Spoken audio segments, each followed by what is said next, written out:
Chapter 61 Techniques to Become One with the Whole. Each thing is perceived through knowing. The self shines in space through knowing. Perceive one being as knower and known. Beloved, at this moment let mind, knowing, breath, form be included. I have heard one anecdote. In a Conservative Party rally, Lord Mancroft was invited to speak. He came right on time, reached the rostrum, and said to the public he was looking a little flustered. He said, "Forgive me for shortening my speech a little, but the fact is that my house is on fire, and that fact is everybody's fact. Your house is also on fire, but you don't even seem a little flustered. Everybody's house is on fire, but you are not aware of death, not aware that your life is just passing through your hands. Every moment you are dying, every moment you are losing an opportunity which cannot be regained. The time that is lost, nothing can be done to regain it, and your life becomes shorter and shorter every moment. This is what I mean when I say that your house is also on fire. But you don't seem even a little flustered. You don't even seem to be worried about it. You are not aware of the fact that the house is on fire. The fact is there, but your attention is not there. And everybody thinks that there is enough time to do something. There is not enough time, because whatsoever has to be done is so much that the time is never enough. Once it happened that the devil was waiting for years and years and nobody was coming to hell. He was waiting to welcome people, but the earth was running so well, and people were so good that no one was coming to hell. Of course he became very worried. He called an emergency council. His greatest disciples gathered together to discuss the situation. Hell was passing through a great crisis, and this could not be tolerated. Something had to be done. So he asked for advice. What should we do? One disciple suggested, I would go to the earth and I would talk to people and try to convince them that there is no God and religions are false, and whatsoever the Bible, the Quran and the Vedas say is nonsense. The devil said, this won't do, because we have been doing this since the very beginning and it has not influenced people very much. Through such teaching you can convince only those who are already convinced, so it is of no use. It is not of much use. Then the second disciple, subtler than the first, said, I will go and teach people and try to convince people that whatsoever the Bible, the Quran and the Vedas say is right. There is heaven, there is God, but there is no devil and no hell, so don't be afraid. And if we can make them less afraid, they will not bother about religion at all, because all religion is based on fear. The devil said, your proposal is a little better.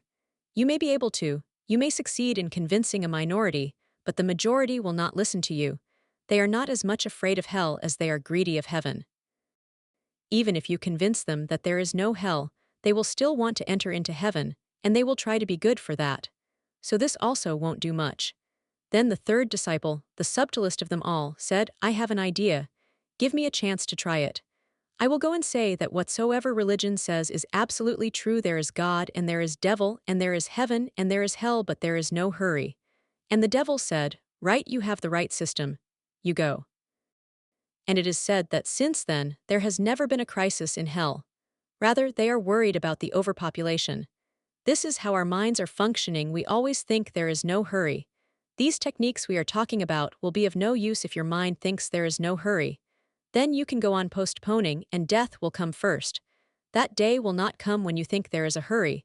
When you think that now the moment has come, you can go on postponing. This is what we have been doing with our lives. You have to be decisive to do something. You are in a crisis. The house is on fire. Life is always on fire because death is always there hidden behind it. Any moment and you may not be anymore. And you cannot argue with death. You cannot do anything. When death happens, it happens. Time is very short. Even if you live for 70 years or for 100 years, it is very short. What you have to do with yourself to transform, to mutate, to become a new being, is such a great work. Don't go on postponing. Unless you feel it as an emergency, a deep crisis, you will not do anything. Unless religion becomes a very critical process for you, and you feel that unless something is done to transform you, your whole life is just wasted. If you feel this very keenly and deeply and honestly, only then will these techniques be of any help. Because you can understand them, understanding is of no use unless you do something about it. Really, unless you do something about it, you have not understood them, because understanding must become action. If it is not becoming action, then it is only acquaintance, not understanding. Try to understand this distinction. Acquaintance is not understanding. Acquaintance will not force you to actions. It will not force you to any change. It will not force you to do something about it. You will gather it in the mind. It will become information. You will become more knowledgeable.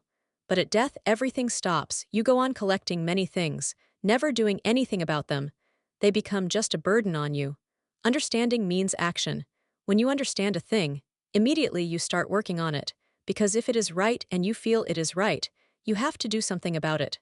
Otherwise, everything remains borrowed, and borrowed knowledge cannot become understanding. You can forget that it is borrowed. You would like to forget that it is borrowed, because to feel that it is borrowed means that your ego is hurt. So you go on forgetting that it is borrowed. By and by you start feeling that it is your own. That is very dangerous. I have heard an anecdote. The congregation of a church was very bored by the minister. A point came when the members of the church said directly to the minister, "Now you have to leave." The minister said, "Give me one more chance, only one chance, and if then you say so, I will leave." So next Sunday, the whole town gathered in the church to see what that minister was going to do now that only one chance was given to him. They never suspected, they never imagined, that such a beautiful sermon was going to be delivered on that day. They had never heard such a thing. Surprised, delighted, they enjoyed it.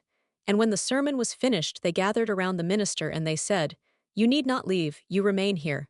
We have never heard such a thing before, never in our lives. Be here and remain here, and of course with an increase in your stipend." But then one man, a very prominent member of the congregation, asked, "Tell me one thing only.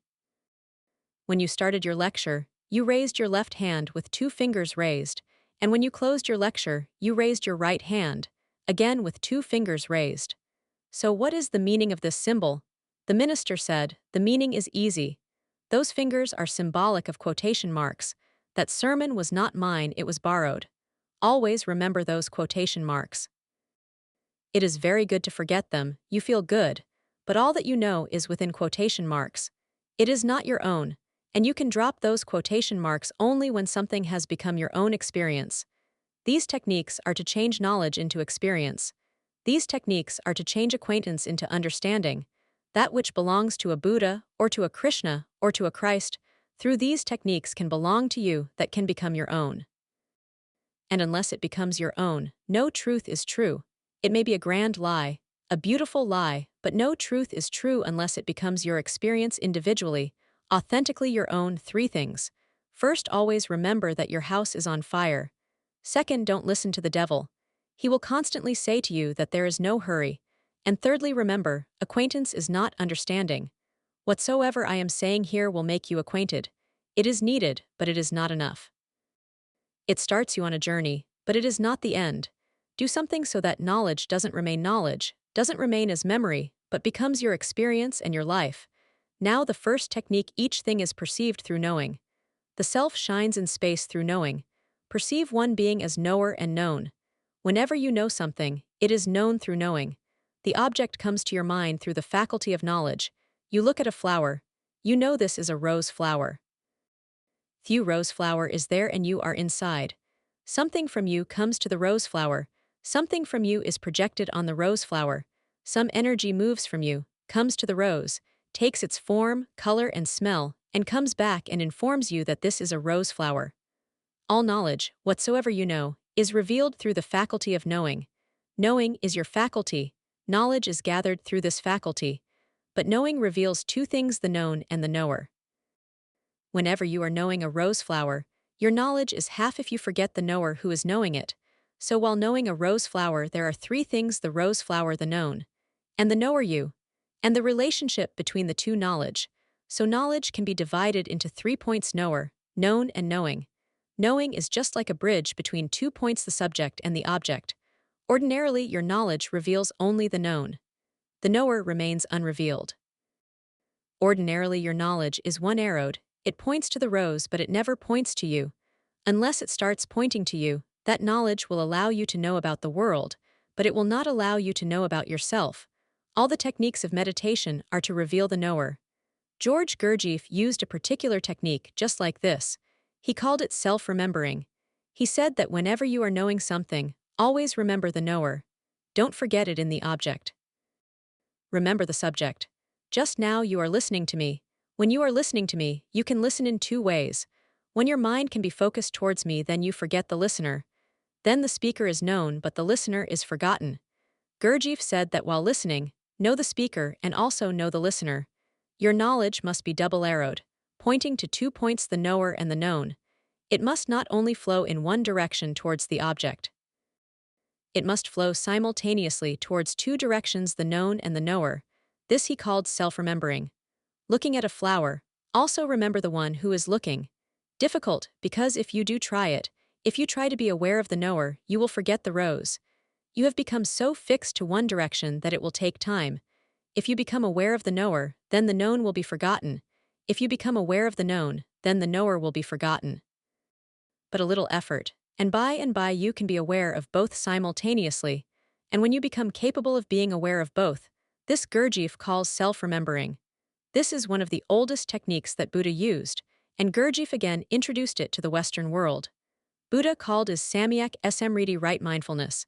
He said that your mind is not in a right mindfulness if it knows only one point. It must know both.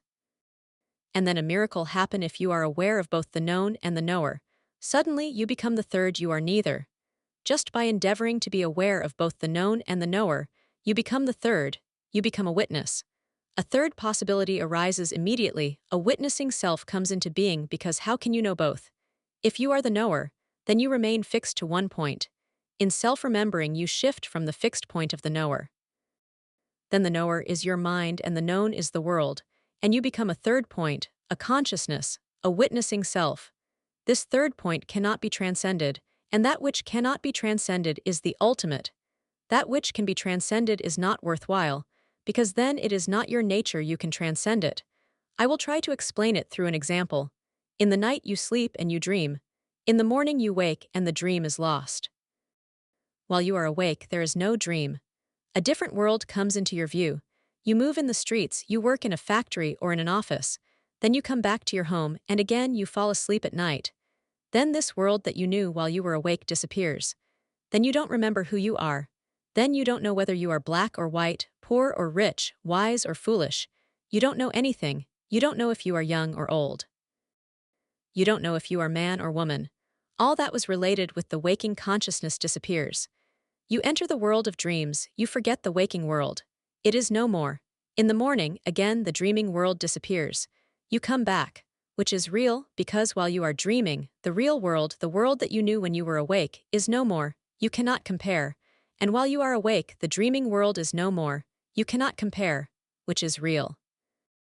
Why do you call the dreaming world unreal? What is the criterion if you say, because it disappears when I am awake? This cannot be the criterion, because your waking world disappears when you are dreaming.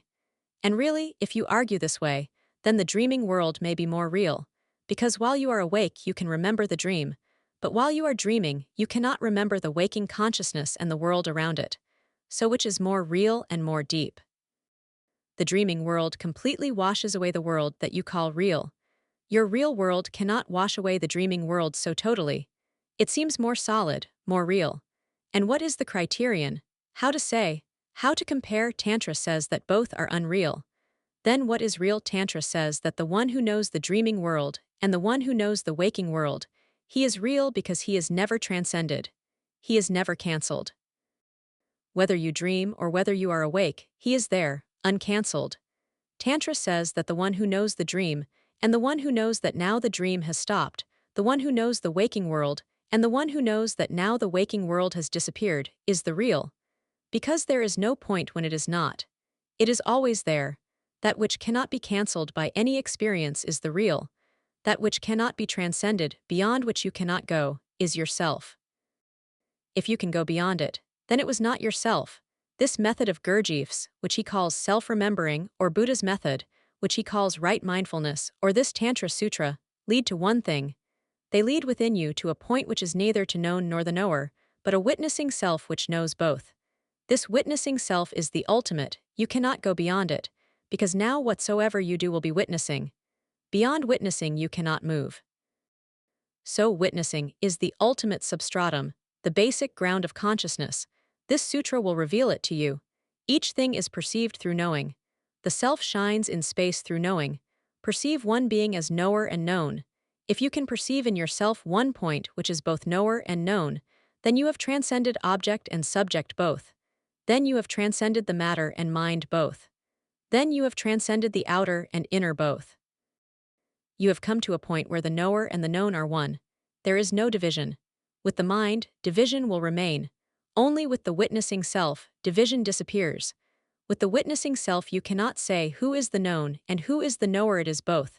But this has to be based on experience, otherwise it becomes a philosophical discussion. So try it, experiment. You are sitting near a rose flower, look at it. The first thing to do is be totally attentive. Give total attention to the rose, so that the whole world disappears, and only the rose remains there. Your consciousness is totally attentive to the being of the rose. If the attention is total, then the world disappears, because the more the attention is concentrated on the rose, the more everything else falls away. The world disappears. Only the rose remains. The rose becomes the world. This is the first step to concentrate on the rose. If you cannot concentrate on the rose, it will be difficult to move to the knower, because then your mind is always diverted, so concentration becomes the first step towards meditation. Only the rose remains. The whole world has disappeared. Now you can move inwards. Now the rose becomes the point from where you can move. Now see the rose and start becoming aware of yourself, the knower. In the beginning you will miss. When you shift to the knower, the rose will drop out of consciousness. It will become faint, it will go away, it will become distant. Again you will come to the rose and you will forget the self. This hide-and-seek play will go on, but if you persist, sooner or later a moment will come when suddenly you will be in between. The knower, the mind, and the rose will be there, and you will be just in the middle, looking at both. That middle point, that balancing point, is the witness. Once you know that, you have become both. Then the rose, the known, and the knower, the mind, are just two wings of you. Then the object and the subject are just two wings. You are the center of both, they are extensions of you. Then the world and the divine are both extensions of you. You have come to the very center of being, and this center is just a witness. Perceive one being as knower and known. Start by concentrating on something. When the concentration has come to be total, then try to move inwards, become mindful of yourself, and then try to balance. It will take time, months, even years. It depends on how intense is your effort, because it is the most subtle balancing to come between the two. But it happens, and when it happens, you have reached the center of existence. In that center you are rooted, grounded, silent, blissful, in ecstasy, and duality is no more. This is what Hindus have called samadhi. This is what Jesus called the kingdom of God. Just understanding is verbally will not be of much help. But if you try, from the very beginning you will start to feel that something is happening. When you concentrate on the rose, the world will disappear. This is a miracle when the whole world disappears. Then you come to understand that it is your attention which is basic, and wherever you move your attention, a world is created, and from wherever you remove your attention, the world drops. So you can create worlds through your attention. Look at it in this way, you are sitting here. If you are in love with someone, then suddenly only one person remains in this hall. Everything else disappears, it is not there. What happens? Why does only one person remain when you are in love? The whole world drops really. It is phantom-like, shadows. Only one person is real, because now your mind is concentrated on one person. Your mind is totally absorbed in one person. Everything else becomes shadow-like. A shadow existence, it is not real for you. Whenever you can concentrate, the very concentration changes the whole pattern of your existence, the whole pattern of your mind. Try it on anything. You can try it on a Buddha statue or a flower or a tree or anything. Or just on the face of your beloved or your friend, just look at the face. It will be easy, because if you love some face, it is very easy to concentrate. And really, those who tried to concentrate on Buddha, on Jesus, on Krishna, they were lovers. They loved Buddha, so it was very easy for Sariputta or for Maudgalayan or for the other disciples to concentrate on Buddha's face. The moment they looked at Buddha's face, they were easily flowing towards it. The love was there. They were infatuated, so try to find a face, any face you love will do, and just look in the eyes and concentrate on the face. Suddenly, the whole world drops. A new dimension has opened. Your mind is concentrated on one thing, then that person or that thing becomes the whole world.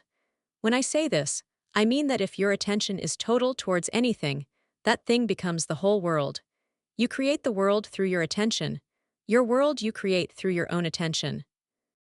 And when you are totally absorbed, flowing like a river towards the object, then suddenly start becoming aware of the original source from where this attention is flowing. The river is flowing. Now become aware of the origin. In the beginning you will get lost again and again. You will shift. If you move to the origin, you will forget the river and the object. The sea towards which it is flowing. It will change if you come to the object, you will forget the origin. It is natural, because the mind has become fixed to either the object or to the subject. That's why so many persons go into retreat. They just leave the world. Leaving the world basically means leaving the object, so that they can concentrate on themselves. It is easy. If you leave the world and close your eyes and close all your senses, you can be aware of yourself easily. But again, that awareness is false because you have chosen one point of duality. This is another extreme of the same disease. First you were aware of the object, the known, and you were not aware of the subject, the knower. Now you are fixed with the knower, and you have forgotten the known, but you remain divided in duality. And this is the old mind again in a new pattern. Nothing has changed. That's why my emphasis is not to leave the world of the objects. Don't leave the world of the objects. Rather, try to become aware of both the subject and the object simultaneously, the outer and the inner simultaneously. If both are there, only then can you be balanced between them. If one is there, you will get obsessed with it. Those who go to the Himalayas and close themselves, they are just like you standing in a reverse position. You are fixed with the objects, they are fixed with the subject. You are fixed with the outer, they are fixed with the inner. Neither you are free nor they, because you cannot be free with the one. With the one you become identified. You can be free only when you become aware of the two. Then you can become the third, and the third is the free point. With one you become identified. With two you can move, you can shift, you can balance, and you can come to a midpoint, an absolute midpoint. Buddha used to say that his path is a middle path, Majjhima Nikaya. It has not been really understood why he insisted so much on calling it the middle path. This is the reason because his whole process was of mindfulness. It is the middle path. Buddha says, don't leave the world and don't cling to the other world. Rather, be in between. Don't leave one extreme and move to the other. Just be in the middle, because in the middle both are not. Just in the middle you are free. Just in the middle there is no duality. You have come to one, and the duality has become just the extension of you, just two wings. Buddha's middle path is based on this technique. It is beautiful. For so many reasons it is beautiful, when it is very scientific, because only between two can you balance. If there is only one point, imbalance is bound to be there. So Buddha says that those who are worldly are imbalanced, and those who has renounced are again imbalanced in the other extreme. A balanced man is one who is neither in this extreme nor that. He lives just in the middle. You cannot call him worldly, you cannot call him otherworldly. He is free to move. He is not attached to any. He has come to the midpoint, the golden mean. Secondly, it is very easy to move to the other extreme, very easy. If you eat too much you can fast easily, but you cannot diet easily. If you talk too much you can go into silence very easily, but you cannot talk less. If you eat too much, it is very easy not to eat at all. This is another extreme. But to eat moderately, to come to a midpoint, is very difficult. To love a person is easy. To hate a person is easy. To be simply indifferent is very difficult. From one extreme you can move to the other. To remain in the middle is very difficult. Why? Because in the middle you have to lose your mind. Your mind exists in extremes. Mind means the excess. Mind is always extremist, either you are for or you are against. You cannot be simply neutral. Mind cannot exist in neutrality, it can be here or there, because mind needs the opposite. It needs to be opposed to something. If it is not opposed to anything, it disappears. Then there's no functioning for it. It cannot function, try this. In any way become neutral, indifferent, suddenly mind has no function. If you are for, you can think. If you are against, you can think. If you are neither for nor against, what is left to think? Buddha says that indifference is the basis of the middle path. Apeksha, indifference, be indifferent to the extremes. Just try one thing, be indifferent to the extremes. A balancing happens. This balancing will give you a new dimension of feeling where you are both the knower and the known, the world and the other world, this and that, the body and the mind, you are both, and simultaneously neither above both. A triangle has come into existence. You may have seen that many occult, secret societies have used the triangle as their symbol. The triangle is one of the oldest occult symbols just because of this, because the triangle has 3 angles. Ordinarily, you have only 2 angles. The third is missing. It is not there yet, it has not evolved. The third angle is beyond both. Both belong to it, they are part of it, and still it is beyond and higher than both. If you do this experiment, you will help to create a triangle within yourself. The third angle will arise by, and when it comes then, you cannot be in misery. Once you can witness, you cannot be in misery. Misery means getting identified with something. But one subtle point has to be remembered, then you will not even get identified with bliss. That's why Buddha says, I can say only this much, that there will be no misery. In samadhi, in ecstasy, there will be no misery. I cannot say that there will be bliss. Buddha says, I cannot say that. I can simply say there will be no misery. And he is right, because bliss means when there is no identification of any type, not even with bliss. This is very subtle. If you feel that you are blissful, sooner or later you will be in misery again. If you feel you are blissful, you are preparing to be miserable again. You are still getting identified with a mood. You feel happy now, you get identified with happiness. The moment you get identified with happiness, unhappiness has started. Now you will cling to it. Now you will become afraid of the opposite. Now you will expect it to remain with you constantly. You have created all that is needed for misery to be there, and then misery will enter. And when you get identified with happiness, you will get identified with misery. Identification is the disease. At the third point, you are not identified with anything whatsoever, comes and passes, comes and passes. You remain a witness, just a spectator, neutral, indifferent, unidentified. The morning comes and the sun rises and you witness it. You don't say, I am the morning. Then when the noon comes, you don't say, I have become the noon, you witness it. And when the sun sets and darkness comes and the night, you don't say, I am the darkness and the night. You witness it. You say, there was morning, then there was noon, then there was evening, and now there is night.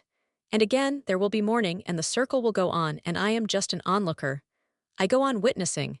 If the same becomes possible with your moods of the morning and moods of the noon and moods of the evening and the night, and they have their own circle, they go on moving, you become a witness. You say, now happiness has come just like a morning, and now night will come the misery. The moods will go on changing around me, and I will remain centered in myself. I will not get attached to any mood. I will not cling to any mood. I will not hope for anything, and I will not feel frustrated. I will simply witness. Whatsoever happens, I will see it. When it comes, I will see. When it goes, I will see. Buddha uses this many times. He says again and again that when a thought arises, look at it. A thought of misery, a thought of happiness arises, look at it. It comes to a climax, look at it. Then it starts falling down, look at it. Then it disappears, look at it. Arising, existing, dying, and you remain just a witness. Go on looking at it. This third point makes you a witness, sakshi, and to be a witness is the highest possibility of consciousness. The second technique, beloved, at this moment let mind, knowing, breath, form be included. Beloved, at this moment let mind, knowing, breath, form be included. This technique is a little difficult, but if you can do it, then very wonderful, beautiful. Sitting, don't divide. Sitting in meditation, be inclusive of all your body, your mind, your breath, your thinking, your knowing, everything. Be inclusive of all. Don't divide, don't create any fragmentation. Ordinarily we are fragmenting. We go on fragmenting. We say, the body is not me. There are techniques which can use that also, but this technique is totally different. Rather, the opposite, don't divide. Don't say, I am not the body. Don't say, I am not the breath. Don't say, I am not the mind, just say, I am all and be all. Don't create any fragmentation within you. This is a feeling. With closed eyes, include everything that exists in you. Don't get yourself centered anywhere, be uncentered. The breath comes and goes, the thought comes and moves. The form of your body will go on changing. You have not observed this. If you sit with closed eyes, you will feel that sometimes your body is big, sometimes your body is small. Sometimes it is very heavy, sometimes just light, as if you can fly. You can feel this increasing and decreasing of the form. Just close your eyes and sit, and you will feel that sometimes the body is very big, filling the whole room. Sometimes it is so small, just atomic. Why does this form change? As your attention changes, the form of the body changes. If you are inclusive, it will become big. If you exclude this is not I, then it will become very minute, very small, atomic. This sutra says, beloved, at this moment let mind, knowing, breath, form be included. Include everything in your being and don't discard anything.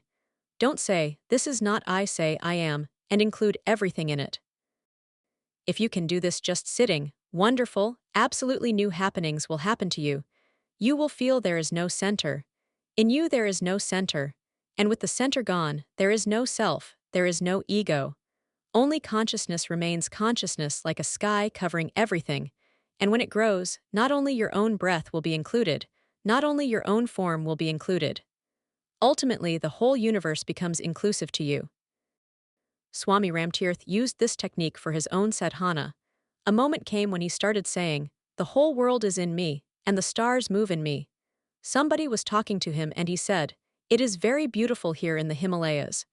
Ramtirth was staying in the Himalayas, and the man said to him, it is very beautiful here in the Himalayas. And Ramtirth is reported to have said, Himalayas, the Himalayas are in me. The man must have thought that he was mad. How could the Himalayas be in him? But if you practice this meditation, you can feel that the Himalayas are in you. Let me explain how it is possible. Really, when you look at me, you cannot look at the one who is here sitting in the chair. Really, you are looking at a picture of me which is in you, in your mind. How can you know me here on this chair? Your eyes carry just a picture. Not even a picture, just rays of light enter in your eyes. And then the eyes don't go themselves to the mind. Just rays passing through the eyes go inside, and your nervous system which carries those rays cannot carry them as rays. It transforms them into chemicals. So only chemicals travel, and these chemicals are decoded and you see me in your mind. You have never been out of your mind. The whole world that you know, you decode it in your mind, you know it in your mind. All the Himalayas and all the suns and the stars and the moons, they are there in your mind in a very subtle existence. If you close your eyes and feel that everything is inclusive, you will know that the whole world is moving within you. And once you feel this, that the whole world is moving within you, all your individual misery is lost. You are no more an individual. You have become the absolute, the non-individual. You have become the whole existence. This technique expands your consciousness. Now in the West, many drugs are being used to expand consciousness: LSD, marijuana, and other drugs. In India also, in the old days they were used, because they give a false feeling of expansion. All those who use drugs, for them this technique will be beautiful, very helpful, because their hankering is for expansion. When you take LSD, you are no more confined in yourself, you have become inclusive of all. There have been cases. One girl jumped from a 7-story building because she felt that she could not die. Death was impossible. She felt that she could fly, and she felt that there were no barriers, there was no fear. She jumped out of a 7-story building and died, shattered. But in her mind, under the influence of the drug, there was no limitation, no death. Expansion of consciousness has become a fad, because when you expand you feel high. The whole world by and by becomes included in you. You become great, infinitely great, and with greatness, with expansion, all your individual miseries fall.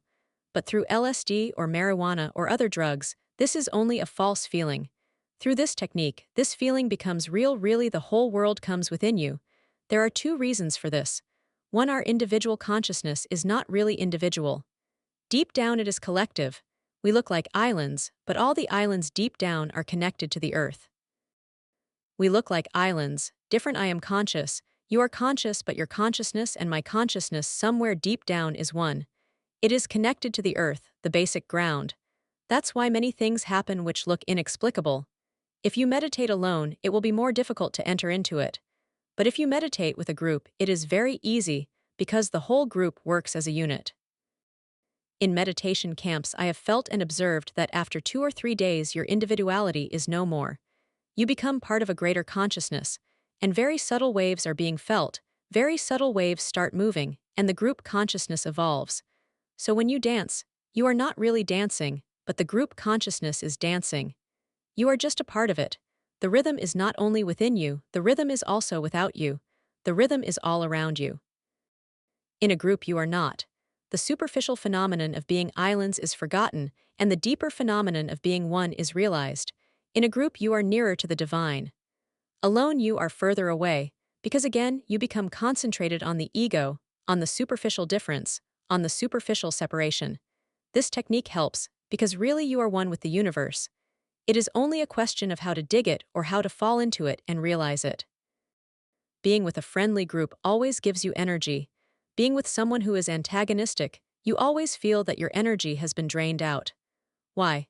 If you are with a friendly group in a family, and you are sitting, relaxing, just being together, you feel energized, vitalized. Meeting a friend, you feel more alive than you were before. Just passing an enemy, you feel that you have lost some energy, you feel tired. What happens? When you are meeting a friendly, sympathetic group, you forget your individuality. You drop down to the basic level where you can meet. When someone is antagonistic, you become more individual, egoistic. You cling to your ego. Because of that clinging, you feel tired. All energy comes from the roots. All energy comes with the feeling of a collective being. In the beginning, doing this meditation, you will feel a collective being arising, and then ultimately a cosmic consciousness arises. When all differences are lost, all boundaries disappear and existence remains as one piece, one unit, one whole. Then everything is included. This effort to include everything starts from your own individual existence. Include. Beloved, at this moment let mind, knowing, breath, form be included. The basic point is to remember inclusiveness. Don't exclude. This is the key for this sutra: inclusiveness. Include, include and grow. Include and expand. Try it with your body, and then try it with the outside world also. Sitting under a tree, look at the tree, then close your eyes and feel that the tree is within you. Look at the sky, then close your eyes and feel that the sky is within you. Look at the rising sun, then close your eyes and feel that the sun is rising within you. Feel more inclusive. A tremendous experience will happen to you. When you feel that the tree is within you, immediately you will feel more young, more fresh. And this is not imagination, because the tree and you both belong to the earth. You both are rooted in the same earth and ultimately rooted in the same existence. So when you feel that the tree is within you, the tree is within you, this is not an imagination, and immediately you will feel the effect. The tree's aliveness, the greenery, the freshness, the breeze passing through it, will be felt within you in your heart. Include more and more existence and don't exclude. In many ways, many world teachers have been teaching this. Jesus says, love your enemy as yourself. This is an experiment in inclusiveness. Freud used to say, why should I love my enemy as myself? He is my enemy, so why should I love him as myself? And how can I love? His question seems relevant, but he is not aware of why Jesus says to love your enemy as yourself. It is not for any social politics, not for any change in society, not to create a better society, but to give you an expanded feeling of being and consciousness. If you can include the enemy within yourself, he cannot harm you. That doesn't mean that he cannot kill you, he can kill you, but he cannot harm you. The harm comes when you exclude him. The moment you exclude him, you become the ego, separate, alone, cut off from existence. If you include the enemy within you, then everything is included. When the enemy can be included, then why not the tree and why not the sky? The emphasis for the enemy is that if you can include the enemy in your being, you can include everything. Then there is no need to exclude anything. If you feel that your enemy is included within you, then even your enemy will give you vitality, energy. He cannot be harmful to you. He can kill you, but even while he is murdering you, he cannot harm you. That harm comes from your own mind when you exclude. But the case with us is totally diametrically opposite. Even friends are not included. Enemies are excluded, and even friends are not included. Even your lover, your beloveds, are not included. While being with your lover, you are not merging in him or her. You remain separate, you control yourself. You don't want to lose your identity. Because of this, love has become impossible. Unless you lose identity, how can you love? You want to remain yourself, and your lover wants to remain himself, and no one is ready to merge, no one is ready to include. Both exclude, both are bracketed in themselves, there is no meeting, no merging, no communion. If even lovers are not included, then it is bound to be that your existence is the poorest possible. You are alone, poor, a beggar. With the whole existence included, you are the emperor. So remember this, make it a style of life to include. Not only meditation, but a style of life, a way of living. Try to include more and more. The more you include, the more you expand, the more your boundaries recede to the very corners of existence. One day only you are. The whole existence is included. This is the ultimate of all religious experience. Beloved, at this moment, let mind, knowing, breath, form be included. Chapter 62. Right now, is the goal? Question 1. Yesterday, you said that one should hurry towards the goal, because whatever time we have is very little. However, some time ago you also said that the whole process of attaining the goal should be an effortless play. How would you reconcile the two words hurry and play? Because the one who hurries never gets the joy of playing. The first thing, don't try to reconcile different techniques. When I say don't be in a hurry, forget time completely, don't be serious, don't make any effort, surrender, be in a let go, this is a different technique. This is suitable only for a part of humanity. All cannot do this technique, and the type of person who can do this cannot do the opposite one. This technique is for the feminine mind. All females are not necessarily feminine, and all males are not necessarily male, so when I say a feminine mind, I don't mean females. A feminine mind means a mind who can surrender, who can be receptive like a womb, who can be open, passive. Half of the humanity can be of this type, but the other half is totally opposite. As man and woman are the two halves of humanity, in just the same way the feminine mind and the masculine mind are the two halves of the human mind. The feminine mind cannot make effort. If it makes effort, it will never reach anywhere. The effort will be the undoing for it.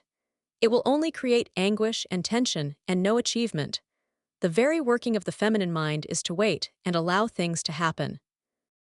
Just like a woman, even if she is in love, she will not take the initiative. And if a woman takes the initiative, you have every reason to be afraid and escape, because that attitude is the male attitude. In the feminine body, there is a masculine mind, and you will be in difficulty. If you are really male, immediately the woman will lose attraction. If you are feminine male in the body but feminine in the mind, only then can you allow the woman to take initiative, and you will be happy. But then physically she is a woman and you are a man. Mentally you are feminine and she is masculine, she is male. A woman will wait. She will never utter the words I love you before you have uttered them and you have committed yourself. In the very waiting is the feminine power. The male mind is aggressive. It has to do something. It has to move and go and take initiative. The same happens on the spiritual path. If you have an aggressive mind, a male mind, effort is necessary. Then make hurry. Then don't lose time and opportunity. Then create an urgency and crisis so that you can put all your being into your effort.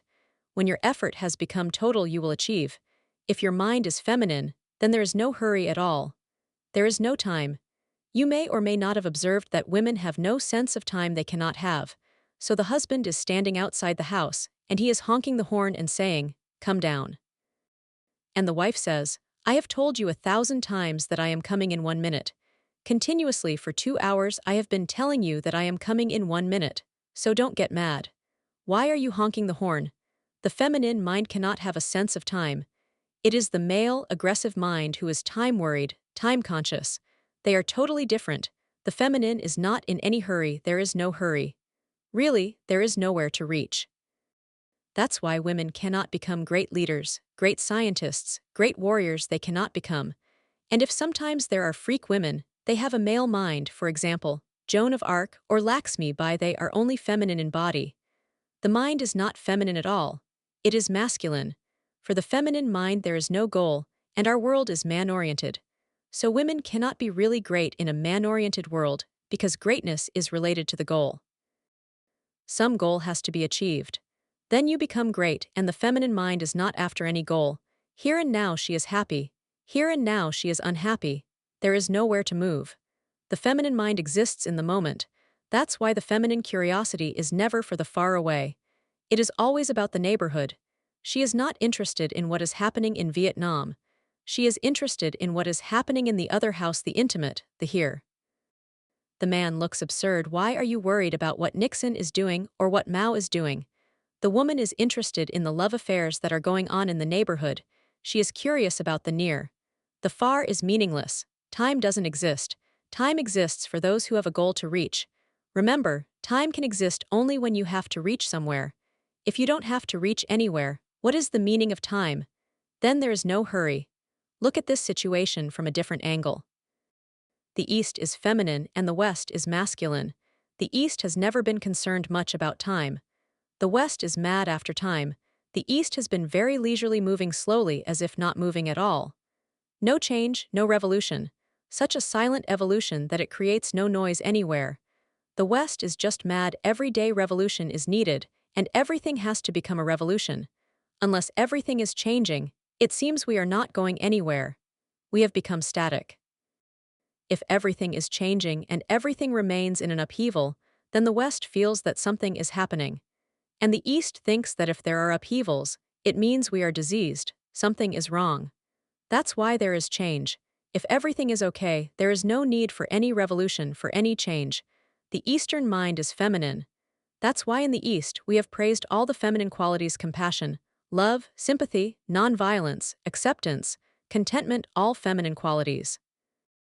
In the West, all the masculine qualities are praised: will, willpower, ego, self-esteem, independence, rebellion. These are the values praised there. In the East, obedience, surrender, acceptance. The basic attitude is feminine in the East and masculine in the West. These techniques are not to be compromised, are not to be in any way synthesized. The technique of surrender is for the feminine mind. The technique of effort, will, endeavor, is for the masculine mind. And they are bound to be polar opposites, so if you make any synthesis between the two, you will create a hodgepodge, meaningless, absurd, and even dangerous. It will not be of use for anyone, so remember this. These techniques many times will look contradictory, because they are meant to be for different types of mind, and there is no effort to make any synthesis. So if you feel something is contradictory, don't get uneasy about it, it is. And only very small minds become afraid of contradiction. Very small minds, petty minds. They become uneasy, they feel a discomfort. They think everything must be non-contradictory, everything must be consistent. This is nonsense, because life is inconsistent. Life is contradictory itself, so truth cannot be uncontradictory. Only lies can be uncontradictory, only lies can be consistent. Truth is bound to be inconsistent, because it has to cover everything that is in life, it has to be total, and life is contradictory. There is man and there is woman. What can I do and what can Shiva do? And man is totally the polar opposite to woman. That's why they are attracted, otherwise there would be no attraction. Really, the opposite type of being, the difference, creates the attraction. The polar opposite becomes a magnetic force. That's why when man and woman meet there is happiness, because when two polar opposites meet they negate each other. They negate each other because they are opposites. They negate each other, and for a single moment when man and woman really meet, not just bodily, but totally. When their beings meet in love, for a single moment both disappear. Then there is neither man nor woman. Pure existence exists, that's the bliss of it. The same can happen within you also, because deep analysis shows that within you also, there is a polarity. Now modern deep psychoanalytic approaches have revealed that the conscious mind and the unconscious mind are polar opposites within you also. If you are a man, your conscious mind is masculine, your unconscious mind is feminine. If you are a woman, your conscious mind is feminine, your unconscious mind is masculine. The unconscious is the opposite of the conscious. In deep meditation, there comes a deep orgasm, an intercourse, a love. Between your conscious and unconscious they become one. When they become one you attain to the highest bliss possible. So man and woman can meet in two ways. You can meet a woman outside you, then this meeting can be only momentary, very momentary. For a single second, the peak comes, and then things start falling away. There is another meeting of man and woman that happens within you, your conscious and unconscious mind meet. When this happens, this meeting can be eternal. The sexual pleasure is also a glimpse of the spiritual, only momentary, but when the real meeting happens within, then it becomes samadhi, then it becomes a spiritual phenomenon. But you have to start from your conscious mind, so if your conscious mind is feminine, surrender will be helpful. And remember, being a woman is not necessarily synonymous with having a feminine mind. That creates the difficulty. Otherwise, everything would be very easy, then women would follow the path of surrender and men would follow the path of will. But it is not so easy. There are women who have masculine minds, their very approach towards life is aggressive, and they are growing every day. The women's lib movement will create more and more masculine women. They will be more and more aggressive, and the path of surrender will not be for them then. And because women are becoming competitive with man, man is regressing from aggression. He is becoming more and more feminine. More and more the path of surrender will be useful for man in the future, so you have to decide about yourself, and don't think in terms of valuation. Don't think that you are a man, so how can you have a feminine mind? You can have, and nothing is wrong in it. It is beautiful, and don't think that you are a woman, so how can you have a masculine mind? Nothing is wrong in it.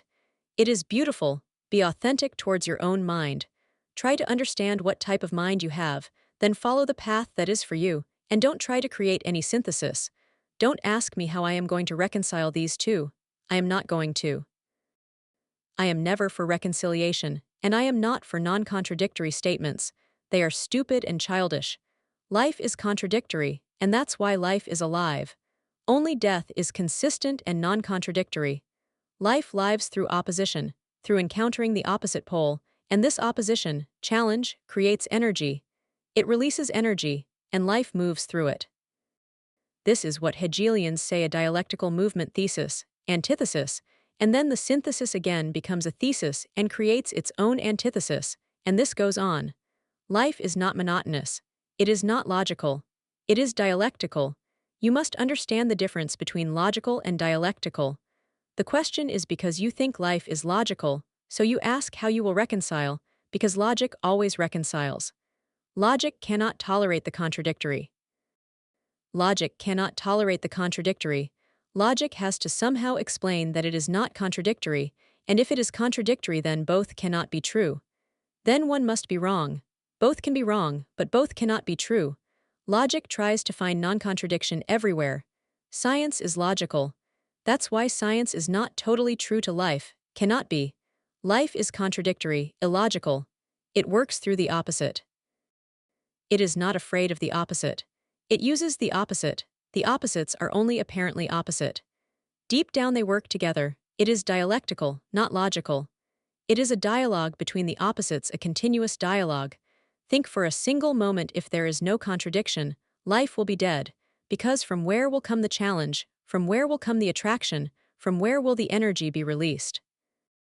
It will be monotonous, dead. Life is possible only because of dialectics, because of the opposite. Man and woman is the basic opposition, and then the challenge creates the phenomenon of love, and the whole life moves around love. If your lover and you become so totally one that there is no gap at all, you both will be dead. You will not be able to exist then. You both will disappear from this dialectical process. You can only exist in this life if oneness is never total, and you have to move away again and again to come near. That's why lovers fight. That fight creates dialectics. The whole day they will fight. They will go far away from each other. They will become enemies.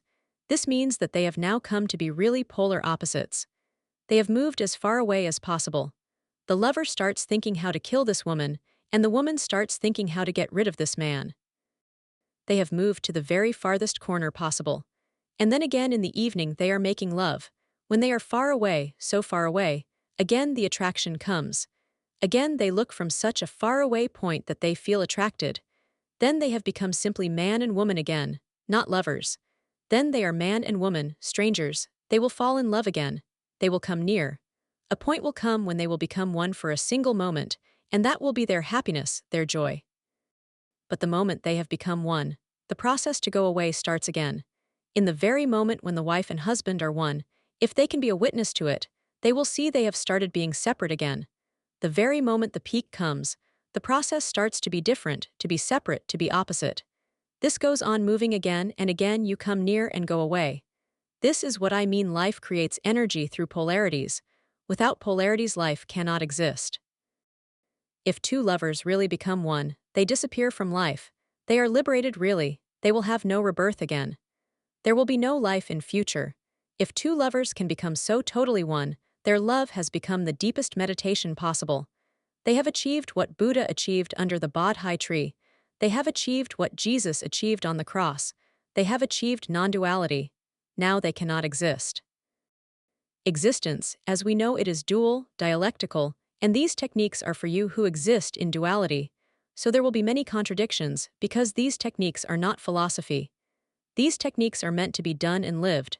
They are not mathematical formulas.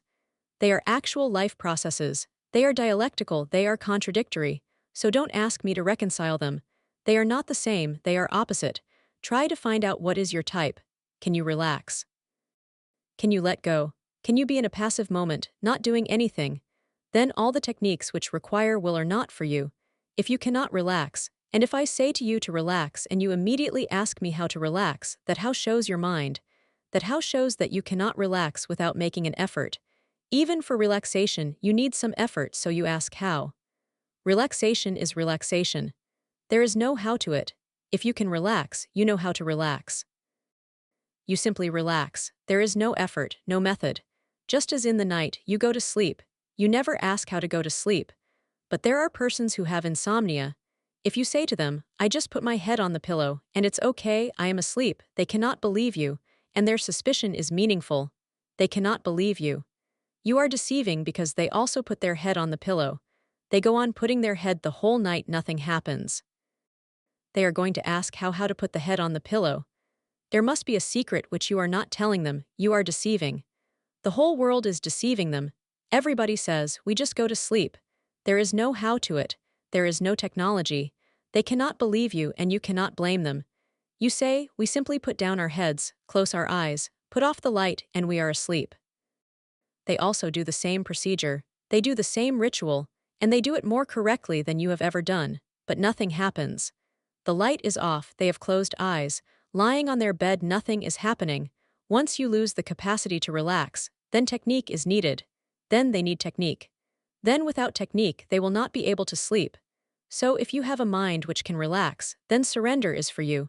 And don't create any problems, then simply surrender. At least half of you can do this. You may not be aware, but 50% is the possibility, because masculine and feminine minds exist in a proportion. They are always 50-50, almost 50-50, in every realm, because a man cannot exist without a woman opposing him. There is a deep balance in nature. You know.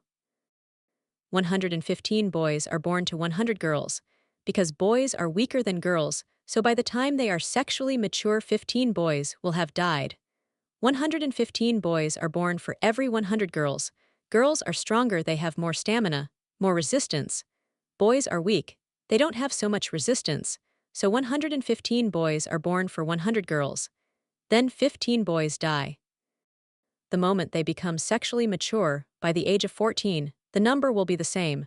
For each man a woman exists, for each woman a man exists, because there is an inner tension.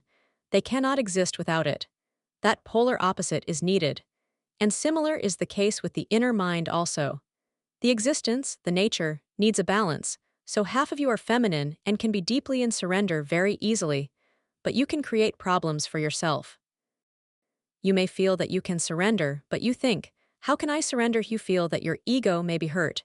You become afraid of surrendering because it has been taught to you be independent. Remain independent. Don't lose yourself. Don't give your control to someone else. Always be in control. This has been taught. These are taught difficulties. So you can feel that you can surrender, but then other problems arise which have been given to you by society, culture, and education. And they create problems. If you really feel that surrender is not for you, then forget it. It is not to be worried about. Then put all your energy and effort. So these are the two extremes. When if you are a really feminine mind, you have nowhere to go. There is no goal, no God to be achieved, no future heaven, nothing. Don't be in any hurry now. Remain true to the moment, and all that can be achieved by the male mind through hurry, effort, you will achieve here and now without any effort. Right now you are at the goal, if you can relax. The male mind will have to run roundabout and roundabout until it is tired completely, and then it falls down. Only then it can relax. Aggression, effort, endeavor are necessary for the male mind to be exhausted. When that exhaustion happens, then it is possible for it to relax and to surrender. That surrender will come only in the end. For the feminine mind it is always in the beginning. You reach the same happening, but the ways of reaching are different. So when I said yesterday, don't waste time, I said it to the male mind. if I said be in a hurry, and create such an emergency that your total energy and being becomes pinpointed, concentrated, and only in that concentrated effort your life will become a flame. This is for the male mind, the masculine mind. For the feminine mind, relax and you are already aflame. Because of this, you have Mahavir, you have Buddha, you have Jesus, Krishna, Ram, Zarathustra, Moses, but you don't have a similar list of women. Not because women have not achieved such a state of mind. They have achieved, but their ways are different. And this whole history has been recorded by man, and man can understand only the masculine mind. Man cannot understand the feminine mind, that's the problem. It is really very difficult. A man cannot understand that a woman, just by being a simple housewife, can achieve something which a Buddha achieves with so much difficulty, so arduously. A man cannot conceive. It is impossible for him to conceive that a woman can achieve just by being a housewife living moment to moment, enjoying moment to moment, just near and here and now, and not bothering about anything else, no goal, no spirituality. Just loving the children, loving the husband, just being an ordinary woman, but blissful.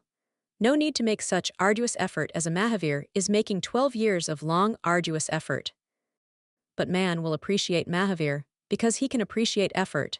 If you achieve a goal without the effort, for man it is not worth it. He cannot appreciate it. He can appreciate someone, a Tenzing, a Hillary, reaching the Everest not because Everest is worth it, but because so much effort is needed and it is so dangerous.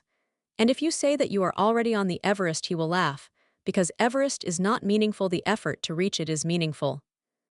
The moment Everest becomes easy to reach, for the masculine mind all attraction is lost. There is nothing to be achieved on the Everest. When Hillary and Tenzing reached there, nothing was there to be achieved, but the masculine mind feels such a glory. When Hillary reached, I was in a university. All the professors were just thrilled. I asked one woman professor, "What do you say about Hillary and Tenzing who have reached Everest?" She said, "I cannot understand why there is so much fuss about it. What is the point? What have they gained by reaching there? Even reaching to the market, to a shop, would have been better. For the feminine mind it is useless. Going to the moon, why such danger? There is no necessity. But for the masculine mind, it is not the goal. Really, the effort is the thing, because then he proves that he is masculine. The very effort, the very aggression, and the very possibility of death gives him the thrill. Danger is very appealing to the masculine mind. For the feminine mind it has no appeal at all. Because of this, human history is really half recorded. The other half has been totally unrecorded, left unrecorded. We don't know how many women became Buddhas. It is impossible to know, because our measurement, our criterion, cannot be applied to the feminine mind. So first decide about your own mind. First meditate about your own mind, what type of mind you have got, then forget all those methods which don't belong to you, and don't try to reconcile them. Question 2, you have said, learn to include more and more of existence into your being. Draw energy from the root source of all existence. Be inclusive even of your enemy. How can I be inclusive of my enemy, while at the same time going fully into the emotion of hatred? Does this not lead to suppression? I have said to be inclusive even of your enemy, but I have not said to start from the enemy, start from the friend. As you are right now, you are not even inclusive of the friend. Start from the friend. Even that is difficult, to include the friend into your being, to allow him to enter in you and penetrate you, to be open to him, vulnerable. Start from the friend. Start from the lover, the beloved. Don't jump to the enemy. And why do you jump to the enemy? Because then you can say, it is impossible, it cannot be done, so you can discard it. Start from the first step. You start from the last. How can the journey become possible? You always start from the last step. The first has not been taken yet, so the last is only in the imagination, and you feel it is impossible. Of course, it is impossible. How can you start from the end? The enemy is the last point to be included. If you can include your friend, it becomes possible, because only friends become enemies. You cannot make someone an enemy without making him first your friend, or can you? Friendship will be needed first if you want to make someone your enemy. Friendship will be the first step. Buddha is reported to have said, don't make friends, because that is the first step towards making enemies. Buddha says, be friendly. Don't make friends. If you make friends, you have already taken the first step. Now it is not very far from when you will make the enemy. Include the friend. Start from the near, begin from the beginning. Only then is it possible. You don't feel any difficulty when you have to include the friend and be inclusive of the friend.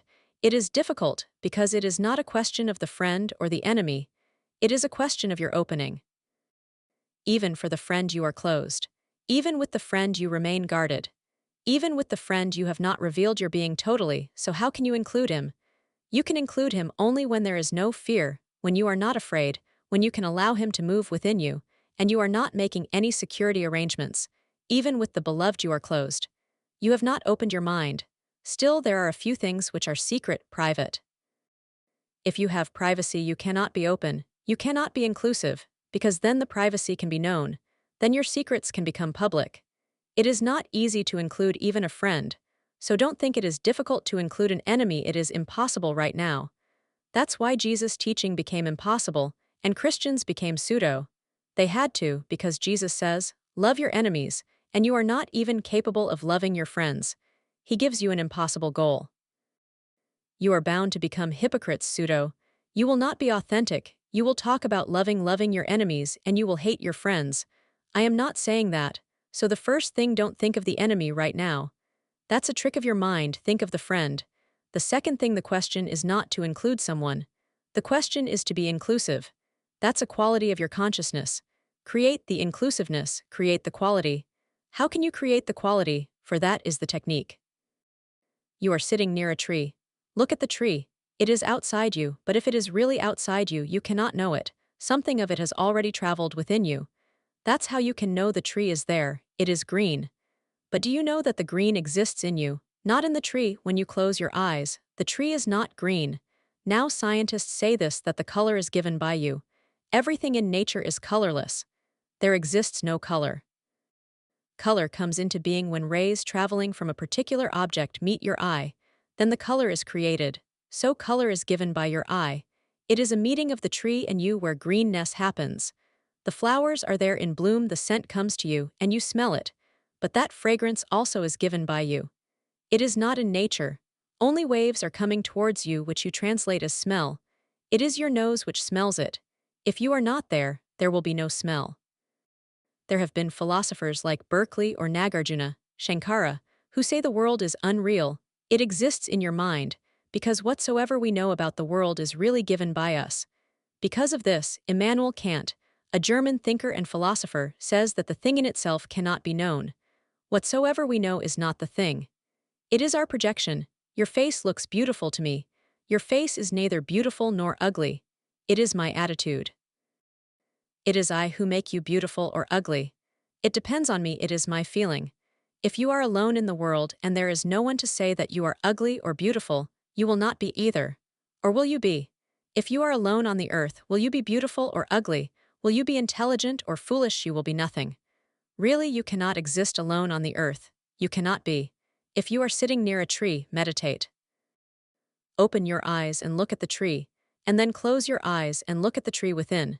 If you try it again, open the eyes, meditate on the tree, and then close the eyes and look at the tree within. In the beginning, the tree within will be a faint shadow of the tree without.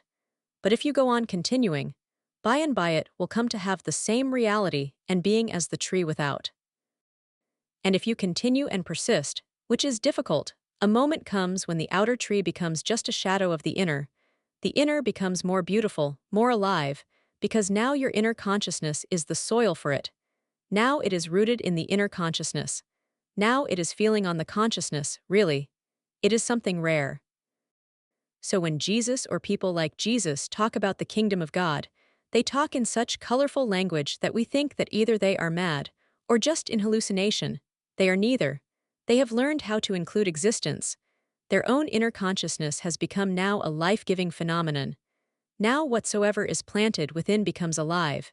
It is more colorful, more fragrant, more vital, as if it doesn't belong to this world, this mundane world. It belongs to some other world. Poets know this a little. Mystics know it very deeply, but poets also know it a little. They have a glimpse. They can feel the world included in them. Try it to be inclusive. This is what I mean when I say to be inclusive. Let the tree go in and be rooted there. Let the flower go in and allow it to flower there. You cannot believe it, because there is no way unless you experience it. Concentrate on a bud, a bud of a rose flower. Concentrate on it. Go on concentrating on it, and allow it to be transferred to the inner. And when really your inner experience of the bud has become so real that the outer, the real bud, the so-called real bud, appears to be just a shadow of it, the real idea is now inside. The real essence is inside, and the outer is just a faint copy. When you have come to this point, close your eyes and concentrate on the inner bud. You will be amazed, because the inner bud will start opening. It will become a flower, and such a flower that you have not known, and you cannot meet that flower outside. Now this is a rare phenomenon when something starts growing within you, opening, blooming. In this way be inclusive, and then by and by allow your boundaries to expand. Include your lovers, your friends, your family, include strangers, and then by and by you will be able to include the enemy. That will be the last point. And when you can include the enemy, and you can allow him to enter in you and be rooted there and become part of your consciousness, then nothing is inimical to you. Then the whole world has become your home. Then nothing is strange, no one is alien, and you are at ease in it. But be aware of the cunning mind. The mind will always say to you something which you cannot do, and when you cannot do it, the mind will say, "These are absurd things. Leave them." The mind will set a target which cannot be reached. Always remember that, and don't be a victim of your own mind. Always start from somewhere which is possible. Don't jump to the impossible. If you can grow in the impossible is only the other end of it. It is not opposite to it. It is only the other end. It is the same spectrum, the other end of the spectrum. Question 1. One question more is included in it. How can I be inclusive of my enemy, while at the same time going fully into the emotion of hatred? Does this not lead to suppression? This is a subtle point to be understood deeply. While you hate, I don't say suppress it, because whatsoever is suppressed is dangerous. And if you suppress something, you cannot be open ever. Then you create a private world which will not allow you to include others. You will always be afraid of this which you have suppressed, because any moment this can come out.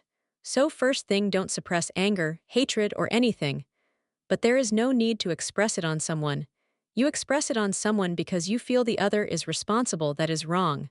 The other is not responsible. Only you are responsible. You feel hate because you are hateful, and the other only gives you an opportunity, nothing else. If you come and abuse me, you simply give me an opportunity to bring out whatsoever is in me. If there is hate, hate comes out. If there is love, then love will come out. If there is compassion, then compassion will come out.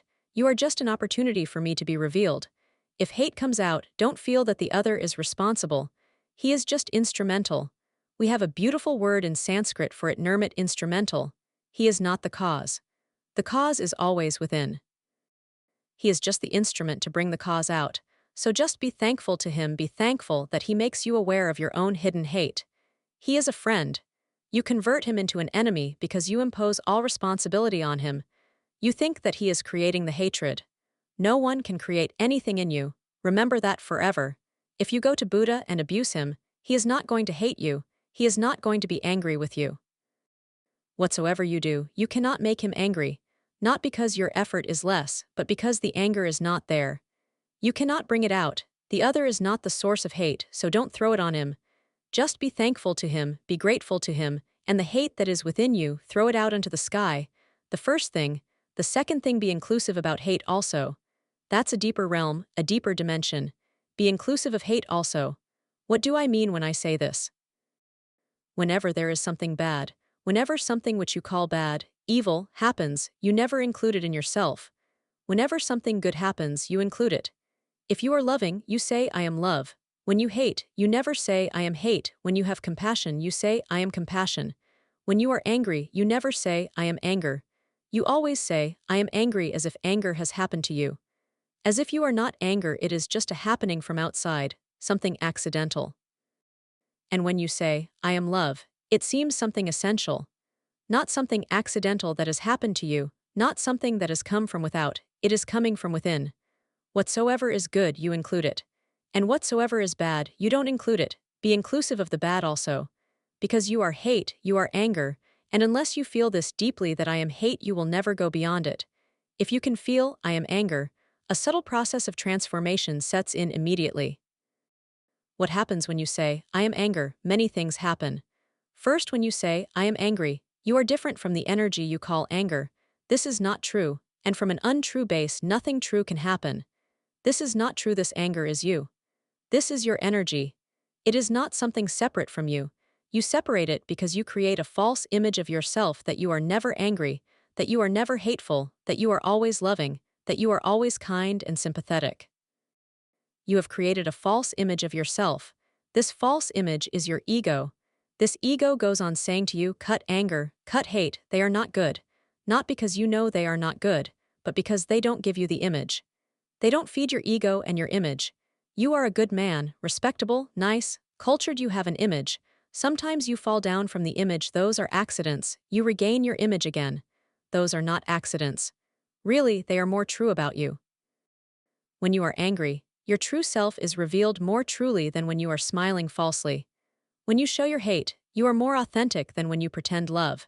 The first thing is to be authentic, true. Include hate, include anger, include everything that is in you. What will happen? If you include everything, your false image will fall forever, and that's very good. That's just beautiful that you are relieved of the false image, because it goes on creating complexities. With the image falling, your ego will fall, which is a door to spirituality. When you say, I am anger, how can you have your ego?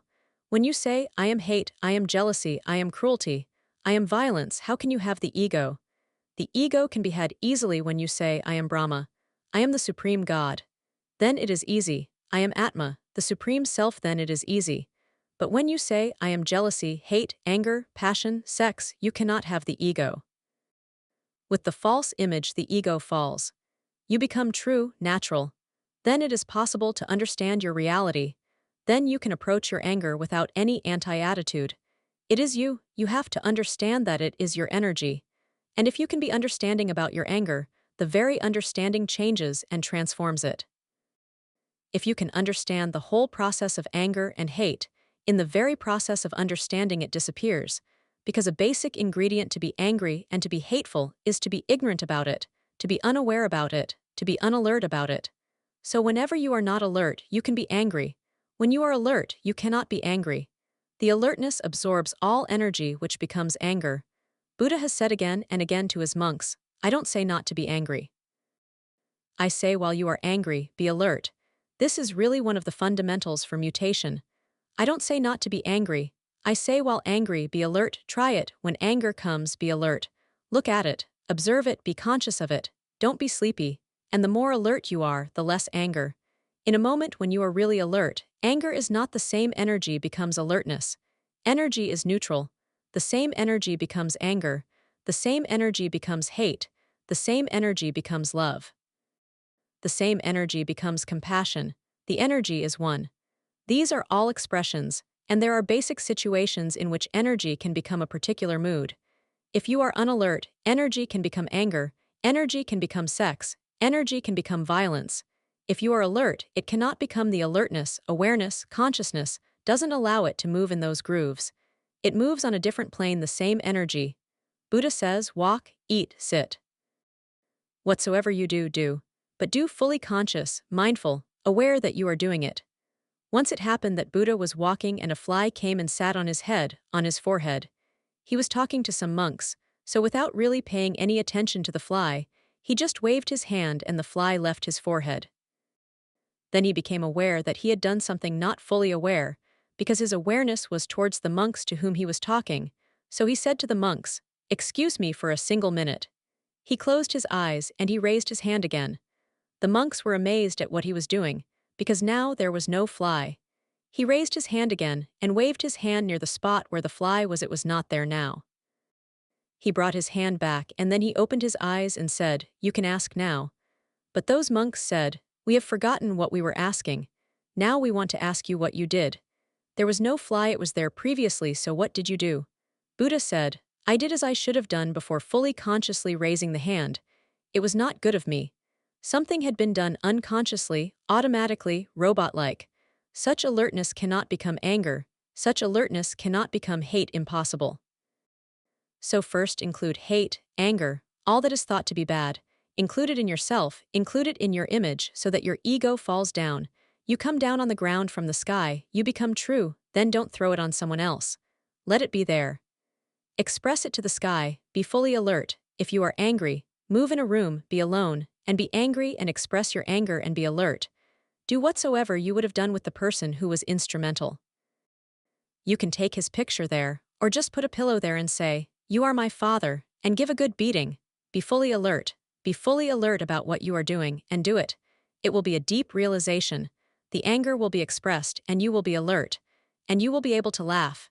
You will be able to know what stupid things you are doing.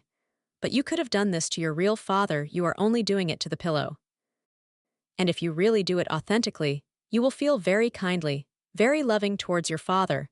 When you come out of the room, and when you look at your father's face, you will feel very sympathetic, very loving. You would even like to ask him to forgive you. This is what I mean by being inclusive. No suppression is meant. Suppression is always dangerous, poisonous. With whatsoever you suppress, you are creating inner complexes which will continue and which will make you ultimately mad. Suppression is bound to become madness. Express, but don't express on anyone. There is no need. That is stupid and creates a vicious circle. Express alone meditatively and be alert while expressing. Chapter 63. No map to follow. Touching eyeballs as a feather. Lightness between them opens into heart, and there permeates the cosmos. Kind Divi, enter etheric presence pervading far above and below your form.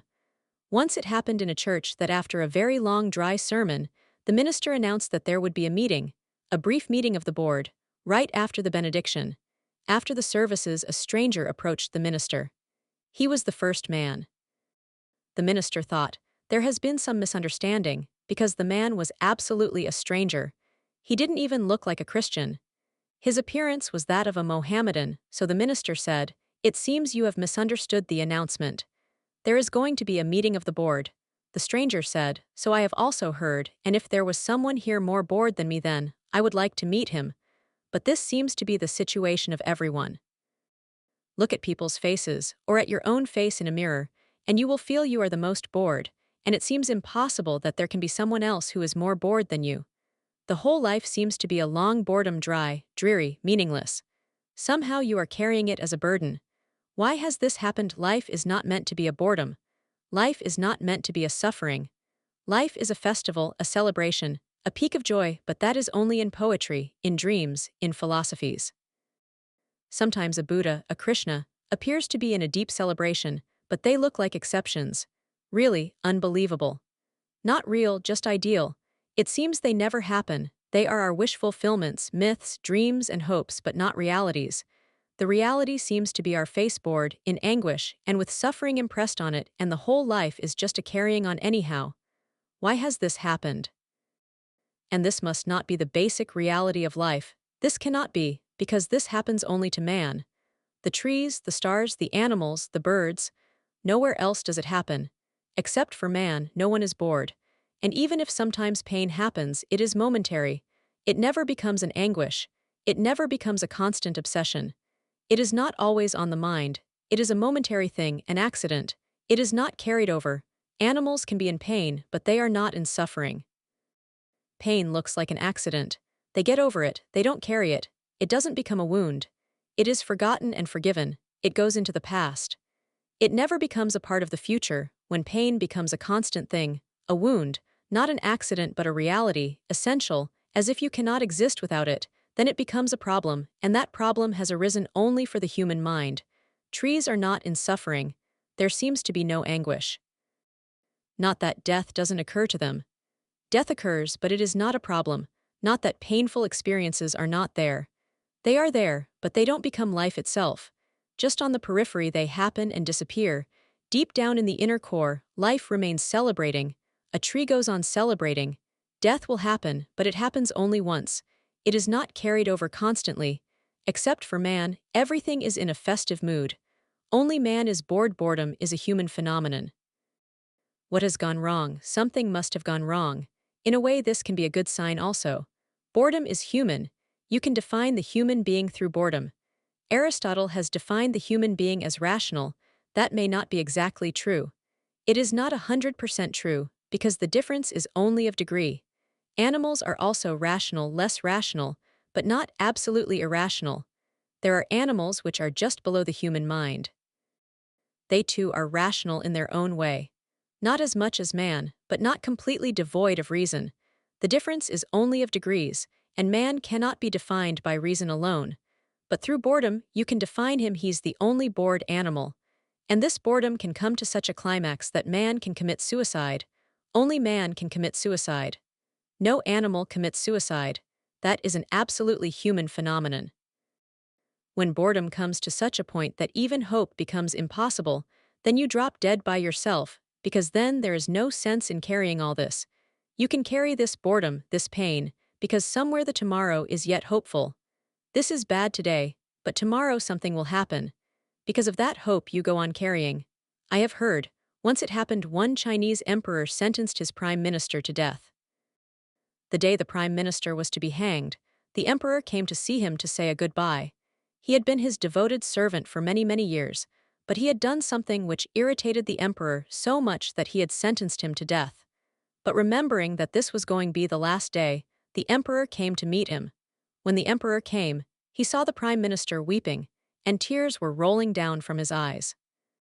He couldn't imagine that death could be the cause, because he was a brave man, so he asked, "It is impossible to imagine that you are weeping because you are going to die this evening. It is impossible to conceive. You are a brave man, and I have known your bravery so many times, so it must be something else. What is it? If I can do something, I will do it." The prime minister said, "Now nothing can be done, and it is of no use to say to you, but if you insist, then I am still your servant. I will obey you and tell you." The emperor insisted, so the prime minister said, "It is not my death, because that is not of much importance. Man has to die one day. Any day death will be, but I am weeping because I have seen your horse standing outside." The emperor asked, "Because of the horse, why?" The prime minister said, "I was looking for my whole life for this type of horse, because I have learned one ancient secret that I can teach horses to fly, but only of a particular type. This is the type, and this is my last day. I'm not worried about my death, but just that one ancient art will be lost with me. That's why I am weeping." The emperor was thrilled, excited. If the horse could fly, this would be something, so he said, "How many days will it take?" The prime minister said, "At least 1 year, and then this horse will start flying." So the emperor said, "Okay, for 1 year I will make you free, but remember, if in 1 year the horse is not flying, you will be again sentenced and hanged. But if the horse is flying, you will be forgiven. And not only forgiven, I will give you half of my kingdom, because I will be the first emperor in history who has a flying horse. So come out of the jail and don't weep." The prime minister rode, happy and laughing, on the horse to his house. But the wife was still weeping and crying, and she said, "I have heard, the news has reached before you but 1 year only. And I know you know no art, and this horse cannot fly. This is just a trick, a deception. So if you could ask for 1 year, why couldn't you ask for 10 years? The prime minister said, "That would be too much. As it is already too much. The horse flying is already too much. Then asking for 10 years would have been obviously a trick. But don't weep." But the wife said, "It makes me still more sad that now I will be living with you, and after 1 year you will be hanged. This 1 year is going to be a suffering." The prime minister said, "Now I will tell you one ancient secret you don't know. In this 1 year the king can die, the horse can die, I can die. Or who knows, the horse can learn to fly. 1 year. Just hope, and man lives through hope because he is so bored. When boredom comes to a point where you cannot hope, when hopelessness is absolute, you commit suicide. Boredom and suicide are both human. No animal can commit suicide, no tree can commit suicide. Why has this happened? What is the reason behind it? Has man forgotten completely how to live, how to celebrate, how to be festive? While the whole existence is festive, how has man retreated out of it and created a sad milieu around him? It has happened. Animals live through instinct. They don't live through awareness. They live through instinct, mechanically. Nothing has to be learned. They are born with whatsoever they need to know. Their life runs on a smooth, instinctive plane. There is no learning.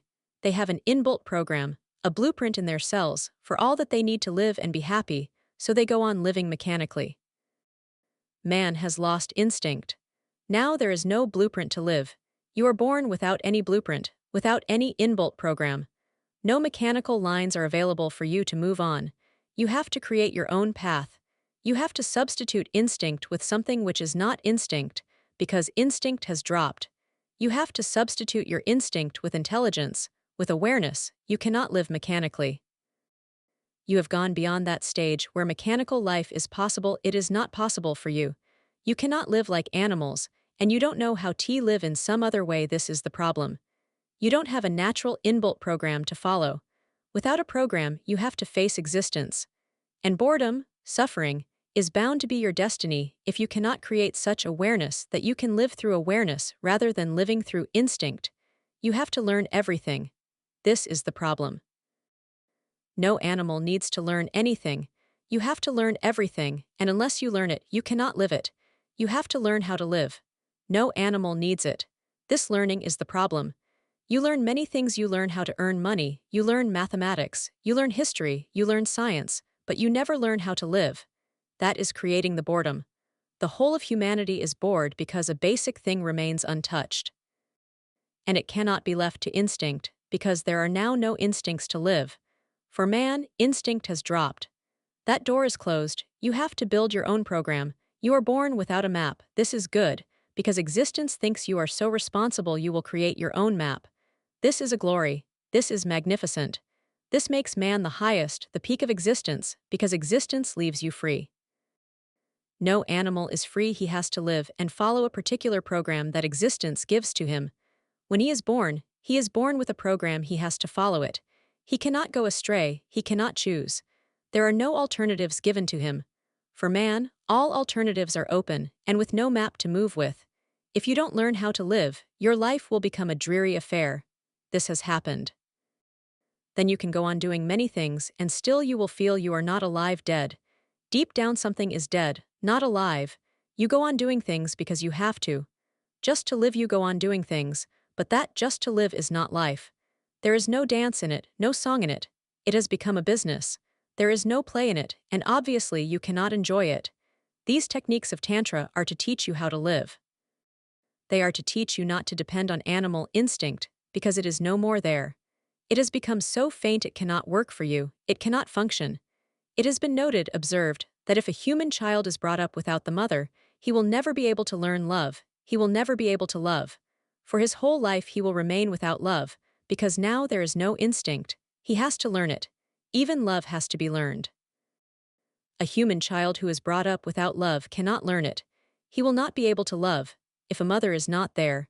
And if a mother doesn't become a source of happiness, of ecstasy, then no woman can become a source of happiness and ecstasy for that child.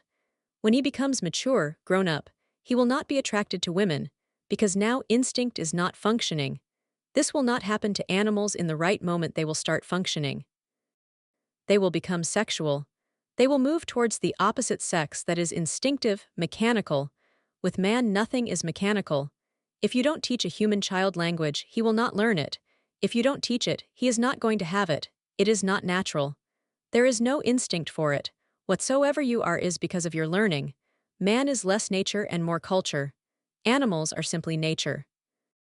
Man is less natural and more cultural, but one dimension, the basic and the most foundational, remains uncultured. That is the dimension of being alive. You take it as if you already have it. It is taken for granted. That is wrong. You don't know how to live, because just to breathe is not synonymous with living. Just to eat and sleep and just carry on the bodily affairs is not synonymous with living. You are existing, that's right, but you are not alive. A Buddha is alive, not simply existing. That aliveness can come only if you learn it, if you become aware of it, and if you search for it, and if you create situations in which it can evolve. Remember this: for man, mechanical evolution is not. Conscious evolution has taken place, and now you cannot do anything about it. You have to move into conscious evolution. You cannot fall back. You can stick where you are, then you will get bored. That's what is happening. You are not moving. You go on accumulating physical things. So things are moving, not you. Your riches go on accumulating. They are growing. Your bank balance is growing, not you. You are not increasing at all. On the contrary, you may be shrinking, decreasing, but you are not increasing. Unless you do something consciously, you are lost. A conscious effort is needed. It is not asked from the animals because they are not responsible. So you have to understand one very basic thing: with freedom comes responsibility. And you can be free only if you are responsible. Animals are not responsible, but they are also not free. They are not free. They have to follow a particular pattern. They are happy because nothing can go wrong. They are following a predetermined course. They are following a pattern which has been worked out in millennia, in centuries of evolution. It has been worked out and found correct. They are following that.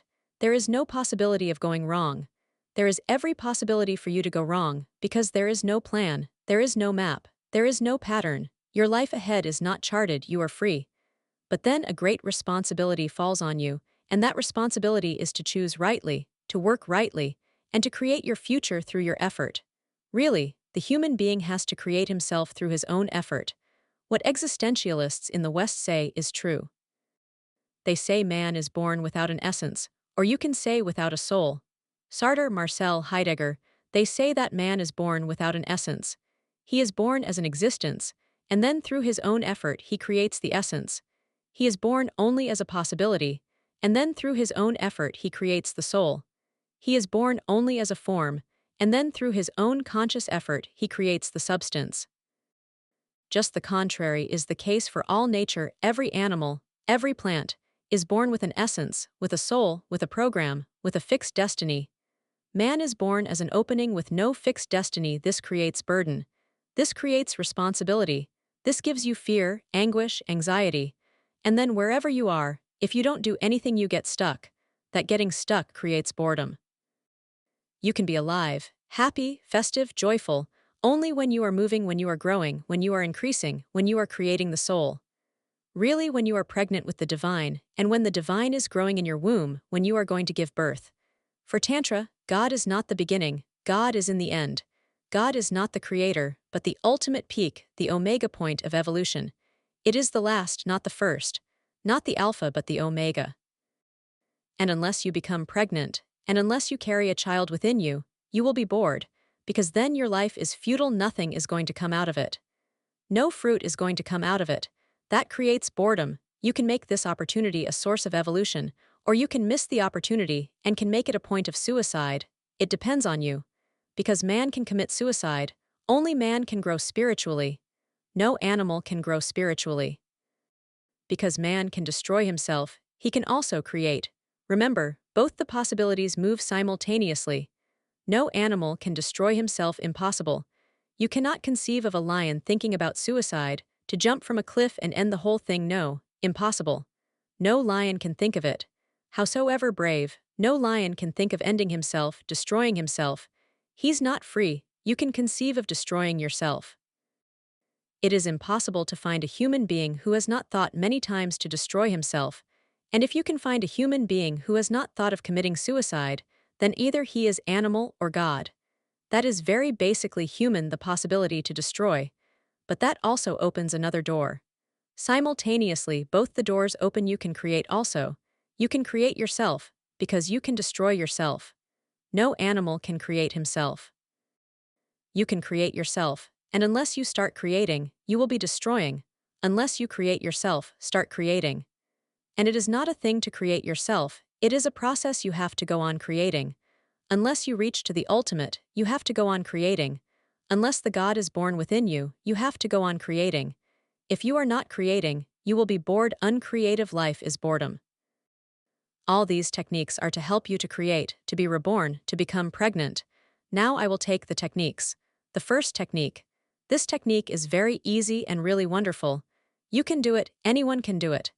There is no question of type, anyone can do this technique, and for everyone this will be helpful. Even if you cannot move very deeply in it, then too it will be helpful, it will refresh you. Whenever you are bored, it will immediately refresh you. Whenever you are tired, it will immediately revitalize you. Whenever you are in a mood where you feel fed up with the whole thing, immediately a new surge of energy will flow within you.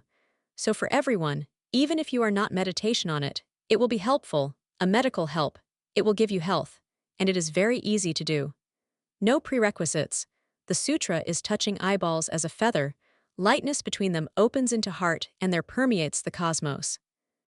Before entering the technique, some introductory remarks about it. First, something has to be understood about the eye, because the whole technique depends on it. The first thing, whatsoever you are, whatsoever you appear from without is false, but you cannot deceive your eyes. You cannot create false eyes. You can create a false face. You cannot falsify your eyes. That is impossible unless you become a perfect master like a Gurdjieff. Unless you become a perfect master of all your energies, you cannot falsify your eyes. No ordinary human being can do that. You cannot falsify your eyes. That's why if someone looks in your eyes, stares in your eyes, you feel offended because he is trying to find the real thing. And at that point, you cannot do anything. Your eyes will reveal the true self. So it is not good manners to stare in anybody's eyes. Even while talking, you go on avoiding the eyes. Unless you are in love with someone, unless someone is ready to be true with you, you cannot stare. There is a limit. Psychologists have observed that 30 seconds is the limit. With a stranger, you can stare for 30 seconds, not more. If you stare more, you have started being aggressive, and the other will immediately start to feel uneasy. You can stare from a faraway point, because then no one is aware. If you are 100 feet away, I can go on staring at you. But if you are just 2 feet away, it becomes impossible. In a crowded train, or in a crowded elevator, sitting or standing just close together, you never look at each other's eyes. You can touch the body that is not so offensive, but you never look into each other's eyes because that will be too much, too near, and you will penetrate the real man. The first thing to remember: eyes have no personality. They are pure nature. They have no personality. The second thing to remember: you move into the world almost only through the eyes. They say 80%. Those who have been working with eyes, the psychologists, they say that 80% of contact with the world is through the eyes. 80% of your life moves out through the eyes. That's why whenever you see a blind man, you feel pity.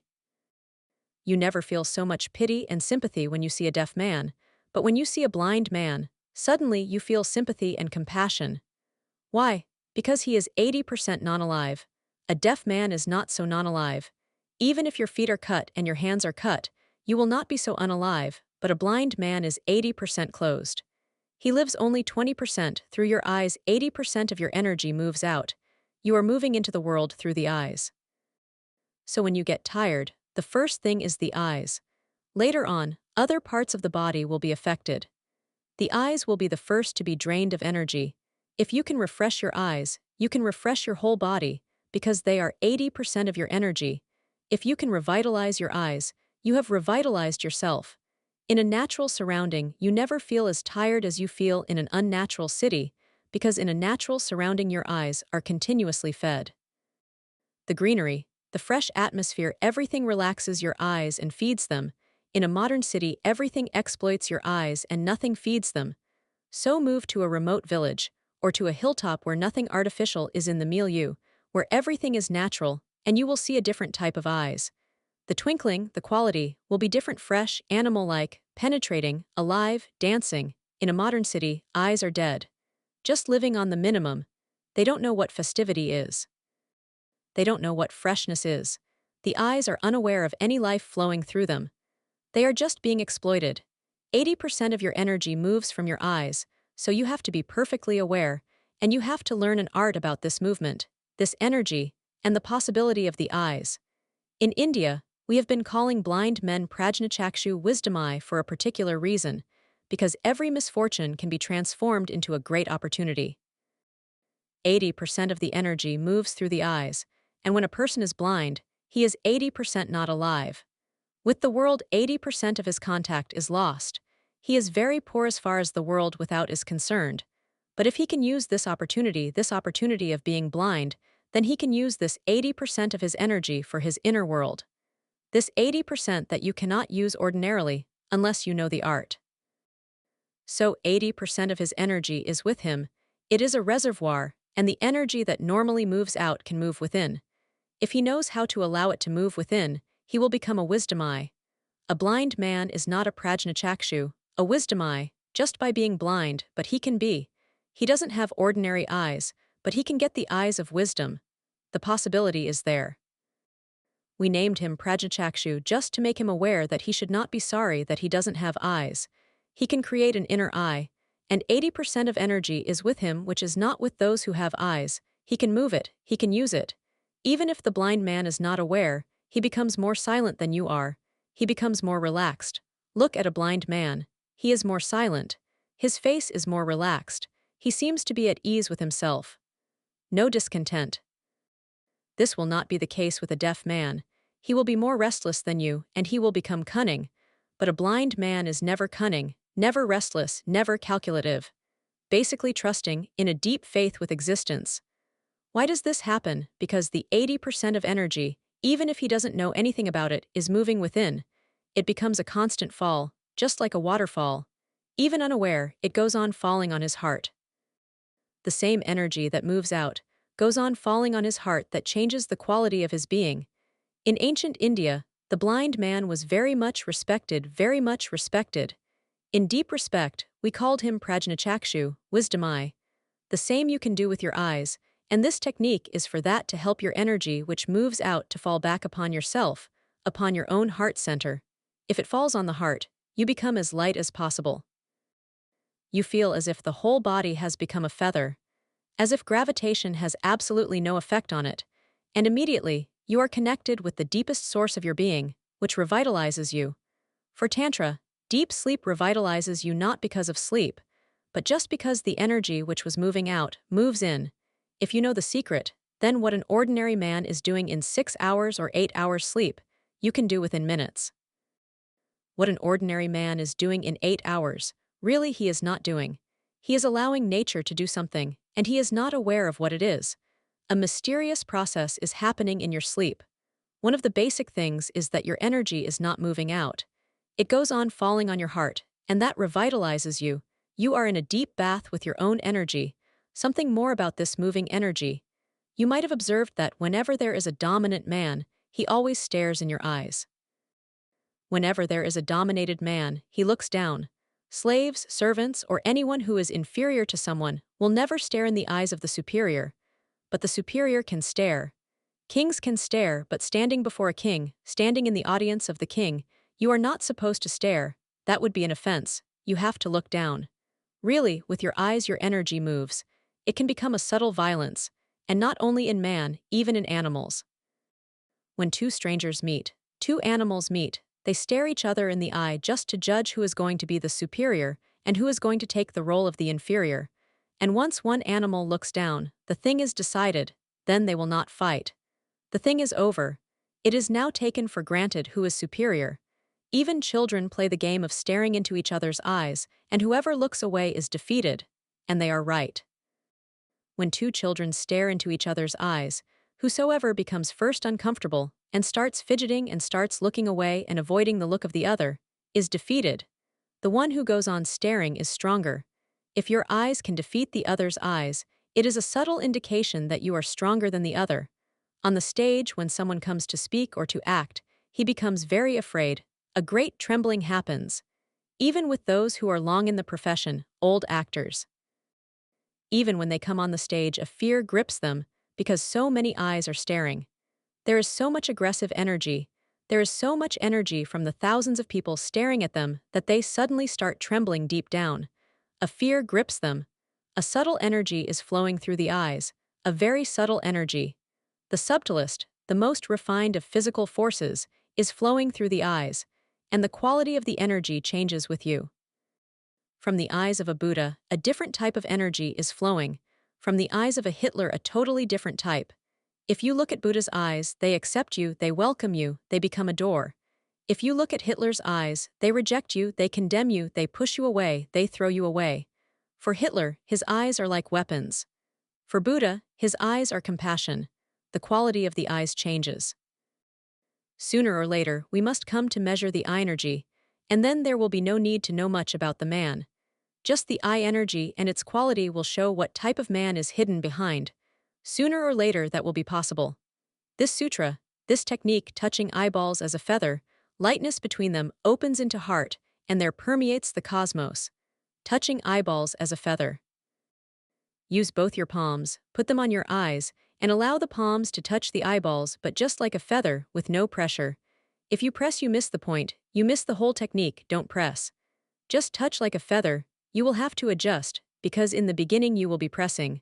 Put less and less pressure until you are just touching with no pressure at all, just your palms touch the eyeballs. Just a touch, just a meeting with no pressure, because if the pressure is there, then the technique will not function, so like a feather. Why? Because a needle can do something which a sword cannot do. If you press, the quality has changed, you are aggressive. And the energy that is flowing through the eyes is very subtle, a small pressure, and it starts fighting and a resistance is created. If you press, then the energy that is flowing through the eyes will start a resistance, a fight. A struggle will ensue. So don't press. Even a slight pressure is enough for the eye energy to judge. It is very subtle, it is very delicate. Don't press like a feather, just your palm is touching, as if not touching. Touching as if not touching, no pressure. Just a touch, a slight feeling that the palm is touching the eyeball, that's all. What will happen when you simply touch without any pressure? The energy starts moving within. If you press, it starts fighting with the hand, with the palm, and moves out. Just a touch and the energy starts moving within. The door is closed. Simply the door is closed and the energy falls back. The moment energy falls back, you will feel a lightness coming all over your face, your head. This energy moving back makes you light. And just between these two eyes is the third eye, the wisdom eye, the prajnachakshu. Just between these two eyes is the third eye. The energy falling back from the eyes hits the third eye. That's why one feels light, levitating, as if there is no gravitation. And from the third eye the energy falls on the heart. It is a physical process, just drip, drip, it drops, and you will feel a very light feeling entering in your heart. The heartbeats will slow down, the breathing will slow down, your whole body will feel relaxed. Even if you are not entering deep meditation, this will help you physically. Any time in the day, relax on a chair, or if you don't have any chair, when just sitting in a train, close your eyes, feel a relaxed being in the whole of your body, and then put both your palms on your eyes. But don't press, that's the very significant thing. Just touch like a feather. When you touch and don't press, your thoughts will stop immediately. In a relaxed mind, thoughts cannot move. They get frozen. They need frenzy and fever, they need tension to move. They live through tension. When the eyes are silent, relaxed, and the energy is moving backwards, thoughts will stop. You will feel a certain quality of euphoria, and that will deepen daily. So do it many times in the day. Even for a single moment, touching will be good. Whenever your eyes feel exhausted, dry of energy, exploited after reading, seeing a film, or watching TV, whenever you feel it, just close the eyes and touch. Immediately there will be the effect. But if you want to make it a meditation, then do it for at least 40 minutes. And the whole thing is not to press, because it is easy for a single moment to have a feather-like touch. It is difficult for 40 minutes. Many times you will forget and you will start pressing. Don't press. For 40 minutes, just remain aware that your hands have no weight. They are just touching. Go on being aware that you are not pressing, only touching. This will become a deep awareness, just like breathing. As Buddha says to breathe with full awareness, the same will happen with touching, because you have to be constantly mindful that you are not pressing. Your hand should just be a feather, a weightless thing, simply touching. Your mind will be totally there, alert, near the eyes, and the energy will be flowing constantly. In the beginning, it will be just dropping in drops. Within months, you will feel it has become a river-like thing, and within a year, you will feel it has become a flood. And when it happens, touching eyeballs as a feather, lightness between them, when you touch, you will feel lightness. You can feel it right now. Immediately, the moment you touch, a lightness comes, and that lightness between them opens into the heart. That lightness penetrates, opens into the heart. In the heart, only lightness can enter. Nothing heavy can enter. Only very light things can happen to the heart. This lightness between the two eyes will start dropping into the heart, and the heart will open to receive it, and there permeates the cosmos. And as the falling energy becomes a stream and then a river and then a flood, you will be washed completely, washed away. You will not feel that you are. You will feel simply the cosmos is. Breathing in, breathing out, you will feel you have become the cosmos. The cosmos comes in and the cosmos goes out. The entity that you have always been, the ego, will not be there. This technique is very simple, without any danger, so you can experiment with it as you like. But because it is so easy, you may not be able to do it. The whole thing depends on touch without pressure, so you will have to learn it, try it. Within a week it will happen. Suddenly someday when you are just touching with no pressure, immediately you will feel what I am saying, a lightness and an opening in the heart, and something dropping from the head into the heart. The second technique, kind divi, enter etheric presence pervading far above and below your form. Kind divi, enter etheric presence pervading far above and below your form. The second can be done only if you have done the first. It can be done separately also, but then it will be very difficult. But if you do the first, then it is good to do the second and very easy. Whenever this happens that you feel light, levitating, as if you can fly suddenly, you will become aware that around your body form there is a bluish light, but that you can see only when you feel that you can levitate, that your body can fly, that it has become light, completely free of any burden, completely free of any gravitation towards the earth. Not that you can fly. That is not the point. Sometimes it happens. Sometimes it happens that it comes to such a balancing point that your body goes up. But that is not the goal, and don't think about it at all. This much will do if you feel with closed eyes that your body has gone up. When you open your eyes, you will see you are just sitting on the ground, so don't become worried about it. If with closed eyes you feel as if your body has gone up and you feel there is no weight to it, this is enough. For meditation, this is enough. But if you are trying to learn levitation, then it is not enough. But I am not interested in that, and I will not tell you anything about it. This much is enough that you feel that your body has no weight, it has become weightless. Whenever you feel this weightlessness, just with closed eyes become aware of the form of your body.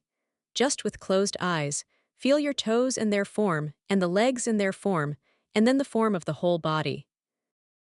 If you are sitting in Siddhasana, just like a Buddha, then feel the form while sitting like a Buddha. Just inside try to feel the form of your body. It will become apparent, it will appear before you, and you will simultaneously become aware that just around the form there is a bluish light. Do it with closed eyes in the beginning. And when this light goes on spreading and you feel an aura, a bluish aura, all around the form, then sometimes while doing it in the night with no light in a dark room, open your eyes and you will see it exactly around your body, a bluish form, just light, blue light, all around your body. If you want to see it actually, not with closed eyes but with open eyes, do it in a dark room with no light at all. This bluish form, this bluish light, is the presence of the etheric body. You have many bodies. This technique is concerned with the etheric body, and through the etheric body you can enter into the highest ecstasy. There are 7 bodies, and every body can be used to enter into the divine. Every body is just a door. This technique uses the etheric body, and the etheric body is the easiest to realize. The deeper the body, the more difficult. But the etheric body is just near you, just near the physical. It is just near. The second form is of the etheric, just around you, just around your body. It penetrates your body, and it is also around your body just like a hazy light, a blue light, hanging all around like a loose robe. Kind Divi, enter etheric presence pervading far above and below your form. Far above, below, everywhere around your form. If you can see that blue light around you, thinking will stop immediately because for the etheric body, no thinking is needed and the blue light is so calming, so soothing, so relaxing. Even ordinarily blue light is so soothing. Why? Because it is the light of your etheric body. The blue sky is so soothing. Why? Because it is the color of your etheric body, and the etheric body is very soothing. Whenever someone loves you, whenever someone touches you with deep love, he touches your etheric body. That's why you feel it as such a soothing thing. It has even been photographed. 2 lovers in deep love, making love if their intercourse can continue for a certain limit, beyond 40 minutes, and there is no ejaculation, around both the bodies, deep in love, a blue light appear. It has even been photographed. And sometimes there have been very strange phenomena, because this light is a very subtle electric force. All around the world, many times it has happened that a new couple, staying in a new room on their honeymoon, or on their first night when they don't know each other's body, and they don't know what is possible. If both the bodies are in a certain vibration of love, of attraction, of deep involvement and commitment, open, vulnerable to each other, ready to become one space, then sometimes it has happened accidentally that their bodies have become so electrified, their etheric body becomes so alive, that things in the room start falling. Very strange phenomena. A statue is there on the table, suddenly, it falls down.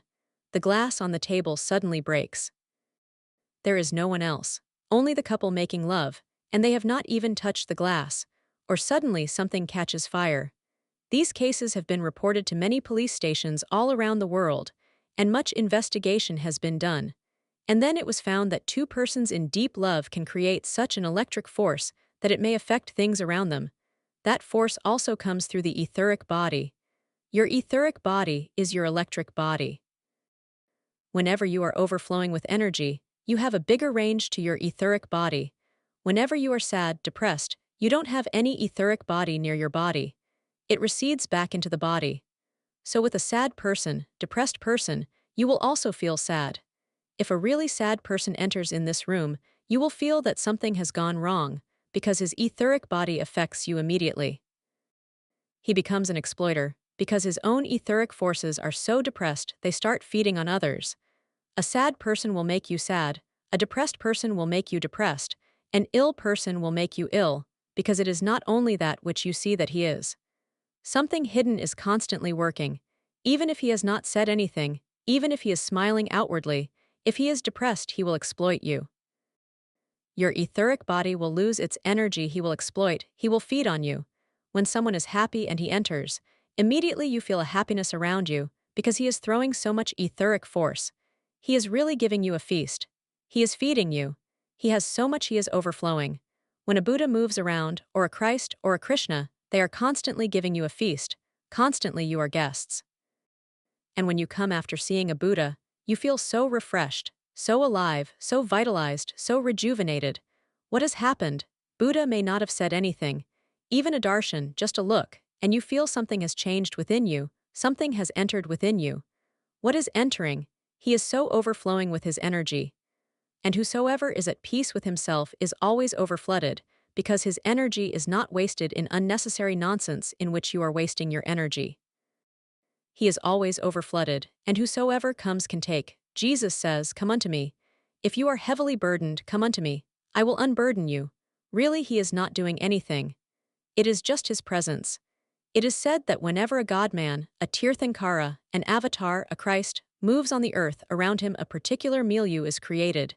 Jain yogis have even measured it. They say it is 24 miles. 24 miles is the radius around a Tirthankara, and for 24 miles in the whole radius, everyone is flooded with his energy, knowing, not knowing, friend or enemy, following him or opposing him, it makes no difference. If following, you are flooded more, because you are more open. If opposing, you are flooded, but not so much because you are closed, but the energy is flooding. A single man is such a reservoir. A single man, if undisturbed, silent, at ease, at home, is such a reservoir that for 24 miles around him in all directions a milieu is created. And in that milieu you are on a constant feast. This happens through the astral body. The astral body is your electric body. The body that we see is the physical, the material. This is not really life. Life comes to this body because of the electric, the etheric body. That is your prana, that is your vitality. So Shiva says, kind Divi, enter etheric presence. First you will have to become aware of the form that surrounds your physical form, and when you have become aware, then help it to grow, help it to increase and expand. What can you do? Just sitting silently, looking at it. Not doing anything, just looking at the bluish form around you. Not doing anything, just looking at it, you will feel it is increasing, spreading, becoming bigger and bigger. Because when you are not doing anything, the whole energy goes to the etheric. Remember this. When you are doing anything, the energy is taken out of the etheric. Lao Tzu says, non-doing, no one is stronger than me. Not doing anything at all, and no one is stronger than me. Those who are strong by doing can be defeated. Says Lao Tzu, I cannot be defeated, because my energy comes from non-doing. So the secret is not doing anything. What was Buddha doing under the Bodhi tree? Not doing anything. He was not doing in that moment. He was not. Just sitting, he achieved the ultimate. It looks puzzling. We are doing so much effort and nothing is achieved, and Buddha was not doing anything under the Bodhi tree and he achieved the ultimate. When you are not doing anything, your energy is not moving out, it goes to the etheric. It is accumulated there.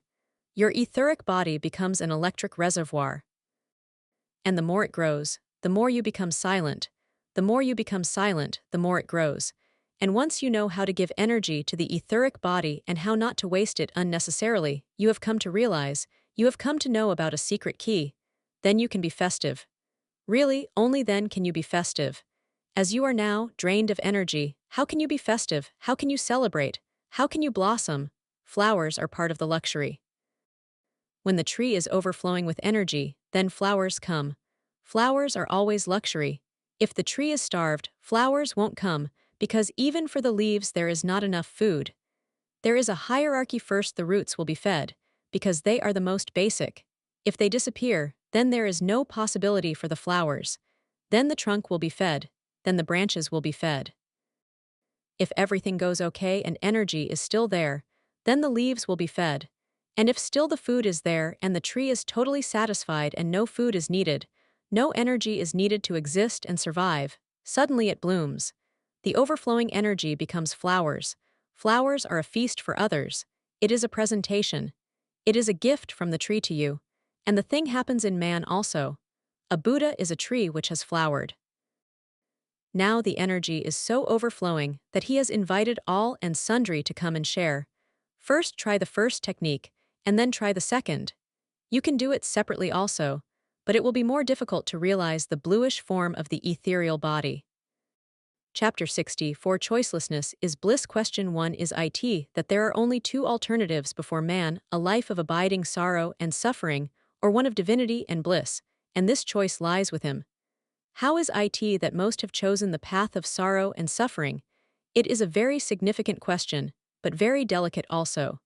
The first thing to be understood is that life is very paradoxical, and because of that many things happen. These are the two alternatives. Either man can be in heaven or hell, and there is no third possibility. Either you can be in deep suffering, or you can be without suffering and in deep bliss. These are the only two possibilities, two openings, two doors, two modes of being. Then the question necessarily arises why man chooses to be in suffering. Man never chooses to be in suffering, man always chooses to be in bliss, and there comes the paradox. If you choose to be in bliss, you will be in suffering, because to be in bliss means to be choiceless. This is the problem. If you choose to be in bliss, you will be in suffering. If you don't choose, if you simply remain a witness, non-choosing, you will be in bliss. So it is not a question of choosing between bliss and suffering. Deep down, it is a question of choosing between choosing and non-choosing. Why does it happen that whenever you choose, you are in suffering? Because choice divides life. Something has to be cut and thrown away. You don't accept the total. You accept something in it and you deny something. That's what choice means. And life is a totality. If you choose something and deny something, that which you deny will come to you, because life cannot be divided. And that which you deny, just because you deny it, becomes a powerful thing over you. You really become afraid of it. Nothing can be denied. You can only close your eyes to it. You can only escape. You can become inattentive towards it, but it is always there hidden, waiting for the moment to assert. So if you deny suffering, if you say you are not going to choose suffering, then in a subtle you have chosen it. Now it will always be around you. One thing. Life is totality, the first thing. And life is change, the second thing. These are basic truths. You cannot divide life. Secondly, nothing is stagnant and nothing can be. So when you say, I am not going to suffer, I am going to choose a blissful mode of living, you will cling to happiness. And whenever you cling to something, you want it, you hope it to be permanent, and nothing can be permanent in life. Life is a flux. So when you cling to happiness, you are again creating suffering, because this happiness will pass away. Nothing can remain. It is a river, and the moment you cling to a river, you are creating a situation in which you will be frustrated, because the river will move. Sooner or later you will find that the river has gone far away. It is not now with you. Your hands are empty and your heart is frustrated. If you cling to bliss, there will be moments of bliss, but they are going to pass away. Life is a flux. Nothing can be permanent here except you. Except you. Nothing is eternal here, and if you cling to a changing thing, when it is gone you will suffer. And it is not only that when it is gone you will suffer. If you have the mind of clinging, while it is there, you will not be able to enjoy it, because you will be constantly afraid that it is going to be lost. If you cling, you will miss the opportunity also. Later on you will suffer, and right now you will not enjoy, because the fear is just around the corner. Sooner or later it has to go. The guest has come to your house, and you know he is a guest, and tomorrow morning he will leave. You start suffering for the future. Tomorrow morning he will leave, and that pain, that suffering, that anguish, comes upon you right now. You cannot be happy while the guest is in your home. While the guest is with you, you cannot be happy because you are already in anxiety and anguish that tomorrow morning he will leave. So while he is there you will not be happy, And when he is gone, you will be unhappy. This is what is happening. The first thing, life cannot be divided. If you divide, only then can you choose. And that which you choose is flux, like sooner or later will be jibe, and that which you have denied will fall over you. You cannot escape it. You cannot say, I will live only in the days and I will escape the nights. You cannot say, I will live only with the ingoing breath, and I will not allow the outgoing breaths. Life is a rhythm of opposites. The breath comes in and goes out. Between these two opposites, ingoing and outgoing, you exist. Suffering is there, happiness is there. Happiness is just like the ingoing breath, suffering is just like the outgoing breath. Or day and night, the rhythm of opposites. You cannot say, I will live only if I am happy. When I am not happy, I will not live.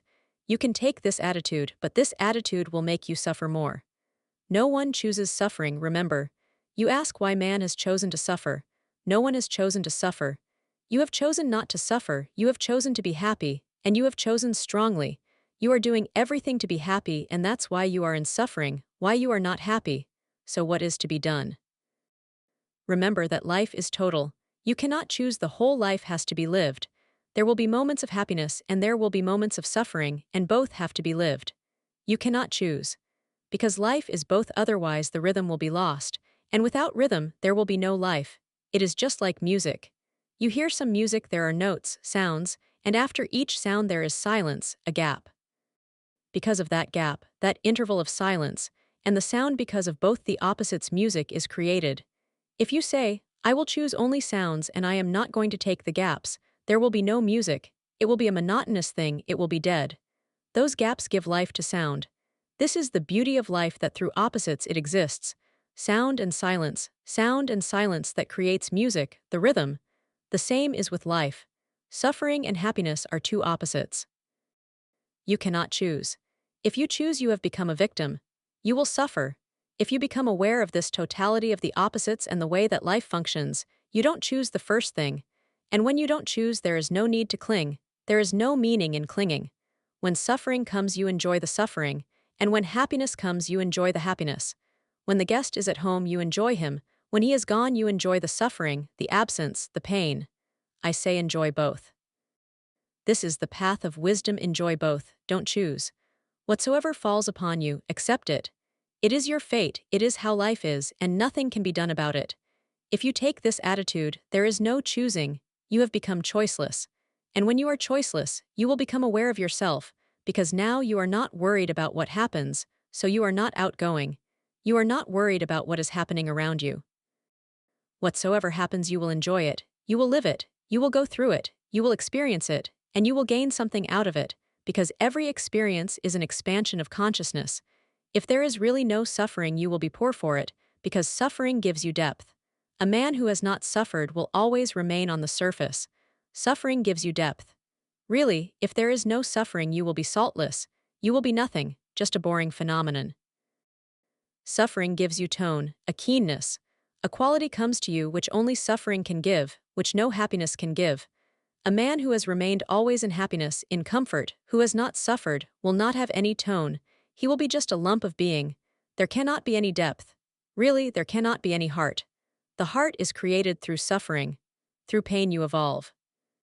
If a man has only suffered and he has not known any happiness, then too he will not be rich, because richness comes through opposites. The more you move in opposites, the higher, the deeper you evolve. A man who has simply suffered will become a slave. He who has not known any moments of happiness will not be really alive. He will become an animal. He will just exist anyhow. There will be no poetry, no song in the heart, no hope in the eyes. He will settle down to his pessimistic existence. There will be no struggle, no adventure. He will not move. He will be simply a stagnant pool of consciousness, and a stagnant pool of consciousness is not conscious. By and by he will become unconscious. That's why if there is too much pain, you fall unconscious. So just happiness will not be of much help, because there will be no challenge. Just pain will not be of much growth, because there will be nothing to struggle, to hope, to dream. There will be no fantasy. Both are needed, and life exists between both as a very delicate tension, a subtle tension. If you understand this, then you don't choose. Then you know how life functions, how life is. This is the way of life. It moves through happiness. It moves through suffering and gives you tone, and gives you meaning, and gives you depth. So both are good. I say both are good. I don't say choose between the two, I say both are good, don't choose. Rather, enjoy both. Rather, allow both to happen, be open without any resistance, don't cling to one and don't resist the other. Let no resistance be your motto, I will not resist life. Whatsoever life gives to me, I will be ready to take it, available, and I will enjoy it. The nights are also good and beautiful, and suffering has a beauty of its own. No happiness can have that beauty. Darkness has its own beauty. Day has its own beauty. There is no comparison and there is no choice. Both have their own dimensions to work in. The moment this consciousness arises in you, you will not choose. You will be just a witness, and you will enjoy this choicelessness will become bliss. This choicelessness will become bliss. Bliss is not contrary to suffering. Bliss is a quality which you can bring to anything whatsoever, even to suffering. A Buddha cannot suffer, but that doesn't mean that suffering doesn't happen to him. Remember, suffering happens as much to Buddha as it happens to you, but he cannot suffer because he knows the art of enjoying it. He cannot suffer because he remains blissful. Even in suffering, he remains festive, meditative, alive, enjoying, open, non-resistant. Suffering happens to him, but he is not touched. Suffering comes and goes, just like a breath coming in and going out. He remains himself. The suffering cannot push him aside. The suffering cannot push him off his feet. Nothing can push him, neither suffering nor happiness. You exist like a pendulum, everything pushes you, everything. You cannot even be really happy, because happiness will also kill you. You get so involved in it. I remember, once it happened that a poor schoolmaster, very old, poor, retired, won a lottery. The wife was afraid and she thought, this is going to be too much for the old man. $5,000 is too much for him. Even a $5 note gives him so much happiness, so $5,000 may kill him. She ran to the church, to the nearby church, and went to the priest and told him what had happened. She said, the old man is out, but he is just coming back. This is his time to return, so do something. $5,000, just the news will kill him. The priest said, don't be afraid. I know the human mind and the way it functions. I know the psychology. I will come, so the priest came to the house. The moment they arrived, the old man also arrived, so the priest started. He said, suppose you won a lottery of $5,000, what would you do? The old man thought about it, pondered over it, and he said, I would give half of the money to the church. The priest fell down dead. It was too much. Even happiness will kill you, because you get so involved. You cannot remain out of anything. Suffering or happiness, whatsoever comes to your door, you get so involved in it you are just pushed off your feet. You are no more there. Just a breeze comes in the house and you are no more there. What I am saying is that if you don't choose, if you remain alert and aware that this is how life is, days and nights come and go, suffering and happiness you just witness. There's no clinging to happiness, no hankering for happiness, and no escape from suffering. You remain in yourself, centered, rooted. This is what bliss is, so remember, bliss is not something opposite to suffering. Don't think that when you become blissful, there will be no suffering, nonsense. Suffering is part of life. It ceases only when you are not. When you completely disappear from the body, suffering ceases.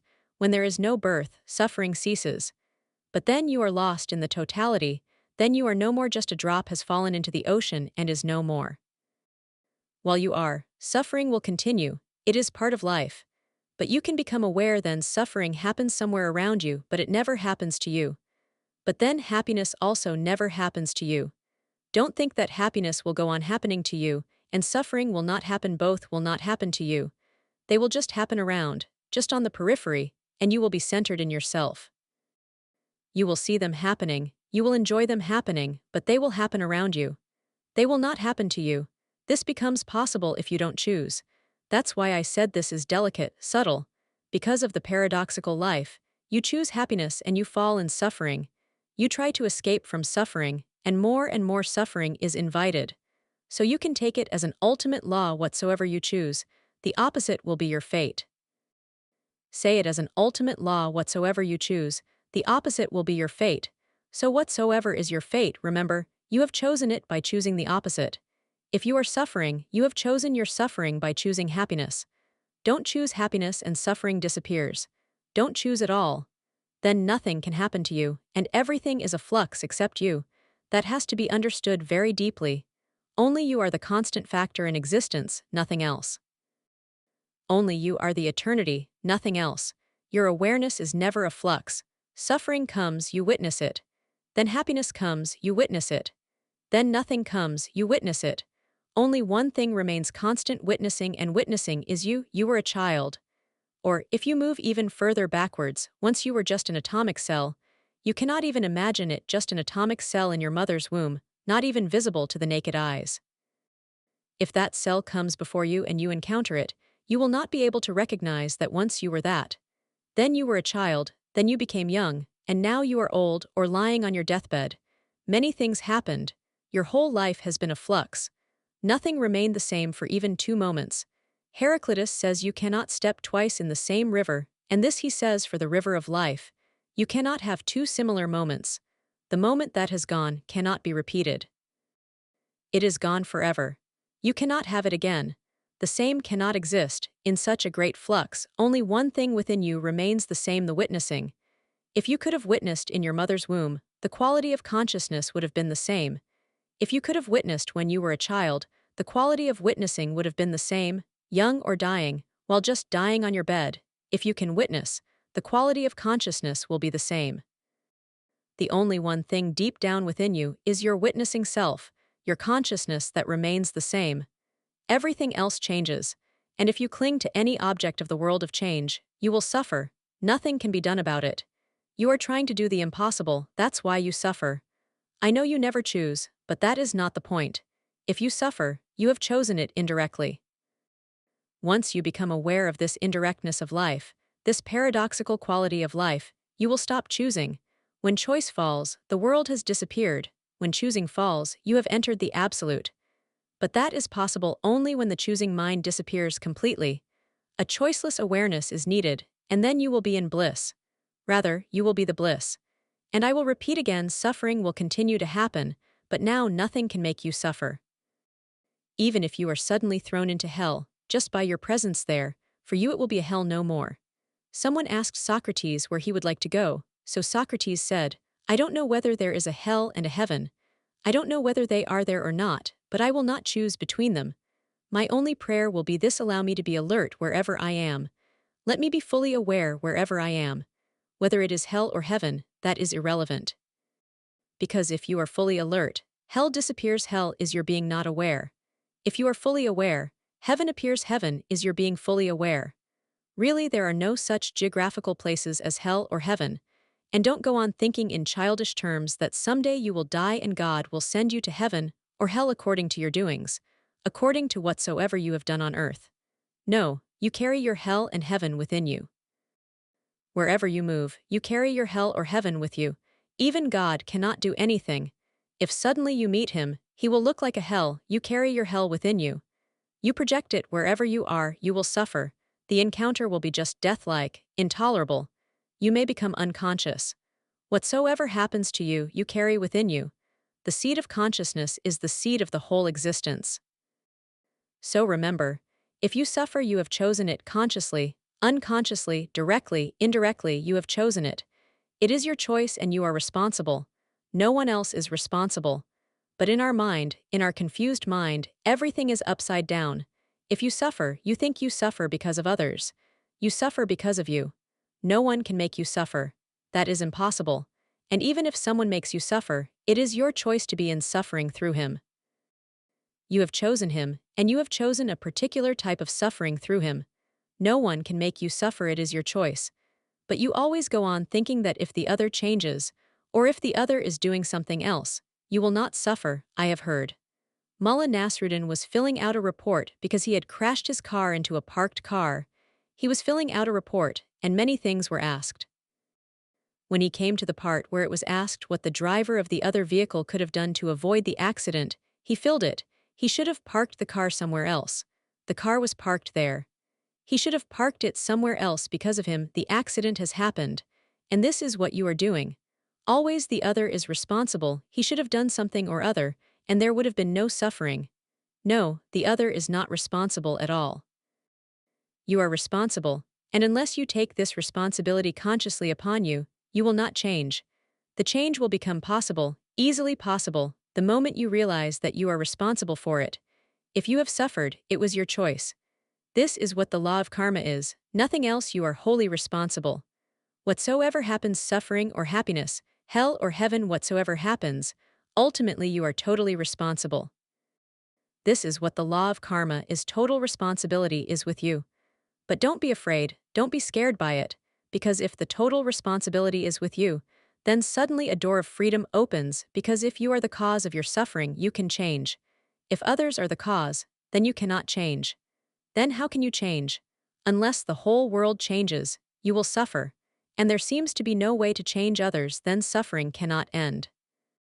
But we are so pessimistic that even such beautiful doctrines as the law of karma, we interpret in such a way that they don't free and liberate us, but rather, on the contrary, they make us more burdened.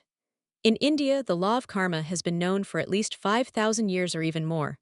But what have we done? It is not that we have taken responsibility upon ourselves. We have thrown all the responsibility on the law of karma, that it is happening because of the law of karma, and we cannot do anything, nothing can be done. Because of the past lives, this life is such. The law of karma was to free you. It was giving you total freedom towards yourself. No one else can make any suffering for you. This was the message. If you are suffering, you have created it. You are the master of your fate, and if you want to change it, immediately you can change it and the life will be different. But the attitude. I have heard, once two friends were talking. One was a bona fide optimist, the other a bona fide pessimist. Even the optimist was not too happy about the situation. The optimist said, if this economic crisis continues, and these political catastrophes continue, and the world remains the same as it is, immoral, then we are going to be reduced to begging soon. Even he was not too hopeful about it, the optimist, when he said, we are going to be reduced to begging. The pessimist said, from whom are you going to beg if this condition continues? You have a mind, and you goon bringing your mind to everything. Really, you transform the quality of every teaching and doctrine. You defeat Buddhas and Krishnas so easily because you convert the whole thing. You color it in your own way. You are totally responsible for whatsoever you are and for whatsoever world you are living in. It is your creation. If this goes deep in you, you can change everything. You need not suffer, don't choose, be a witness, and bliss will happen to you. Bliss is not a dead state. Suffering will go on continuing around you. So it is not a question of what happens to you. It is a question of how you are. The total ultimate meaning comes from you, not from the happening. Question 2. Last night, you talked about boredom. How can we hope for an enlightened society when in order to maintain society, most people must perform boring, monotonous, and repetitive tasks? Again, nothing is boring. Nothing is repetitive and monotonous. You are, and you bring your quality to everything that you do. No act is boring in itself, and no act can be non-boring in itself. It is you who make it boring or non-boring. And the same act can be a boredom to you this moment, and the next moment it may become a blissful thing, not that the act has changed. Your mood, the quality you bring to the act, has changed. So remember, you are not bored because repetitive acts have to be done. Rather, on the contrary, you are bored, that's why they appear repetitive. For instance, children want to repeat things. They go on playing the same game again and again. You get bored. What are they doing? The same game again and again. They go on asking for the same story. They enjoy it again and again, and they say, tell me that story again. What is the matter? You cannot conceive it. It looks stupid. It is not. They are so alive that nothing is repetitive for them. You are dead and everything is repetitive for you. They go on repeating the same game. The whole day they can go on, and if you stop them, they will scream and cry, and they will resist you, saying, don't destroy our game. And you cannot understand what they are doing the whole day. They have a different quality of consciousness. Nothing is repetitive for them. They enjoy it so much that the very enjoyment changes the quality, and then they enjoy it again and they enjoy it more, because now they know the know-how. The third time they enjoy it even more, because now they are acquainted with everything. They go on enjoying. Their enjoyment goes on increasing. Your enjoyment goes on decreasing. What is the matter? Is the act itself boring? Or is something wrong with your mode of being, your mode of consciousness? Look at it from another angle. Two lovers will go on repeating the same acts every day. They will kiss and they will hug. They are the same acts. and they would like to go on doing that ad infinitum. If you give them time, they will go on repeating to the very end of existence. Looking at two lovers, you will get bored. What are they doing? The same thing every day. And if you give them the whole day, they will go on hugging, loving, embracing, kissing. What are they doing? Lovers have again become children. That's why love is so innocent, it makes you a child again. Now they are enjoying the game. They are again children. The whole nonsense of maturity they have thrown. They are playing with each other's body, and to them nothing is repetitive. Each kiss is something absolutely new, unique. It was never so before. It will never be the same again. Each moment of love has its own individual existence, non-repetitive. That's why they goon enjoying. The economic law of diminishing returns doesn't apply to it. For love, there is no law of diminishing returns. Rather, increasing returns. That's why economists cannot understand love, mathematicians cannot understand love. All those who are efficient in calculation cannot understand love, because this is absurd, it defies all laws, all mathematics, it goes on increasing. When I was a student, when my teacher of economics explained to us about the law of diminishing returns, I asked him about love. What do you say about love? He became disturbed, and when I said that just the contrary, the law of increasing returns applies to love, he said to me, "You go out of the class. You cannot understand economics." He said, "This law is universal." I said, "Don't say it is universal, because what about love?" Two lovers appear to us as if they are repeating. To them, they are not repeating.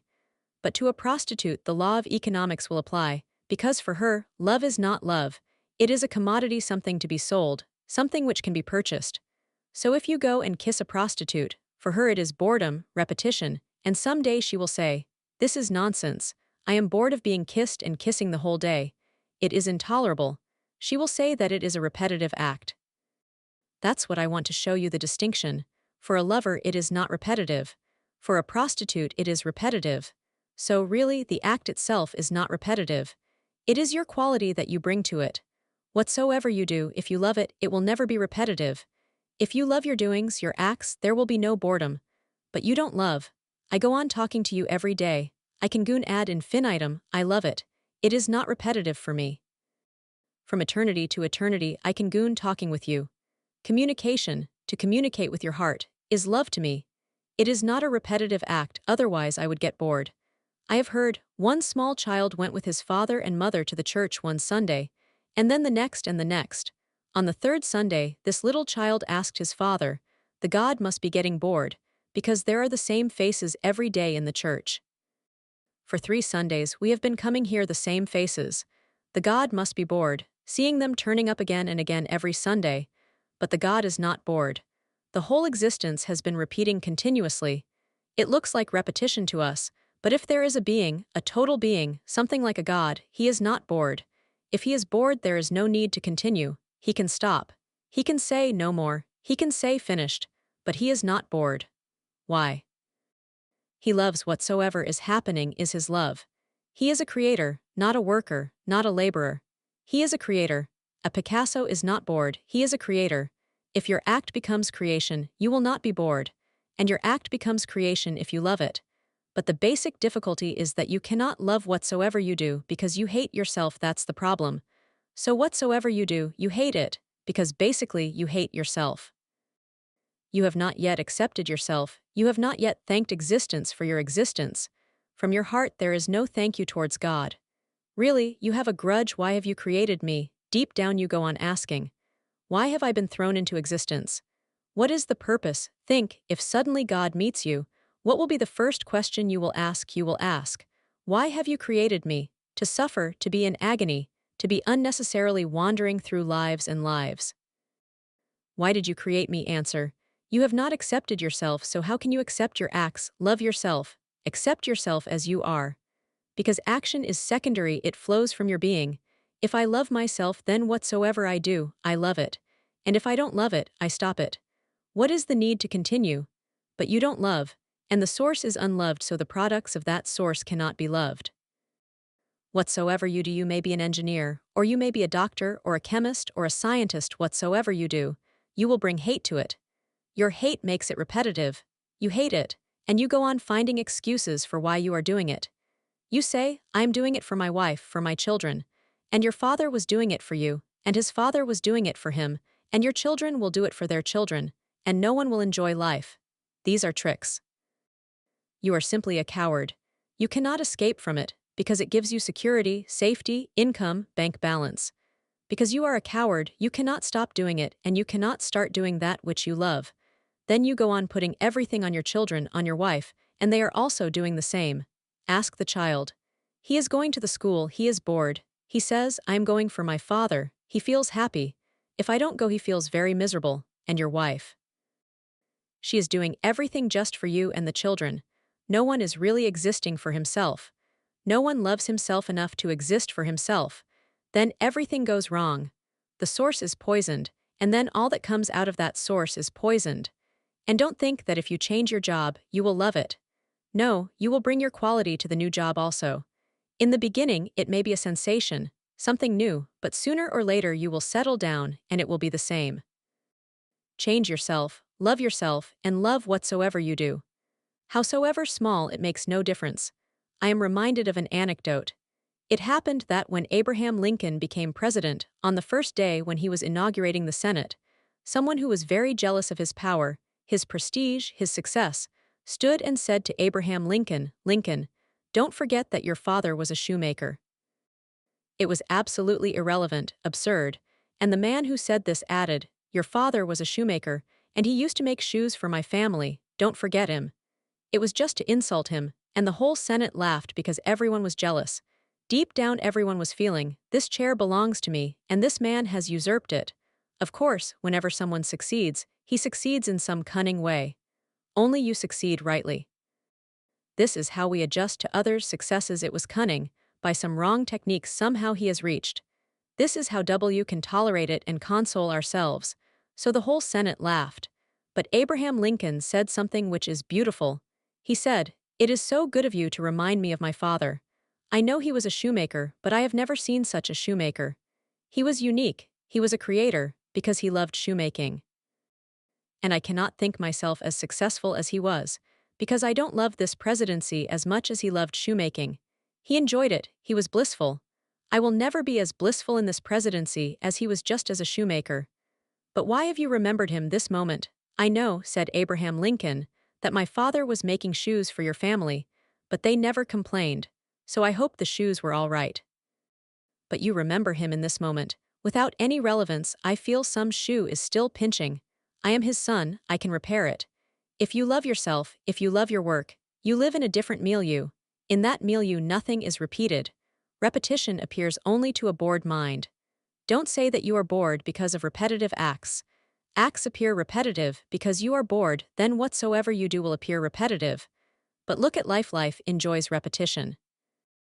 The seasons move in a circle. The sun moves in a circle every day, every morning, it arises. And the summer comes and the winter comes and the rains come and they go on moving. In a deep way, the whole existence is repetitively moving. It seems creation is just like a child's play. The trees are not bored, and the sky is not bored. The sky never says now, again the clouds. For so many millennia, the sky has been seeing the clouds. Every rainy season the clouds come and they start moving. Look at life. It is repetitive. The word is not good. The word repetitive is not good. Rather, it will be better to say it goes on playing the same game.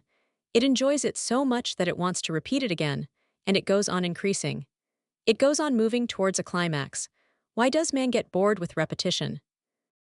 Not because repetition is boring, but because you are so bored that everything will be boring.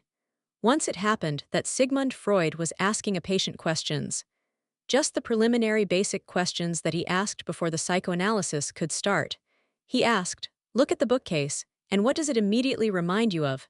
The man looked at the books, not really looking at all, and he said, it reminds me of a woman, a beautiful woman.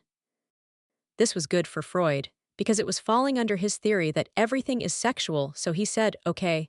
Then he took his handkerchief and said, look at this. What does this remind you of immediately? Whatsoever comes to your mind. The man laughed and said, a beautiful woman. Freud was overjoyed. Really, that was his theory, that every man is basically concerned with sex and nothing else. Man thinks of woman, woman thinks of man, and that is all thinking. so he said, "Look at the door." There was no one at the door. There was no one even moving in the street. He said, "Look, there is no one. This absence, what do you feel? What do you immediately remember?" The man said, "A beautiful woman." Now even Freud was a little disturbed whether this man was just deceiving him or not, so he said, "It seems too much. Everything makes you remember a woman." The man said, "That is not the point. Whether it is a bookcase or a handkerchief or an empty door is not the point. Really, I never think of anything except of women. I never think of anything else, so whatsoever you say is irrelevant. I think only of women. It is not that everything reminds me of them. I am thinking only of women. It is not a question of any reminding. So really it is not a question that this act makes you bored, or that act makes you bored, or repetition, or monotony, or tedious jobs make you bored. The real thing is that you are bored whether you do something or not. If you are simply relaxing in a chair, you will be bored. Not doing anything, you will be bored. You will say, "There is nothing to do and I am bored. Nothing to do, I am bored." The whole week you are bored because of the tedious job, and on the weekend you are bored because there is nothing to do. The whole life you are bored because of doing a repetitive job in a factory, in an office, in a shop. Then when you retire you are bored, because now there is nothing to do. It is not a question of anything else. Something is not creating boredom in you. You are bored, and you go on bringing your boredom to everything that you touch. You have heard of King Midas, whatsoever he touched became gold. You are also a King Midas, whatsoever you touch becomes boredom. You have an alchemical touch, you can change everything into a boredom.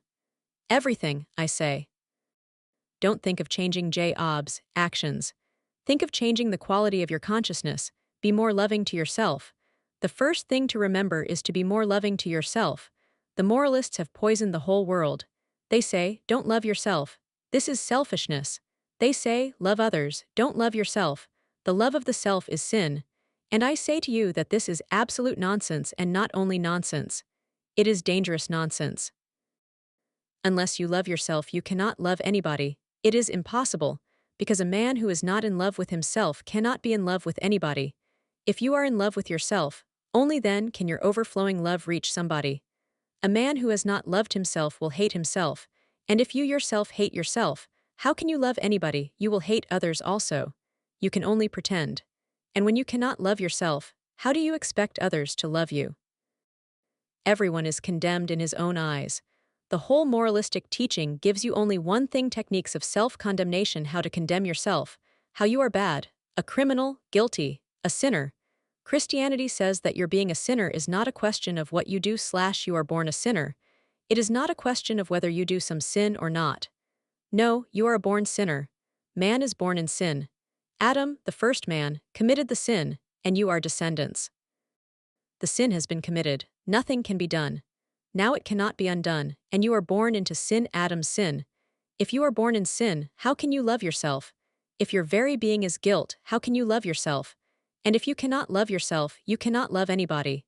The love must happen at home first. You are the home, and only when it overflows can it reach to others. And when it overflows into your acts, into whatsoever you do. Whether you paint or make a shoe or anything, just cleaning the street, whatsoever you do, if you are in deep love with yourself, it flows into everything you do. It flows even when you are not doing anything. It goes on flowing, it becomes your very existence, and then nothing is boring. People come to me. Sometimes very sympathetically, some friends ask me, "The whole day you are sitting in one room, not even looking out of the window. Don't you get bored?" I am with myself. Why should I get bored? They say, "Just sitting alone, don't you get bored?" If I hate myself, I will get bored, because you cannot live with a person you hate. You get bored with yourself, you cannot be alone. Even if you are alone for a few moments, you get fidgety, you get uncomfortable, and uneasiness comes into your being. You long to meet someone because you cannot remain with yourself. The company is so boring, your own company. You cannot look at your own face. You cannot touch your hand lovingly. No, impossible. They ask me, and their asking is relevant to their own reference, because they will get bored if they are alone. They ask me, "Don't you go out sometimes?" There is no need. Sometimes they ask me, people come to you with the same problem again and again. Don't you get bored? Because everyone has the same problem. You are so unoriginal you cannot even create an original problem. Everyone has the same problem.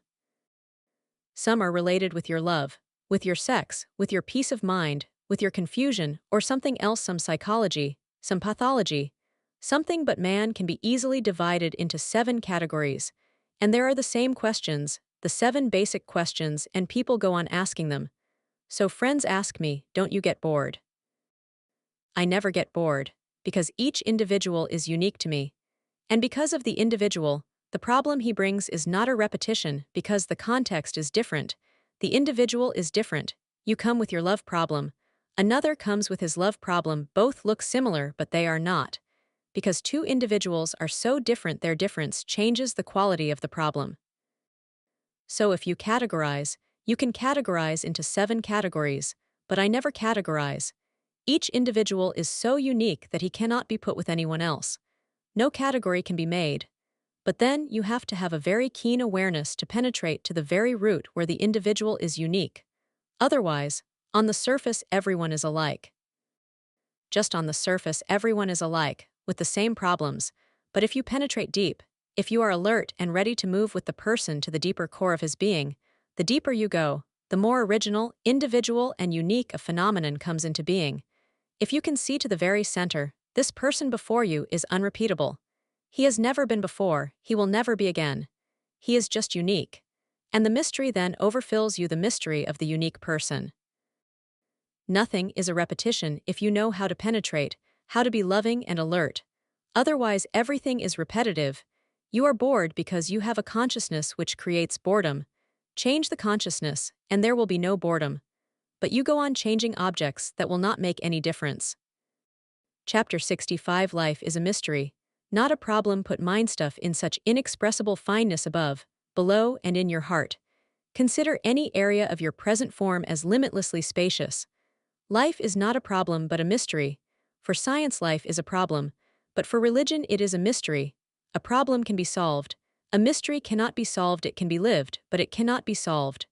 Religion offers no solutions, no answers. Science offers answers.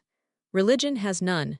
This is the basic difference, and before you make any effort to understand what religion is, this basic difference in the very approach of a religious mind and a scientific mind is to be deeply understood. When I say that science looks at life as a problem, as something which can be solved, the whole approach becomes intellectual. Then the mind is involved, not you, you are out of it. The mind manipulates, the mind tackles, the mind penetrates and analyzes. The mind argues, doubts, experiments, but you, as a totality, are out of it. Hence this very puzzling phenomenon. A scientist may be a very keen intellectual as far as his own department of research is concerned. But in ordinary life, he will be just as ordinary a human being as anyone else, nothing special, just ordinary. In his own branch of knowledge he may be a genius, but in life he is just ordinary. Science includes only your intellect, not your totality. And intellect has a violence, it is aggressive. That is why very few women can be scientists. Aggression is not natural to them. Intellect is male, aggressive, violent. That is why men are more scientific and women are more religious. Intellect tries to dissect, divide, analyze, and whenever you dissect an alive thing, the life disappears. Only dead parts are left in your hands. That is why science never touches life. Really, whatsoever it touches becomes dead. When science says there is no soul or there is no God, it is meaningful, not because there is no soul or no God, but because this shows that the very approach of the scientific mind is such that you cannot touch life anywhere. Wherever science touches, death happens. In the very method, in the very way, in the very approach of division, analysis, dissection, life is bracketed out. One thing, intellect is violent and aggressive, so the ultimate outcome through intellect can only be death, not life. It is partial, not total, and parts are dead. Life is an organic unity. You can know life through synthesis, not through analysis. The greater the synthesis, the higher the forms of life that evolve. God is the ultimate synthesis, the total unity, the wholeness of existence. God is not a puzzle, but the ultimate synthesis of all that is matter, is the ultimate analysis of all that is. So science comes to atomic materiality, and religion comes to cosmic consciousness. Science moves downwards to the last, lowest denominator, and religion moves upwards to the highest denominator. They move in opposite dimensions. So science transforms everything into a problem, because if you have to tackle it scientifically, you first have to decide whether it is a problem or not. Religion takes mystery as the base. There is no problem, life is not a problem. The emphasis is that it cannot be solved. A problem means something solvable, something which can be known, something knowable. It may not be known right now, but it is not unknowable. At the most it may be unknown, but that unknownness will disappear, and it will be transformed into a known thing. So really, religion cannot ask a question like, "What is life?" This is absurd. Religion cannot ask such a question as, "What is God?" This is nonsense. The very approach of religion is not to create problems. Religion can ask how to be more alive, how to be in the very current of life, how to live abundantly. Religion can ask how to be a god, but it cannot ask what God is. We can live mysteries, we can become one with them, we can lose ourselves in them, we can have a totally different existence. The very quality changes, but nothing is solved, because nothing can be solved. And all that appears to be solvable, all that appears to be knowable, is only because we are taking it in fragments. If we look at the whole, then nothing is knowable, we just go on pushing the mystery backwards. All our questions are temporary, they appear to be answers only to lazy minds. If you have a penetrating mind, you will come again upon the same mystery, only it has been pushed back, a step back. Just behind the answers, the question is hidden. You have simply created a facade of an answer, just a curtain over the mystery. If you can feel the distinction, then from the very beginning religion takes on a different shape, a different color and a different view. The whole perspective changes. These techniques that we are discussing here are not to solve anything, they don't take life as a problem. Life is there. It has been a mystery and will remain a mystery. Whatsoever we do, we cannot demystify it, because to be mysterious is the very quality of it. That life is mysterious is not something accidental. It is not something which can be separated. It is the very life itself. So to me, the more you enter into the mysterium, into the mysterious, the more religious you become. A really religious man will not say that he believes in God. He will not say that God exists. These things seem to be very superficial. They seem to be like answers given to certain questions. A religious man cannot utter such profanities that God is. It is such a profound phenomenon, such a mysterious thing, that to say anything will be profane. So whenever someone asked Buddha whether God existed or not, he remained silent. You are asking a thing which cannot be answered.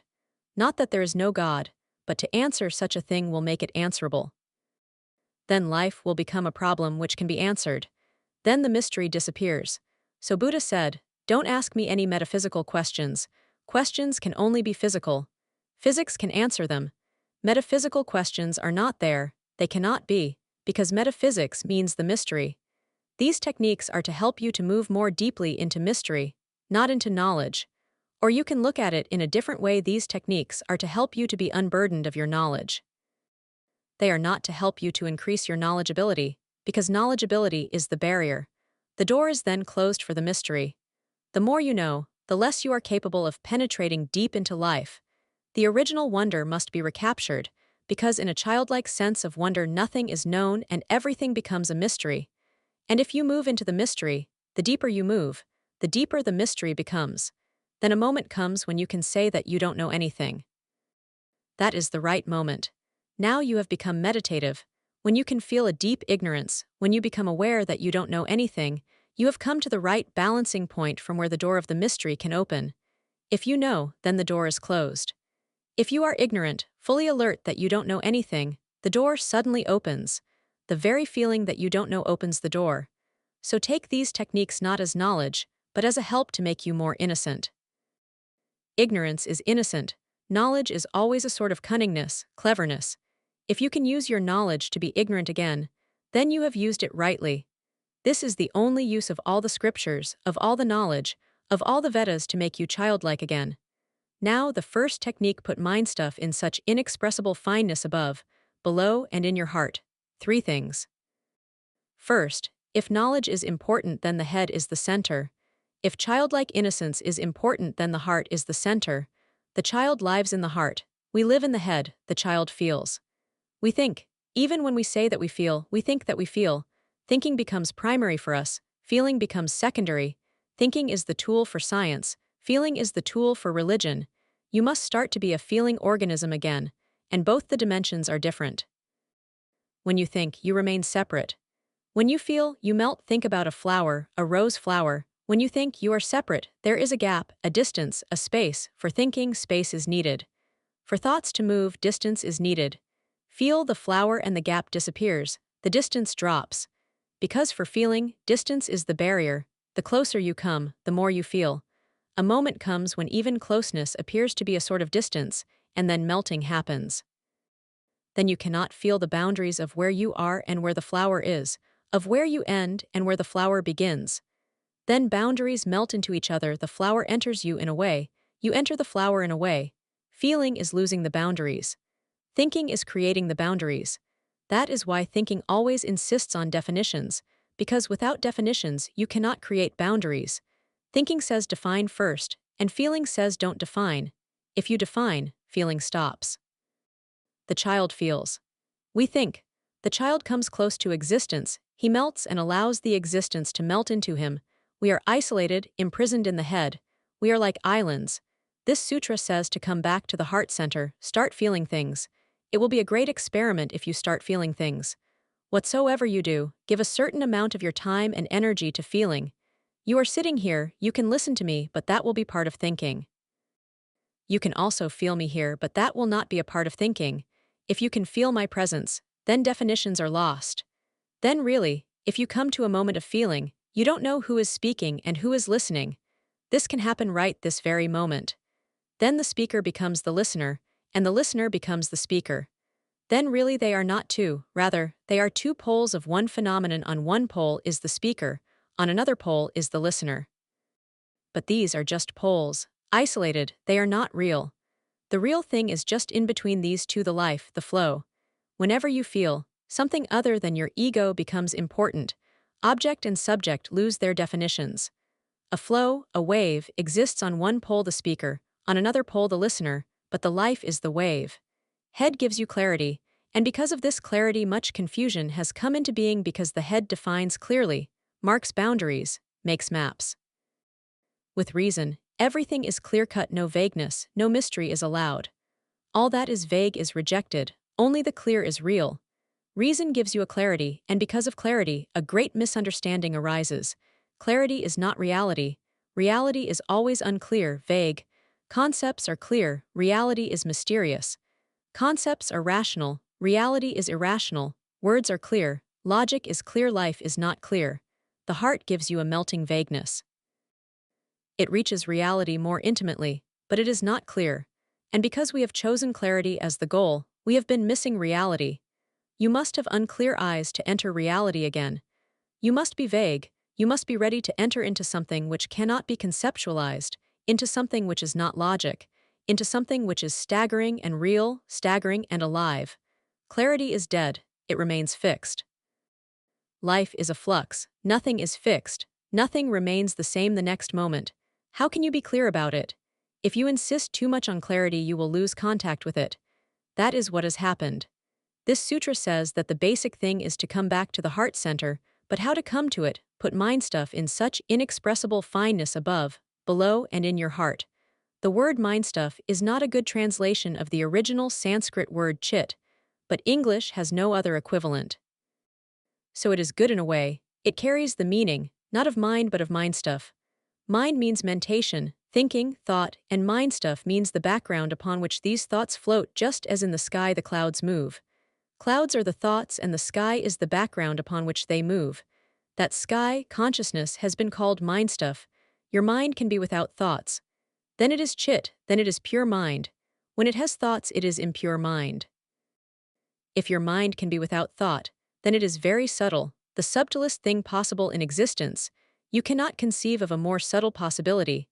Consciousness is the most subtle thing. So when there are no thoughts in the mind, you have pure mind. The pure mind can move towards the heart, the impure mind cannot. By impurity, I don't mean any immoral thoughts in the mind. By impurity, I mean all thoughts. Thought as such is impure. Even if you are thinking of God, it is an impurity, because the cloud is moving. The cloud is very white, but the cloud is there and the purity of the space is not there.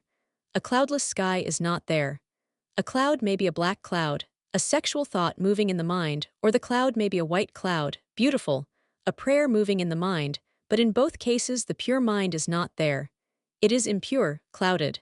And if the mind is clouded, you cannot move in the heart.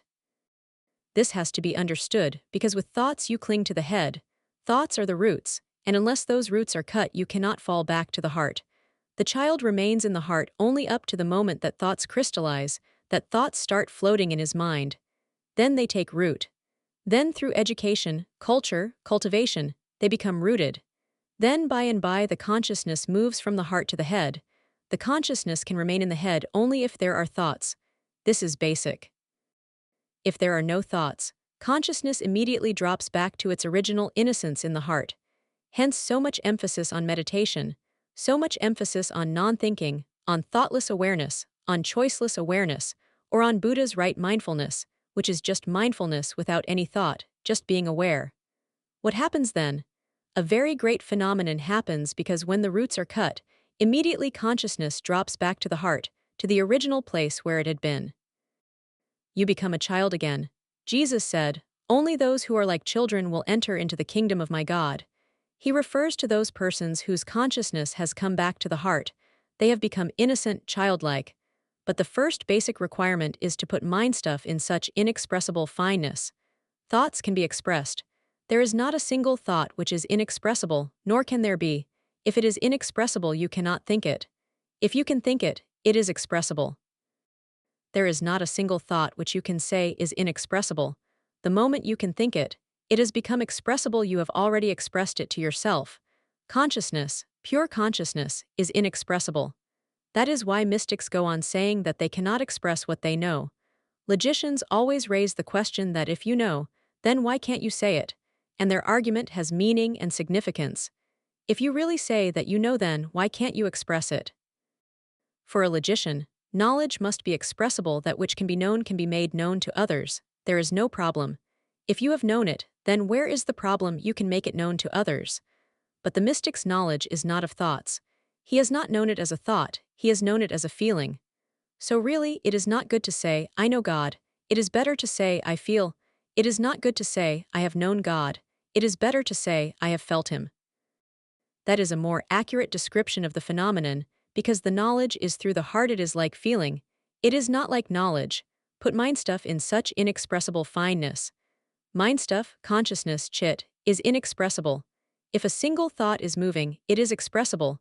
So, to put mind stuff in such inexpressible fineness means to come to a point where you are conscious, but not conscious of any thought. Where you are alert, but there is no thought moving in the mind. This is a delicate point and very difficult. You can miss it easily. We know two states of mind. One is when thoughts are there. When thoughts are there, you cannot move to the heart. Then we know another state of mind when thoughts are not there. When thoughts are not there, you fall asleep. Then too, you cannot move to the heart. Every night, for a few moments, for a few hours, you fall out of thinking, thoughts cease, but you don't reach to the heart because you are unconscious. So a very delicate balance is needed. Thoughts must cease as they cease in deep sleep, when there is no dream, and you must be as alert as you are while awake. These 2 points must meet. Mind must be as thoughtless as it is in deep sleep, but you must not be asleep, you must be perfectly alert, aware. When awareness and this thoughtlessness meet, it is meditation.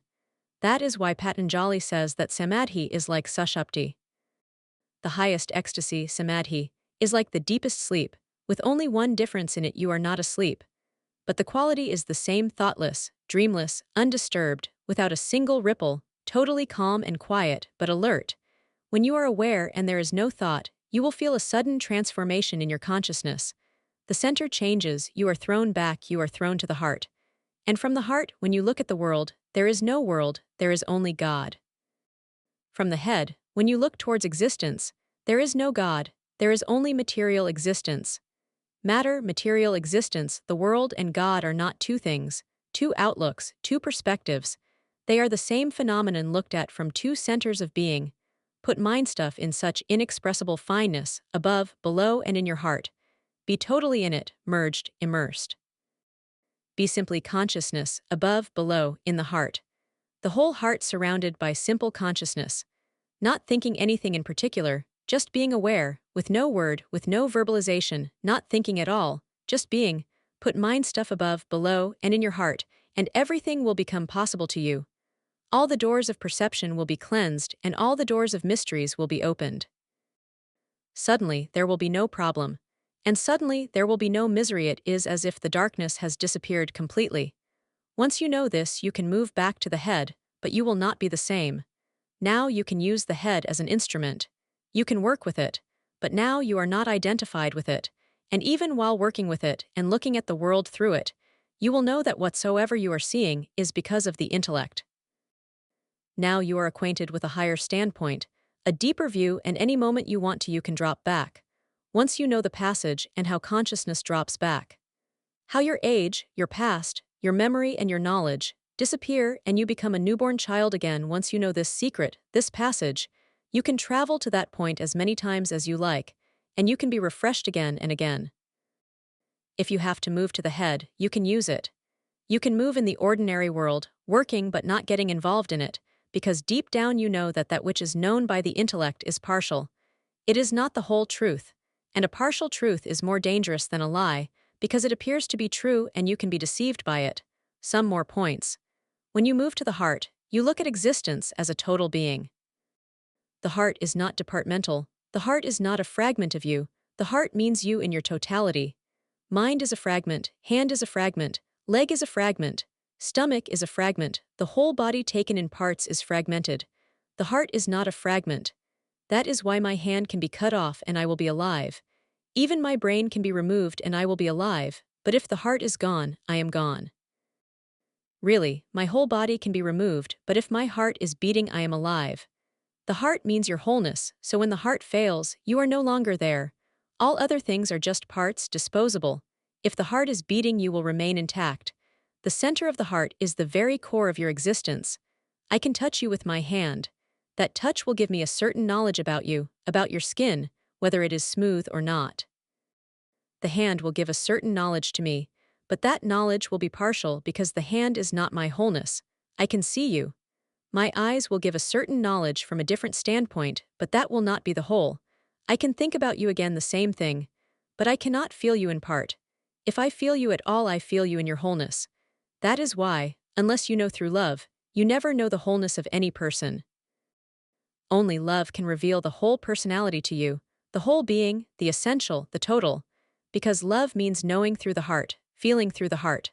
So to me, feeling and knowing are not two fragments of your being. Feeling is your whole being and knowing is just a fragment of it. To religion, love is the highest knowledge. That is why religion is expressed more in poetic terms than in scientific ones.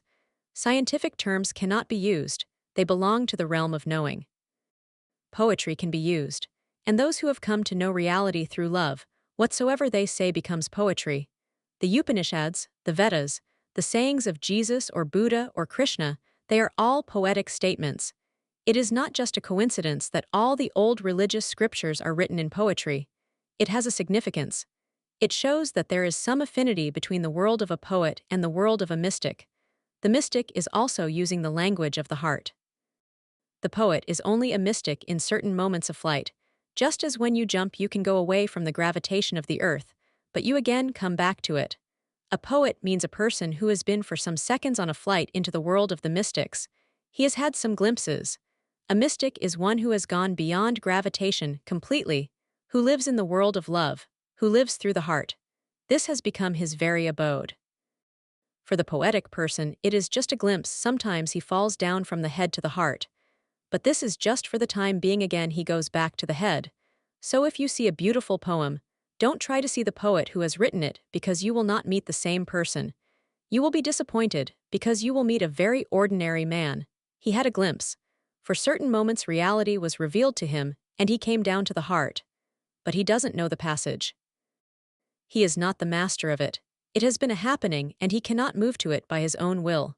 When Coleridge died, he left about 40,000 incomplete poems. He really completed only 7 poems in his whole life. He became a great poet, one of the greatest in the world, but he was asked many times, "Why do you go on piling up incomplete poems, and when are you going to complete them?" He said, "I cannot do anything. Sometimes a few lines come to me and then they stop. So how can I complete them? I will wait. I will have to wait. If it happens again and the glimpse comes to me, and I again have the world revealed to me, the reality, then I will complete it. But on my own I can do nothing. He must have been a very sincere poet. To find such sincere poets is difficult, because the tendency of the mind is to supply. If 3 lines have come, then you will supply the 4th, and the 4th will kill all the 3, because it will come from a very lower state of mind when you are back on the earth, when you jumped, and you were freed for some moments from gravitation. You had a different dimension of being. A poet moves on the earth, but sometimes he jumps. In those jumps he has glimpses. A mystic lives in the heart. He doesn't move on the earth, the heart has become his abode. So he doesn't really create poetry, but whatsoever he does becomes poetic. Whatsoever he says becomes poetry. Really, a mystic cannot use prose because his prose is also poetry. It is coming through the heart. It is coming through love. Put mind stuff in such inexpressible fineness, above, below, and in your heart. The heart is your total being, and when you are total, you can know the total. Remember this. Only the similar can know the similar. When you are fragmentary, you cannot know the total. As within, so without. When you are total within, the total reality without is revealed to you. You have become capable of knowing it. You have earned the right to know it. When you are fragmented within, the reality is fragmented without. So whatsoever you are within will be the without for you. Deep in the heart, the whole world is different. The gestalt is different. I am looking at you. If I am looking at you through the head, through intellect, through one of my parts of knowing, then a few friends are here, individuals, egos separate. But if I am looking at you through the heart, then individuals are not here. Then just an oceanic consciousness is here and individuals are just waves. If I look at you through the heart, then you and your neighbor are not two, then the reality is between you and your neighbor.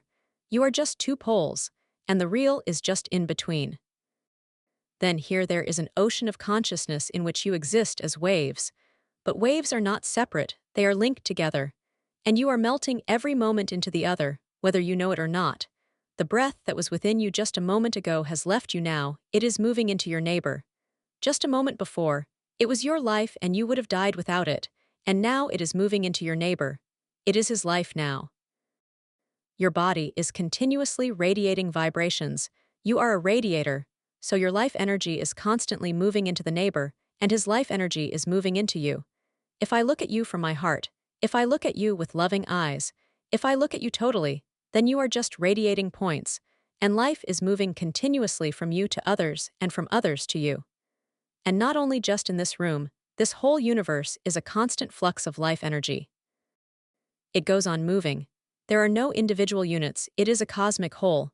But through intellect the cosmic never appears, only fragments, atomic fragments, appear. And this is not a question which can be comprehended through intellect. If you try to comprehend through intellect, it will be impossible to comprehend it. It is a totally different outlook, from a different point of existence. If you are total within, the totality without is revealed to you. Some have called that revelation God realization, some have called it moksha, liberation. Some have called it nirvana, cessation. Different words, altogether different words, but they signify the same core, the same essence. One thing is basic to all these expressions: the individual disappears. You may call it God realization, then you are no longer an individual. You can call it liberation, then you are no longer a self. You can call it cessation as Buddha has called it, then just as a lamp, a flame, ceases to be, disappears, disperses, you cannot find it anywhere again. You cannot locate it. It has gone into non-being, so the individual disappears. But this point has to be pondered over. Why do all religions say that the individual, the self, the ego, disappears when you realize the truth? If all religions emphasize this, this means that the self must be illusory, otherwise how can it disappear? The self must not be there really, only then can it disappear. This may seem paradoxical, but this is so: only that which is not can disappear. That which is will persist in being, it cannot disappear. Just because of the head a false entity has come into being, the individual. If you come down to the heart, the false entity disappears. It was a creation of the head. From the heart the cosmic is, the individual is not. The whole is, the parts are not, and remember, when you are not, you cannot create a hell. When you are not, you cannot be in misery. When you are not, there can be no anxiety, no suffering. All anxiety, all suffering, exists because of you, the shadow of the shadow. The self is unreal, the ego is unreal. And because of that unreal self, many unreal shadows are created. They follow you, you go on fighting with them, but you will never be victorious because the base goes on being hidden within you. Swami Ramtirth has said somewhere that he was staying in a house, in a poor villager's house. The small child of the villager was playing just in front of the hut, and the sun was rising and the child saw his shadow. He tried to catch it, but the more he moved, the more the shadow would move ahead. The child started crying. He was a failure. He tried in every way to catch it, but it was impossible. To catch a shadow is impossible not because a shadow is such a difficult thing to catch. It is impossible because the child was moving to catch it. When he was moving, the shadow moved ahead. You cannot catch a shadow because a shadow has no substance, and only a substance can be caught. Ramtirth was sitting there. He was laughing and the child was crying, and the mother was at a loss about what to do, how to console the child, so she said to Ramtirth, "Swamiji, can you help me?" Ramtirth went to the child, caught the child's hand and put it on his head. The shadow was caught. Now that the child had put his hand on his head, the shadow was caught. The child started laughing. Now he could see that his hand had caught the shadow. You cannot catch a shadow, but you can catch yourself. And the moment you catch yourself, the shadow is caught. Suffering is just a shadow of the ego. We are all like that child, fighting with suffering, anxiety, anguish, and trying to disperse them. We can never be victorious. It is not a question of strength. The whole effort is absurd, impossible. You must catch the self, the ego, and once you catch it, suffering suddenly disappears. It was just a shadow. There are persons who start fighting with the self. It has been taught, disperse the self, be egoless, and you will be in bliss, so they start fighting the self, the ego. But if you fight, you are still believing that the self exists. Your fight will give food to it. It will become an energy-giving thing to it. You will be feeding it. This technique says don't think of the ego, just move from the head to the heart, and the ego will disappear. The ego is a projection of the head. Don't fight with it. You can go on fighting for lives together, but if you remain in the head, you cannot win. Just change the standpoint. Just move from the head to a different standpoint, to a deeper standpoint of the being, and the whole thing changes because now you can look from a different perspective. From the heart there is no ego. Because of this, we have become afraid of the heart. We never allow it to have its own way. We always interfere with it. We always bring mind into it. We try to control the heart through the mind because we have become afraid if you move to the heart, you lose yourself. And this losing is just like death. Hence the incapacity to love, hence the fear of falling in love. Because you lose yourself, you are not in control. Something greater than you grips you and takes possession. Then you are not on sure ground and you don't know where you are moving, so the head says, don't be a fool, move with reason. Don't be mad. Whenever someone is in love, everyone thinks that he is mad. He himself thinks that something has gone crazy. I am not in my senses. Why does it happen? Because now there is no control. Something is happening that he cannot control, he cannot manage and manipulate. Rather, something is manipulating him, a greater force has taken him over.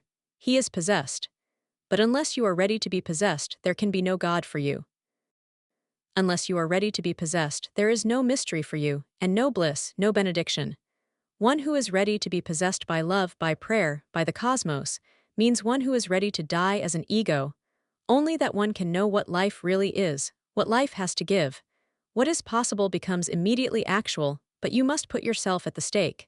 This technique is beautiful. It doesn't say anything about your ego. It doesn't say anything about it. It simply gives you a technique, and if you follow the technique, the ego will have disappeared. The second sutra, consider any area of your present form as limitlessly spacious. This is the same, through a different door. The basic essential is the same, that is, to destroy limits. Mind creates limits. If you don't think, you move into the unlimited, or, from a different door, you can try with the unlimited and you will fall from the mind. The mind cannot coexist with the unlimited, with the undefined, unbordered, infinite. The mind cannot exist with the unbordered, so if you can try something limitless, the mind will disappear. This technique says, consider any area of your present form as limitlessly spacious. Any area. You can just close your eyes and imagine that your head has become infinite. Now there are no boundaries to it. It goes on and on and on, and there is no boundary to it. Your head has become the whole cosmos, without any boundaries. If you can imagine this, suddenly thoughts will stop. If you can imagine your head as infinite, thinking will not be there. Thinking can exist only in a very narrow mind. The narrower it is, the better for thinking. The greater the mind, the less the thinking, and when the mind becomes total space, there is no thinking at all. Buddha is sitting under his Bodhi tree. Can you imagine what he is thinking? He is not thinking at all. His head is the whole cosmos. He has become spacious, infinitely spacious. This technique is good for those who can imagine. It will not be good for all.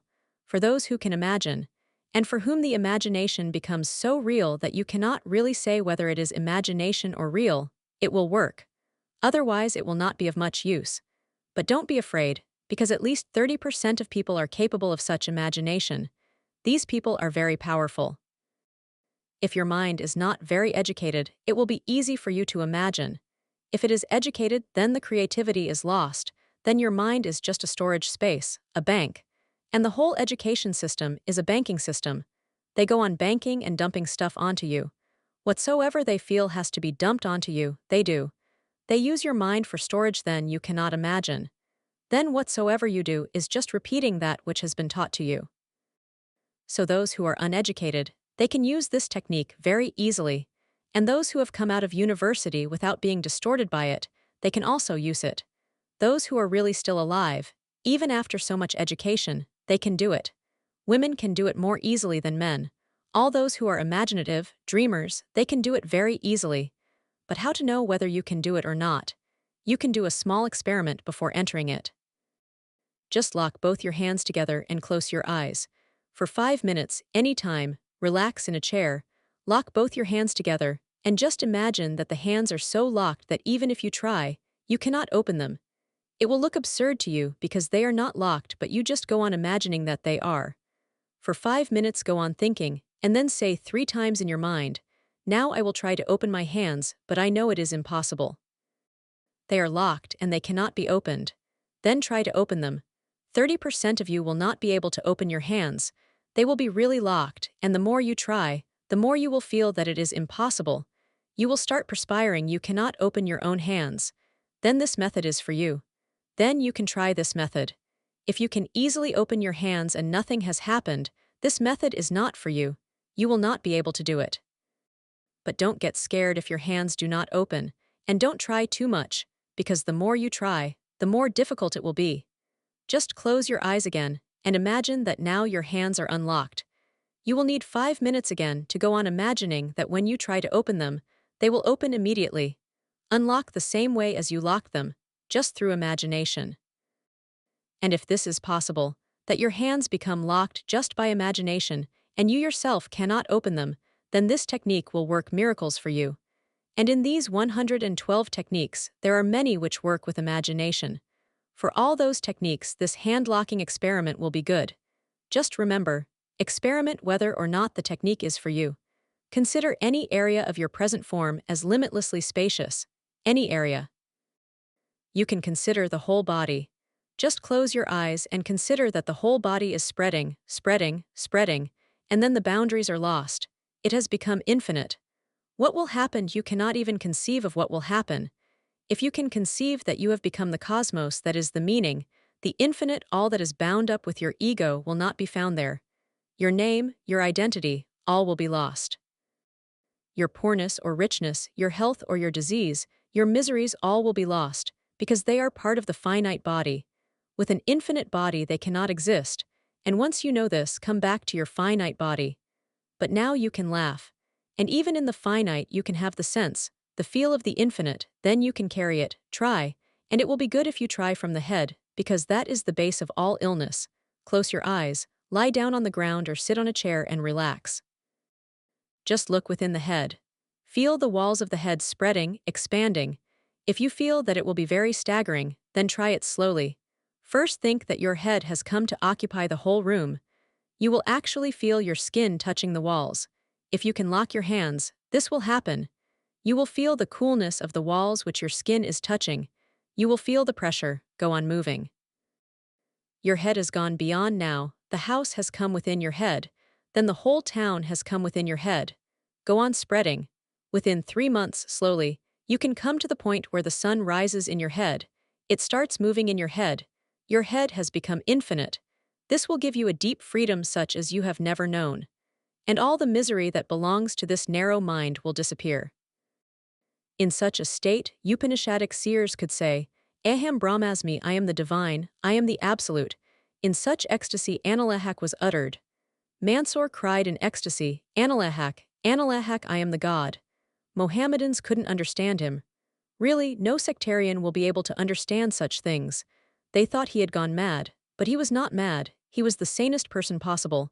They thought he had become an egoist. He said, I am the God, so they killed him. While he was being killed, with his hands cut off, he was laughing and he was saying, Analahak, Aham Brahmasmi, I am the God. Someone asked Mansoor, why are you laughing, you are being murdered? He said, you cannot murder me. I am the whole.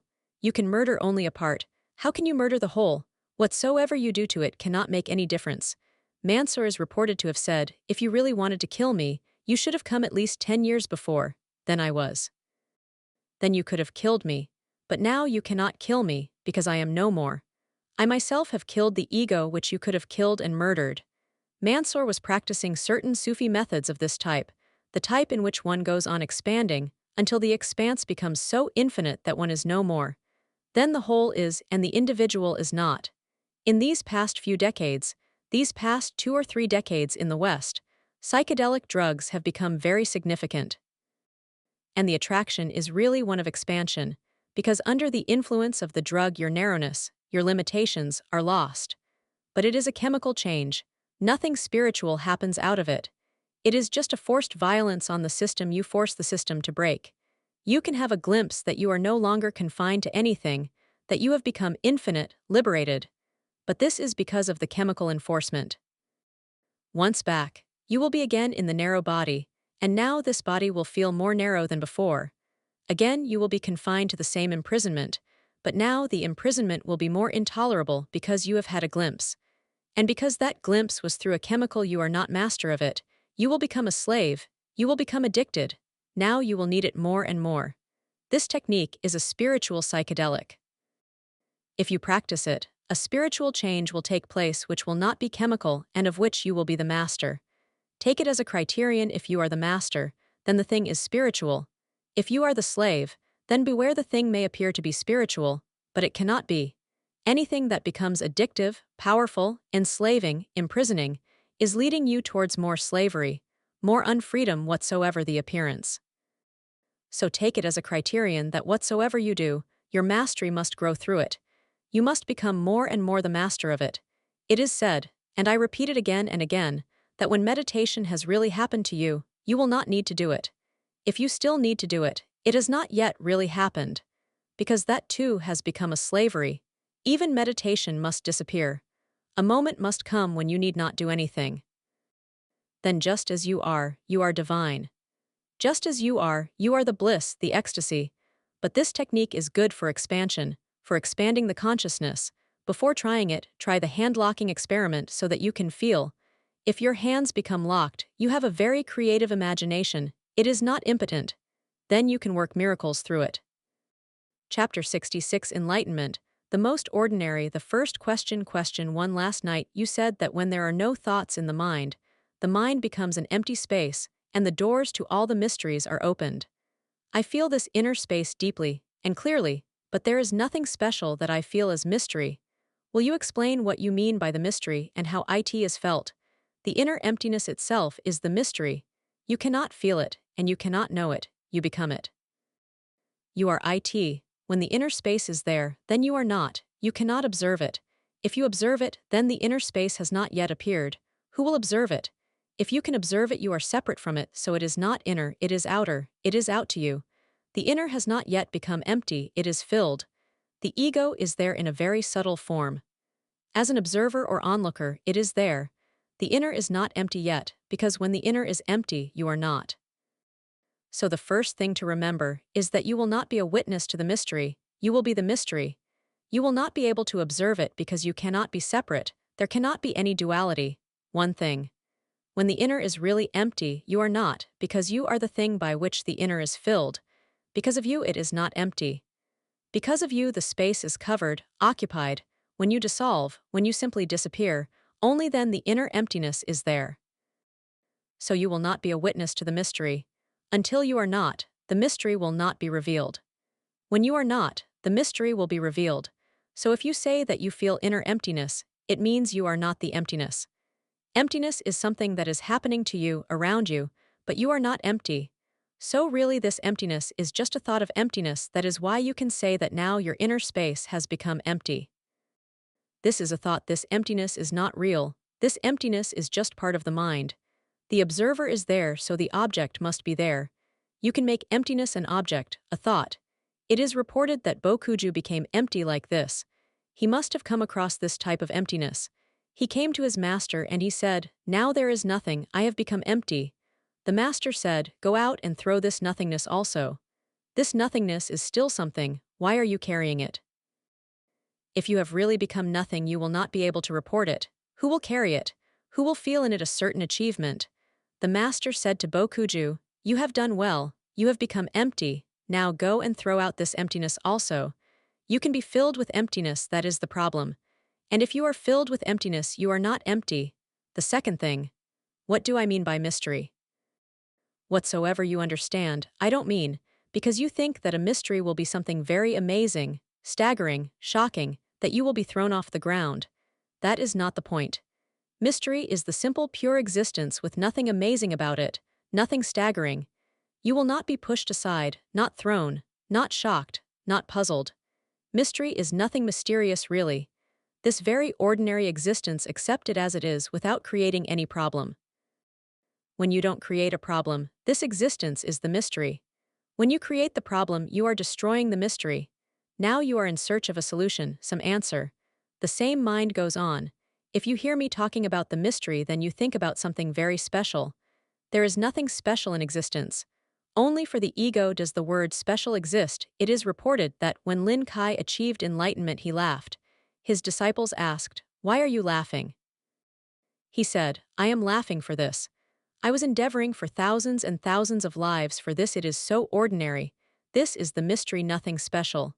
It is said of Du Zen, another Zen master, that when he achieved enlightenment, disciples asked him, "What was the first thing that you wanted to do after it?" Du Zen is reported to have said, "I wanted a cup of tea. It was so ordinary." But for the ego, these things are not appealing. If I say that enlightenment is so ordinary that you would like to have a cup of tea after it, then you will feel that the whole thing is nonsense. Why endeavor? Then the ego comes in. The ego wants something special, something rare, something that does not usually happen, that has happened only to you, which has not happened to just anyone. The ego wants something special, extraordinary. Reality is not extraordinary. It is happening everywhere. And if it has not happened to you, then that is special. Because it is there, always present. Not for a single moment is it absent. Enlightenment is happening every moment. It is the very core of existence, but you are deaf and blind. It is nothing special. To be a Buddha, to be enlightened, is the most ordinary phenomenon. When I say ordinary, I mean it must be so. If it looks very extraordinary, it is because of you, because you create so many hurdles and you love them. First you create the obstacle, and then you try to cross it, and then you feel very elated.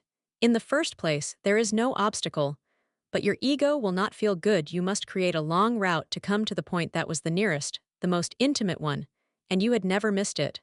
So don't seek something mysterious, just be simple and innocent. And then the whole existence opens to you. You will not go mad. You can simply smile at the absurdity of the whole thing that was so near but you could not attain it. And there was no barrier. It was, in a sense, always within you. It was a miracle how you went on missing it. If the emptiness is real, all that is there, the whole of it, the reality will be open to you. Not that it is closed right now, it is open, you are closed. Your mind is occupied. When your mind is empty, unoccupied, you will be open to it, and there will be a meeting. And then everything is beautiful in its total ordinariness.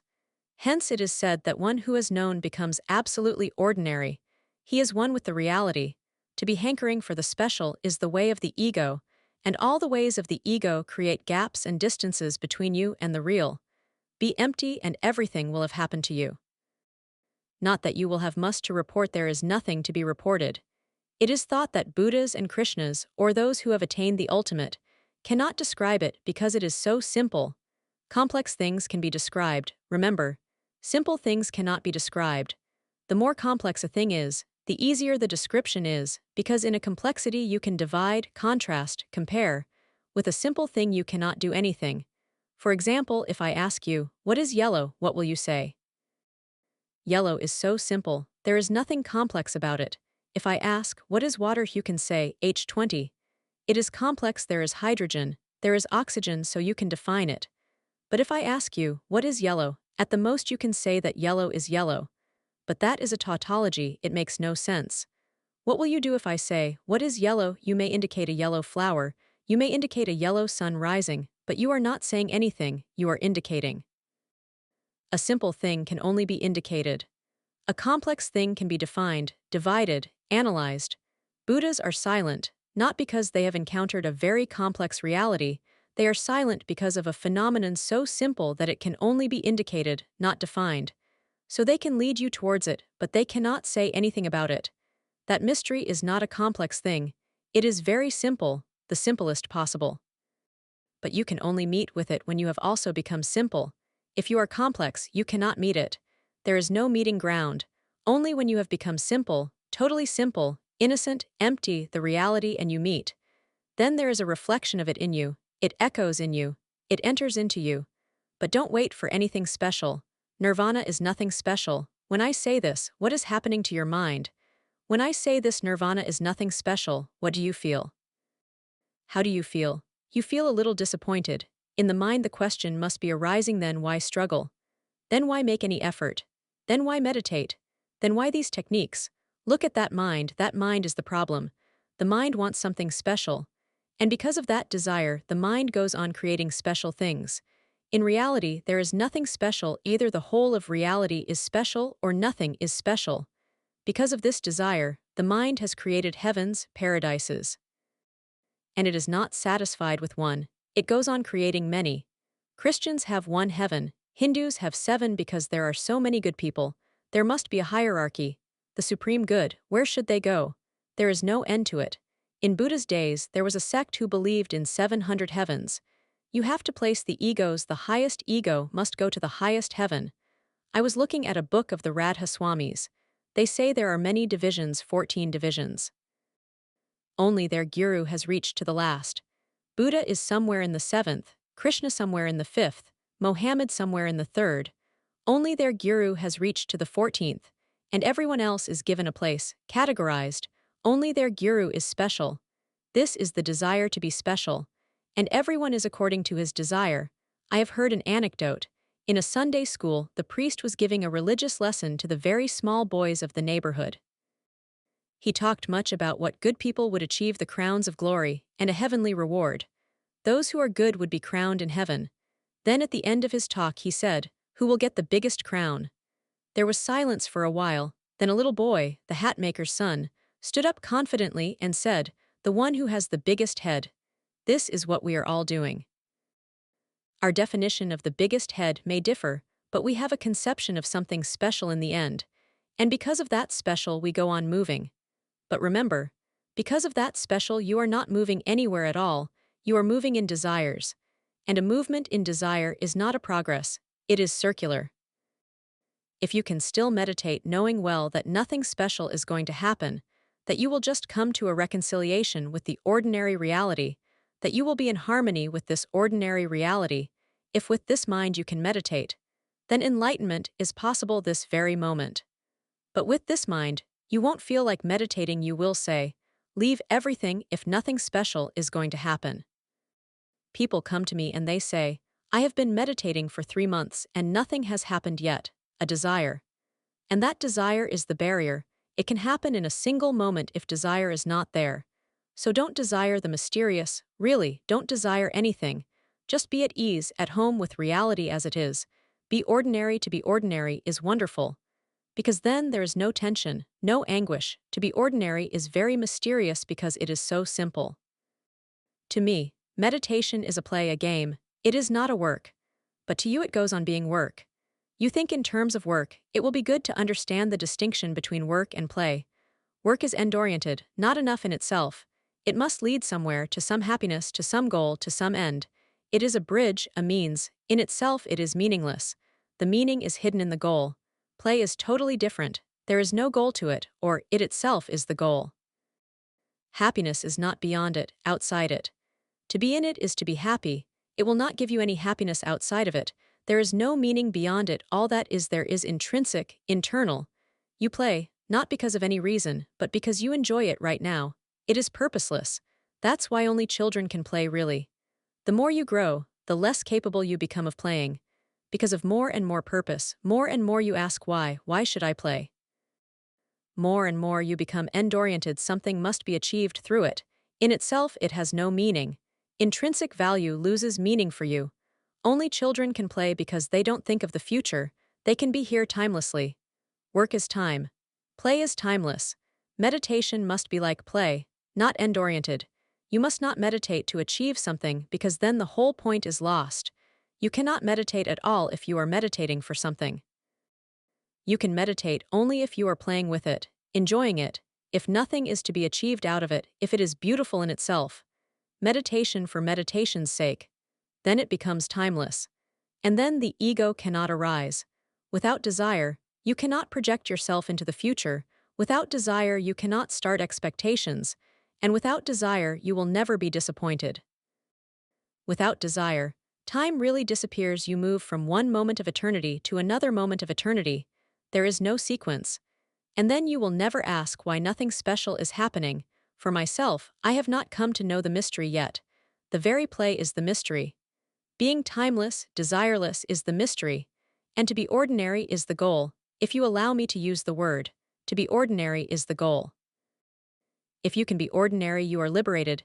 Then there is no sansar for you, no world for you. This whole world is a struggle to be extraordinary. Some try it in politics, some try it in economics, some try it in religion. But the lust remains the same. The second question 2, not only in meditation, but in routine life also, I constantly feel a oneness with the existence, egolessness, timelessness. Yet I feel myself ordinary. And I do not find in me the total transformation about which you talk very often. This is good. This is the goal. You should not create a problem out of it. You should relax and be ordinary. But why do you feel it? Why do you feel that you remain ordinary? Somewhere there must be the desire to be extraordinary, to be not ordinary. Only in contrast to that can you feel ordinary, and then a certain sadness will follow. But why not be ordinary? What do I mean when I say, be ordinary? I mean that whatsoever the case is be. One young man came to me just a few days ago, and he said, I am an egoist, and whenever I listen to you, I feel that I am wrong. So how to be egoless? I told him, you be simply egoistic and accept the fact that you are so and don't struggle. Don't try to be egoless. You are an egoist, so feel it and be it. He felt very disappointed because really he was searching for a new way for the ego. He was searching for egolessness. And I said, be whatsoever you are, so that that desire would be cut and the ego couldn't move. And I told him, for 3 months don't come to me and don't fight the ego, accept it. It is there. It is part of you, it is how you are. Don't fight with it, and don't think in terms of the contrary, how to be egoless, because that is the way of the ego. Accept it. Acceptance is the death. But the young man said, but every religion says be egoless, and I want to be egoless. Who is this I that wants to be egoless? The ways of the ego are very subtle. When I was talking to him, I felt he was not listening to me. If I gave him some technique to do to be egoless, he would be ready and accepting, receptive, because then the ego could start work. But I was saying, don't talk about egolessness, just be whatsoever you are. And for 3 months, don't struggle, then come to me. He tried. After 3 months he came again and he said to me, it has been very hard to accept, but because you told me, I tried. Now give me some technique, give me some key to go beyond this ego. The whole effort was false, because if you accept then, there is no desire to go beyond. Whenever you feel yourself to be ordinary, you try to be extraordinary in some way. But everyone is ordinary. To be ordinary is to be real. It may be that to you someone looks extraordinary because you compare him with yourself, but a genius in himself is as ordinary as anybody, and he feels himself ordinary. A rose flower is ordinary. A lotus flower is ordinary. But if the rose starts comparing and starts thinking about how to be a lotus flower, then problems arise. And if the lotus starts thinking about the beautiful perfume that comes from the rose flower, then the rose flower becomes extraordinary. When you compare, in comparison, extraordinariness happens, otherwise, everything is ordinary. In itself, everything is as it is. Don't compare and don't hanker after it.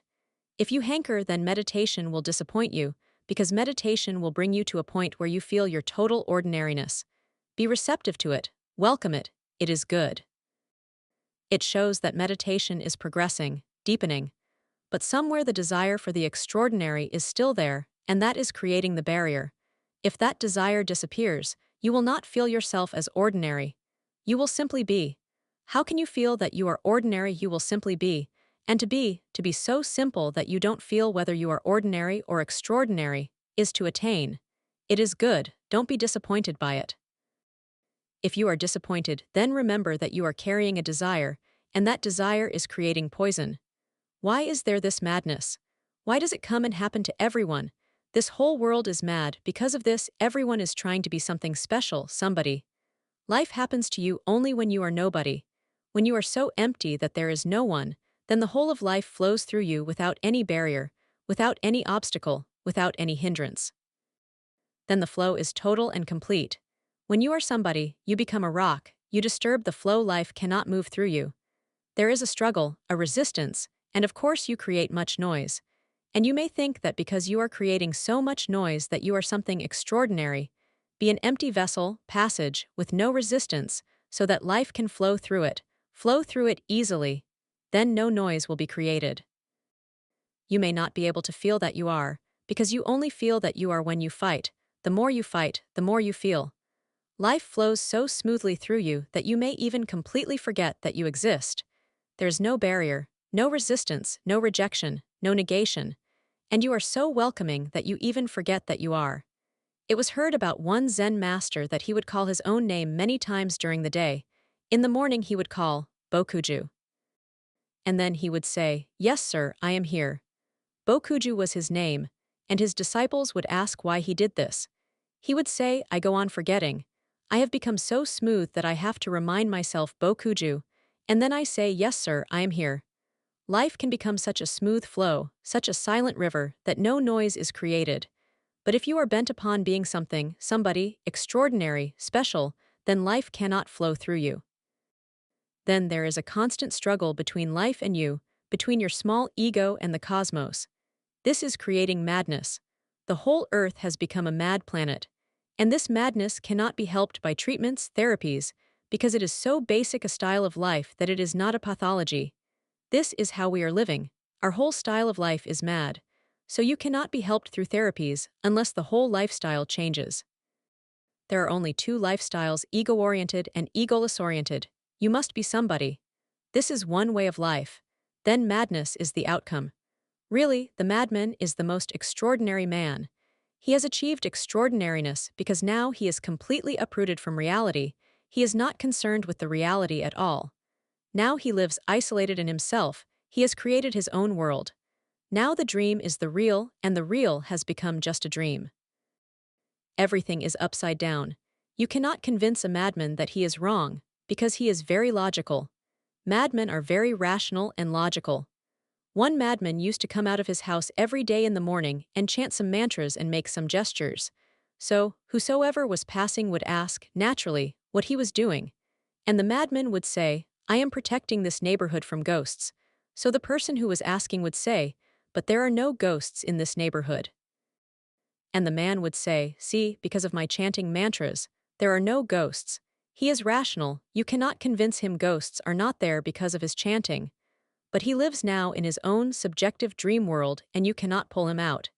If you think yourself somebody, nobody can be somebody. That is not in the nature of things. But if you think yourself somebody, then a part of you has gone mad. That somebodyness is your madness. And the more this cancer of somebodyness grows, the more you will be cut off from reality. A Buddha is a nobody. All his doors are open. The wind comes and blows, the rains come and blow, the sun rays enter and pass, the life flows, but he is not there. This is what I mean when I say meditation has happened to you. And this is very ordinary, natural, real. The third question, question 3, you are often saying that this is good or bad, or this is right or wrong. Is this a language just for us as we are not able to realize the oneness of everything? Or is there such a thing as good and bad? No, it is simply a language. For me, there is nothing good and nothing bad. But this will be too dangerous for you. Truth can be dangerous.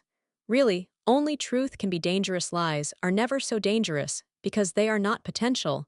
They have no force in them. Truth can be very shattering.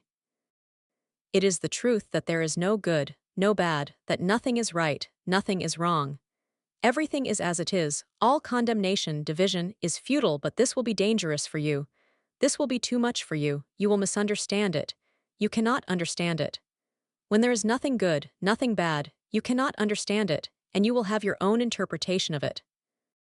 If I say there is nothing good, nothing bad, you will think that now whatsoever you have been thinking of up to now is bad. There is no need to think of it as such, so it will become a license for you and you will start double thinking. You will think that for yourself there is nothing good, nothing bad, but for others you will not allow the same. If you can allow the same for others also, then you have understood. Then it is not a license, it is a freedom. But the mind must be one. There should not be double standards. Why do I say that there is nothing good and nothing bad? Because goodness and badness are interpretations, they are not reality. If there is a flower outside in the garden, you can call it beautiful and somebody else can call it ugly. The flower is neither. The flower exists there as it is in its authenticity, and it is not bothered about your interpretations. But to you it is either beautiful or not. That beauty and ugliness is interpretation, not reality. It is your mind which says that it is beautiful or ugly. The flower will not be affected by it, but you will be. If you say that it is beautiful, your behavior will be of one kind. If you say that it is ugly, your behavior will be different, you will be affected by your interpretation. And I am talking to you, so I have to constantly remember that whatsoever I say, your behavior will be affected. Unless you come to a point where the whole emphasis has changed from doing to being, when you are not interested in doing, and you are only interested in being, you cannot understand what I mean when I say that there is nothing good or bad. Things are as they are. But it is only possible to understand this when you are deeply centered in the being. And if you are centered in the being, then whatsoever you do will be good. Then there is no danger. But right now you are not centered in the being, you are centered on the periphery. You are continuously choosing what to do and what not to do. Really, you have not asked the question, what to be. You have always been asking what to do and what not to do and whether it will be good or not. You never ask the question, what to be. And unless being becomes more important than doing, there is good and there is bad for you. Then something has to be done, and something has not to be done. How do I make this difference and why? If there is really no good and no bad, then how and why is this difference made to me? This is again a difference I make for you. I call something good if it leads to your being, where everything will become good, and I call something bad if it leads you away from the being. If you go on being away from yourself, everything will become bad. To help you to come to yourself, to your home, I call something good and bad, or something right and wrong.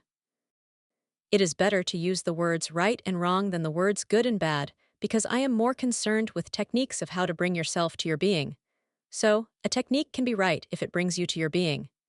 A technique can be wrong if it doesn't bring you to your being, or if it becomes a hindrance, or moves you into bypaths, or moves you on ways which will become cul-de-sacs and will not lead you anywhere.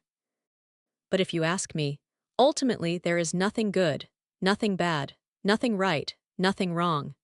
And if you can understand this right now, then start living in a way where nothing is wrong and nothing is right, and this is for you as far as you are concerned with others, and for others as far as they are concerned with you. Jesus says, "Do unto others as you would like them to do unto you." This is the basic principle of one standard, and this is the whole of the teaching of all those who want to help you to come to yourself. There is one standard where nothing is good and nothing is bad, not only for you but for everyone. It is easy to say that to steal is not bad if you are stealing. But if someone else is stealing something from you, then it becomes difficult to say that stealing is not bad. I have heard about a thief. For the 4th time he was caught and the judge asked him, "You get caught again and again. What is the matter? If you are not so efficient, why go on doing it?" The man said, "It is not a question of efficiency. I am alone and the work is too much, So the judge said, "Then why don't you have a companion, a partner?" The thief said, "Morals have become so low that you cannot depend on any partner." Even a thief thinks in terms of morality. For others, morals have gone so low that you cannot depend on a partner, so I have to do all the work myself, and the work is too much. This is the deepest teaching of all the knowers. There is nothing to choose. Everything is accepted. If you can accept it in its totality, you are transformed. But if you are cunning and want to deceive yourself, then this total acceptability will be dangerous. So I say many things to you just because of you. And just in between, I also go on communicating that which I would really like to say to you, but it can be given only very indirectly. You are so dangerous, so suicidal, that you can commit something which will be harmful to you. I am talking about a higher truth, not only a higher truth, but an ultimate truth. Naropa, in his song, says that only an inch difference sets heaven and hell apart. An inch difference between what is good and what is bad sets heaven and hell apart, and you will have to live in anguish because you have created the division. Bring all the dualities nearer, closer, and let them merge. Let the good and bad merge into each other, the darkness and the light merge into each other, life and death merge into each other. Then there is Advait, then there is oneness. That oneness brings freedom, transformation. The fourth question for IT is our imagination, through autosuggestions, that has established us in the world of the finite, in the world of names and forms, in the world of pains and pleasures. Can the same instrument be used to reach the infinite, the absolute, the blissful? The same instrument in the reverse order. You have come to this house. Soon you will be going back, and the same path will be used again but in the reverse order. While you were coming here, your face was towards me, and when you go back, your back will be towards me. But the path will be the same. No other path is needed to go back home. Only the direction changes. The way which you have traveled to come into darkness will be the way, is the way, the only way. You will have to travel back that way. The way that has brought you into misery and anguish will be the way which will lead you towards bliss and ecstasy. There is no other way, there is no need, and remember, don't follow any other way, otherwise you will never reach home. You have to be alert to follow the same path again. The only change is in the direction. It is a total about turn. Hypnosis, autosuggestion, they create this world. Dehypnosis, de-autosuggestion will lead you back to the real. There is no finite world, the world is infinite. It is your superimposition, your hypnosis, that makes it look finite. Withdraw your hypnosis, and the world is infinite. It has always been so. All techniques of meditation are similar to hypnosis. This creates a problem. It creates a problem when people go on asking about the difference between hypnosis and meditation. There is no difference. The path is the same but the direction is different. In hypnosis, you are falling more and more asleep, losing awareness. In meditation, you are coming out of sleep, gaining awareness. It is the same path. In hypnosis, you are conditioning yourself. In meditation, you are unconditioning yourself, but the process is the same. Meditation is hypnosis in reverse. So whatsoever you have done with yourself, you have to undo it. That's all. Try to do a very simple experiment which will be revealing. You can hypnotize yourself. Close your room and make it completely dark, then put a small candle just in front of your eyes. Then without blinking your eyes, stare at the flame and just go on thinking that you are falling asleep. You are falling asleep. A deep sleep is descending upon you. Just let this thought be floating there, within. Go on staring at the candle and let this thought be there as a cloud hovering over you. You are falling asleep. You are falling asleep. When you do it, you have to say, I am falling asleep. Sleep is descending. My limbs are relaxing. You will immediately feel a subtle change, and within 3 minutes you will feel that the body has become heavy. Any moment you can fall. The lids of the eyes are heavy, and now it is very difficult to go on staring at the flame. The eyes want to close. Everything has become numb. Now you can feel that this is what hypnosis is, being more sleepy, falling into unawareness, becoming more unconscious. Feel the feel of it, what is happening, how your mind has become cloudy. The clarity has gone, aliveness has gone, you are becoming dead. Your body feels more weighty. This will give you the sensation of how your consciousness can become unconsciousness. Try this for 7 days so that you can feel completely what it is and how you descend into the well. With more and more darkness, more sleep, more unconsciousness. At the last moment, suddenly you will not be there and the flame will have disappeared. You are fast asleep. you can feel the grave. Then after 1 week, try the other experiment. Have the same room, the same flame, the same way of staring, but a different thought in the mind. I will become more alert. I am becoming more and more alert, more alive, more alert. The body is becoming more and more weightless. Let this thought be there, and go on staring at the flame. You will feel a sudden surge of life awareness and consciousness. Within 7 days, you can come to a point where you will feel so alert that you will feel as if the body is not. On one pole, the whole spectrum is deep sleep where you forget yourself completely. On the other pole, there is deep awareness where everything is forgotten. You remember only yourself. Then there are many mid-stages. The stage we are in is just in the middle, half asleep, half awake. So whatsoever you do, you are doing it half asleep, half awake. Both the processes are the same. They are the same process. Thought in an intense state becomes reality. Thought condensed becomes a thing. One thought kept continuously in the consciousness transforms you, becomes a seed. So if you are struggling to be more and more alert, you are deconditioning yourself, moving in the other direction. Gurdjieff calls it self-remembering. He says, continuously remember yourself. Buddha says, don't forget yourself whatsoever you are doing. Continuously go on hammering that you are doing it. And he is so particular that he says to his monks, while you are walking and your left foot comes up, remember that your left foot is coming up now, the foot is going down. Now the right one is coming up, now the right is going down. Remember that the breath is coming in, that the breath is going out. Remember continuously, whatsoever is happening, and use every happening as a situation to remember. Don't do anything in an unconscious state, a sleepy state. And Buddha says that this is enough. If you can work like this for 24 hours, sooner or later you will have dehypnotized yourself. You will have become aware, alert. Hypnosis and meditation are the same process in diametrically opposite directions. You can use hypnosis to awaken you. You can use hypnosis to fall deep into sleep. And if you become master of the art of hypnosis, you have got the key to open all the doors of life. If you are not the master of the key of hypnosis, then you are a victim of many, many forces. This is worth understanding. If you don't know what hypnosis is, then you are a victim. Everybody is trying hypnosis on you. I say everybody. They may not be doing it knowingly, but everybody is trying. There are different ways, methods. The whole world is filled with hypnotic tricks, the same advertisement in the newspaper, on the television, and on the radio. It goes on hammering, it becomes a hypnotic thing. In the mind you go on repeating, Lux is the best soap, you go on repeating it. Wherever you move it is written on the walls.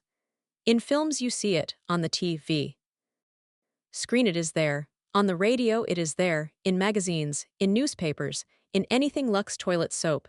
It goes on and on, you become hypnotized by it. Then you go to the shop and the man behind the counter asks you, what soap do you need? You say, Lux toilet soap. You are asleep.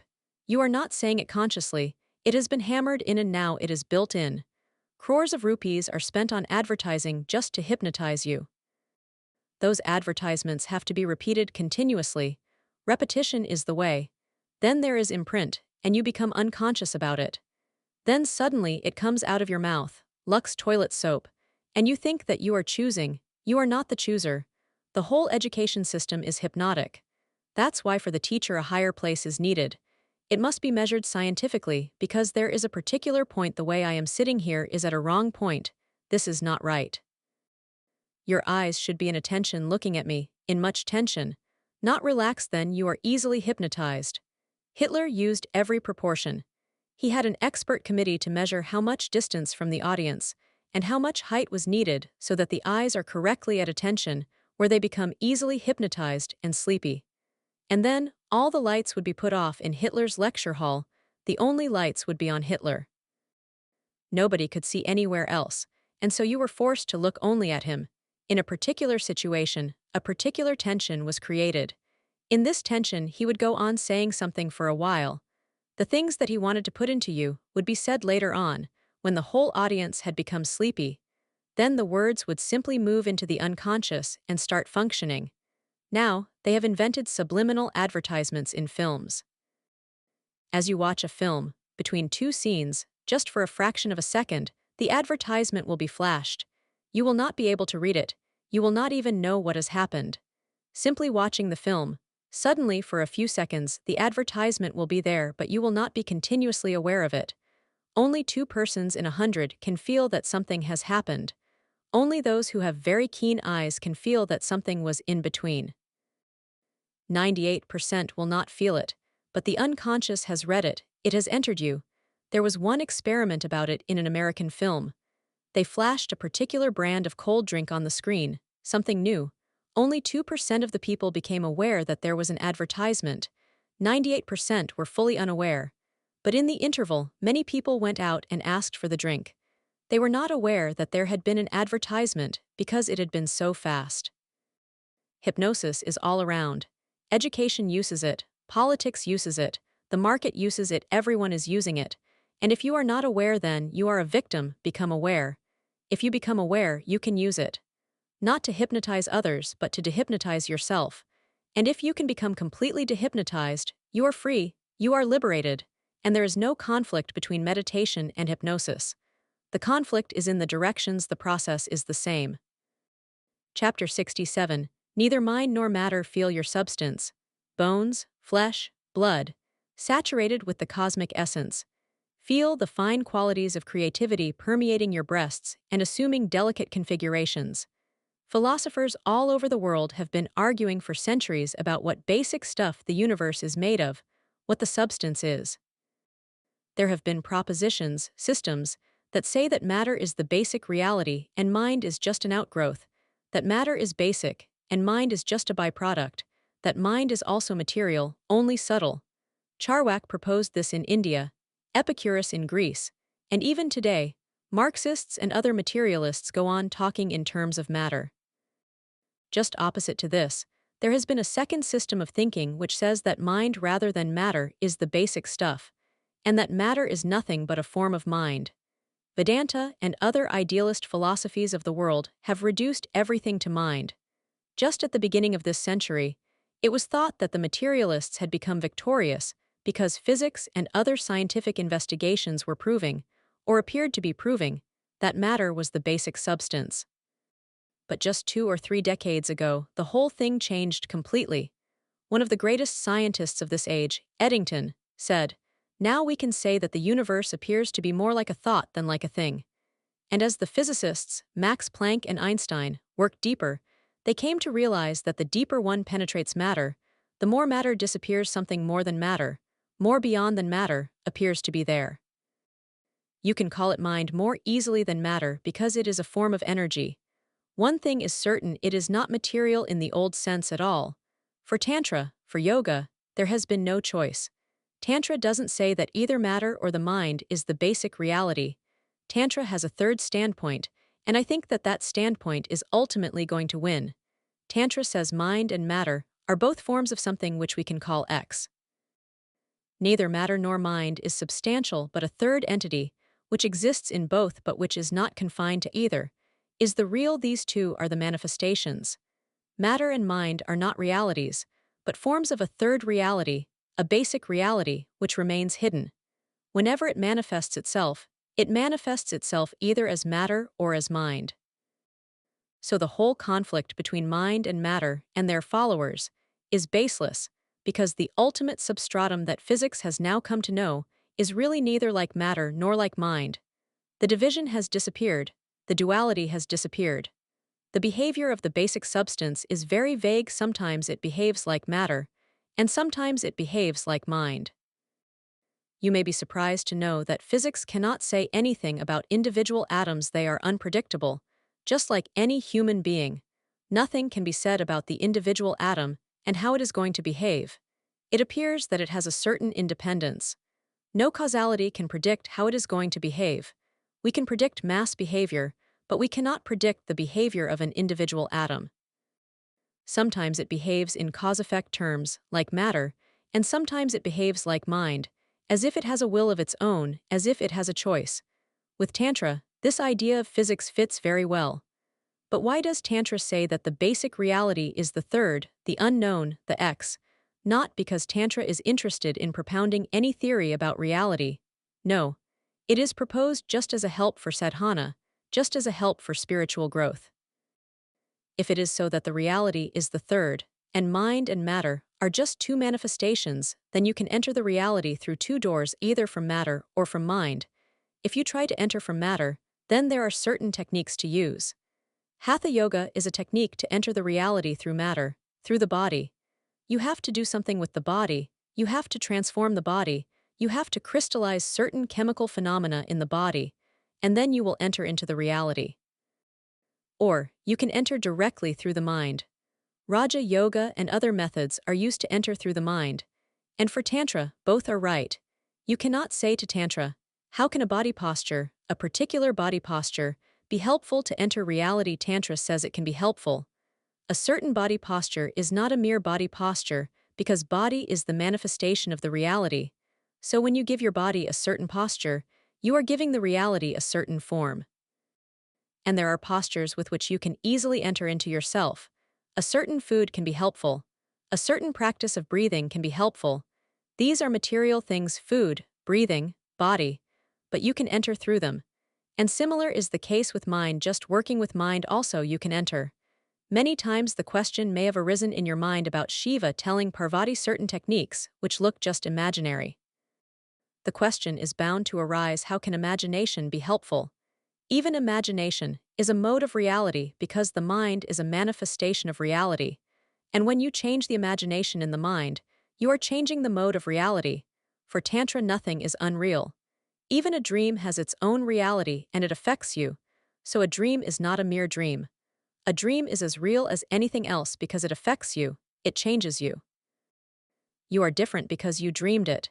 You will never be the same because a certain dream has happened. So if you dream that you are a thief, in the morning you will say that it makes no difference, it was just a dream. But for Tantra it is not so. A dream of stealing, of theft, has changed you. Your reality is different in the morning. You cannot be the same. Whether you recognize it or not, it has affected you. It will affect your behavior, your future. It has become a seed. Even a dream is not irrelevant, and you think that dreams are just dreams. That is not so, because you cannot create a dream consciously. You cannot choose a dream. It happens to you as anything else happens to you. Can you choose a dream? Can you think about a dream that you will dream tonight? Can you choose it? Can you will it? You cannot will it, because to will a dream will need many changes in your reality. Only then will a dream come. A dream is just like a flower. A rose flower comes on a rose bush, and you cannot change the flower unless you change the whole process, from the seed onwards. You cannot just change the flower. A dream is a flowering. If you can change the dream, you can change reality. So many times, many techniques will appear imaginary, but they are also real. And Tantra is trying to change your imagination. If the imagination can be changed, then the hidden reality behind it will automatically be different. The techniques that we will discuss today start from your imagination, from your dreaming, from your mind. 3 things have to be remembered. When whatsoever happens to your mind is not superficial, it is happening because of you. It is happening because you happen to be in a certain situation. So 2 things can be done: either change the situation, then you will have to start from the body because body is the situation. Or if you are not starting with the situation, then change the happening. It will persist. It will not be easy to change it. But if you make an effort and you go on making the effort, if you are stubborn and are not defeated, then the very effort will change it. One thing is certain: you may not achieve the goal that you were thinking of, but the fact that you make this effort will bring a change. You will be different whether you succeed or fail. You will be different. The very effort will be counted. Thirdly, don't think that mind is just mind, and don't think that dreaming is just dreaming. If you can direct your dreaming, and now there is a therapy in the West called directed daydreaming, if you can direct your dreaming, you are directing yourself. And many things will become different. There is an old Tibetan technique called the lion's roar. If you are angry, sexual, filled with hatred, jealousy, then the Tibetan master will give you this technique, the lion's roar. You have to sit before a mirror, and you are to imagine that you are a lion, not a man. You have to make your face like a lion, you have to put your tongue out, and you have to roar. And you have to practice it so that the imagination becomes so true that you forget that you are a man daydreaming that he is a lion. And when the point comes when you have really fallen prey to your own imagination, and you have become the lion, and a real roar comes out of you, suddenly you are transformed. In that roar, all hatred, anger, sex, disappears. and you will fall into a deep silence such as you have not known before. In old Tibetan monasteries, they have a special room with many mirrors. Whenever someone is suffering from something like anger, hatred, or jealousy, he is to be sent to that mirrored room, and he has to remain there until he comes to a climax. And when he comes to the climax, the whole monastery will know, because a real lion will be roaring there to us, he has gone mad. The whole monastery will gather and welcome the man, and he will come out a totally different man. It may take 3 days, it may take 7 days. Food will be supplied to him, but he is not allowed to come out. He has to persist in imagining that he is a lion, until from the very roots of the unconscious the roar comes. The whole body is involved, every cell of it. Every cell in it roars, and in that roar everything is thrown out. It is the deepest catharsis possible. And you will never see that man angry again, because now the poison is not there. For the first time the face will become human. Your face cannot be human because so much is suppressed there. The jealousy, the hatred, the anger that you have suppressed, is there layers upon layers are just hidden under the skin, they are making your face. But they can be released just by this daydream, a directed daydream. In the West, they now have another technique they call psychodrama. That too is one of the oldest Buddhist methods to become a part of a drama, to act it so totally that you forget that you are simply acting. The acting becomes action, and you are not the actor, you become a real doer in it, it changes you. Tantra says that if you can change dreaming, imagination, if you can change your mind and the pattern of it, the reality behind will be different. Because it is deeply rooted in reality, you can move through the mind. These techniques are just to change the way and the style in which your mind has been behaving up to now. The first technique: feel your substance, bones, flesh, blood, saturated with the cosmic essence. Try with simple experiments. For 7 days, try one simple experiment: feel your blood, your bones, your flesh, your body, filled with sadness, every cell of the body sad. Dark night around you. Very heavy, depressed. Not a single ray of light. No hope, gloomy, just as if you are going to die. Life is not throbbing in you. You are just waiting for death. It is as if death has already settled or is settling. For 7 days, contemplate on the feeling that death has entered throughout the body. It has penetrated deep to the bone, to the very marrow. Go on thinking in this way, don't disturb this mood. And then, after 7 days, see how you feel. You will be just a dead weight. All feeling will have disappeared, the body will not be felt as alive. And what have you done? You have been eating, you have been doing everything the same as you have always been doing. The only change has been in the imagination. There is a new pattern of imagination around you. If you succeed in it, you will succeed. Really, you have already succeeded in it. You are doing it, you are expert in doing this, unknowingly. That's why I say start with sadness. If I say be filled with bliss, it will be very difficult, you cannot conceive of it. But if you can do it with sadness, then you will become aware that if sadness can happen to you, why not happiness? If you can create a sad milieu around you and become a dead thing in it, then why can't you create an alive milieu around you and be alive, dancing? The other becomes conceivable. Secondly, you will become aware that whatever sadness you have been suffering was not real. You were the creator of it, you were the author. Unknowingly, you have been doing this. It seems difficult to believe that your sadness is your imagination, because then the whole responsibility falls on you. Then no one else is responsible. Then you cannot throw it on God, on fate, on others, on society, on wife, on husband. You cannot throw it anywhere. You are the creator, and whatsoever is happening to you, you are creating it. Try it for 7 days, consciously. And then, I say, you will never be sad again because you will have known the key. Then for 7 days try just being in a stream of bliss, floating in it, every breath giving you ecstasy. Just feel it. Start with sadness for 7 days, and then for 7 days move to the contrary. And when you move to the direct opposite, you will feel it better because the contrast will be there. Then only can you try this experiment because it is deeper than happiness. Sadness is the surface, happiness is the middle, and this is the last core, the innermost core, the cosmic essence. Feel your substance, bones, flesh, blood, saturated with the cosmic essence, with eternal life, with divine energy, with cosmic essence. But don't start it directly because then you will not be able to touch it. Start from sadness, then move to happiness, and then try the origin, the very origin of life, the cosmic essence, and feel yourself filled with it. In the beginning, you will become aware again and again that you are simply imagining it, but don't stop. Even imagination is good. Even that you can imagine something worthwhile is good. You are imagining, and in the very imagination you are changing. It is you who are imagining. Go on imagining, and by you will forget completely that you are imagining it will have become a reality. One of the greatest books ever written is the Buddhist scripture, Lankawater Sutra. Buddha says again and again to his disciple Mahamati, he goes on saying again and again, Mahamati, this is only mind. Hell is mind. Heaven is mind. The world is mind. Enlightenment is mind. Mahamati asks again and again, just mind, just mind. Even nirvana, enlightenment, just mind. And Buddha says, just mind, Mahamati. When you understand that everything is just mind, you are freed. Then there is no bondage, then there is no desire. In Lankawater Sutra, Buddha says that the whole world is just like a magical world, a city of Gandharva, as if a magician has created a world. Everything appears to be there, but it is there only because of the thought form. But don't start with outer reality, that is too far.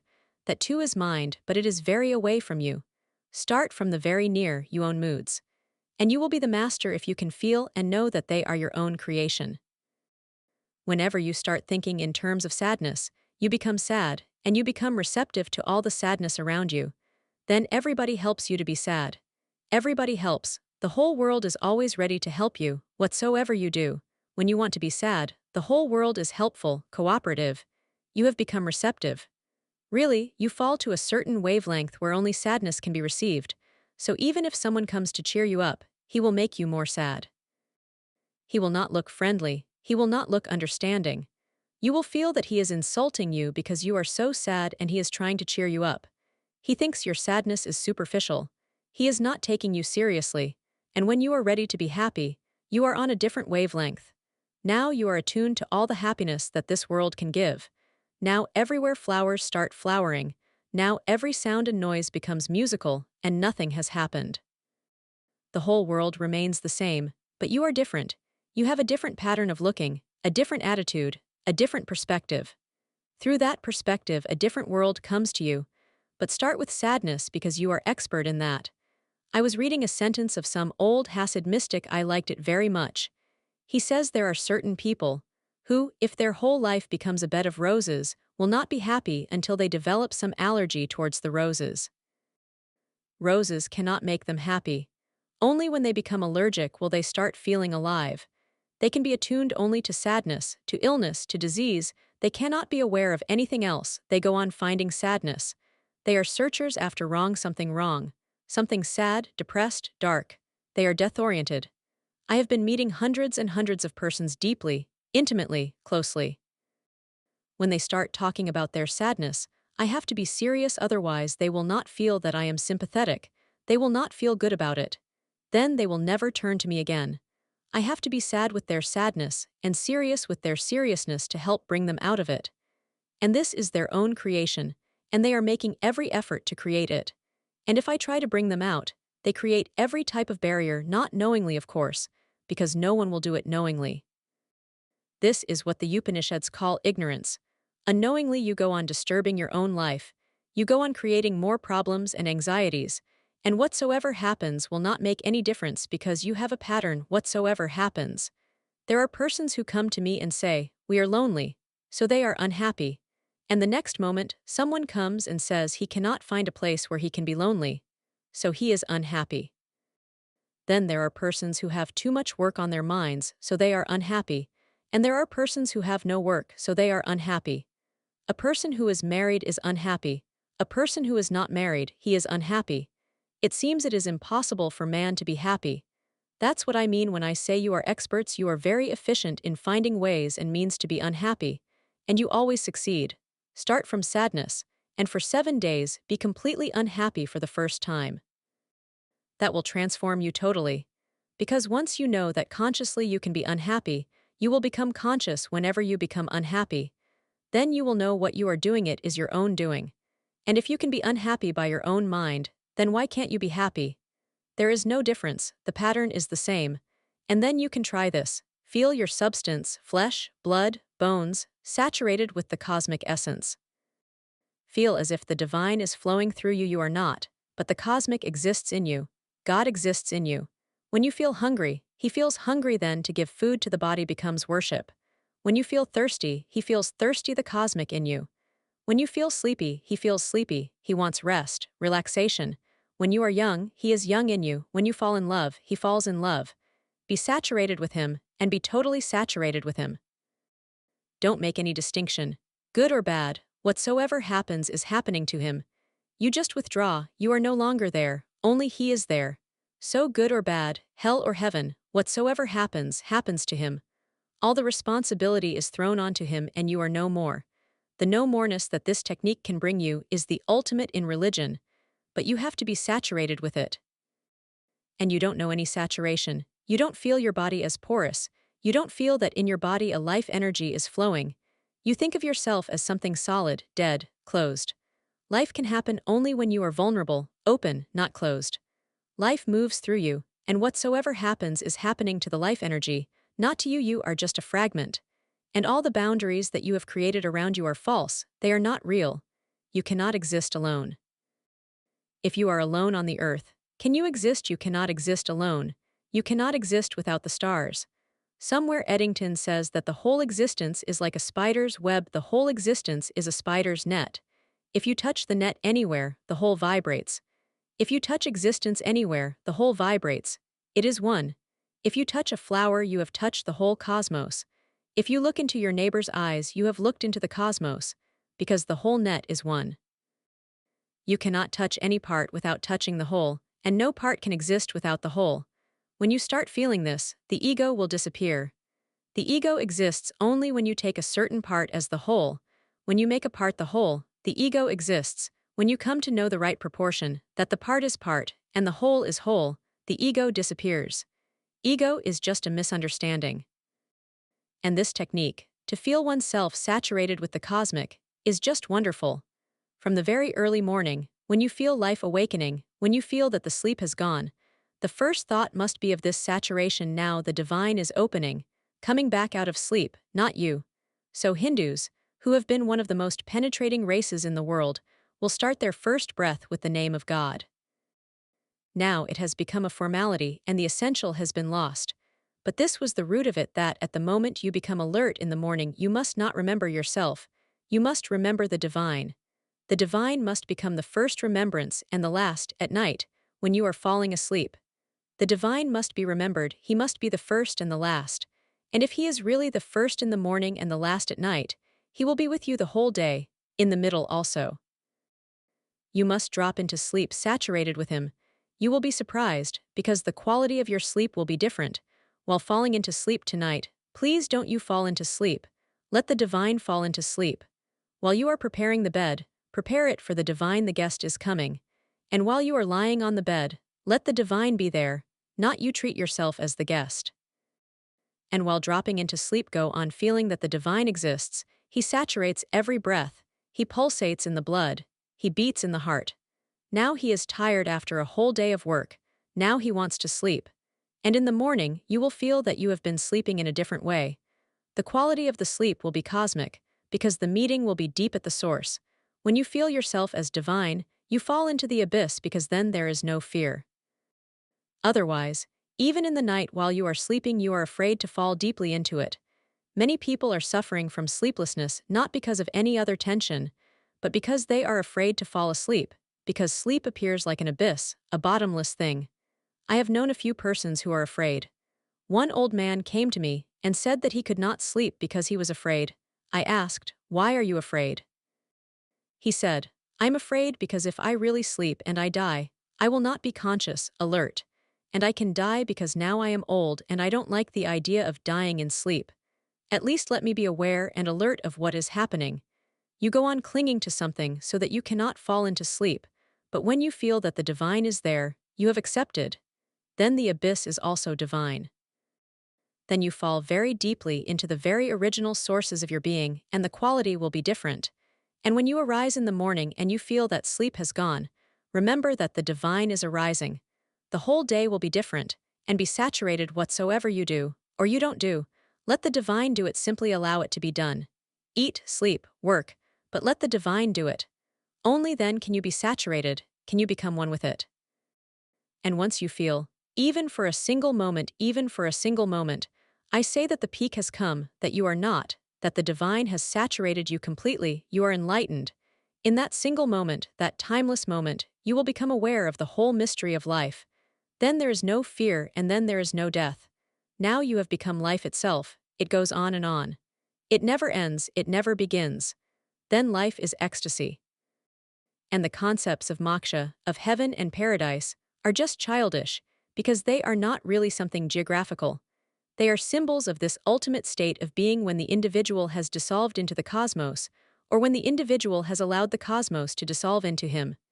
When the two have become one, when mind and matter, both the manifestations, have come back to the original source, the third. The whole search is for that. That is the only search, and you will not be satisfied until this is achieved. Nothing can be a substitute for it. You can go on moving for lives and lives, but unless this is achieved, your search will be constantly haunting you, you cannot rest. This technique can be very helpful and there is no danger in it. You can practice it without a master. Remember this, all the techniques that start with the body are dangerous without a master because the body is a very complex phenomenon, very complex. It is a mechanism, and without someone who knows exactly what is going on, it is dangerous to start. You may disturb the mechanism, and then it will be difficult to repair it. All the techniques that start directly from mind are based on imagination and are not dangerous because the body is not touched at all. They can be done even without a master, although it will be difficult because you don't have any self-confidence. A master is not really going to do anything, but he becomes a catalytic agent.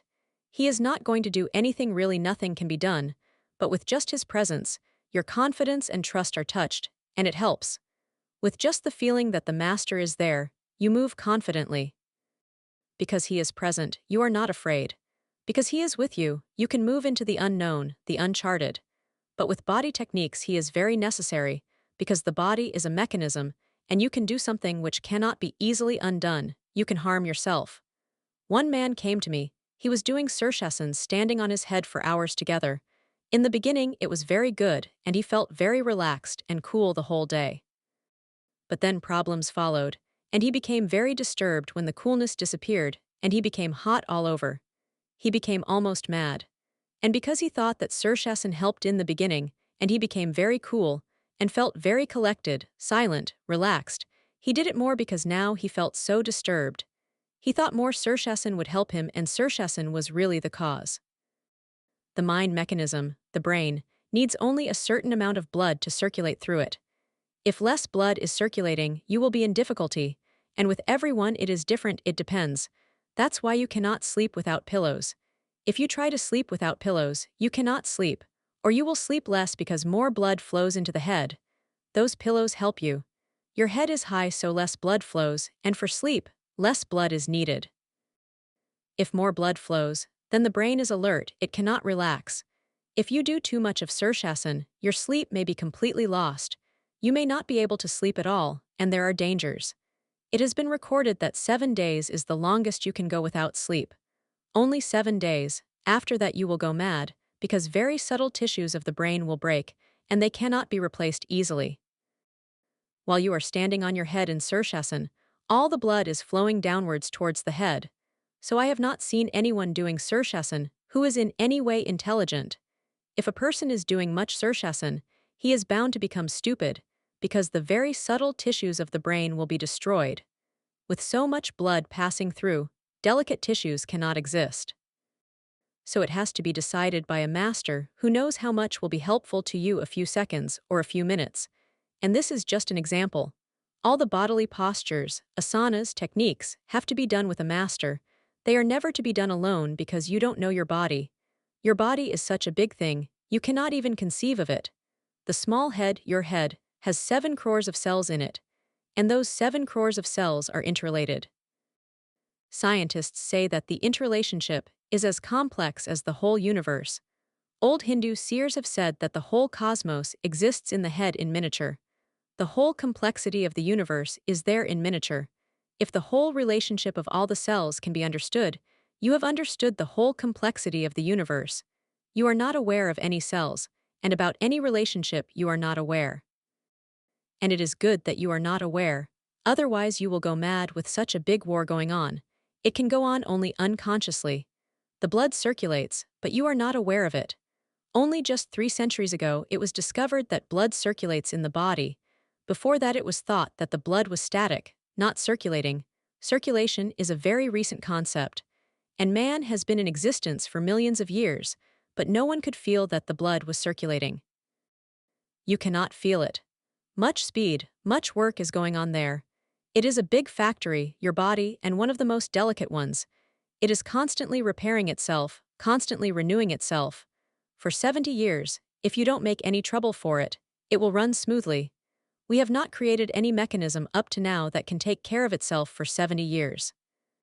So when you start any work on your body, remember to be near a master who knows about what he is telling you to do.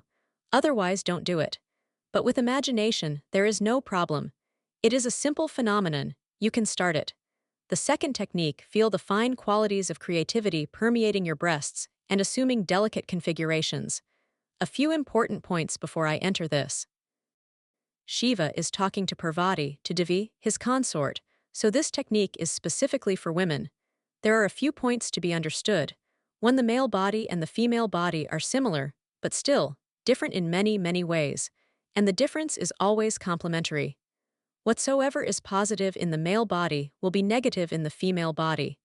And whatsoever is positive in the female body will be negative in the male body. That is why when they meet in deep orgasm, they become one organism. The positive meets the negative meets the positive, and both become one circle of electricity. Hence, so much attraction for sex, so much appeal. This appeal is not because man is a sinner or immoral. It is not because the modern world has become too licentious. It is not because of obscene films and literature. It is very deep-rooted, very cosmic. The attraction is because both male and female are half circuits, and there is an inherent tendency in existence to transcend whatsoever is incomplete and to become complete. This is one of the ultimate laws, the tendency towards completion. Wherever you feel something is lacking, you feel that you would like to fill it, to make it complete. Nature abhors incompleteness, any type of incompleteness. The male is incomplete, the female is incomplete, and they can have only one moment of completion when their electric circuits become one, when the two are dissolved. That's why the two most important words in all languages are love and prayer. In love, you become one with a single individual. In prayer, you become one with the whole cosmos. And love and prayer are similar as far as their inner workings are concerned. Male and female bodies are similar, but their positive and negative poles are different. When a child is born in the mother's womb, for a few weeks, at least for 6 weeks I think, he is neutral, he is neither male nor female. He has the tendency, but the body is still just in the middle. Then after 6 weeks the body will become either male or female. If it becomes female, then the polarity of sex energy will be near the breasts, the positive pole, because the female vagina is the negative pole. If the child is male, the sex center, the penis, will be the positive pole. And the breasts are also there, the whole mechanism is there, but they are negative. In the female body, a counterpart to the penis exists, the clitoris, but it is non-functional, it has no function. Physiologists have been raising questions about why there are breasts in the male body when there appears to be no need, because a child is not going to be fed. What is the need? They are negative poles. Hence so much attraction of the male mind towards female breasts, they are positive electricity. So much poetry, literature, painting, sculpture, everything, is concerned with female breasts. Really, it seems man is less concerned with the whole of the feminine body, and more concerned with the breasts, and this is not something new. The oldest primitive paintings in the caves are of breasts, so emphatically of breasts that the whole body is just around them. Breasts are basic. This technique is for women because their positive electricity pole is in the breasts. Really, as far as the vagina is concerned, it is more or less insensitive. The breasts are the most sensitive parts, and the whole creativity of the feminine body is around the breasts. That is why Hindus have been saying that unless a woman becomes a mother, she is not fulfilled. The same is not true for men. No one will say that unless a man becomes a father, he is not fulfilled. To be a father is accidental. It may be, it may not be. It is not very basic, and a man can remain without being a father without losing anything. But a woman will lose something because her whole creativity, her whole functioning, comes only when she becomes a mother. When her breasts become the center of her being, she becomes total, and she cannot come to the breasts unless a child is there to call. So men marry women to get wives, and women marry men to become mothers, not to get husbands. Their basic sole interest is to have a child who will call their womanhood. So really, husbands are always afraid, because the moment a child is born, they move to the periphery of the woman's interest, the child becomes the center. So fathers always feel jealous, because the children come in between. And now, the woman is more interested in the children than in the father of the children. He has become a peripheral existence necessary for survival but non-essential. Now, the basic need has been fulfilled. In the West now, there is a trend, a fashion, not to feed children directly from the breasts. This is very dangerous because it means that the woman will not come to the creative center of her being. When a man loves a woman, he can love her breasts. He will love them, but he cannot call them mother. Only a small child can call them mother. Or if the love is very deep, so deep that the husband becomes just like a child, then it is possible. Then the woman forgets completely that she is just a consort, and she becomes a mother to her lover. Then there will be no need for a child. She can become a mother, and the center of being can happen near the breasts. This technique says feel the fine qualities of creativity permeating your breasts and assuming delicate configurations. The whole creativity of feminine existence is rooted in motherhood. That is why women are not interested in any other type of creativity. Man is a creator. Woman is not a creator. She has not painted, she has not created great poetry, she has not written big books, she has not created great religions, she has not done anything really. But man goes on creating, he is mad. He goes on inventing, creating, making, constructing. Tantra says that this is because man is not a creator by nature, he remains unfulfilled, tense. He wants to become a mother, he wants to become a creator, so he creates poetry, he creates books, he creates many things, he will mother many things. But a woman is at ease. If she can really become a mother, she is fulfilled, she is not interested. It is only when a woman cannot become a mother, cannot love, cannot really come to the peak of her creativity, that she will start thinking about doing something else. So basically, uncreative women will become creators, poets, and painters, but they will always be second-rate. They cannot be first-rate. It is just as impossible for them to be creators of paintings and poetry and other things, as it is impossible for man to create a child. He cannot become a mother, that is biologically impossible, and he feels the gap. To fill the gap, he goes on doing many things, but still even a great creator is not as fulfilled, or only very rarely, as a woman is if she really becomes a mother. A Buddha is fulfilled because he has created himself. He is reborn, he has given rebirth to himself, he is a new man, he is both father and mother to himself now, he can feel fulfilled. A woman can feel fulfilled more easily. Her creativity is just around the breasts. That's why all over the world, women are concerned so much with their breasts, it is as if their whole existence is concentrated there. They are always alert about their breasts hiding or exhibiting, but always concerned. The breasts are their most secret part, their treasure, their center of being. Of being mother, of being a creator. Shiva says feel the fine qualities of creativity permeating your breasts and assuming delicate configurations. Just concentrate on the breasts, become one with them, forget the whole body. Move your total consciousness to the breasts and many phenomena will happen to you. If you can do this, if you can concentrate totally near the breasts, the whole body will lose weight, and a very sweet, deep sweetness will envelop you. It will pulsate around you, within you, above, below, everywhere a deep feeling of sweetness. Really, all the techniques that have been developed more or less by man, so they always give centers which are easier for men to follow. As far as I know, only Shiva has given some techniques which are basically for women. A man cannot do this. Really, if a man tries to concentrate near the breasts, he will become very uneasy. Try it. Even within 5 minutes you will start perspiring, and you will become very uneasy, because male breasts are negative, they will give you negativity. You will feel uneasy, uncomfortable, that something is going wrong in the body, ill. But female breasts are positive. If women concentrate near the breasts, They will feel very happy, very blissful. A sweetness will pervade all over their being and their body will lose gravity. They will feel light, as if they can fly. And with this concentration, many things will change. You will become more motherly. You may not become a mother, but you will become more motherly. To everyone, your relationship will become motherly, more compassion, more love will happen. But this concentration near the breasts should be done very relaxedly, not tensely. If you are tense about it, there will be a division between you and the breasts. Relax and melt into them, and feel that you are no more, that only the breasts are there.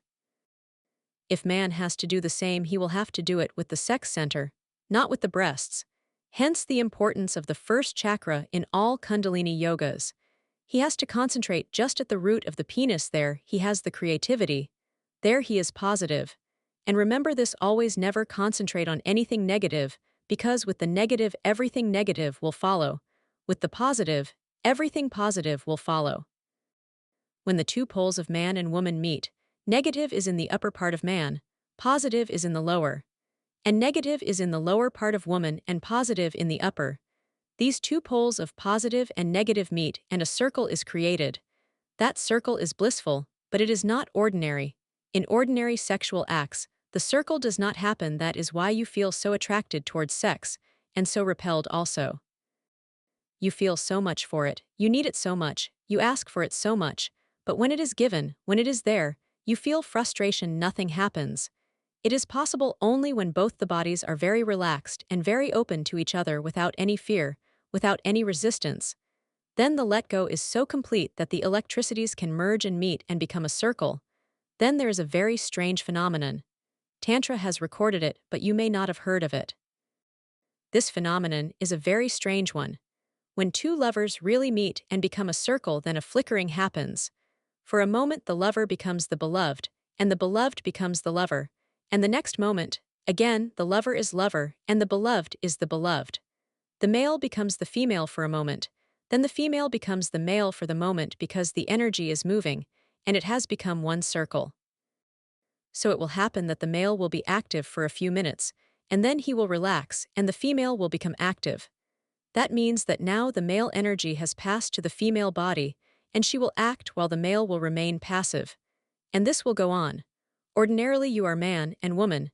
In deep love, in deep orgasm, it will happen that for moments man will become woman, and the woman will become man. It will be felt, absolutely felt and recognized, that the passivity changes. In life there is rhythm. In everything there is rhythm. When you take a breath, the breath goes in, then for a few seconds it stops. There is no movement. Then again it moves, out it goes, and again there is a stop, a gap, no movement. Movement, no movement, movement. When your heart beats, there is one beat, gap, another beat, gap. The beat means male, the non-beat gap means female. Life is rhythm. When two persons meet, male and female, it becomes a circle. There will be gaps for both.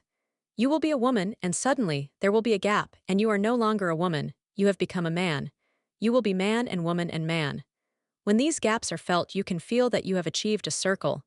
This circle is represented in Shiva's symbol, the Shiva Linga. This circle is represented by the yoni of Devi and linga of Shiva. It is a circle. It is one of the peak phenomena of two high energies meeting. This technique will be good.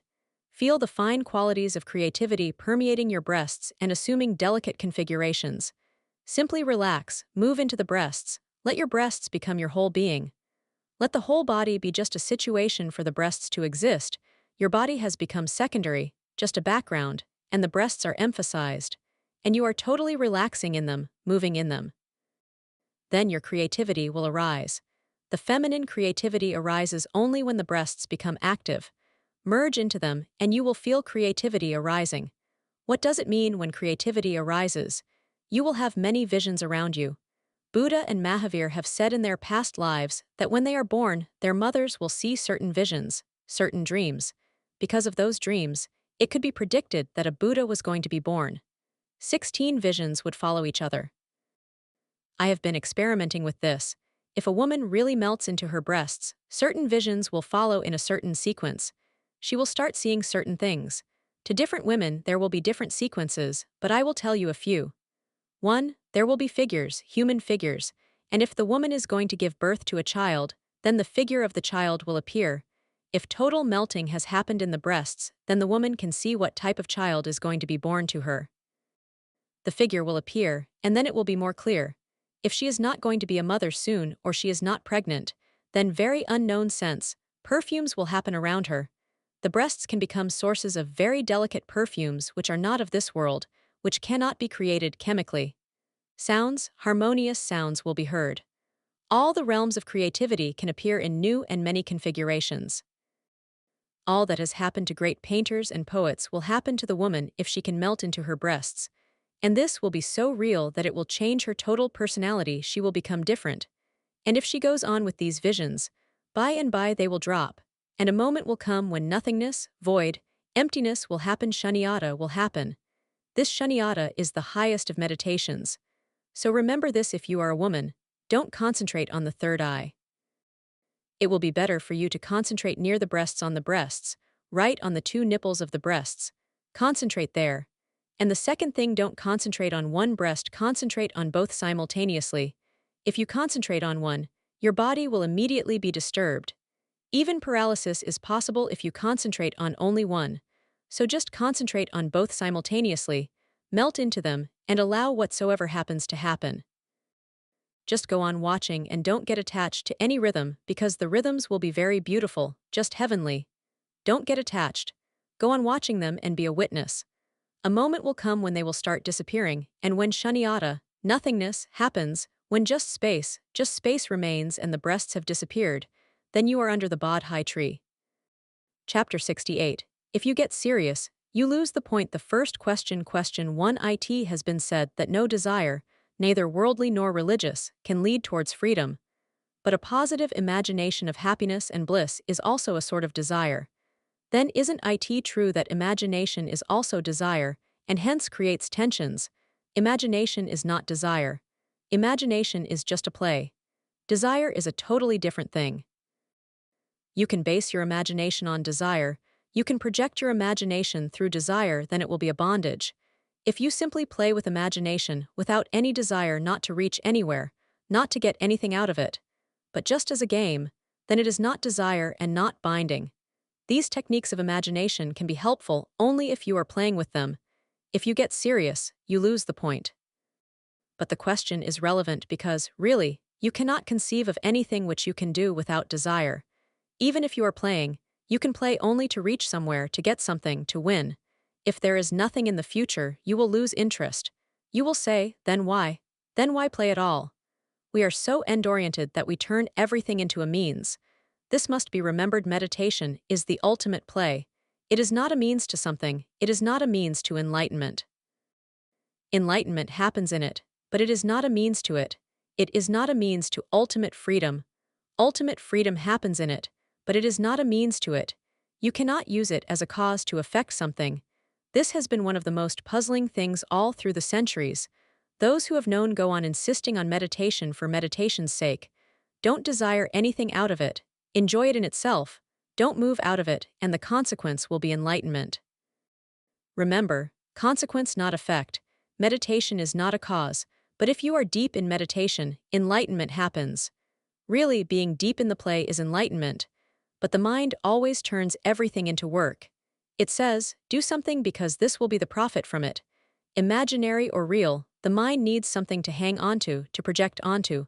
Only then can it devote itself. That is how mind functions. It functions in the present for the future. The future may be illusory, it may not ever happen, but if the mind can hope for the future, then it can work. This is what is called desire, working in the present for the future. The end is always somewhere else. The means are here, but the end is somewhere else. This division of end and means, this gap, is desire. If you are playing, there is no desire because the end is here and the means are also here. While playing, there is no future. You are simply merged so much in it that the future disappears. Look at children playing. Look at their faces, at their eyes. Now they are in eternity. They are happy because they are playing. Happiness will not result in an end. It is here right now. Moment to moment, they are happy, not that something great is going to happen later on. It is happening already. They are in eternity, but their minds are still not developed. We will force them to develop because this play will not be of much help in the world. They will have to learn work. They will have to divide means and end. They will have to create a gap between this moment and the future, and we will teach them to sacrifice the present for the future.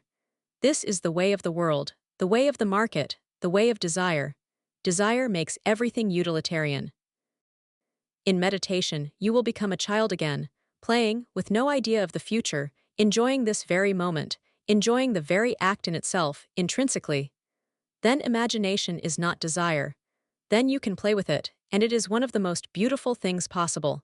And this playing, this being in the moment, totally absorbed, is enlightenment. The moment it happens, you are transformed.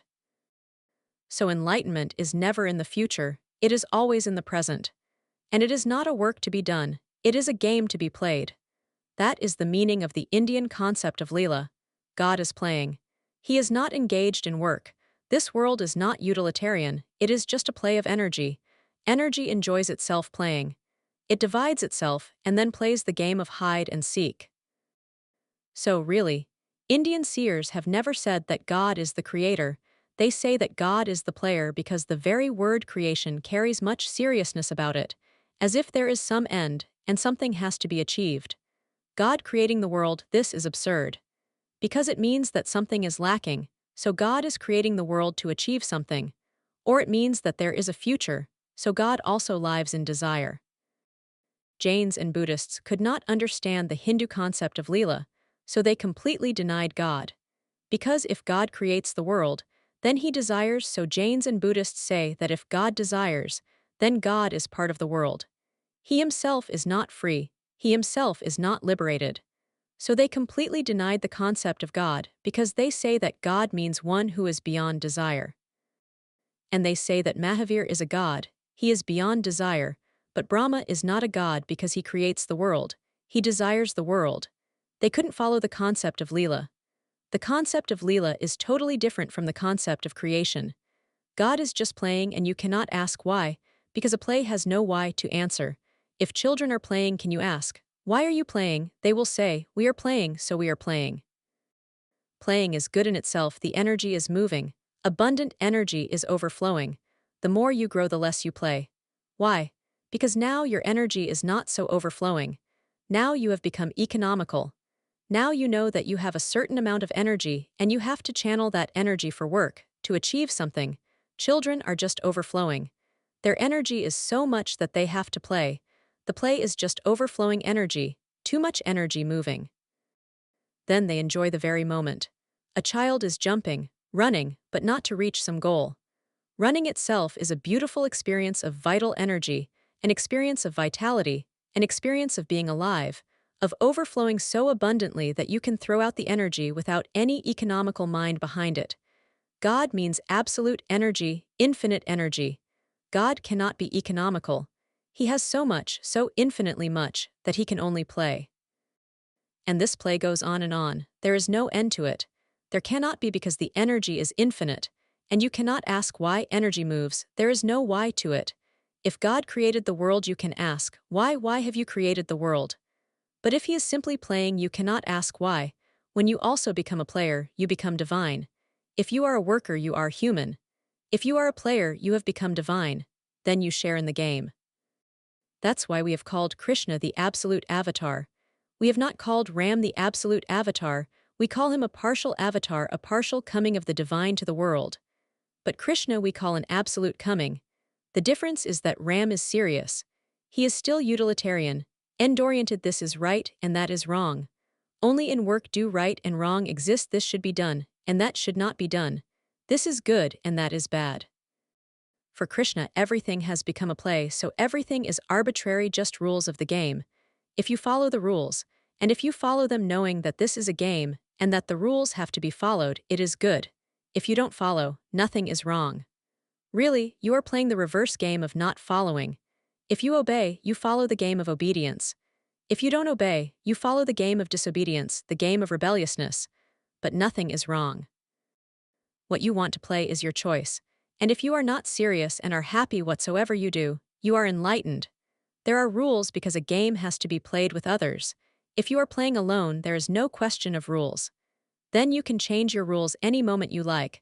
But because you are playing with others, rules have to be followed so that you can play with them.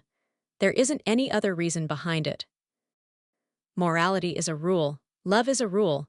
Society is just a rule agreed upon rules that we are going to play a game, so we will agree. If you don't want to play the game, then you can be rebellious, but don't be serious about it. Then play the game of being rebellious. And if someone kills you, murders you, or crucifies you, you know that you were playing the game of a rebellious leader, so you have been killed. There is no condemnation. You were not with the established rules, so the established rules were against you. It is okay. Then nothing is wrong, and you don't have to complain.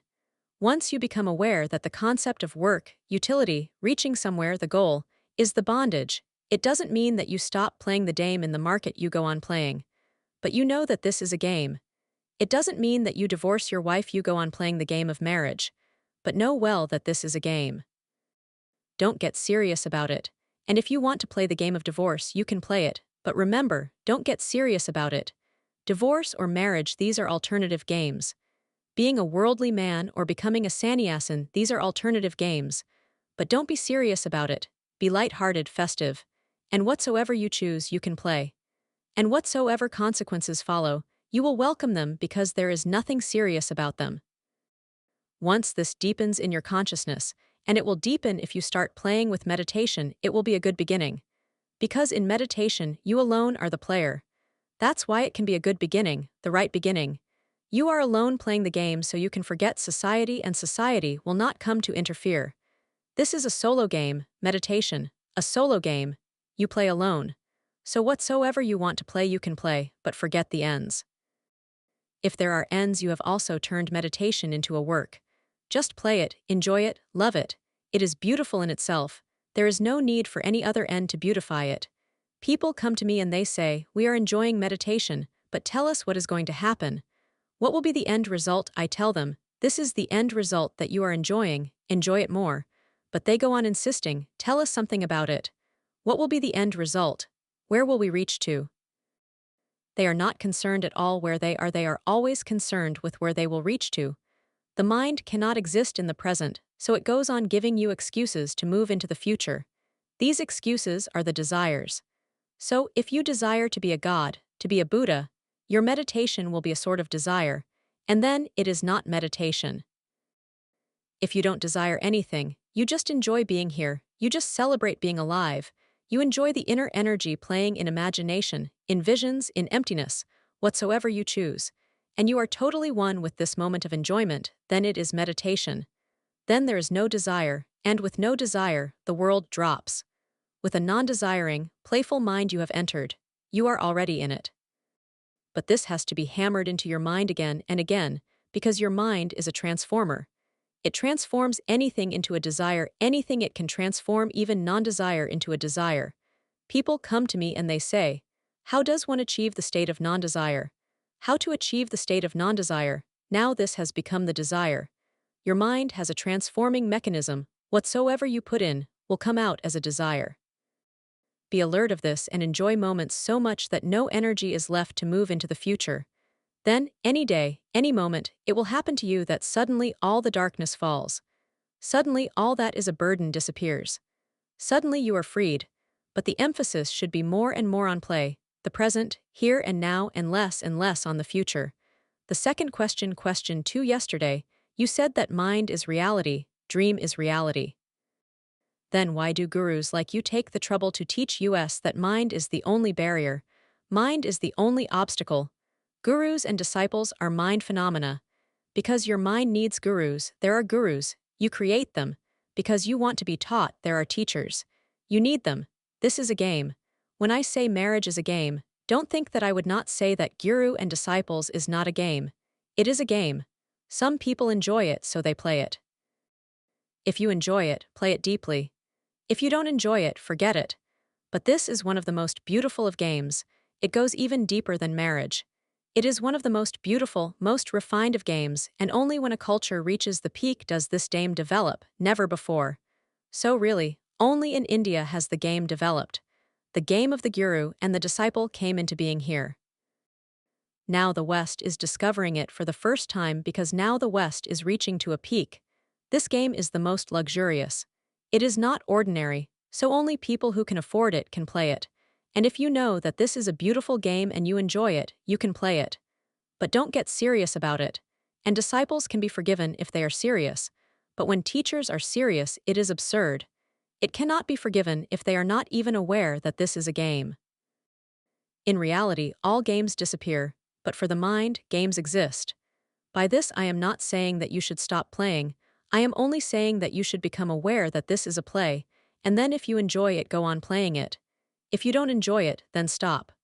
Once you become aware that everything in life, every relationship, is a sort of game, you are already free, because you are in bondage only because of the seriousness. You are in bondage because you think everything is so serious. Nothing is so serious, but it is difficult to conceive of this whole life as a game. Why is it so difficult? Because then the ego falls flat. If everything is a game, the ego cannot stand. The ego needs food, seriousness is the food. It feeds on it. So when you become a disciple, if you are just playing, your ego cannot get strong through it because you know that this is a play. What is there to be so egoistic about? People start thinking that they are disciples of a very great guru. The guru may not be great or he may be great. That is not the point, but the disciple thinks, I am the disciple of the greatest guru. That becomes a vitamin, and the ego grows on it, becomes stronger. That's why disciples go on fighting about gurus. No one can believe that his guru is number 2, he is always number 1. And it is not about whether he is number 1 or not, that is not the point, it is because you can be number 1 only if your guru is number 1. The ego of the disciple depends on the height of the guru. If someone says something against your guru, why do you feel so hurt? Your ego is hurt. Your guru means your ego, embodied, and if someone says something against your guru, you cannot tolerate it. It is impossible because it is a direct hit at your ego. But for disciples it can be tolerated. They are ignorant and whatsoever they do, they will do wrongly. That is agreed upon. But so-called gurus are also playing the game very seriously. They cannot laugh. It is impossible for them to laugh about the whole game. A guru is really a guru when he knows that the whole thing is a game, and that in the game he is helping to make you more aware. And a moment will come when you will also laugh. A moment will come when you will be able to look back, and then you will feel very grateful, because for you it was so serious, and for the guru it was never anything. But he was playing the game so seriously with you, and making every effort as if he was leading you somewhere. Remember, it is as if because there is nowhere to lead you to, you have to be here. So all the efforts which appear to be leading you somewhere are just devices. You cannot be led anywhere. You are already at home, you have never left it, you are rooted in the reality, in the truth. So all these games of leading, guidance, gurudom, are to bring you to situations where you will find everything that you wanted to find already there. But you cannot understand non-seriousness. The ego doesn't know that language. Every religion is born as a play, and every religion becomes a church, very serious, deadly serious. Every religion is born as a dance, as a song, as a festivity, and then everything goes dead and serious. Religion cannot be serious really. It must be ecstatic. It must be the highest peak of bliss. How can it be serious? Christians go on thinking and believing that Jesus never laughed. Look at Krishna, you cannot find any common ground between them.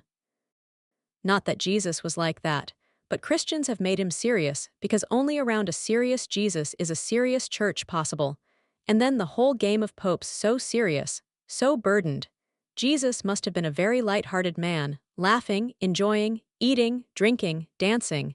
He must have loved life very deeply. That was the sin. That was the reason why he was crucified. Those who crucified him were very serious. They were the old established church. Really, they did not crucify Jesus, they crucified the festivity of him. And there would have been no Christianity if he had not been crucified, because he was a very joyous man. The moment Jews crucified him, the whole thing became very serious. Death became the point. And the figure on the cross is of course very serious, dead. And Christianity arose around the dead body and the cross. The cross became the symbol, not Jesus laughing in a village, drinking at a party, eating with friends, or staying in a prostitute's home. No, they were not to become the symbols. The cross became the symbol, and with the cross, seriousness, dead seriousness.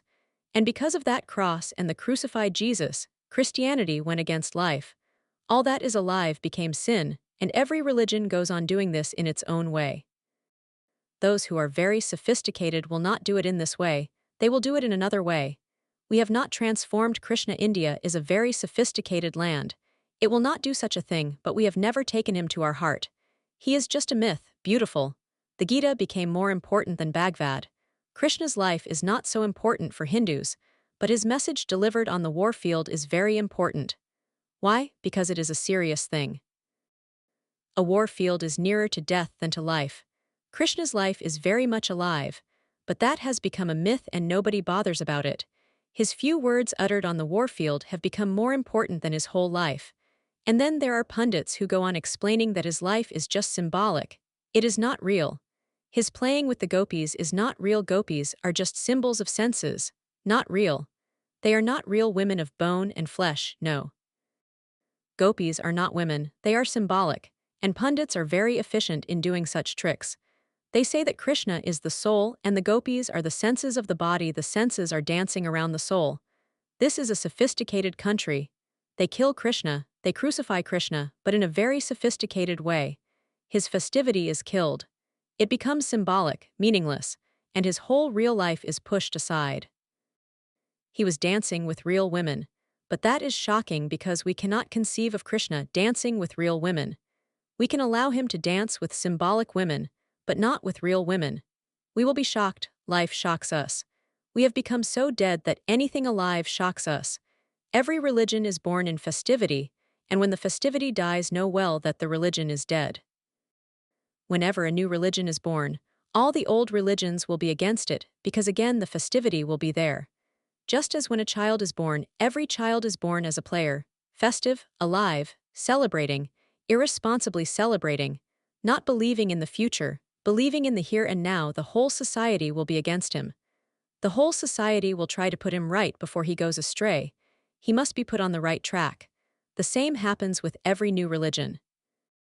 So when I talk of meditation as a dance, or when I talk about sannyas as an inner celebration and happiness, an affirmation of life, of course all those who belong to old traditions will say, "You call this sannyas." And in a way they are right, because whatsoever they have been believing that sannyas is not this. They have been believing in dead men. The more dead, the more they say, now this is real renunciation. When life has been renounced, they call it sannyas, but I call it sannyas when life is being lived in its totality. But this is how it will be always. When I am no more, you will turn it into a serious thing. You will give explanations of what the real meaning is. But the real meaning is always obvious. There is no need to give any explanation. All explanations are to explain away, to bring in something which was not there. Gurus, disciples, awakened ones and ignorant ones. This is a great play, a cosmic play. Ignorant ones need awakened ones. Awakened ones cannot play solo. Alone they need ignorant ones. But the master knows that this is a play and is not serious about it. The third question, question 3, you said last night that a change in the outer or inner and physical or mental aspects can bring a change in consciousness. That means that changes on the periphery also affect the consciousness, the center. But then, why do you emphasize changing the center instead of changing the outer, the periphery? This is the trouble. You go on catching the words and missing the meaning. The periphery also belongs to you. It is part of the center. The periphery is part of the center. It is the outer part of the center, but it is not different from the center. Can you create a periphery without the center? Or can you create a center without the periphery? They are not separate, they are one. The periphery is the center looked at from without. If you change your periphery, the center will also be affected for two reasons. Firstly, the periphery is part of the center. And secondly, what will change the periphery but the center? What will change the periphery? The center will change the periphery. But my emphasis on starting the work from the center is still there, because if you start changing the periphery, it will take a longer time to reach to the center. That which can be done in a single moment may take many lives, because you have to travel from the periphery to the center backwards, from the superficial to the depth. If you start work from the center, the periphery automatically changes. When the center is different, the periphery will follow it, because the periphery cannot go away from you. For example, I will not tell you to try to be non-violent at the periphery. It is an unnecessary wastage of time and effort. Be non-violent at the heart, be compassionate, loving, at the heart, and the periphery will follow. You can forget it completely because whatsoever happens at the periphery comes from the center. So if at the center you are compassionate, the periphery will follow. And this compassion will be totally different because the periphery will not know that this is compassion. The periphery will not feel elated that this is compassion. The periphery will be blissfully unaware the compassion will follow you like a shadow. This is the easiest course. What I mean is this: if you want to change a tree, change the roots. Of course, the leaves of the tree are also the tree, and you can also try to change the leaves. If you change the leaves, the roots will be affected, but it is going to be a very long process because the flow is from the roots to the leaves. The flow is not from the leaves to the roots. You are following a reverse direction from that of nature. If you go on changing the leaves, after many, many lives you may affect the pattern of the roots, but this is going to be unnecessarily long. You can do it immediately if you change the pattern at the roots.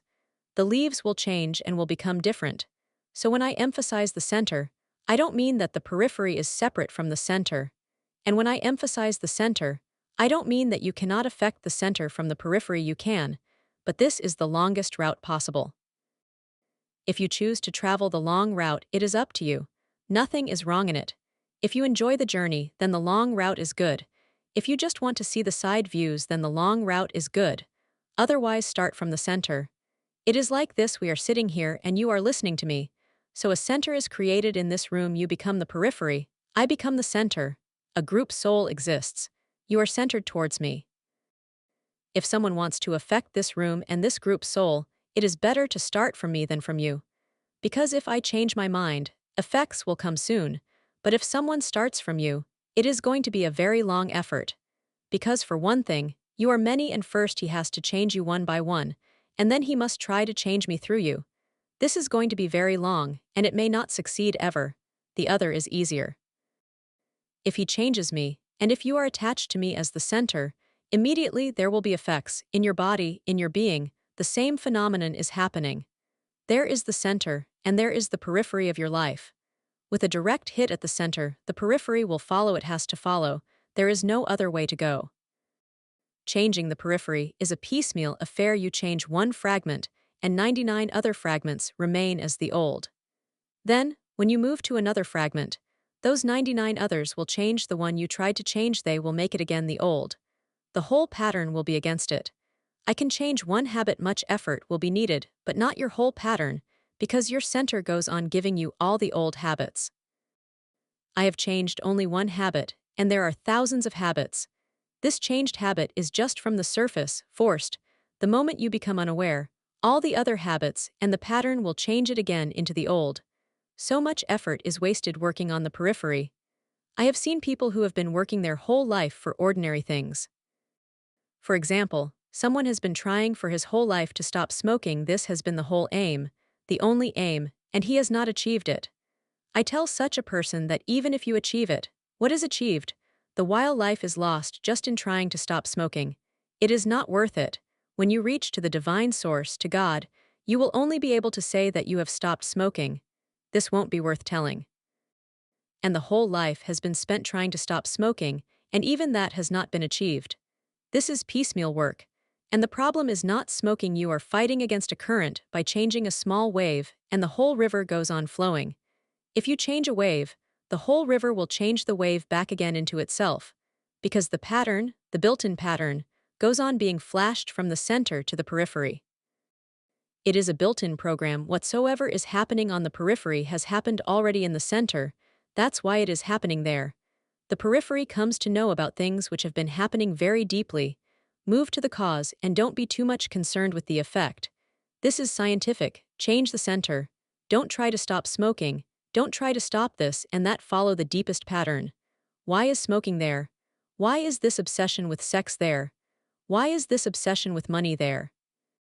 Why are you a miser? Why do you go on clinging to dead money? You can donate it. It will not make any difference. Donating will not help. You will again gather. And donating in itself will be an investment for the future. It will be part of your bank balance. You cannot donate just in play, can you? You can donate very seriously when it is said that the donation will lead you to heaven. Then you can donate. To me, a donator who is giving his money for some future end in paradise is more clinging to his money than a person who can throw away all his fortune in a game of cards. This person is less greedy. He can play with it, and his achievement is deeper. He may look immoral because morality is created by the donators. They will say, "You are wasting money." They never waste money. They always invest it. And this man is mad, immoral, wasting money. But this man is less greedy. And this man can move deeper more easily than the greedy man who is donating for some paradise or something. You can change outer things, but even the change will deep down have the same pattern. The pattern has to be uprooted and transformed. That's why I emphasize starting from the center. But don't think that I mean that if you cannot start from the center, don't start from the periphery. That is not what I mean. If you can't start from the center, please start from the periphery. Something is better than nothing. It will take much time, or you may not ever be able to do it, but still the very effort will be good. I am reminded of an incident. In a waiting room of an airport, a young woman was crying steadily. Everyone around was aware of it, but no one knew what to do. Then one fellow took courage. He came near the woman, tried to console her, said some soothing things, put his arm around her and asked, "What can I do? Is there anything I can do to help you to stop crying?" But she was not listening. She continued crying, so he squeezed her a little more tightly and then again asked, "Is there anything I can do to stop you from crying?" The woman said at last, "I am afraid not. This is hay fever, but still, please, keep on trying." That's what I say to you. From the periphery, it is difficult because it is like hay fever. It is almost impossible, but please, keep on trying. Something may happen, who knows? But if you are really interested, start from the center. The fourth question, question 4, why should there be a difference in techniques for men and women? Because they are different, they are as different as possible. They are polar opposites. Really, the more relevant question would be this: why should there be similar techniques? There are techniques which are being used by both men and women, not because they are suited to women, but really because special techniques were never developed for them. They have been a neglected part of humanity. All the techniques were developed by men. Basically, man was experimenting with himself. He knew about his energy pattern, his routes of energy, his passages of energy. He worked on these. And then he was talking to other men, so techniques were developed by men for men. Women were never considered. Women cannot enter a Mohammedan mosque. They are not to be a part of Islam. Really, the mosque exists only for men. For many years, Buddha insistently denied women initiation. Mahavir initiated many women. He never denied them initiation, but no techniques were developed for them. All the techniques were for men. Women worked through them. That's why the results were never so miraculous, never. They were always so, bound to be. Really, there is no need for 300 religions in the world. There is only need for 2 religions, one for men and one for women. And those 2 religions need not be in conflict. They can be married together. They will become one. There is no need of any conflict. If a man and a woman can fall in love and live together as a single unit, those 2 religions can fall in love. They should. The whole physiology, the whole psychology, every layer of the feminine consciousness is different from man's, not only different, just the opposite. For example, Kundalini Yoga. It is not for women at all. But many will be shocked if I say that, and women particularly will be shocked. They will think that something has been taken out of their hands.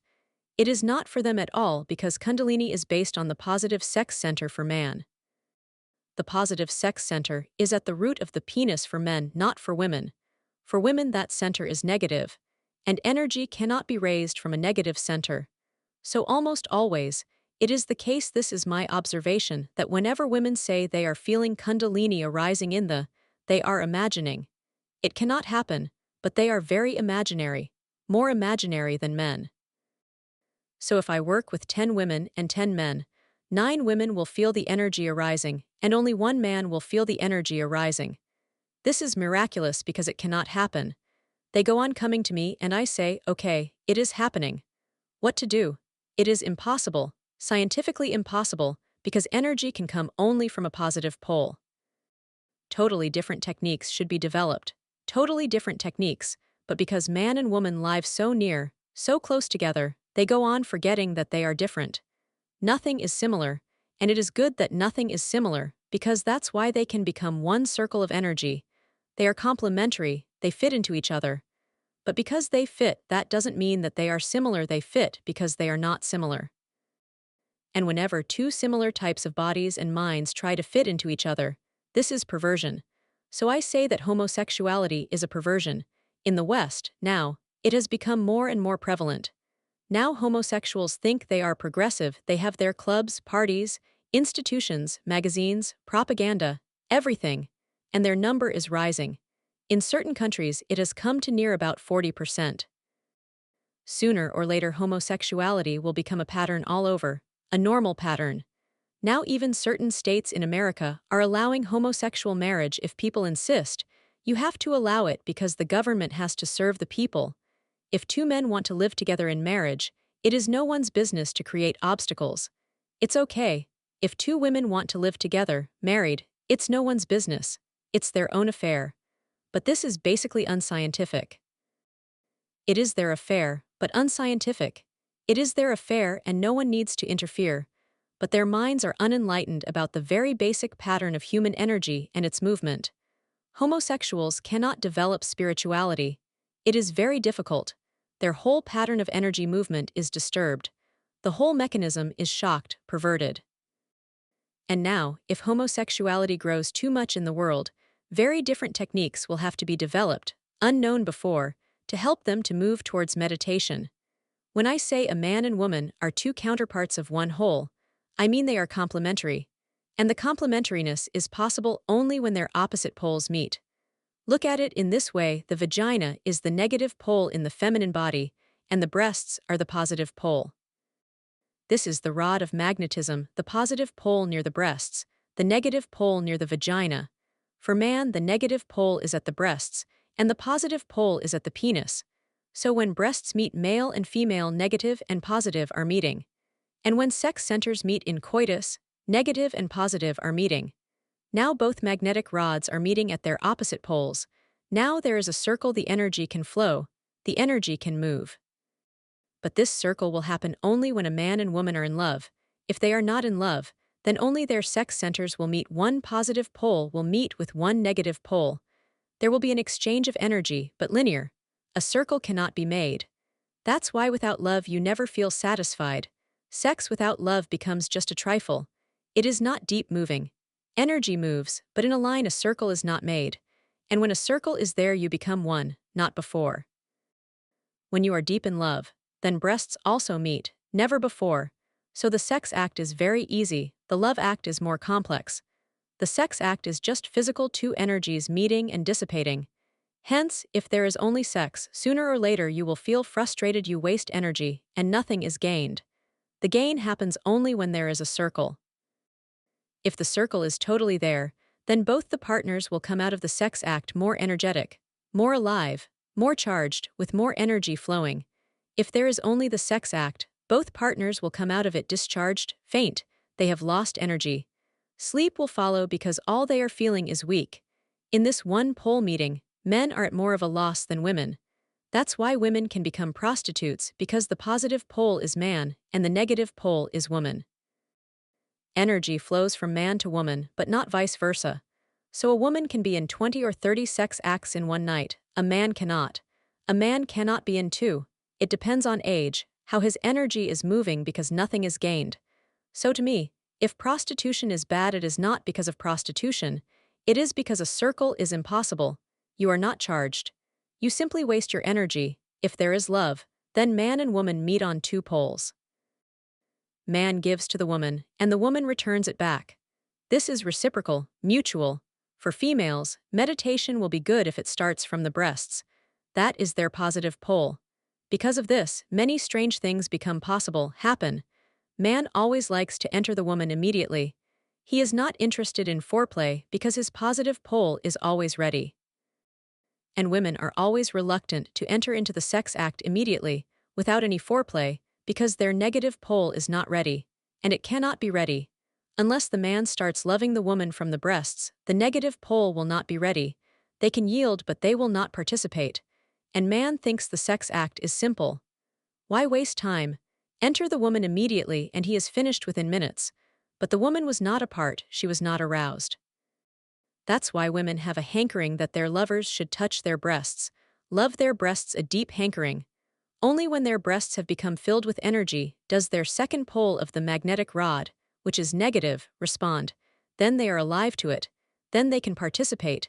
Then communication is possible, and then they will melt. Foreplay is a must. Marriages become dry because in the beginning, when you meet a new woman, you play with her body before. You are not certain whether she will allow you a direct approach, so you play.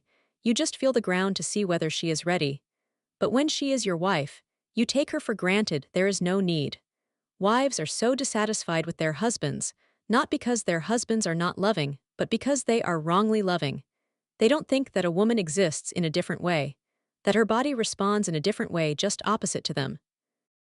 This concentration at the breasts, melting into them, will give a new feeling to the female meditator, a new feeling about her own body. Because now from the center, she can feel the whole body vibrating. Just by loving the breasts of a woman, she can be brought to a deep orgasm, because the negative pole will automatically go on responding. There are many other things. If you start from the breasts, meditating on the nipples, don't follow the route that you have read in books because that is meant for men. Simply don't follow any chart, just allow the energy itself to move. It will happen in this way with just a vague suggestion. Your breasts will become filled with energy, they will radiate energy, they will become hot, and then immediately your vagina will respond. And only after your vagina responds and vibrates will your kundalini start working. The route will be different, and the way the kundalini will arise will be different. In man it arises very actively, forcibly. That's why they have called it a serpent rising. Very forcibly, suddenly, with a jerk, the serpent unfolds, and it is felt on many points. Those points are called chakras. Wherever there is resistance, the snake forces itself. Just as the penis enters the vagina, so the passage is similar for man. When the energy arises, it is as if the penis inside is moving. And the snake is a phallic symbol. Really, not to use direct language, not to call it penis, they have called it a snake. You must have heard the story of the Garden of Eden where the serpent persuaded Eve to eat the fruit of the tree of knowledge. Now scholars are working, and they say that this serpent is also just a phallic symbol, used so as not to say it directly. So it is not a question, really, of eating the fruit of knowledge. It is a question of sexuality. The same symbol has been used similarly in India. The serpent rises just like a penis erecting in jerks and moving inwards. This will not be the feeling for woman. The feeling will be quite the opposite. As a woman feels when the penis has entered the vagina, the melting sensation, the welcoming, the vagina giving way, vibrating very, very delicately, in a very receptive mood. Loving, welcoming the same will be the phenomenon inside. When the energy rises, it will be a receptive, passive rise, as if a passage is opening, not a serpent rising, but a door opening and a passage opening and something giving way. It will be passive and negative. With men, something is entering. With women, something is opening, not entering. But no one has worked on it, never before, because no one has taken any cognizance of women. But for the future, I think that now it is a must. The feminine body should not be neglected. Much research and work is needed, but it is very difficult to work because of so much puritanical, moralistic nonsense. It is very difficult to work and to create a map of how the feminine body will respond to the phenomena. But this is how I feel it will be. Everything will be just the opposite. It must be so. It cannot be similar. But the ultimate thing will be the same. Chapter 69. You are unknown to yourself. Abide in some place endlessly spacious, clear of trees, hills, habitations. Thence comes the end of mind pressures. Consider the plenum to be your own body of bliss. Man is born alone and dies alone, but between these 2 points he lives in society, he lives with others. Aloneness is his basic reality. Society is just accidental. And unless man can live alone, can know his aloneness in its total depth, he cannot be acquainted with himself. All that happens in society is just outer. It is not you. It is just your relations with others. You remain unknown. From the outside you cannot be revealed. But we live with others. Because of this, self-knowledge is completely forgotten. You know something about yourself, but indirectly it is said to you by others. It is strange, absurd, that others should tell you about yourself. Whatsoever identity you carry is given to you by others. It is not real, it is just a labeling. A name is given to you. That name is given as a label because it will be difficult for society to be related to a nameless person. Not only is the name given, the very image that you think yourself to be is given by society that you are good, that you are bad, that you are beautiful, that you are intelligent, that you are moral, a saint, or whatsoever. The image, the form, is also given by society, and you don't know what you are. Neither your name reveals anything, nor the form that society has given to you. You remain unknown to yourself. This is the basic anxiety. You are there, but you are unknown to yourself. This lack of knowledge about oneself is the ignorance, and this ignorance cannot be destroyed by any knowledge which others can give to you. They can say to you that you are not this name, you are not this form, you are soul eternal, but that too is given by others, that too is not immediate. Unless you come to yourself directly, you will remain in ignorance, and ignorance creates anxiety. You are not only afraid of others, you are afraid of yourself because you don't know who you are and what is hidden in you. What is possible, what will erupt out of you the next moment, you don't know. You go on trembling and life becomes a deep anxiety. There are many problems which create anxiety, but those problems are secondary. If you penetrate deeply, then every problem will ultimately reveal that the basic anxiety, the basic anguish, is that you are ignorant of yourself, of the source from where you come, of the end to where you are moving, of the being whom you are right now. Hence, every religion says to move into solitude, into aloneness, so that you can for a time leave society and all that society has given to you and face yourself directly. Mahavir lived for 12 years alone in the forest. He would not speak during those days, because the moment you speak you have moved into society. Language is society. He remained completely silent. He would not speak. The basic bridge had been cut so that he would be alone. When you don't speak you are alone, deeply alone. There is no way to move to the other. For 12 long years he lived alone without speaking. What was he doing? He was trying to find out who he was. It is better to put away all labels. It is better to move away from others so that there is no need for the social image. He was destroying the social image. He was throwing away all the garbage that society had given. He was trying to be totally naked, without any name, without any form. That's what Mahavir. Nakedness means. It was not just throwing away the clothes. It was deeper.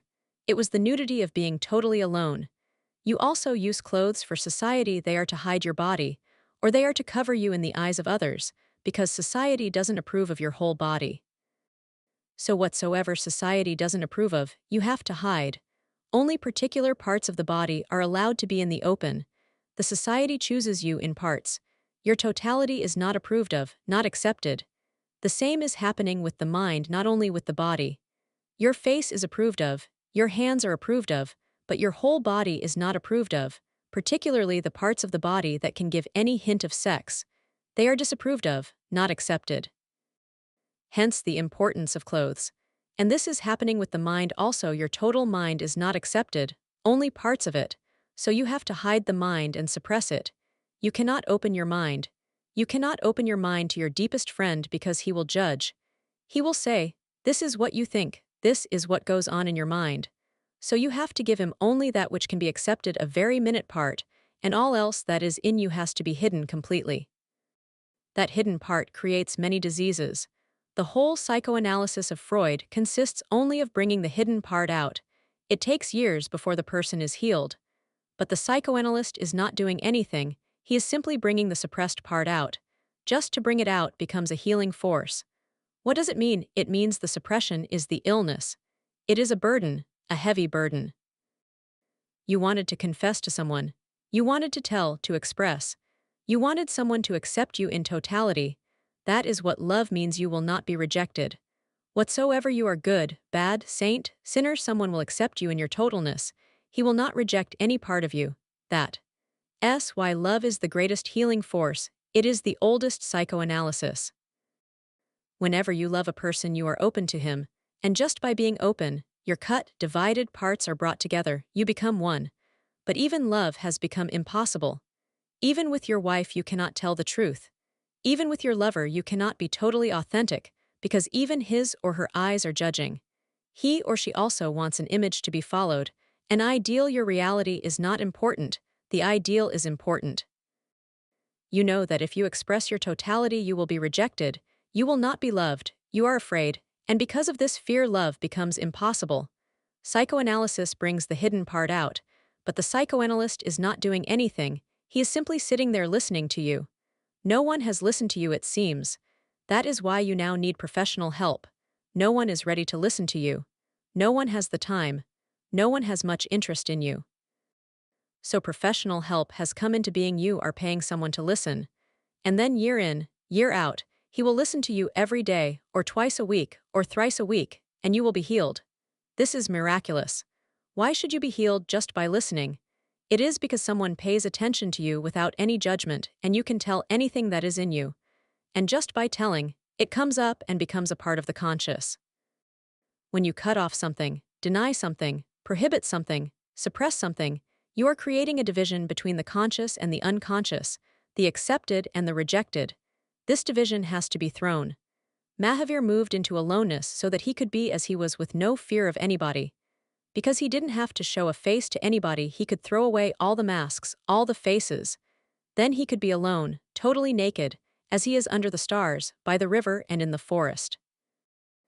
No one would judge him, and no one would say, you are not allowed to be like this. You should behave. You should be like this.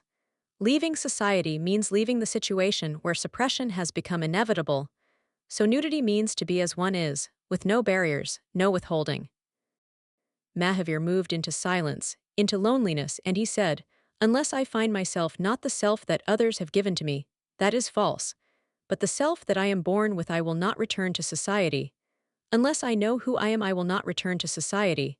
Unless I have come directly face to face with my reality, unless I have encountered the essential in men, not the accidental, I will not speak, because it is useless to speak.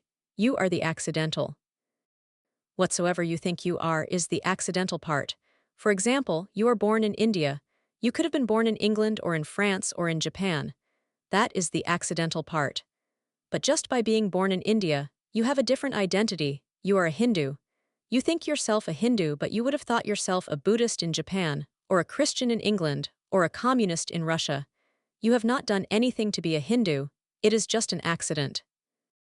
Wherever you were, you would have joined yourself with the situation. You think yourself religious, but your religion is just accidental. If you have been born in a communist country, you would not have been religious. You would have been as irreligious there as you are religious here. You are born into a Jain family, so you don't believe in God without your having discovered that there is no God. But just by the side of your house, another child is born on the same day, and he is a Hindu. He believes in God and you don't. This is accidental, it is not essential, it depends on circumstances. You speak Hindi, someone speaks Gujarati, someone speaks French, these are accidents. Language is accidental, silence is essential. Language is accidental, your soul is essential. Yourself is accidental, and to find the essential is the search, the only search. How to find the essential? Buddha moved in silence for 6 years. Jesus also moved into a deep forest. His followers, the apostles, wanted to go with him. They followed him, and at a certain moment, at a certain point, he said, "Stop. You should not come with me. Now I must be alone with my God." He moved into the wilderness. When he came back, he was a totally different man. He had faced himself. Loneliness becomes the mirror. Society is the deception. That's why you are always afraid of being alone, because you will have to know yourself, and you will have to know yourself in your nudity, in your nakedness. You are afraid. To be alone is difficult. Whenever you are alone, you immediately start doing something so you are not alone. You may start reading the newspaper, or you may put on the TV, or you may go to some club to meet some friends, or you may go to visit some family, but you must do something. Why? Because the moment you are alone, your identity melts, and all that you know about yourself becomes false, and all that is real starts bubbling up. All religions say that man must move into solitariness to know himself. One need not be there forever, that is futile, but one has to be in solitude for a time, for a period, and the length of the period will depend on each individual. Mohammed was in solitude for a few months, Jesus for only a few days, Mahavir for 12 years and Buddha for 6 years. It depends. But unless you come to the point where you can say, "Now I have know the essential," it is a must to be alone. This technique is concerned with loneliness. Abide in some place endlessly spacious, clear of trees, hills, habitations. Thence comes the end of mind pressures. Before we enter this technique, 3 other points about loneliness must be understood.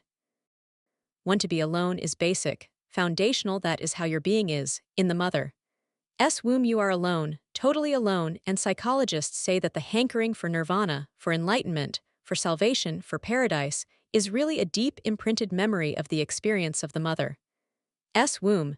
You have known it, the total aloneness and the bliss of it. You were alone, you were God, no one else was there. No one disturbed you, no one interfered. Alone, you were the master. With no conflict, the peace was intrinsic.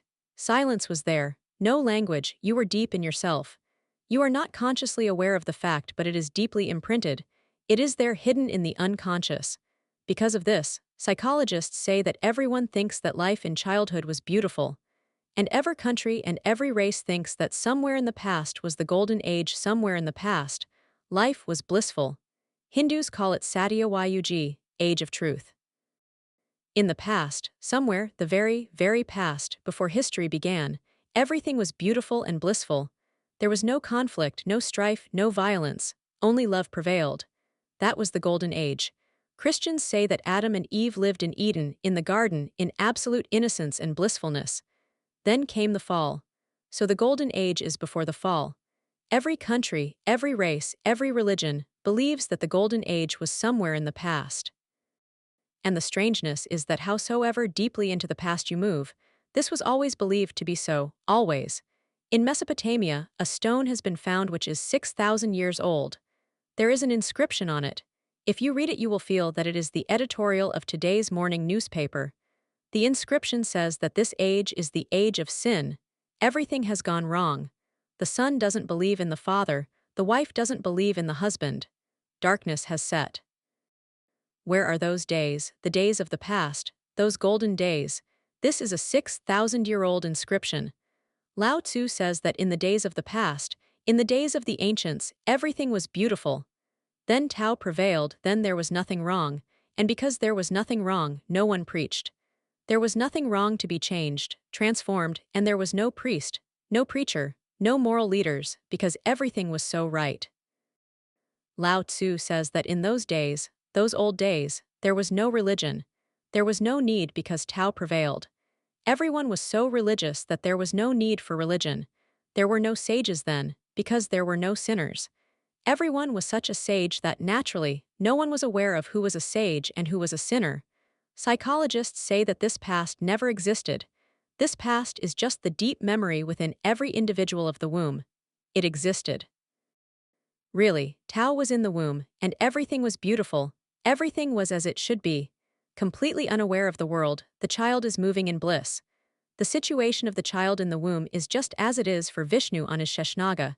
Hindus believe that Vishnu is lying on his couch, a serpent couch, floating on the ocean of bliss. Really, that is the child's position in the womb.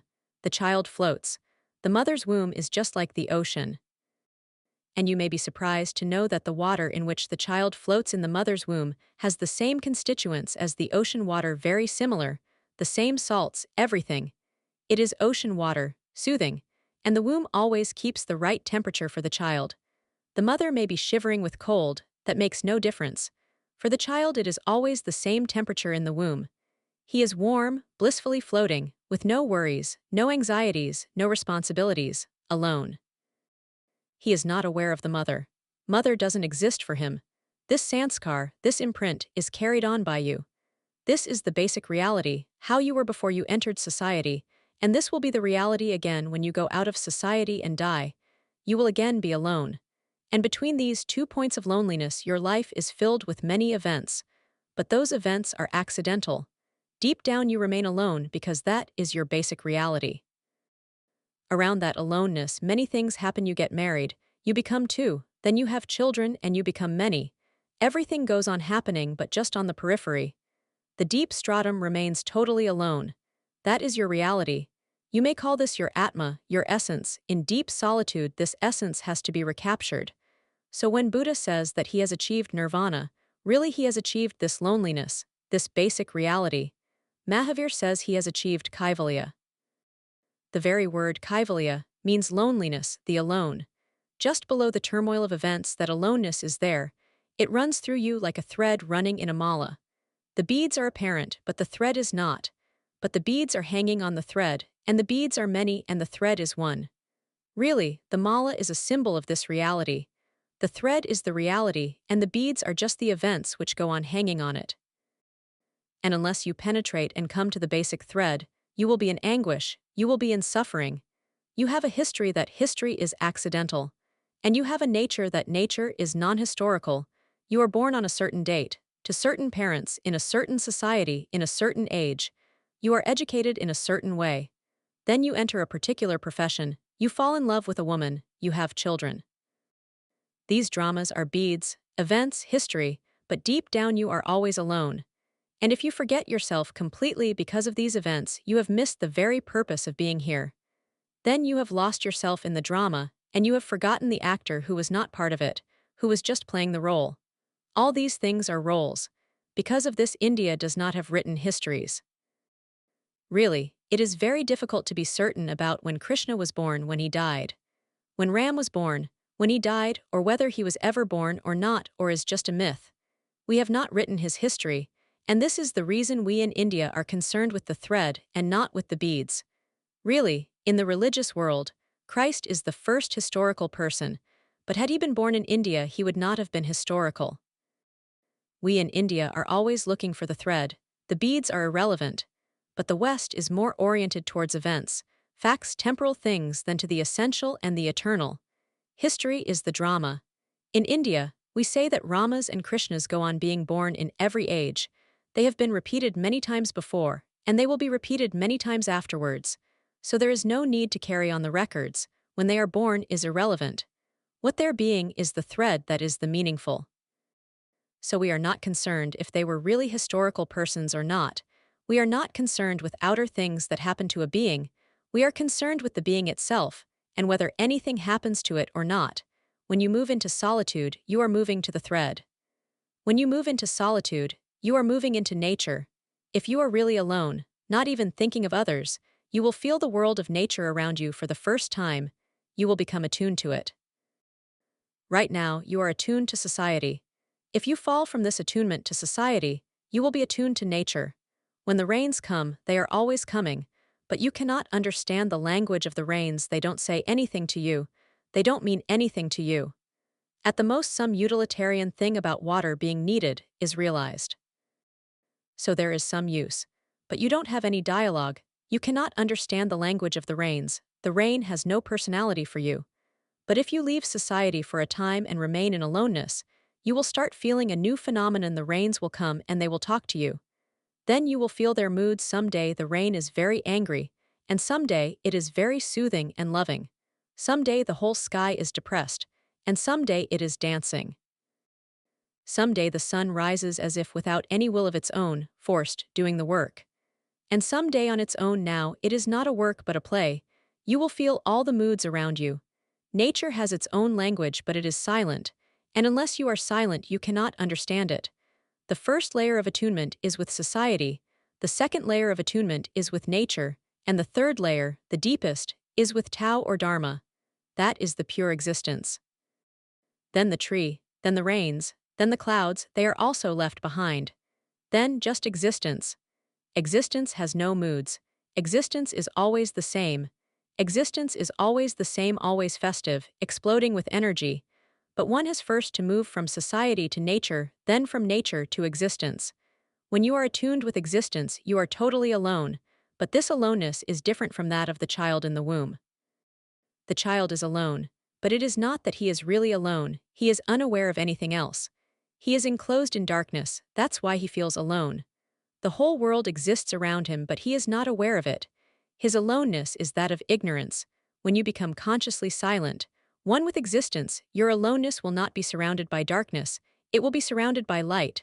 For the child in the womb the world is not, because he is unaware. For you the world will not be, because the world and you have become one. When you reach the deepest being you are alone again, because the ego is lost. The ego is given by society. It can persist a little even when you are in nature, although it will not be as much as it is in society. When you move alone, your ego starts disappearing, because it is always in relationship. Look at this phenomenon with every individual your ego changes. If you are talking to your servant, look inside, look at the ego, see how it is. If you are talking to your friend, look within, see how the ego is. You are talking to your beloved, look within, see whether the ego is or is not. If you are talking to an innocent child, look within, the ego will not be there because it will be stupid to be an egoist with an innocent child. You will feel that this would be stupid, so while playing with children you become a child. The child doesn't know the language of ego, and being egoistic with a child you will look awkward. So when you play with children they pull you down. They bring you back to your own childhood. When you are talking with a dog, or playing with a dog, the ego that the society has given to you cannot exist, because with a dog, there is no question of ego. If you are walking with your dog, a very beautiful and costly dog, and someone crosses the street, even the dog seems to give you ego. But the dog is not giving you ego, it is the man who is passing. You become straight, you feel elated because you have a very beautiful dog, and the man looks jealous. The ego is there. If you move into a forest, the ego disappears. Hence the insistence of all religions to move, at least for a time, into the world of nature. This sutra is simple: abide in some place endlessly spacious on some hilltop from where you can see endlessly, from where the vision never comes to any end. If you can see endlessly, and there is no end to your vision, the ego will dissolve. Ego needs limits, boundaries. The more defined the boundaries, the easier it is for the ego to exist. Abide in some place endlessly spacious, clear of trees, hills, habitations. Thence comes the end of mind pressures. Mind is very subtle. You can live on a hilltop where there is no one.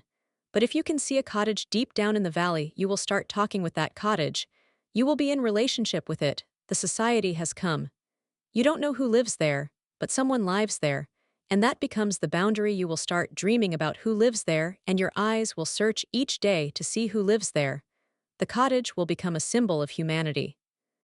So the sutra says without habitations, even without trees, because it has been known that people who live alone start talking with trees. They make friendships, they create a dialogue. You cannot understand the difficulty of a man who has gone to be lonely. He wants someone, so he will say hello to the tree and how are you? And trees are beings. If you are really honest, they will start replying, there will be a response. So you can create a society. The meaning is this: be in some place, and be alert that you don't create a society again. You may start tending a tree, loving a tree. You may feel that the tree is feeling thirsty, so you should bring some water. You have started a relationship, and with a relationship, you are not alone.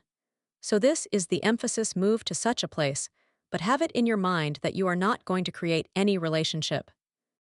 Leave all relationship and the world of relationship behind, and be alone there. In the beginning, it is going to be very difficult because your mind is created by society. You can leave society, but where will you leave the mind? The mind will follow you like a shadow. The mind will haunt you. The mind will start torturing you. Faces will come in your dreams, they will try to pull you. You will try to meditate, but thoughts will not cease. You will start thinking of your house. You will start thinking of your wife, of your children. It is human. And it does not happen to you only, it has happened to Buddha and to Mahavir. It has happened to everyone. Even a Buddha is bound to think of Yashadhara during 6 long years of loneliness. In the beginning, when the mind was following him, he must have been sitting under a tree pretending to meditate, and Yashadhara must have followed him. He loved that woman. And he must have felt guilty because he had left her, and without saying anything to her. Nowhere is it mentioned that he thought about Yashadhara, but I say he must have thought of her. It is so human. It is so natural. To think that he never thought again of Yashadhara would be very inhuman and would not be fair to Buddha. Only by and by, after a long struggle, would he have been able to throw off the mind. But mind will persist because it is nothing but society internalized. Society has entered into you, that is your mind. You can escape from society, the outer reality, but the inner will follow you. Many times Buddha must have been talking with Yashadhara, with his father, with the small child he left behind. The face of his child must have followed him. It was there in his mind when he left. The night he left, he went into Yashadhara's room, just to see the child for the last time. The child was only 1 day old. Yashadhara was sleeping, and the child was clinging to her breast. He looked at the child. He wanted to take the child into his hands because this was his last opportunity. He had not touched him yet, and now he might never return, so there would be no meeting. He was leaving the world. He wanted to touch and kiss the child, but then he became afraid, because if he took the child up in his hands, Yashadhara might be awakened. Then it would be very difficult for him to leave. She would start weeping and crying. He had a human heart. It was beautiful that he thought of it, that, if she started crying, it would be very difficult for him to leave. Then all that he had created in his mind, that this world was useless and futile, would disappear. He would not be able to see Yashadhara crying. He loved that woman, so he left. He moved out of the room without making any noise. This man could not leave Yashadhara and the child easily. No one could. When he was begging, it was bound to come to his mind his palace and everything. He was a beggar of his own accord. The past would persist. It would hammer the mind again and again. Come back. Many times he would think, I have made a mistake. It is bound to be so. Nowhere is this recorded. And sometimes I think about making a diary about what happened to Buddha's mind during those 6 years, a diary about what happened to his mind, what was going on. Mind will follow like a shadow wherever you go. So it is not going to be easy.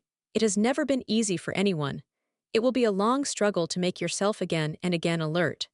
Again and again to be a witness. Again and again not to fall a victim. And to the very last the mind follows.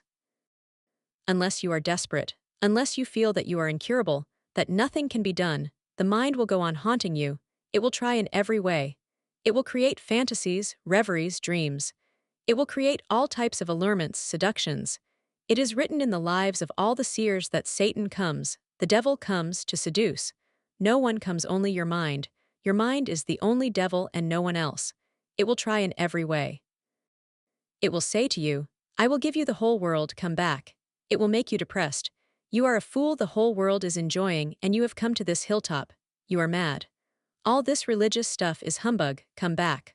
Look, the whole world is not insane and they are enjoying. And the mind will give such beautiful pictures of everyone who is enjoying, and the whole world will be more attractive to you than ever. All that you have left behind will pull you backwards. This is the basic struggle. And this is just because the mind is a mechanism of habits, of mechanical persistence. On the hilltop, the mind will feel like hell, nothing is good there, everything is wrong. The mind will create negativity all around you. What are you doing here?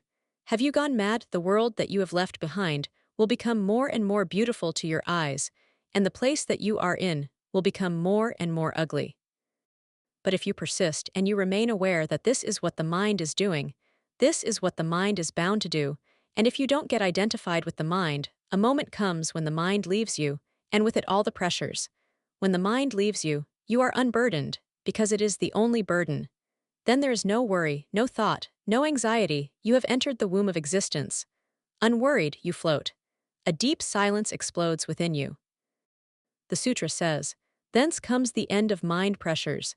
In such solitude, in such loneliness, one thing more has to be remembered: the crowd exerts a deep pressure on you, whether you know it or not.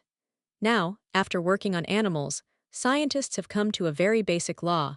They say that every animal has a certain space as his territory. If you enter that space, then the animal becomes tense and he will attack you. Every animal has a certain space around him. He will not allow anybody to enter, because the moment someone enters, he feels the pressure. You hear many birds singing in the trees. You don't know what they are doing. Scientists say now, after years of study, that whenever a bird is singing in the trees, he is doing many things. One, he is calling for his girlfriend. Another, he is alerting all the male competitors that this is his territory, don't enter it. And if someone enters the territory, a fight will ensue. And the girlfriend will just wait and see who wins, because whoever gets the territory will get her / she will just wait. And the one who wins will stay there, and the one who is defeated will have to leave. By many means, every animal creates territory by sound, by singing, by body odor. No other competitor should enter that territory. You may have seen dogs pissing all around. Scientists say that they create their territory by pissing. The dog will go and piss on this pole and on that pole. He will not piss on one place. Why? You can do it on one place. Why move so much? He is creating territory. His urine has a particular odor, and with it he creates a territory. No one should enter, it is dangerous. He lives secluded in his own territory. master of it. There are many studies going on. They have tried putting many animals in one cage with all their needs fulfilled better than they can fulfill them themselves in a forest. But they go mad because they don't have space. When someone is always around, they are tense, afraid, ready to fight. This constant readiness to fight gives such tensions that their heart failures or they go mad. Animals even commit suicide because the pressure becomes so much, and many abnormalities develop which are never found in the wild state. Monkeys in the wild are totally different. When caged in a zoo, they start behaving abnormally. In the beginning, it was thought that it was the bondage that was creating the problem. Now it is known that it is not the bondage. If you give them the proper space that they need in a cage, they are happy. Then there is no problem. But they have an intrinsic feeling of space. When someone enters that space, pressure comes to their minds. Their minds start to be tense, strained. They cannot sleep right, they cannot feed right, they cannot love right. Because of these studies, scientists now say that the whole of humanity is going crazy and mad because of too much overpopulation. The pressure is so great. You are never left alone in the train, in the bus, in the office, everywhere, crowds and crowds. Man also has a need of space to be left alone. But there is no place, you are never alone. When you come to your home, your wife is there, the children are there, and the relatives keep on coming. And they still think that the guest is God. You are already crazy because the pressure is too much all around you. You cannot say to anyone, "Leave me alone." If you say to your wife, "Leave me alone," she will get angry. What do you mean? She has been waiting for you the whole day. Mind needs space to be relaxed. This sutra is really beautiful and very scientific. Thence comes the end of mind pressures. When you move alone on a solitary hilltop, you have space all around you, endless space. The pressure of the crowd, the pressure of others around you, leaves you. You will sleep more deeply. You will have a different quality of awakening in the morning.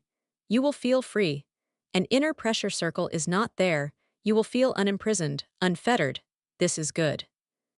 But we have become so addicted to crowds that only for a few days, 3 or 4 days, will you feel good. Then the desire will arise to go again to the crowd. Every holiday you go on, you want to come back after 3 days. Because of the pattern, the habit, you feel useless.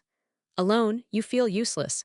Alone, you cannot do anything, and even if you do something, no one will know about it, no one will see you doing it, no one will appreciate it. You cannot do anything alone because all your life you have been doing something for others. You feel useless. So remember, if you ever try this solitary madness, drop the idea of utility, be useless. Only then can you be alone. Because really, utility has been forced on your mind by society. Society says, be of some utility. Don't be useless. Society want you to be an economic unit, a thing, efficient, utilitarian. Society doesn't want you to be just a flower. No, even if you are a flower, then you must be worth being sold. Society needs you to be in the market, you must have some utility. Only then are you of use, otherwise not. Society goes on preaching that use is the goal of life, the purpose of life. This is nonsense. I am not saying be useless. I am saying that this use is not the goal. You have to live in society, to be useful to it, but to remain capable of being useless at any moment.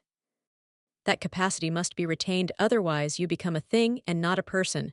When you move into solitariness, aloneness, this will become a problem. You will feel yourself useless. I have been working with many people. Sometimes I suggest that they go for 3 weeks or 3 months into total loneliness, silence. And I tell them that, after 7 days, they will want to come back, and their mind will find all the reasons for not being there so that they can come back. I tell them not to listen to those arguments, and to make it a point that for the time they have decided upon they will not leave. They say to me that they are going of their own will. So why should they leave? I tell them that they don't know themselves. This will not be there for more than 3 to 7 days. Afterwards, they will long to return, because society has become alcoholic. It is an intoxicant. In sober moments, you can think about being alone, but when you are alone, within 3 days you will think, what am I doing? Remember, use is for society. Society uses you and you use society. This is a reciprocal relationship. But life is not for use. It is non-utilitarian, purposeless, it is a play, a celebration. So when you move into solitariness to do this technique, be prepared from the very beginning that you are going to be useless and enjoy it. Don't feel sad about it. You cannot conceive of what arguments the mind will bring. You will say, "The world is in such trouble, and you are sitting in silence here. Look what is happening in Vietnam, and what is happening in Pakistan, and what is happening in China. And your country is dying, there is no food, there is no water. What are you doing here? Meditation. What is the use? Will it bring socialism to the country? Mind will bring beautiful arguments. Mind is the great arguer. It is the devil. It will try to persuade you. It will convince you that you are wasting time. But don't listen to it. From the very beginning, be prepared. I am going to waste time. I will not be of any use. I will simply enjoy being here, and don't be concerned with the world. The world goes on. It is always in trouble. It has been always in trouble, and it will remain always in trouble. That is the way of the world. You cannot do anything, so don't try to be a great world reformer, a revolutionary, a messiah. Don't try. You simply be yourself and enjoy your solitariness, just like a rock or a tree or a river. Useless. What is the use of a rock just lying there under the rains, under the sun, under the stars? What is the use of this rock? No use. The rock enjoys itself being that way. Just be a rock. There are rock gardens in Japan, in Zen monasteries. They make rock gardens particularly for this. There are no trees in the garden, just sand and rock. A solitary rock just sits there, and the master says to the disciple, "Go and be just a rock, just like that rock. Don't be bothered about the world. That rock remains there whatsoever happens to the world. It is not worried. It is always in meditation." Unless you are really prepared to be useless, you cannot be solitary, you cannot be in solitude. And once you know the depth of it, you can come back to society. You must come back because solitariness is not a style of life, it is just a training. It is not a way of life. It is just a deep relaxation to change the perspective. It is just falling out of step with society to have a look at yourself, who you are, alone. So don't think that this is a style of life. Many have made it a style of life. They are in error, they are absolutely in error, they have made a medicine food. It is not a style of life, it is just medicinal. You fall out for a time being just to have a perspective, a distance, to see what you are and what society is doing to you. When you are out of it, you can have a better look, you can observe. Without being concerned, without being in it, you can become an observer from the hilltop, you can become a witness. You are so far away. Unprejudiced, undisturbed, you can look. So note it, this is not a way of life. I am not saying leave the world and become hermits somewhere in the Himalayas, no. But sometimes leave, relax, be useless, be alone, exist like a rock, be independent, free from the world, be a part of nature, and you will be rejuvenated, reborn. Then come back and move in society and in the crowd again. And try to carry that beauty, that silence that happened to you when you were alone. Now carry it, don't lose contact with it. Move deep into the crowd, but don't become a part of it. Let the crowd be there outside you, you remain alone. And when you become capable of being alone in the crowd, you have achieved real aloneness. It is easy to be alone on a hilltop. The whole of nature helps you, and nothing is a barrier. To be back in the marketplace, in the shop, in the office, in the family, and to remain alone, that is an achievement. Then, it is something you have achieved, and it is not just accidental, something that happened because of the hills. Now the quality of consciousness has changed, so remain alone in the crowd. The crowd will be there outside, but don't allow it to enter in. Protect whatsoever you have gained, defend it, don't allow it to be disturbed. And whenever you feel that the feeling has become dull, that you are missing it, that society has disturbed it, that the dust has gathered around, that the fresh spring is no longer fresh, that it is polluted, move again. Fall out of society to renew it, to make it alive again. Then come back and move in the crowd. And then a moment will come when that original spring will remain fresh, and no one will be able to pollute it or contaminate it. Then there is no need to move anywhere. So this is just a technique, not a style of life. Don't become a monk, don't become a nun, don't move to a monastery to live there forever. That is nonsense. If you live forever in a monastery, you will never be able to know whether you have attained what you have attained, or whether the monastery has just given it to you. It may be accidental, not essential. The essential has to be tested. The essential has to be set against society. It has to be brought to the touchstone. And when it never breaks, when you can depend on it, when nothing can change it, then it has become a crystallization. The second technique, consider the plenum to be your own body of bliss. This second technique is concerned with the first. Consider space to be your own body of bliss. meditating on a hilltop with endless space before you, you can do it. Consider it to be filled with your own body of bliss. There are 7 bodies. The bliss body is the last body, so the more you enter within, the more you feel yourself to be blissful. You are nearing the bliss body, the layer of bliss. It is just around your essential soul, which is the first body from within outwards, or the last body from without inwards. Just around your being, the essential soul, is the layer of bliss. It is called the bliss body. Sitting on a hilltop, looking at the endless sky, feel that the whole space, the whole plenum, is filled with your bliss body. Feel that your bliss body has increased and the whole space is filled with it. How will you feel it? You don't know what bliss is, so how to imagine it? It will be better to try first to feel that the whole space is filled with silence, not with bliss. Feel it filled with silence. Nature will be helpful about it, because in nature, even noises are silent. In cities, even silence is noisy. Natural sounds are silent because they don't disturb, they are harmonious, so don't think that silence is necessarily soundlessness.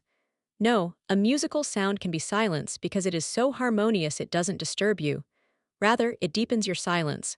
So when you move into nature, the breeze blowing, the stream, the river, the wind, or whatsoever sounds there are harmonious, they make a whole. They are not disturbing. You can listen to them, and the very listening will deepen your silence. So first feel that the whole space is filled with silence. Feel deeply that it is growing more and more silent, that the sky has become silence around you, and when you feel that the sky has become silence, only then should you try to be filled with bliss. As silence deepens, you will have the first glimpse of bliss. As tension increases, you have the first glimpse of misery, strain. As silence deepens, you will feel at ease, at home, relaxed, and the first glimpse of bliss will come to you. And when that glimpse comes, then you can imagine that the whole space is now filled with that bliss. Consider the plenum to be your own body of bliss. The whole sky becomes your body of bliss. You can do it separately. There is no need to join it to the first, but the same requirements are needed: endless space, silence, no human beings around you. Why this insistence on no human beings around you? Because the moment you see a human being, you will start reacting in the old ways. You cannot see a human being without reacting. Something or other will happen to you immediately. He brings you back to your old patterns. If you don't see human beings, you forget that you are human, and to forget that you are human, part of society, is good. It is good to remember that simply you are, even if you don't know what. You don't belong to anybody, to any society, to any group, to any religion. This non-belonging will be helpful. So it will be good if you move alone somewhere and do this. Practice this. Alone, this technique will be helpful, but remember to start with something that you can feel. I have seen people doing techniques which they cannot feel. If you cannot feel, if you don't have any experience, even a glimpse, then the whole thing becomes false. A man came to me and he said, "I am practicing that God is everywhere." So I asked him, "How can you practice? What do you imagine? Have you any taste, any feeling of God? Only then will it be easy to imagine. Otherwise, you will be simply thinking that you are imagining and nothing will happen." Remember this: for any technique you do at the start, you must do something you are acquainted with. You may not be totally acquainted with it, but a little glimpse will be necessary. Only then can you progress, step by step. But don't jump into something which is absolutely unknown to you, because then you cannot feel it and you cannot imagine it. Because of this, many masters, particularly Buddha, completely dropped the word God. Buddha said, "You cannot work with it. It is the very end, and you cannot bring the end into the beginning. So begin from the very beginning." He said, "Forget the end will follow automatically." And he said to his disciples, "Don't think of God, think of compassion, think of love." So he doesn't say that one should feel that God is everywhere. One should simply feel compassion for everyone who is there, for the tree, for human beings, for animals. Simply feel compassion. Feel sympathetic, create a love. Because love, howsoever little, there has been something like love in everybody's life. You may not have loved, but someone may have loved you, your mother at least. You must have looked into her eyes, she loved you. Just be motherly to existence, Buddha says, and feel deep compassion. Feel that the whole world is filled with your compassion. Then everything else will follow. Remember this as a basic law: always start with something you can feel, because only then can the unknown enter through it. Chapter 70 Aloneness. Is pain the first question? Question 1 Confrontation of oneself in aloneness is very fearful, very painful. What to do? It is fearful and it is painful, and one has to suffer it. Nothing should be done to avoid it. Nothing should be done to divert the mind. Nothing should be done to escape from it. One has to suffer it and go through it. This suffering, this pain, is just a good sign that you are near a new birth, because every birth is preceded by pain. It cannot be avoided, and it should not be avoided because it is part of your growth. This pain and this suffering is known traditionally as tapascharya, austerity. This is the meaning of tapa's arduous austerity, effort. But why is this pain there? This should be understood because understanding will help you to go through it. And if you go through it knowingly, you will come out of it more easily, and sooner. Why is there pain when you are alone? The first thing is that your ego gets ill. Your ego can exist only with others. It has grown in relationship, it cannot exist alone. So if the situation is one in which it can exist no more, it feels suffocated, it feels just on the verge of death. This is the deepest suffering. You feel just as if you are dying, but it is not you who is dying, but only the ego which you have taken to be yourself, with which you have become identified. It cannot exist because it has been given to you by others. It is a contribution. When you leave others, you cannot carry it with you. Think of it in this way: when you are in society, people think you are a very good person. This goodness cannot exist when you are lonely and alone because this is what people thought about you. Now those people are there no more. Your image cannot be helped. It has become foundationless. By and by it will disappear, and you will feel very bad because you were such a good person, and now you are no more. And not only good people will suffer. If you are a bad person, that too was given by others to you. That too is a way of getting attention. When many people consider you bad, they give you attention. They cannot be indifferent to you, they have to be aware of you. You are somebody, a bad man, dangerous. When you move into loneliness, you become nobody. That bad image will disappear and you were feeding on it, your ego was feeding on it. So bad men and good men are not basically different, both are gaining their egos. Their mediums differ, but their goals are the same. The bad depends on others, the good also. They exist in society. The saint and the sinner, they exist in society. Alone you are neither a saint nor a sinner. So in aloneness, all that you know about yourself will fall. By and by it will disappear. You can prolong your ego for a certain period, and that too you will have to do through imagination, but you cannot prolong it for long. Without society you are uprooted. The soil is not there from where to get food. This is the basic pain. You are no longer sure who you are just a dispersing personality, a dissolving personality. But this is good, because unless this false you disappears, the real cannot emerge. Unless you are completely washed and become again clean, the real cannot emerge. This false you is occupying the throne. It must be dethroned. By living in solitariness, all that is false can go. And all that is given by society is false really. All that is given is false. All that is born with you is real. All that is you by yourself, not contributed by someone else, is real, authentic. But the false must go. And the false is a great investment. You have invested so much in it. You have been looking after it so much. All your hopes hang on it. So when it starts dissolving, you will feel fearful, afraid, trembling. What are you doing to yourself? You are destroying your whole life, the whole structure. There will be fear. But you have to go through this fear. Only then will you become fearless. I don't say you will become brave, no. I say you will become fearless. Bravery is just part of fear. Howsoever brave you are, the fear is hidden behind. I say fearless. You will not be brave. There is no need to be brave when there is no fear. Bravery and fear both become irrelevant. They are both aspects of the same coin. So your brave men are nothing but you standing on your head just in Shirshasana. Your bravery is hidden within you, and your fear is on the surface. Their fear is hidden within, and their bravery is on the surface. So when you are alone, you are very brave. When you think about something, you are very brave. But when a real situation comes, you are fearful.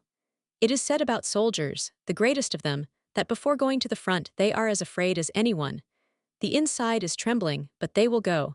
They will push this trembling aside into the unconscious. And the more the inner trembling is there, the more they will create a facade that they are brave around them. They will create an armor. You look at that armor, it looks brave, but deep down they are filled with fear. One becomes fearless only when one has gone through the deepest fear of all, that is, the dissolving of the ego, the dissolving of the image, the dissolving of the personality. This is death because you don't know if a new life is going to emerge out of it. During the process, you will know only death. Only when you are dead as you are, as the false entity, only then will you know that the death was just a door to immortality.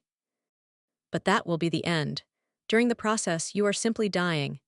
Everything that you cherished so much is being taken away from you, your personality, your ideas, all that you thought was beautiful.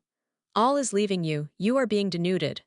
All the roles and robes are being taken away. In the process, fear will be there. But this fear is basic, necessary, inevitable. One has to pass through it. You should understand it, but don't try to avoid it. Don't try to escape from it because every escape will bring you back again. You will move back into the personality. Those who go into deep silence and solitude, they always ask me, there will be fear. So what to do? I tell them not to do anything, just to live the fear. If trembling comes, tremble, why prevent it? If an inner fear is there, and you are shaking with it, so shake with it. Don't do anything, allow it to happen. It will go by itself. If you avoid it, and you can avoid it. You can start chanting Ram, Ram, Ram. You can cling to a mantra so that your mind is diverted.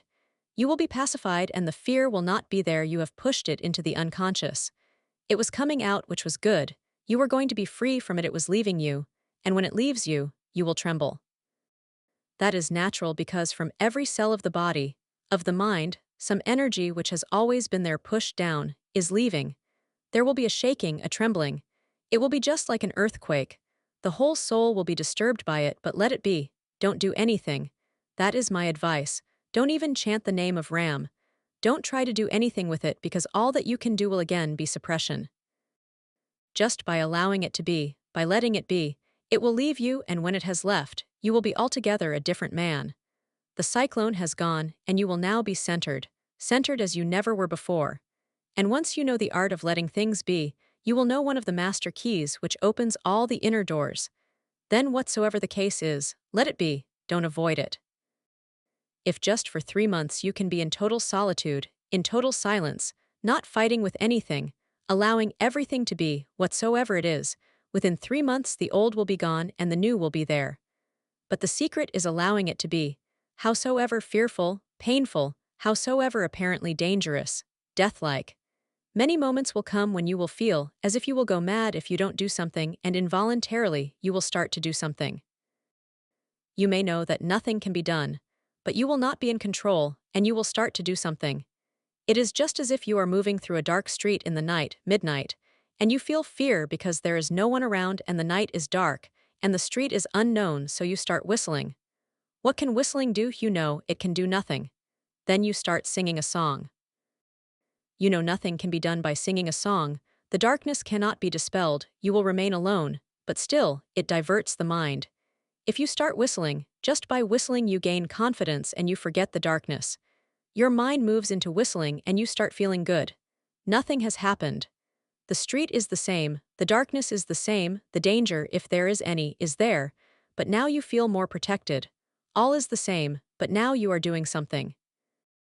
You can start chanting a name, a mantra Ram, Ram, that will be a sort of whistling. It will give you strength. But that strength is dangerous. That strength will again become a problem, because that strength is going to be your old ego. You are reviving it again.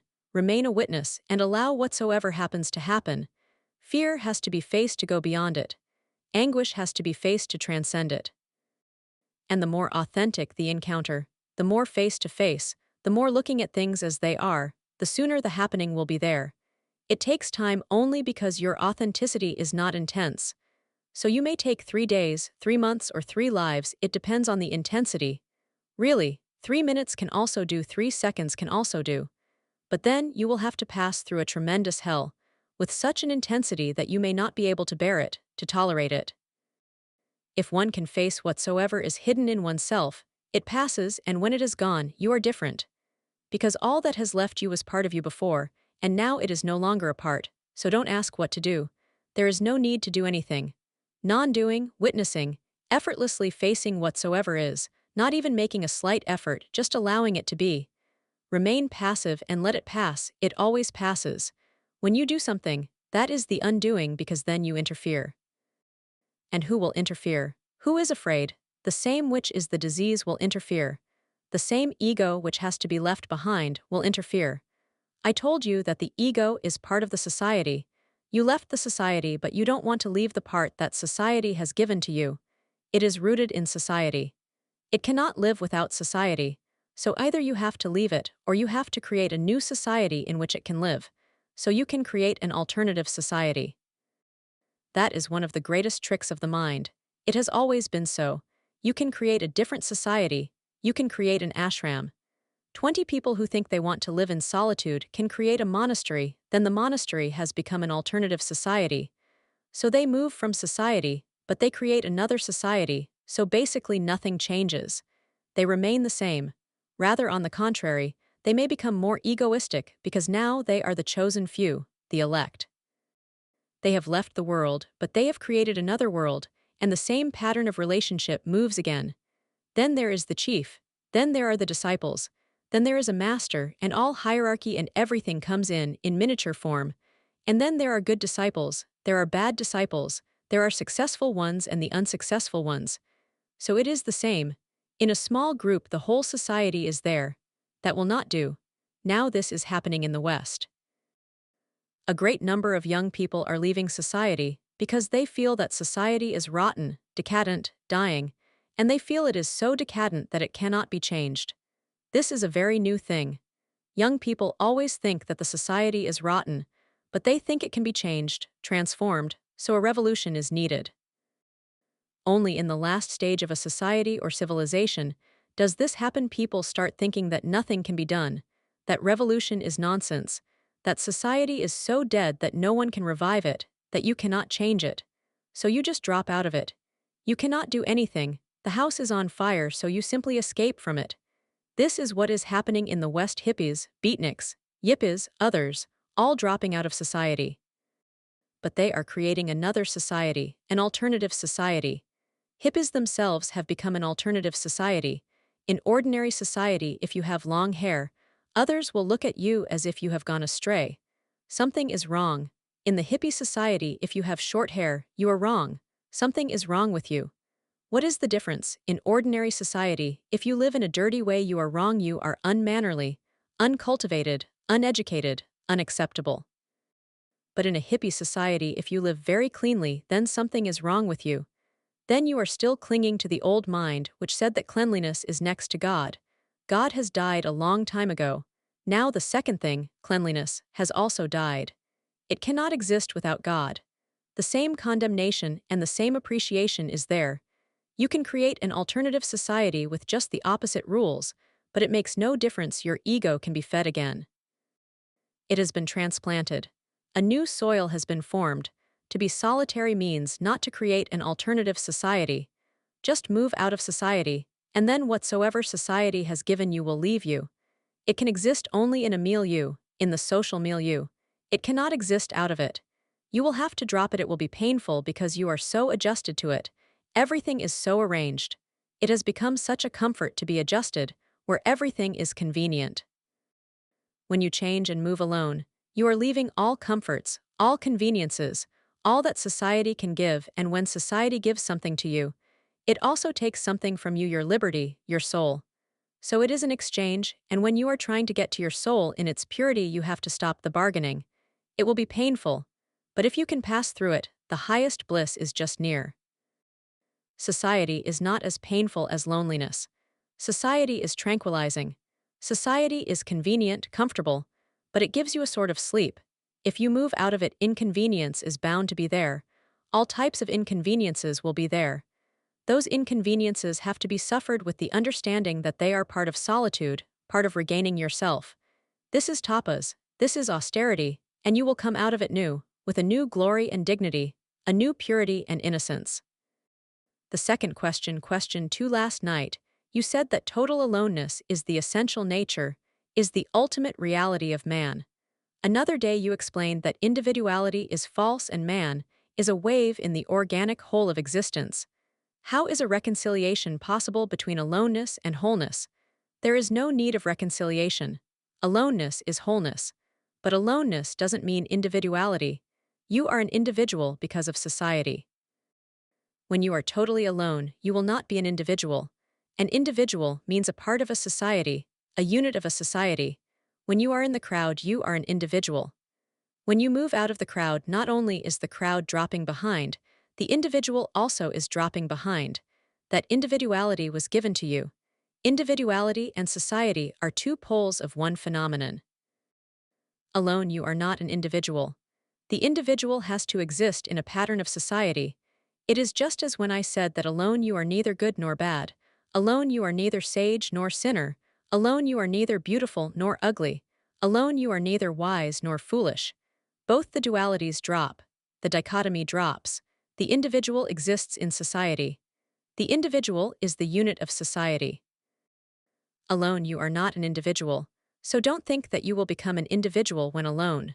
No, you will not be an individual. If there is no society, how can you be an individual? You will be there, and that aloneness will be wholeness. The ego will drop, and it is the ego that gives you the feeling of individuality. Alone doesn't mean that you are an individual. Alone means that now the dichotomy of society and individual is no longer there. This will give you wholeness. You are not part of anything now, you have become the whole. This is difficult to express because in language it appears absurd. You cannot imagine how you will not be an individual if you are alone. Because if you think and imagine yourself on a hilltop, sitting alone somewhere in a Himalayan cave, you will think of yourself as an individual because you don't know what aloneness is. Aloneness means that all thought, all mind, all individuality that was given by society has been left behind. You will become just a space, an emptiness, nobody. Sitting in a Himalayan cave, there will be no one who is sitting, just a space. Buddha was meditating under a tree. It was a full moon night, and some young people had come to the forest. They had brought much alcohol with them and a young prostitute. But they took so much alcohol, and they became so intoxicated that the prostitute escaped. When they became aware that the girl had left them, they started to search for her. Where did she go? In their search, they reached Buddha, who was sitting under a tree meditating. So they said to him, "You must have seen a young, beautiful, nude girl passing by here because this is the only way, and it is a full moon night. So you must have seen a beautiful young girl, nude, passing by. Did you see her?" Buddha opened his eyes and said, "Someone passed by, but I cannot say whether the one who passed was a woman or a man. I cannot say whether the person who passed was beautiful or ugly, and I cannot say whether the person who passed was clothed or naked. Someone did pass, I heard the footsteps. They were amazed and they said, 'This is impossible.' Buddha said, 'I would not have believed this myself before. When I was a part of society, it would have been impossible, but now that I have left society, I have left all the conceptions of society as well. Now only nature happens around me. So I heard the sound of someone passing. There was just a sound which reached into my inner space, that is all. Someone passed. You become a silent inner space. You are not an individual because you are not a mind. To drop the mind, solitude is suggested, and with the mind everything drops. A moment comes when you don't know who you are, and that is the moment from where real knowledge will start. A moment comes when you forget completely who you are, and all that you knew before is no longer there. All the old leaves have fallen. Now this is the moment. And now there will be an interval for a time being. This interval will be of much anguish because the old has left, and the new has not yet come. When the old leaves drop from the tree will be naked for a few days, just waiting for the new to emerge.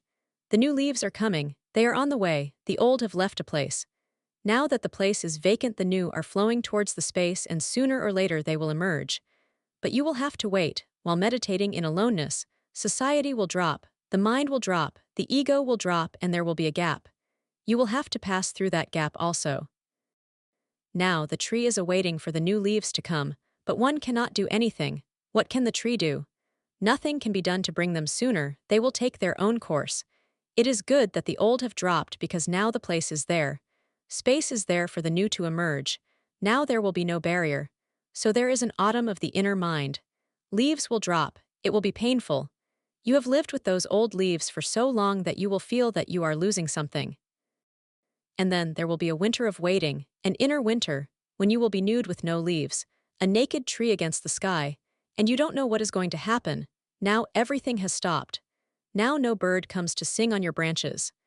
Now no one comes to sit under your shadow to wait, to relax.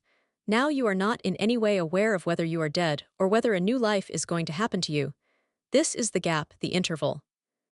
Christian mystics have called it the dark night of the soul before the sunrise.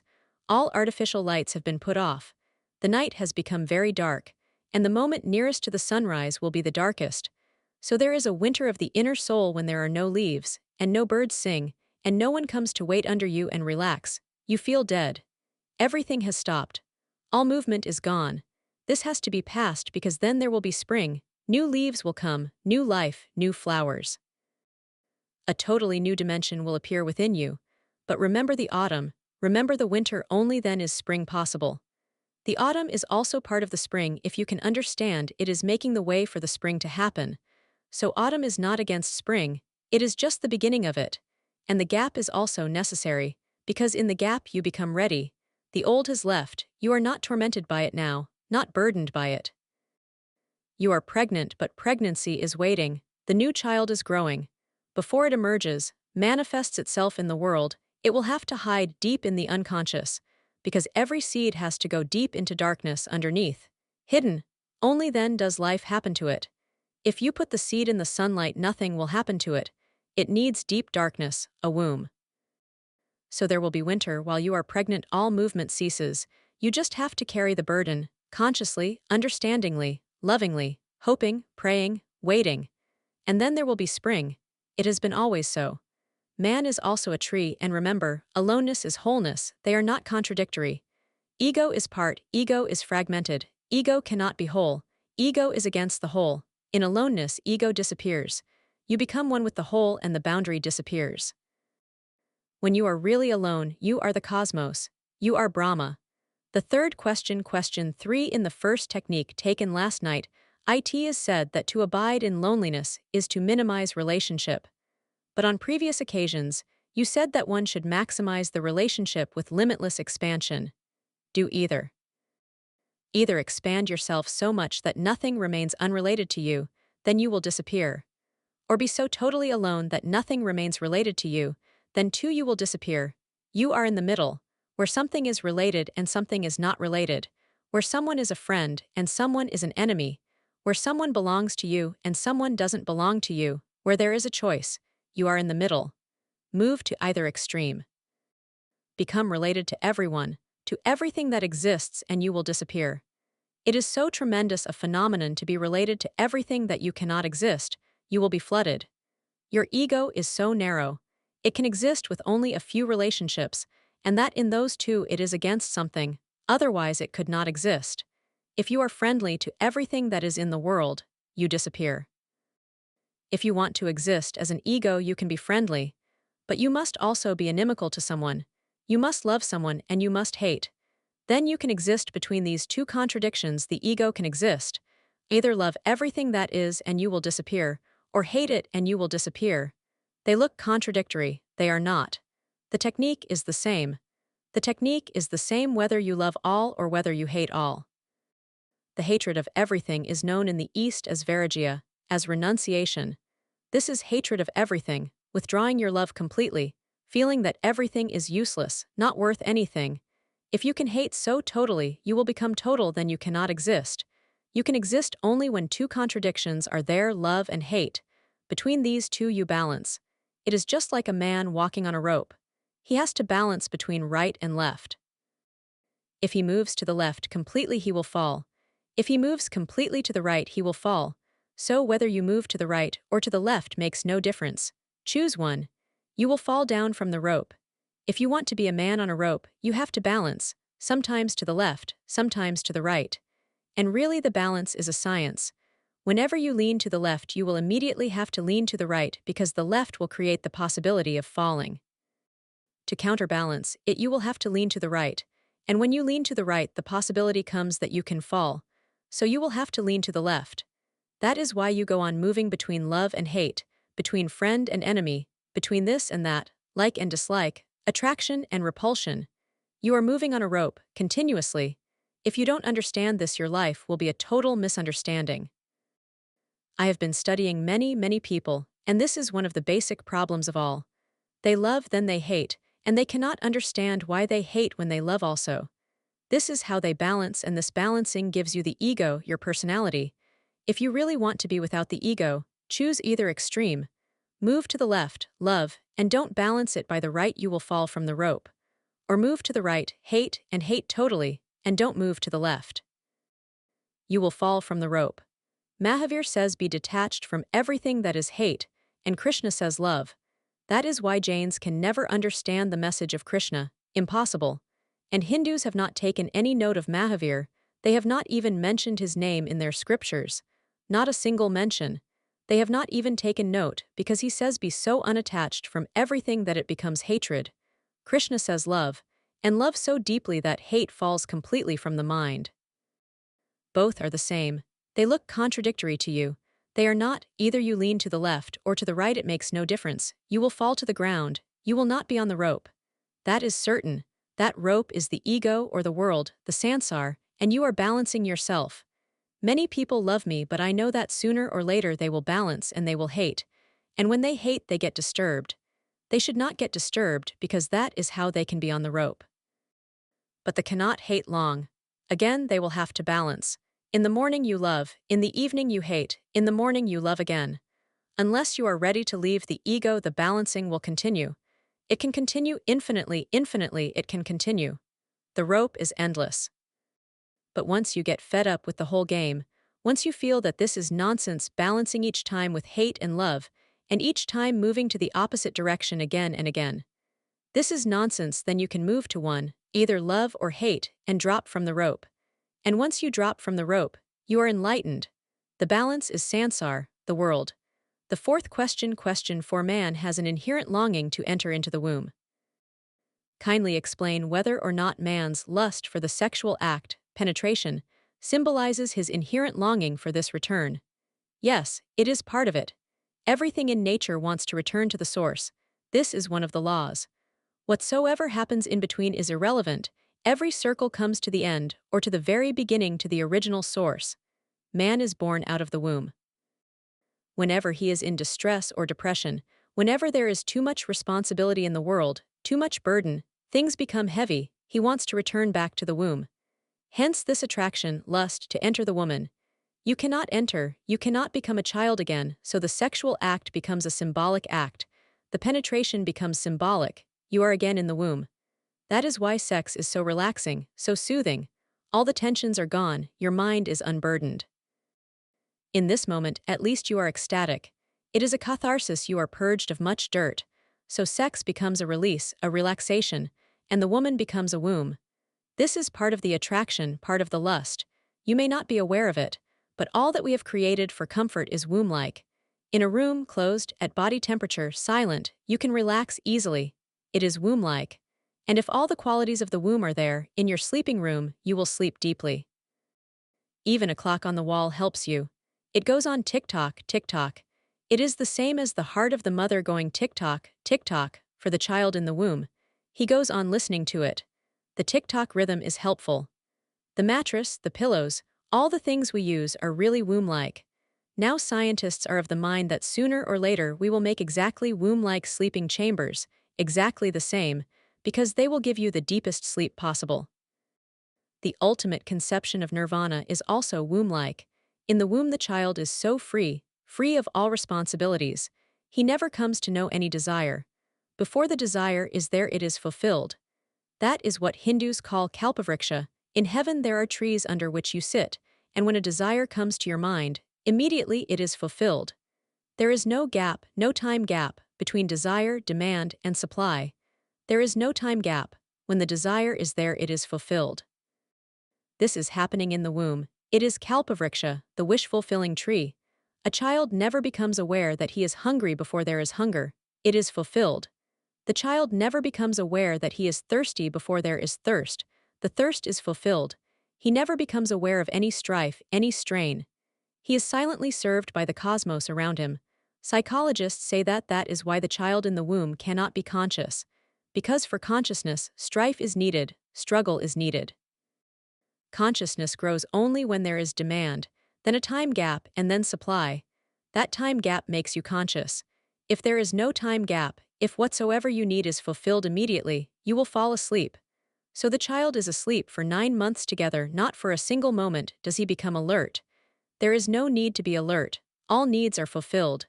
There is no pain, no suffering, no tension, so alertness is not possible. The child sleeps, and when he is born, it is such a shock that Freud says that no one ever recovers from it. It is traumatic. It remains like a wound in you, and I think he is right. When the child is born, it is a shock. He is thrown out of the Garden of Eden, out of paradise. Everything was so beautiful, it was so beautiful that he was asleep. It was so comfortable that there was no need to be awake for even a single moment. It was a dream land, and now he has been thrown out forcibly. There is every possibility that the unconsciousness of the child struggles to remain in the womb. It is difficult to say whether it is so or not, but there is every possibility that the unconsciousness of the child struggles to remain in the womb. He creates every difficulty in coming out. Hence the pain and the struggle.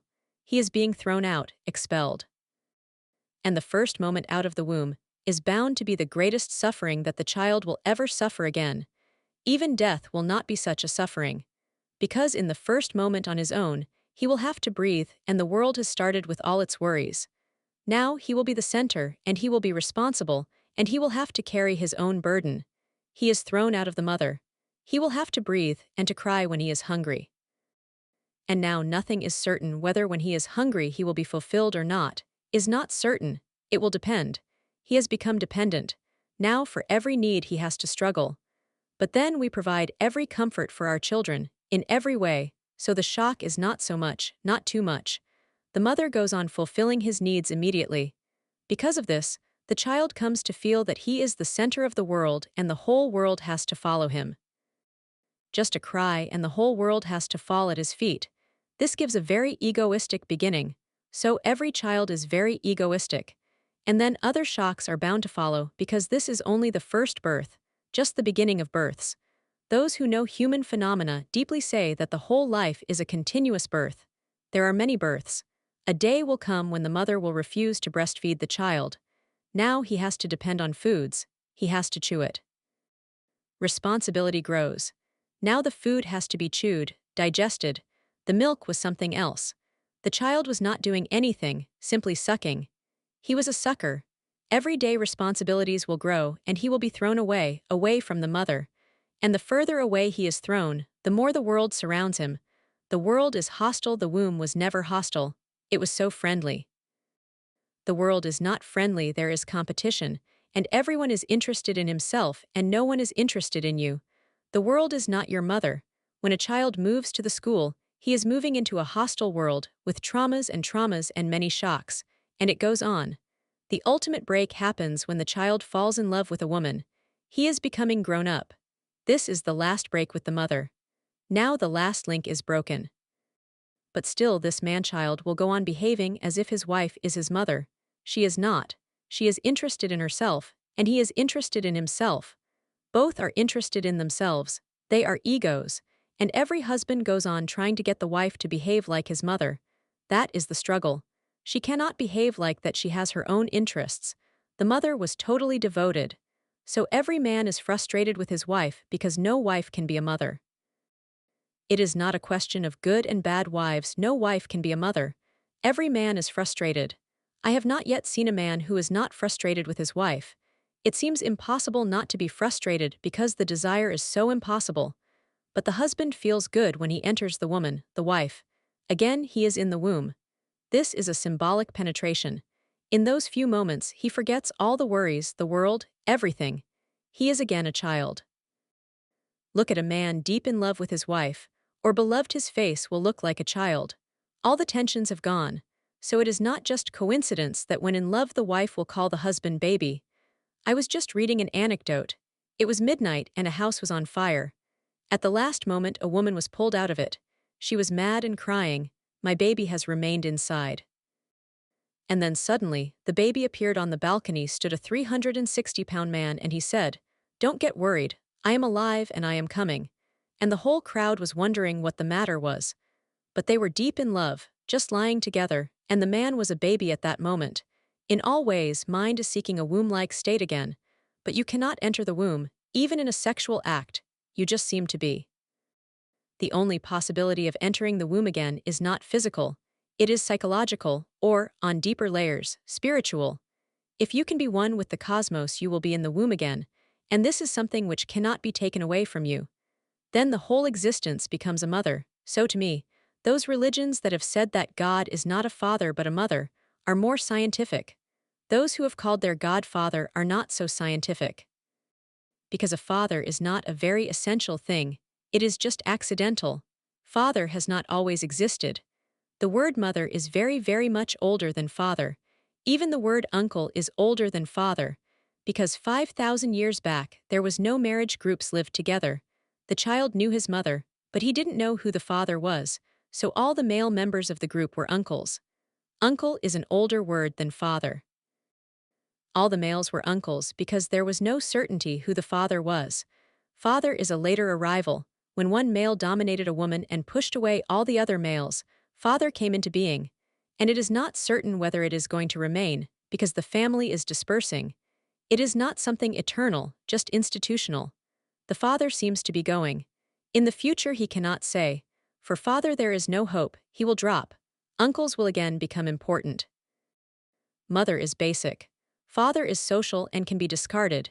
It depends on the institution, on the way society thinks, but mother cannot be discarded. So those religions that think of God as the mother are really deeper. When you enter God the mother and become one with it, you have entered the eternal womb. Now there will be no pain, there will be no suffering. Now you will never be thrown out. The last question, question 5, you said we are concerned with threads, not the essence. But whom do you mean by we are? Because as we are concerned with beads, with events. We live in events. When I say that we are concerned with the thread, with the essence, the foundational, the real, by we I don't mean you. You as you are, no, but you as you can be, yes. You are double, and that which you are right now is not the real. It is just a false thing, just an image which can be discarded easily. The real you is that which can be known only when all the masks are thrown away. So when I say we are concerned with the thread, I include you in your reality not as egos, but as souls. You are two, one as you appear to be and one as you are. The appearance is concerned with events, concerned with beads, the superficial. The inner, the one that you are, is not concerned with events, it is not concerned with time at all. It is concerned with the eternal. I will tell you a story of one of Buddha's past lives, when he was not yet a Buddha. In that life, Buddha was as ignorant as anyone. He heard about a man who had become enlightened, so he went to touch his feet and to have a darshan. He touched the feet of the enlightened one, and when he was rising, he was amazed to see the enlightened man touching his feet. He said, "What are you doing? I am ignorant, unenlightened, a sinner, and you are enlightened, the purest light I have ever seen. Why should you touch my feet? I have come to touch your feet. Why should you touch my feet?" The enlightened one laughed and said, "I am not touching your feet. I am touching the feet of the essential, of the soul that is hidden within you. That is already enlightened. You may know it later on, and when you know, remember, one day you will come to know the reality before which I have bowed down.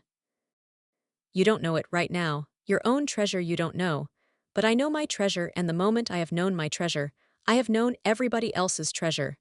The enlightened one said to Buddha, "The moment I became enlightened, I knew the essential reality of all.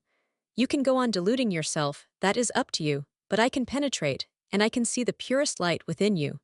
Remember me when you realize it."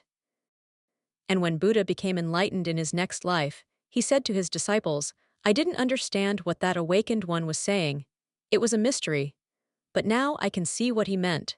Now the appearance has come, and whatsoever I am now I was at the moment also. He must have bowed to this. So when I say we, I include you in your possibility, not in your appearance. Your appearance is just a dream. But you are not aware of it, because if you become aware that you are dreaming, the dream has ceased. You are not aware of the real you.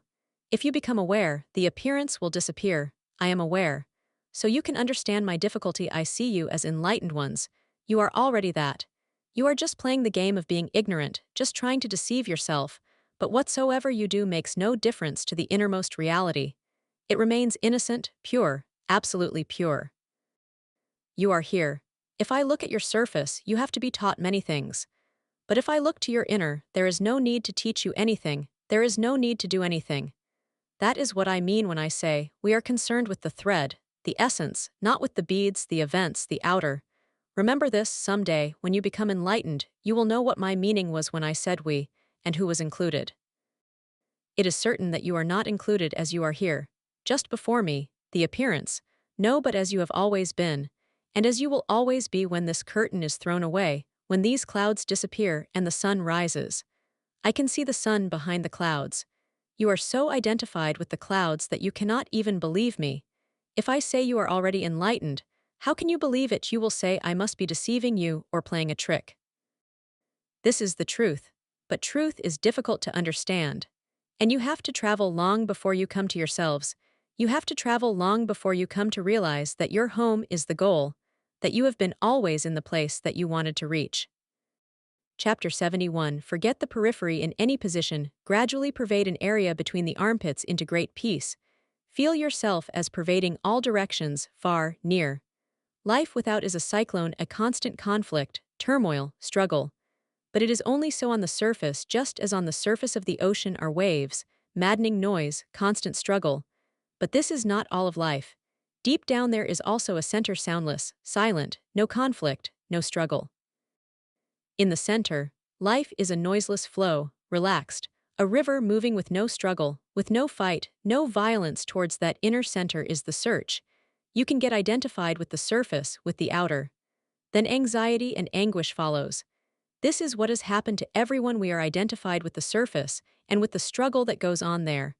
The surface is bound to be disturbed, nothing is wrong in it. And if you can be rooted in the center, the disturbance on the surface will become beautiful, it will have a beauty of its own. If you can be silent within, then all the sounds without become musical. Then nothing is wrong. It becomes a play. But if you don't know the inner core, the silent center, if you are totally identified with the surface, you will go mad. And everyone is almost mad.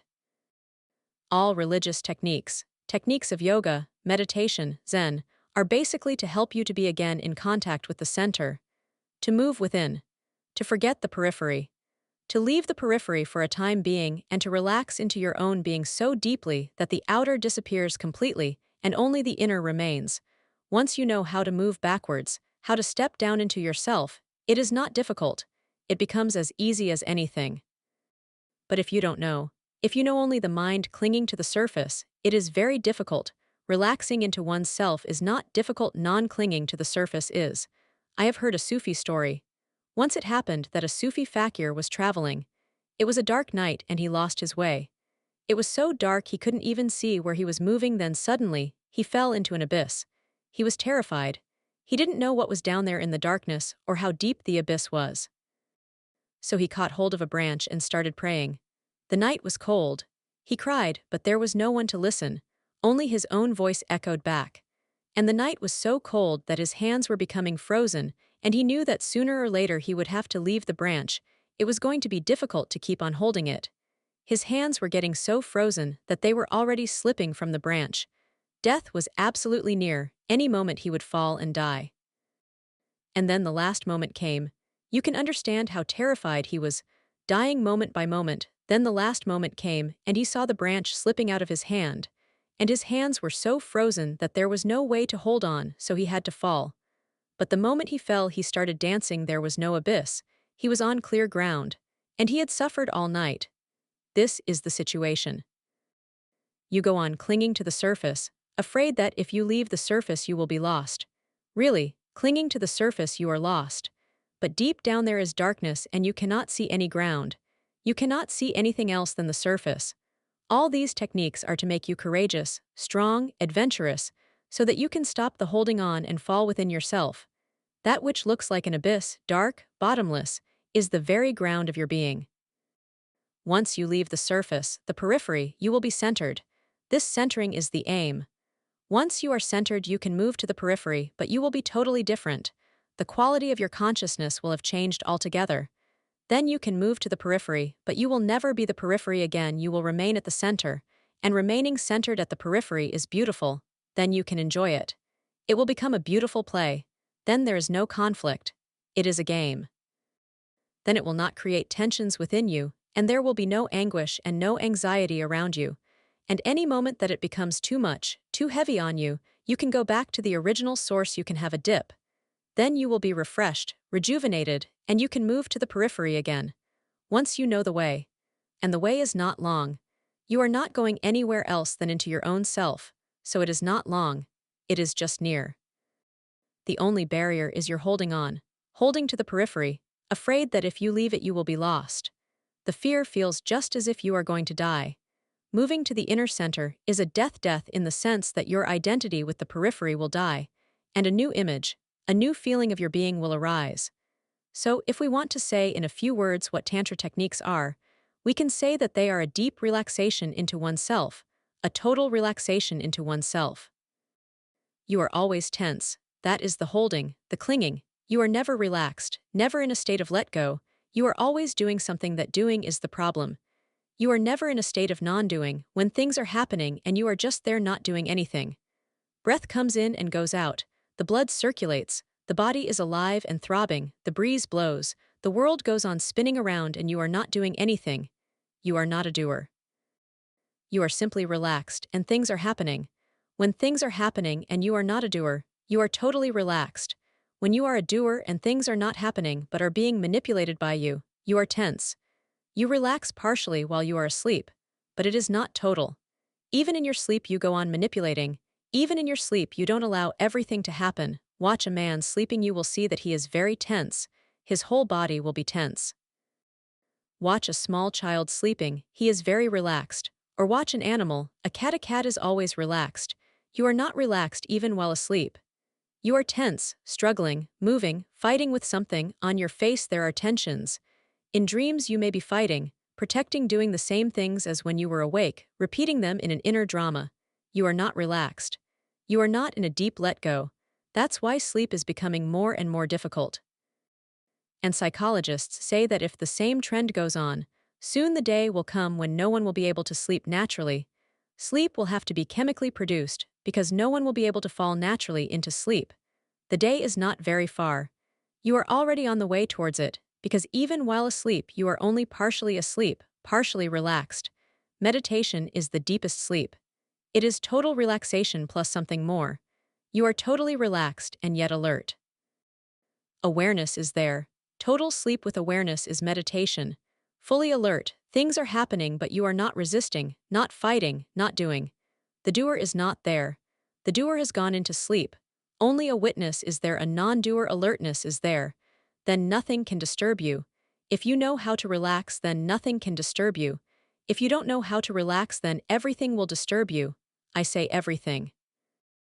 It is not really something else that disturbs you. Everything else is just an excuse. You are almost always ready to be disturbed. If one thing doesn't disturb you, then something else will. You will get disturbed. You are ready. You have a tendency to get disturbed. If all the causes are withdrawn from you, even then you will get disturbed. You will find some cause, you will create some cause. If nothing comes from without, you will create something from within, some thought, some idea, and you will get disturbed. You need excuses. Once you know how to relax, nothing can disturb you. Not that the world will change, not that things will be different, the world will be the same. But you don't have the tendency, you don't have the madness. You are not constantly ready to be disturbed. Then all that happens around you is soothing. Even the traffic noise becomes soothing if you are relaxed. Even the marketplace becomes soothing. It depends on you. It is an inner quality. The more you go towards the center, the more the quality arises, and the more you move towards the periphery, the more you will be disturbed. If you are too disturbed, or if you are prone to be disturbed, that shows only one thing, that you are existing near the periphery, nothing else. It is an indication that you have made your abode near the surface. And this is a false abode, because your real home is at the center, the very center of your being. Now we will enter the techniques. In any easy position, gradually pervade an area between the armpits into great peace. This is a very simple method, but it works miraculously. Try it. And anyone can try it. There is no danger. The first thing is to be in an easy, relaxed position, relaxed in a position that is easy for you. Don't try a particular position or asana. Buddha sits in a particular posture. It is easy for him. It also can become easy for you if you practice it for a time being. But in the very beginning, it will not be easy for you. And there is no need to practice it. Start from any posture that comes easy to you right now. Don't struggle with the posture. You can sit in an easy chair and relax. The only thing is your body must be in a relaxed state. So just close your eyes and feel all over the body. Start from the legs. Feel whether there is some tension or not. If you feel there is some tension, do one thing: make it more tense. If you feel there is some tension in the right leg, then make that tension as intense as possible. Bring it to a peak, then suddenly relax so that you can feel how the relaxation settles there. Then go all over the body, just looking everywhere for some tension. Wherever you feel the tension, make it more so, because it is easy to relax when it is intense. In just a mid-state, it is very difficult because you cannot feel it. It is easy to move from one extreme to another, very easy, because the very extreme creates the situation to move to the other. So if you feel some tensions in the face, then strain all the face muscles as much as possible, create tension, and bring it to a peak. Bring it to a point where you feel that no more is possible, then suddenly relax. In this way, see that all parts of the body, all the limbs are relaxed, and be particular about the face muscles, because they carry 90% of the tensions, the rest of the body carries only 10%. All your tensions are in the mind, so the face becomes the storage. So strain your face as much as possible, don't be shy about it. Make it intensely anxious, and then suddenly relax. Do it for 5 minutes, so that you can feel that every limb in the whole body is relaxed. This is an easy posture for you. You can do it sitting, or lying in bed, or howsoever you feel is easy for you. In any easy position, gradually pervade an area between the armpits into great peace. The second thing, when you feel that the body has got to an easy posture, don't make much fuss about it. Just feel that the body is relaxed, then forget the body. Because really, remembering the body is a sort of tension. That's why I say don't make much fuss about it, relax it and forget it. Forgetting is relaxation. Whenever you remember too much, that very remembering brings attention to the body. You may not have observed this, but there is a very easy experiment to try. Put your hand on your pulse and count it. Then close your eyes, bring your attention to your pulse for 5 minutes, and then count. The pulse will now be beating faster because the attention for 5 minutes gives tension to it. So really, whenever a doctor counts your pulse, it is never the real count, it is always more than it was before the doctor started counting it. Whenever the doctor has taken your hand in his hand, you have become alert. And if the doctor is a lady doctor, you will be more alert, and it will go faster. So whenever a lady doctor counts your pulse, reduce it by 10. Then that will be exactly your pulse count, otherwise there will be 10 more counts per minute. Whenever you bring your consciousness to any part of the body, that part becomes tense. You become tense when someone observes you. The whole body becomes tense. When you are alone, you are different. When someone enters the room, you are not the same. The whole body is going at a faster rate. You have become tense. So don't make much fuss about relaxation, or you will be obsessed with it. For 5 minutes, simply relax easily and forget. Your forgetting will be helpful, and it will bring a deeper relaxation to the body. Gradually pervade an area between the armpits into great peace. Close your eyes, and just feel the area between the two armpits, the heart area, your chest. First, feel it just between the two armpits with your total attention, total awareness. Forget the whole body. Remember just the heart area between the two armpits, the chest, and feel it filled with great peace. The moment the body is relaxed, peace automatically happens in your heart. The heart becomes silent, relaxed, harmonious. And when you forget the whole body and bring your attention just to the chest and consciously feel it filled with peace, much peace will happen immediately. There are areas in the body, particular centers, where particular feelings can be created consciously. Between the two armpits is the heart center, and the heart center is the source of all the peace that happens to you, whenever it happens. Whenever you are peaceful, the peace is coming from the heart. The heart radiates peace. That is why people all over the world, every race, without any distinction of caste, religion, country, cultured or uncultured, have felt this, that love arises from somewhere near the heart. No scientific explanation exists. Whenever you think of love, you think of the heart. Really, whenever you are in love, you are relaxed, and because you are relaxed, you are filled with a certain peace. That peace arises from the heart. So peace and love have become joined, associated. Whenever you are in love, you are peaceful. Whenever you are not in love, you are disturbed. Because of peace, the heart has become associated with love. So you can do two things. You can search for love, then sometimes you will feel peace. But this path is dangerous, because the other person whom you love has become more important than you. And the other is the other, and you are becoming in a way dependent. So love will give you peace sometimes, but not always. There will be many disturbances, many moments of anguish and anxiety, because the other has entered. Whenever another enters, there is bound to be some disturbance, because you can meet with the other only on your surface. The surface will be disturbed. Only sometimes when the two of you will be so deeply in love with no conflict, only then will you sometimes be relaxed, and the heart will glow with peace. So love can only give you glimpses of peace, but nothing really established, rooted. No eternal peace is possible through it, only glimpses. And between two glimpses, there will be deep valleys of conflict, violence, hatred, and anger. The other way is to find peace not through love, but directly.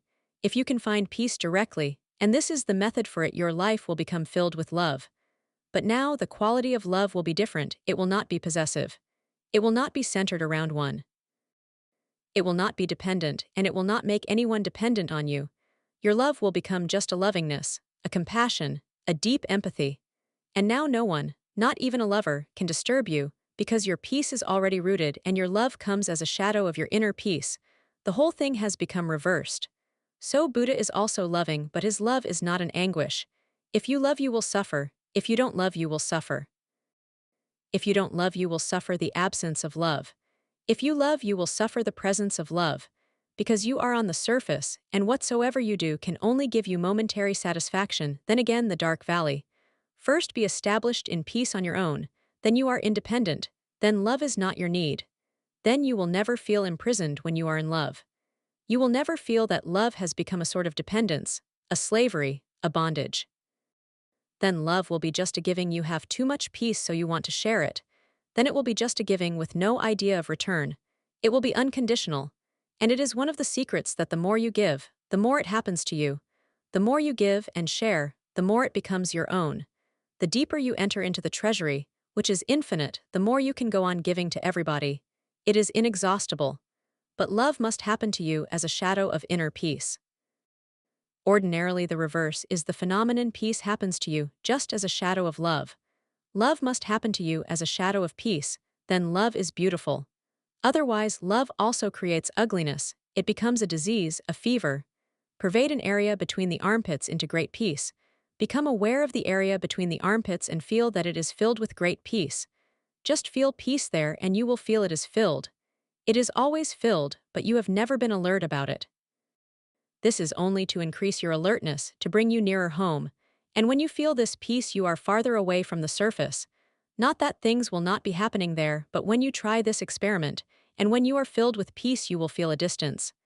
The noise is coming from the street, but there is a great distance now, a great space. It happens, but it brings no disturbance. Rather, it brings you a deeper silence. This is the miracle. The children will be playing, someone will be listening to the radio, someone will be quarreling, and the whole world will be going around, but you feel that a great distance has come between you and everything. That distance comes because you have retreated from the periphery. Things are happening on the periphery, and they will appear to you as if they are happening to someone else. You are not involved. Nothing disturbs you, so you are not involved, you have transcended. This is the transcendence. And the heart is naturally the source of peace. You are not creating anything. You are simply coming to a source which is always there. This imagining will help you become aware that the heart is filled with peace. It is not that the imagining will create the peace. This is the difference between the Tantra attitude and Western hypnosis. Hypnotists think that you are creating it by imagination, but Tantra thinks that you are not creating it by imagination. You are simply becoming attuned to something that is already there. Because whatsoever you can create by imagination cannot be permanent. If it is not a reality, then it is false, unreal, and you are creating a hallucination. So it is better to be disturbed and real than to be in a hallucination of peace, because that is not a growth. You are simply intoxicated by it. Sooner or later, you will have to come out, because sooner or later, the reality will shatter the illusion. Reality has to shatter all illusions. Only a greater reality cannot be shattered. A greater reality will shatter the reality which is on the periphery. Hence, Shankara and others say that the world is illusion. Not that the world is illusion, but they have come to know a higher reality, and from that altitude, this world looks dreamy. It is so far away, the distance is so infinite that it cannot be felt as real. The noise on the street will be as if you are dreaming about it. It is not real. It cannot do anything. It just happens and passes, and you remain untouched. And when you are untouched by reality, how can you feel that it is real? The reality is felt only when it penetrates you deeply. The deeper the penetration, the more you feel it as real. Shankara says the whole world is unreal. He must have come to a point from where the distance is so vast, so tremendously vast, that all that happens there becomes just like a dream. It comes, but no reality comes with it because it cannot penetrate. Penetration is the proportion of reality. If I throw a stone at you, it hits you. The hit penetrates you, and that penetration makes the stone real. If I throw a stone and it touches you but doesn't penetrate you, deep down you will hear the thud of the falling stone on you, but there will be no disturbance. You will feel it as false, unreal, Maya, illusory. But you are so near the periphery that if I throw a stone at you, you will be hurt. Not the body will be hurt in either case. If I throw a stone at a Buddha, the body will be hurt as your body will be hurt. But Buddha is not on the periphery, he is rooted in the center. And the distance is so great that he will hear the thud of the stone without being hurt. The being will remain untouched, unscarred. This unscarred being will feel the stone as if it is something thrown in a dream. It is illusory. So Buddha says that nothing has substance to it, everything is substanceless, without any substance. The world is empty of substance, which is the same thing as Shankara saying that the world is illusory. Try this. Whenever you are able to feel the peace between your two armpits filling you, pervading your heart center, the world will look illusory. This is a sign that you have entered meditation when the world feels and appears to be illusory. Don't think that the world is illusory, there is no need to think it, you will feel it. It will suddenly occur to your mind, what has happened to the world? The world has suddenly gone dreamy. It is there, a dreamlike existence without any substance. It looks so real, just like a film on the screen. It can even be three-dimensional. It looks like something, but it is a projected thing. Not that the world is a projected thing, not that it is really unreal, no. The world is real, but you create the distance, and the distance gets more and more. And you can understand whether the distance is getting more and more or not by knowing how you are feeling about the world. That's the criterion. That is a meditative criterion. It is not a truth that the world is unreal if the world has become unreal. You have become centered in the being. Now the surface and you are so far away that you can look at the surface as being something objective, something other than you. You are not identified. This technique is very easy and will not take much time if you try it. With this technique, it sometimes even happens that with the very first effort you will feel the beauty and the miracle of it, so try it. But if you don't feel anything with the first effort, don't be disappointed. Wait, and go on doing it. And it is so easy that you can go on doing it anytime. Just lying on your bed at night, you can do it. Just in the morning when you feel that you are now awake, you can do it. Do first and then get up. Even 10 minutes will be enough. 10 minutes at night just before falling asleep, do it. Make the world unreal, and your sleep will be so deep that you may not have slept like that before. If the world becomes unreal just before falling asleep, dreaming will be less. Because if the world has become a dream, then dreams cannot continue. And if the world is unreal, you are totally relaxed because the reality of the world will not impinge itself upon you, hammer on you. I have suggested this technique to people who suffer from insomnia. It helps deeply. If the world is unreal, tensions dissolve. And if you can move from the periphery, you have already moved to a deep state of sleep. Before the sleep comes, you are already deep into it. And then in the morning, it is beautiful because you are so fresh, so young. Your whole energy is vibrating. It is because you are coming back to the periphery from the center. And the moment you become alert that now sleep is no more, don't open your eyes. First do this experiment for 10 minutes, then open the eyes. The body is relaxed after the whole night and is feeling fresh and alive. You are already relaxed, so it will not take much time, just relax. Bring your consciousness to the heart just between the two armpits, feel it filled with deep peace. For 10 minutes remain in that peace, then open the eyes. The world will look totally different because that peace will also be radiated from your eyes. And the whole day you will feel different. Not only will you feel different, but you will feel that people are behaving differently with you. To every relationship, you contribute something. If your contribution is not there, people behave differently because they feel you are a different person. They may not be aware of it. But when you are filled with peace, everyone will behave differently towards you. They will be more loving and more kind, less resistant, more open, closer. A magnet is there. Peace is the magnet. When you are peaceful, people come nearer to you. When you are disturbed, everyone is repelled. And this is so physical a phenomenon that you can observe it easily. Whenever you are peaceful, you will feel everyone wants to be closer to you because that peace radiates. It becomes a vibration around you. Circles of peace move around you, and whosoever comes near wants to be nearer to you, like you want to move under the shadow of a tree and to relax there. A person who is peaceful within has a shadow around him. Wherever he goes, everyone would like to be closer to him, open, trusting. A person who has inner turmoil, conflict, anguish, anxiety, tensions, repels persons. Whosoever come near becomes afraid. You are dangerous. To be near you is dangerous. Because you will give whatsoever you have. You are constantly giving it. So you may want to love someone, but if you are very disturbed within, even your lover will be repelled, and he will want to escape from you because you will drain his energy, and he will not feel happy with you. And whenever you leave him, you will leave him tired, exhausted, because you don't have a life-giving source, you have a destructive energy within you. So not only will you feel you are different, others will also feel that you are different.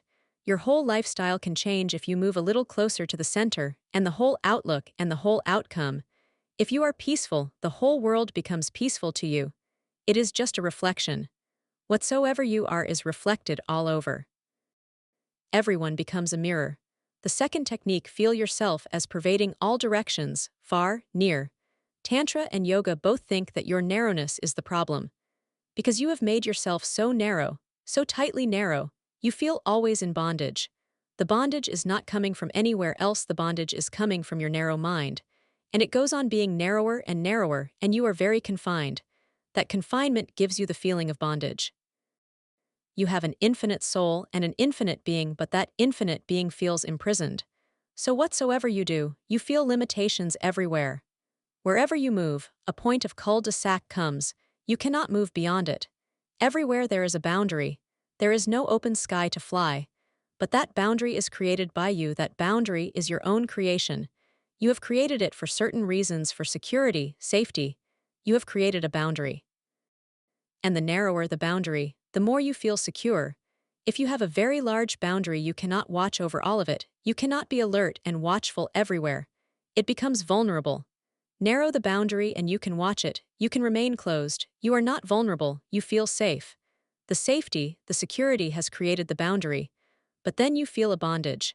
This is how the mind is paradoxical. You go on asking for more safety and you go on asking for more freedom. Both cannot be together. If you want freedom, you will have to lose safety. Security, in any case, the safety is just illusory. It is not really there. Because death is going to happen whatsoever you do. You are going to die. All your safety, security, is just a facade. Nothing will help. But afraid of insecurity, you create boundaries. You create big walls around you, and then the open sky is closed. And then you suffer. And then you say, where is the open sky? And I want freedom and I want to move. But you have created these boundaries. So this is the first thing to remember before you do this technique, otherwise it will not be possible to do it. With your boundaries intact, you cannot do it. Unless you stop creating boundaries, you will not be able to feel or do it. Pervading all directions, far, near, no boundaries, becoming infinite, becoming one with infinite space. This will be impossible with your mind. How can you feel it? How can you do it? First, you will have to stop doing certain things. The first thing is that if you are too concerned about security and safety, then remain in bondage. Really, prison is the most secure place. No one can harm you there. No one out of prison is as secure, as guarded as the prisoners. You cannot kill, you cannot murder a prisoner. It is difficult. He is more guarded than a king. You can murder a president or a king. It is not so difficult. Every day they go on killing them. But you cannot kill a prisoner. He is so safe that those who want to be safe really must be in prisons, They must not live outside. To live out of a prison is dangerous, it is full of hazards. Anything can happen. So we have created mental prisons around us, psychological prisons around us, and we carry those prisons with us. They are portable. You need not remain with them, they move with you. Wherever you go, your prison goes with you. You are always behind a wall. Only sometimes, rarely, do you stretch your hand out of it to touch someone. But only a hand, you never come out of your prison. So whenever we meet, it is simply meeting hands out of prisons. Out of windows we stretch a hand, afraid, scared, and ready any moment to withdraw the hand. Both the parties are doing the same, only hands touch. And now psychologists say that even that is just an appearance, because hands have their own armor around them. No hand is ungloved. Not only Queen Elizabeth uses gloves, you also have gloves so that no one can touch you. Or even if someone touches, there is only a hand, dead. You are already withdrawn, afraid. Because the other creates fear. As Sartre says, the other is the enemy. The other will look like an enemy if you are so armored. With an armored person there can be no friendship. Friendship is impossible, love is impossible, communion is impossible, you are afraid. Someone may make you a possession, someone may overpower you, someone may make you a slave. Afraid of this, you have created a prison, a safety wall around you. Cautiously you move, cautiously you take every step. Life becomes a drudgery, life becomes a boredom. If you are too cautious, life cannot be an adventure. If you are protecting yourself too much, hankering after security too much, you are already dead. So remember, one basic law: life is insecurity. And if you are ready to live in insecurity, only then will you be alive. Insecurity is freedom. If you are ready to be insecure, constantly insecure, you will be free. And freedom is the door to the divine. Afraid, you create a prison, you become dead, more and more dead, and then you call, where is God? And then you question, where is life? What does life mean? Where is bliss? Life is there waiting for you, but you have to meet it on its own terms. You cannot have your own terms, life has its own terms, and the basic term is remain insecure. Nothing can be done about it. You can only create an illusion, and in that illusion you can waste your life. Nothing can be done about it. Whatsoever you do is just a deception. If you fall in love, you become afraid that this woman can leave you or this man can leave you. Fear enters immediately. You were never afraid when you were not in love. Now you are in love, life has entered, and insecurity has entered with it. One who never loves anybody is never afraid that anyone will leave him. The whole world can leave him. He is not afraid. You cannot harm him. He is secure. The moment you love someone, insecurity has entered because life has entered. And with life, death has entered. The moment you love, you have become afraid this person can die. This person can leave. This person can love somebody else. Now to make things secure, you must do something, you must get married. So a legal bondage is made so that it is now difficult for this person to leave you. Now society will protect you, the law will protect you, the policeman, the judge, will all protect you. Now if this person wants to leave, you can drag him to the court, and if he wants a divorce he will have to prove something against you. Even then it will take 3 or 5 years. Now you have created safety around you, but the moment you are married you are dead. The relationship is not alive. Now it has become a law, not a relationship. Now it is a legal phenomenon, not an alive thing. The court cannot protect life. The law can only protect laws. Now marriage is something which is dead, it can be defined. Love cannot be defined. Marriage is definable, love is indefinable. Now you have come under the world of definitions. But the phenomenon is already dead. The moment you wanted it to be secure, the moment you wanted to enclose it so that no new thing happens to it, you are imprisoned in it. Then you will suffer. Then you will say that this wife has become a bondage to you. The husband will say this wife has become a bondage to him. And then you fight because you have each become an imprisonment for the other. Now you fight. Now love has disappeared. There is only conflict. That is what happens because of the hankering for security. And this has happened in everything. Remember it as something basic: life is insecure. This is the very nature of it. So when there is love, suffer the fear that the beloved can leave you, but creates security. Then love will grow. The beloved can die and you cannot do anything, but that will not kill love. Security can kill, love will grow more. Really, if man were immortal, I say love would be impossible. If man were immortal, it would be difficult to love anybody. It would be so dangerous to fall in love. Death is there and life is just like a dewdrop on a trembling leaf. Any moment the breeze will come and the dewdrop will fall and disappear. Life is just a wavering. Because of that wavering, because of that movement, death is always there. It gives intensity to love. Love is possible only because there is death. Love becomes intense because there is death. Think. If you know your beloved is going to die the next moment, all meanness will go, all conflict will go, and this one moment will become eternity. And there will be so much love that your whole being will be poured into it. But if you know the beloved is going to live, there is no hurry. You can fight and you can postpone the loving for later on. If life is eternal, if the body is immortal, you cannot love. Hindus have a beautiful myth. They say in heaven where Indra rules, Indra is the king of heaven, there is no love. There are beautiful girls, more beautiful than on the earth, and deities. They have sex, but there is no love because they are immortal.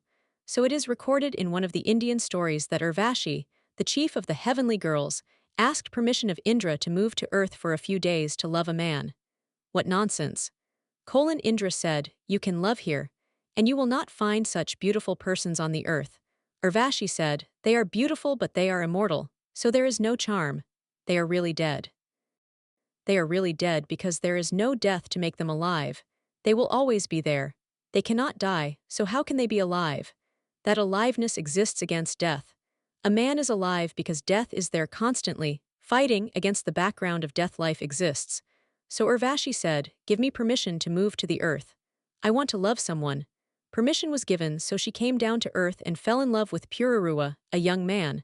But there was a condition from Indra. Indra made the condition that she could go to the earth, she could love someone, but she must tell the man who loved her not to ask anything about who she was. This is difficult for love because love is curious. Love wants to know everything about the beloved, everything. The whole unknown has to be made known. The whole mystery has to be entered and penetrated.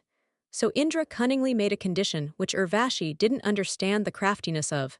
So she said, "Okay. I will tell my lover not to be curious about me, not to ask who I am, and if he asks, immediately I will leave him, I will come back." And she said to Pururuwa, "Don't ever ask anything about me, who I am.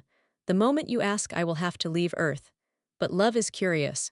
Because of this, Pururuwa must have become more curious about who she was. He could not sleep.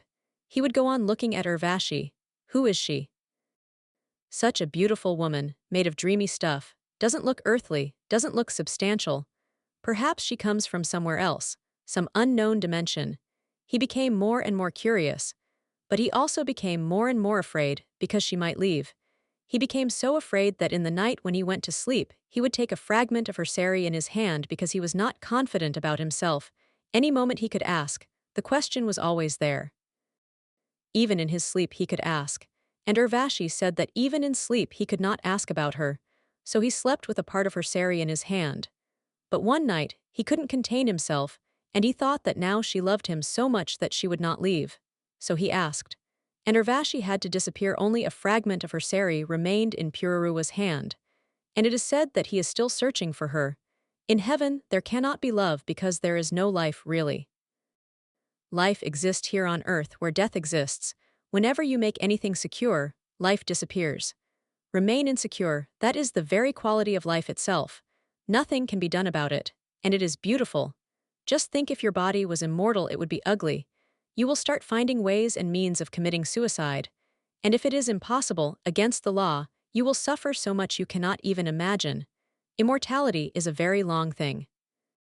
Now, in the West, they go on thinking about euthanasia because people are now living longer. So a person who reaches the age of 100 wants the right to kill himself. And really, the right will have to be given. We made it a law not to commit suicide when life was very short. Really, in Buddha's age, to be 40 or 50 was much. The average life was just about 20. In India, just 2 decades ago, the average life was 23. Now in Sweden, the average life is 83. So people can very easily live to be 150. In Soviet Russia, there are 1,500 people who have reached the mark of 150. Now if they say they have the right to kill themselves, because now it is too much, we will have to give them the right. It cannot be denied them. Sooner or later, suicide will be one of the birthrights.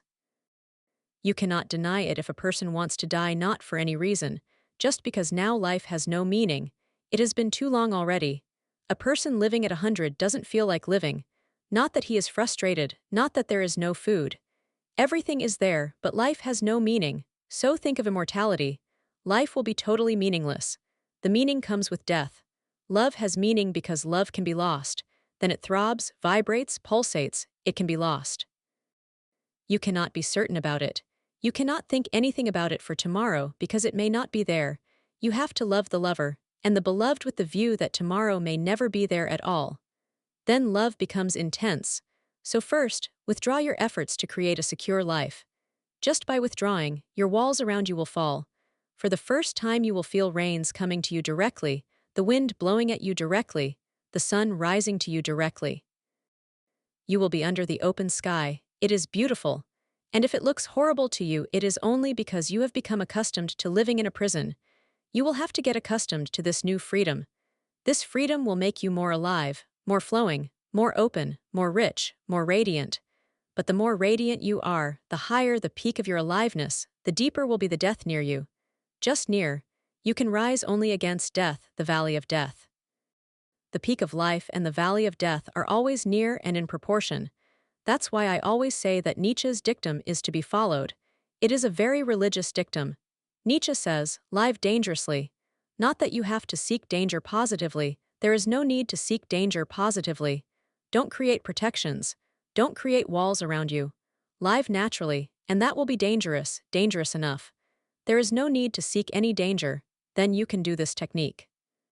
Feel yourself as pervading all directions, far, near.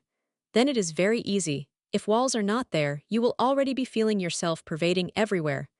Then there is no point at where you end. You simply begin in the heart and end nowhere. You have a center and no periphery.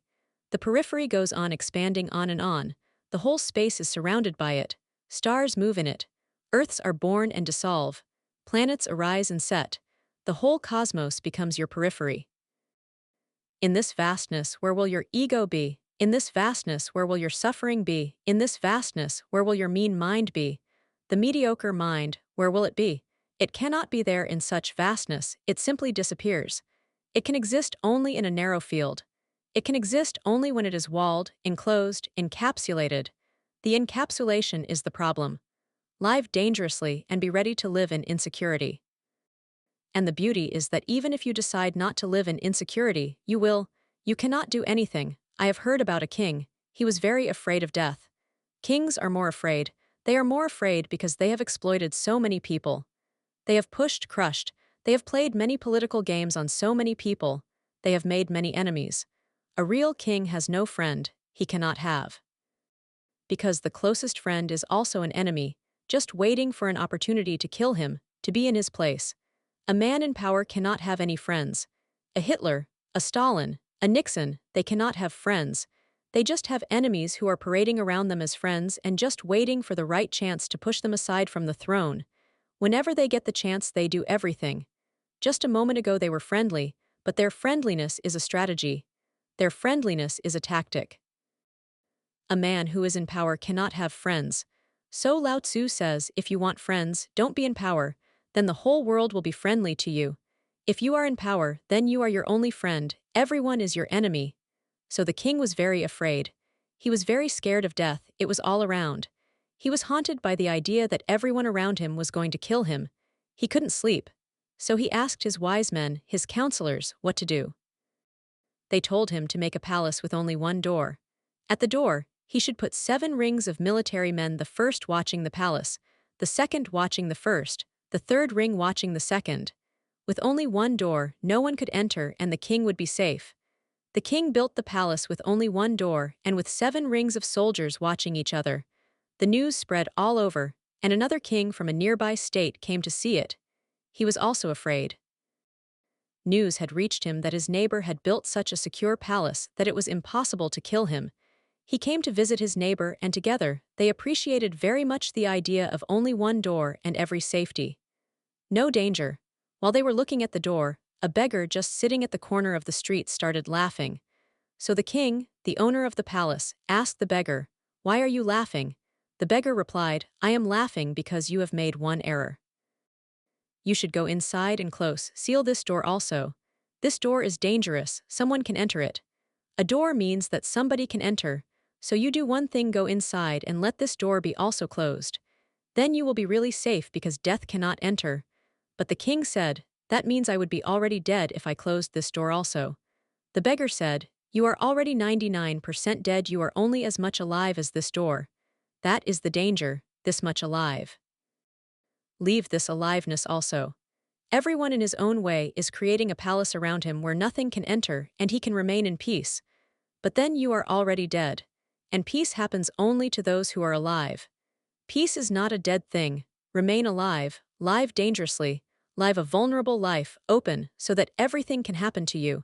And let everything happen to you. The more that happens to you, the richer you will be. Then you can practice this technique. This technique is then very easy. You will not even need to practice it. Just think, and you will be pervading the whole space. Chapter 72. Falling in love with an enlightened person. The first question when you said that love is possible only with death. Then will you please explain Buddha's love? For an ignorant person, love is always part of hate. It always goes with hate. For the ignorant mind, hate and love are just two aspects of the same coin. For the ignorant mind, love is never pure. And that is the misery of love because the hate becomes a poison. You love a person and you hate the same person also. But you may not be doing both simultaneously, so you are not aware of it. When you love a person, you forget about the hatred part. It goes below, it goes into the unconscious and it waits there. Then when your love is tired, it falls into the unconscious and the hate part comes up. Then you hate the same person. And when you hate, you are not aware that you also love. Now the love has gone deep down into the unconscious. This goes on, just like night and day. It goes on moving in a circle, it becomes a misery. But for a Buddha, for one who is enlightened, the dichotomy, the dualism, disappears. Everywhere, not only as far as love is concerned, the whole life becomes a oneness. Then there is no dichotomy, the opposite doesn't exist. So really, to call Buddha's love love is not good, but we have no other term. Buddha himself never used the word love. He used the word compassion. But that too is not very good. Because your compassion is always mixed with your cruelty, your non-violence is always mixed with your violence. Whatsoever you do will have its opposite just nearby. You exist between contradictions. Hence the tension, the anguish, the anxiety. You are not one. You are always two. You are a crowd, divided into many fragments, and those fragments are opposing each other. Your being is a tension. Buddha's being is a deep relaxation. Remember, tension exists between two opposite poles, and relaxation is just in the middle, where two opposing poles are no longer opposing. They negate each other, and there is a transcendence. So Buddha's love is basically different from what you know as love. Your love is a dis-ease. Buddha's love is total relaxation. There is no head part to it, so the quality of it changes completely. Many things will be in Buddha's love which cannot be in ordinary love. First, it cannot be hot. The hotness comes from hate. It is not passion, rather it is compassion. It is not hot, it is cool. To us, a cool love means something which has gone wrong. Buddha's love is cool, there is no heat to it. It is not like the sun, it is like the moon. It will not create passion in you, it will create a deep coolness. Secondly, Buddha's love is not really a relationship, your love is a relationship. Buddha's love is his state of being. Really, he does not love you, he is love. This distinction must be understood clearly. If you love a person, your love is an act, you do something. You behave in a certain way, you create a relationship, a bridge. Buddha's love is just his being, it is just how he is. He is not loving towards you, he is just love. He is just like a flower there in the garden you pass by and the perfume comes to you. It is not that the flower is sending its perfume to you, especially when there was no one passing by, the perfume was there. And if no one ever passes by, the perfume will still be there. When your lover is not with you, when your beloved is not with you, the love disappears, the perfume is not there. It is an effort on your part, it is not simply your being.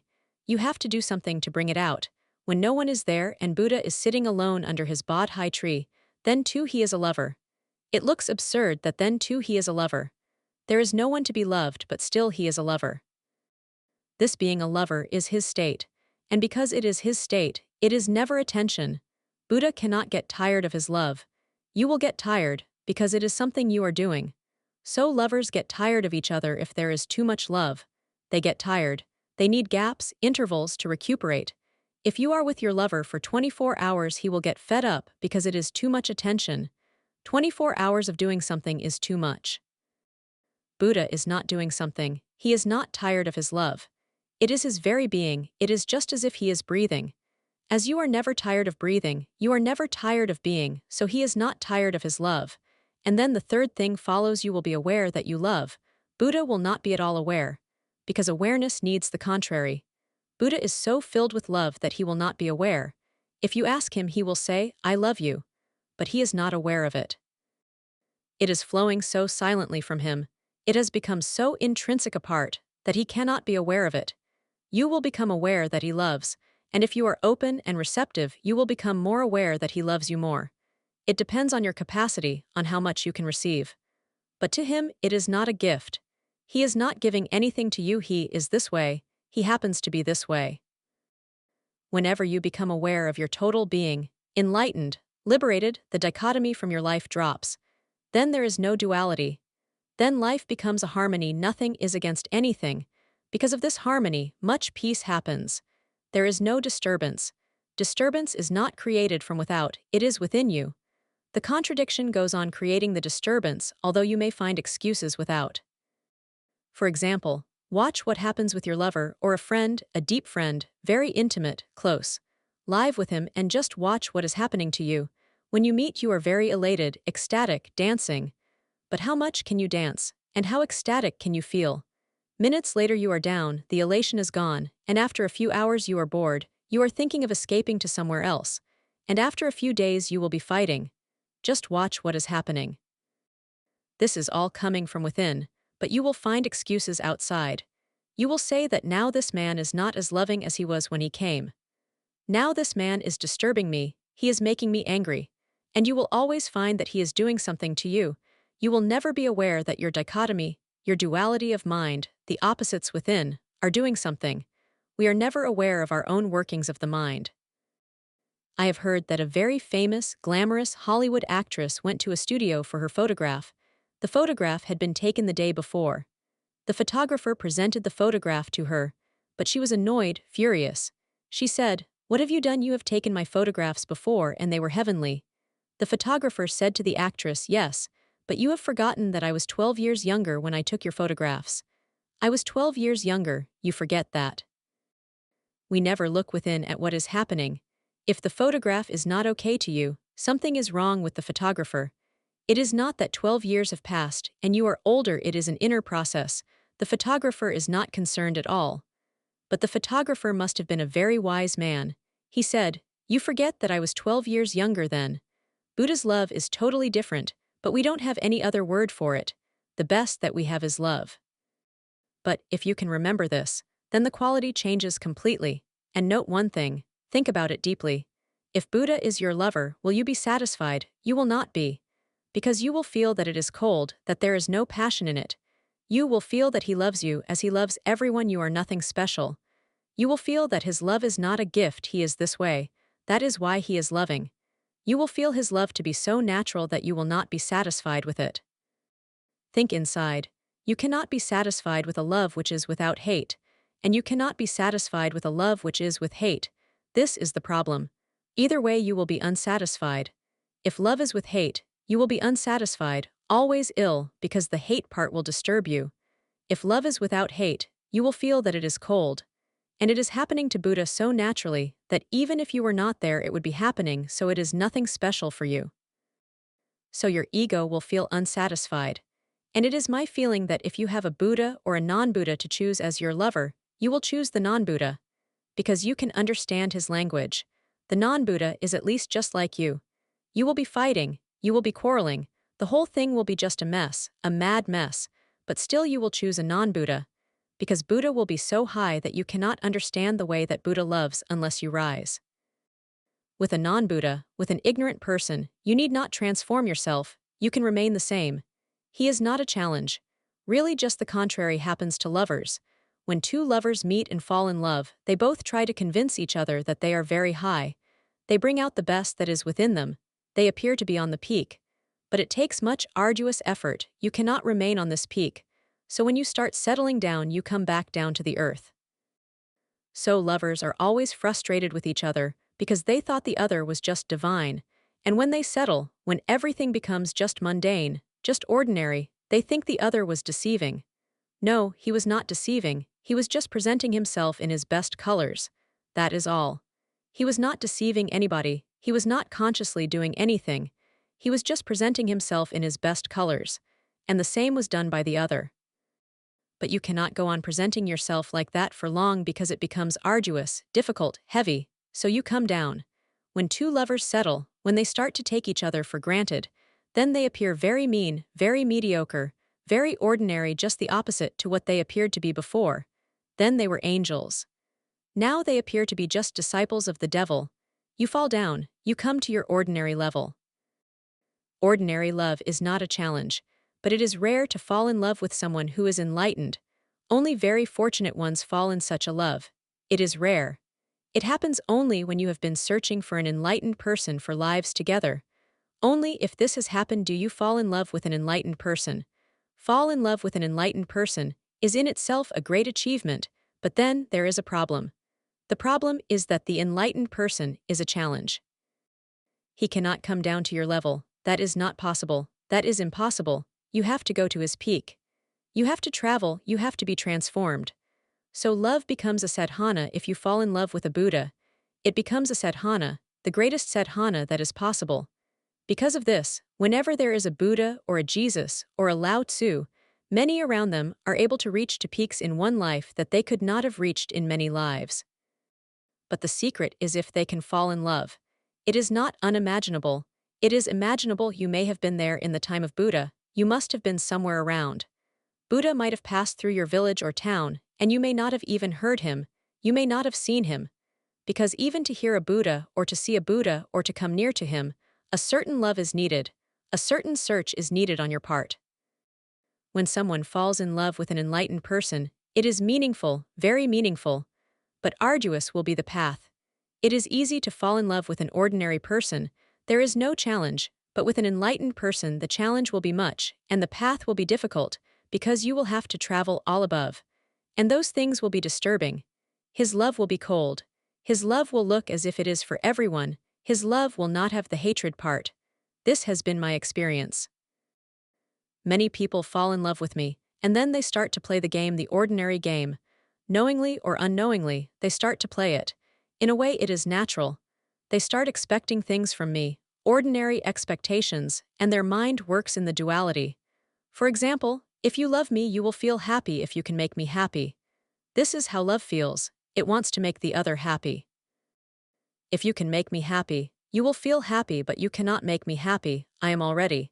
If you fall in love with me, you will feel dejected.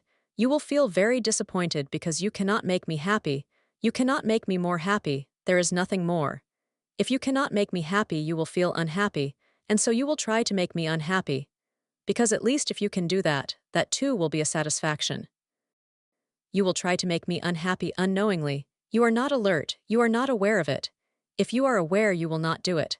But you will try, your unconscious mind will try to make me unhappy. If you can make me unhappy, then you can be certain that you can make me happy also. But if you cannot make me unhappy, you are totally disappointed.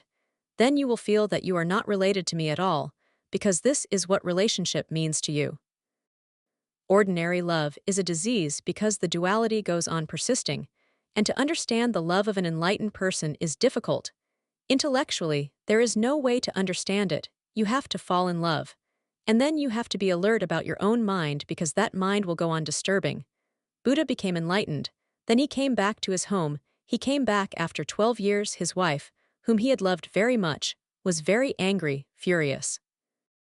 All these 12 years she had been waiting and waiting, someday this man will come back, and she had much revenge in her mind because this man had done an injustice to her, he was unfair.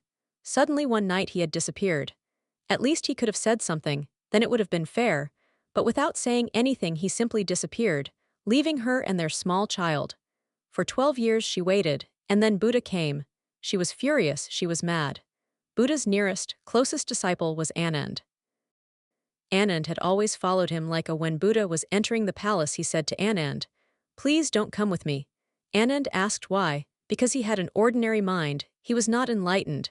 He became enlightened only when Buddha died. He said, "Why are you still thinking in terms of wife and husband, that you are going to meet your wife? Are you still thinking in terms of wife and husband?" He was shocked. How can a Buddha, an enlightened person, say, "Don't come with me. I am going to meet my wife"? Buddha said, "That is not the point. She will get more furious seeing that I have come with someone. She has been waiting for 12 years. Let her be mad alone. She belongs to a very ancient family, very cultured, so she will not be angry before you. She will not express anything, and she has been waiting for 12 years. So let her explode. Don't come with me. I am not a husband to her now, but she is still a wife. I have changed. But she has not changed." Buddha went alone. Of course she was furious. She started crying and weeping and screaming and saying things, and Buddha listened. She asked again and again, "If you loved me at all, why did you leave? Why did you go away? And without telling me? If you loved me at all, tell me this." And Buddha said, "If I didn't love you, why should I have come back?" But these are two different things, totally different. She was not ready to hear what he would say. She went on insisting, "Why did you leave me alone? You tell me that you never loved me, then everything is settled." And Buddha said, "I did love you. I still love you. That is why I have come back after 12 years. But this love is different." She was angry, and Buddha was not angry. If he had also been angry because she was screaming and weeping and crying, she could have understood. If he had also been angry and had beaten her, she could have understood.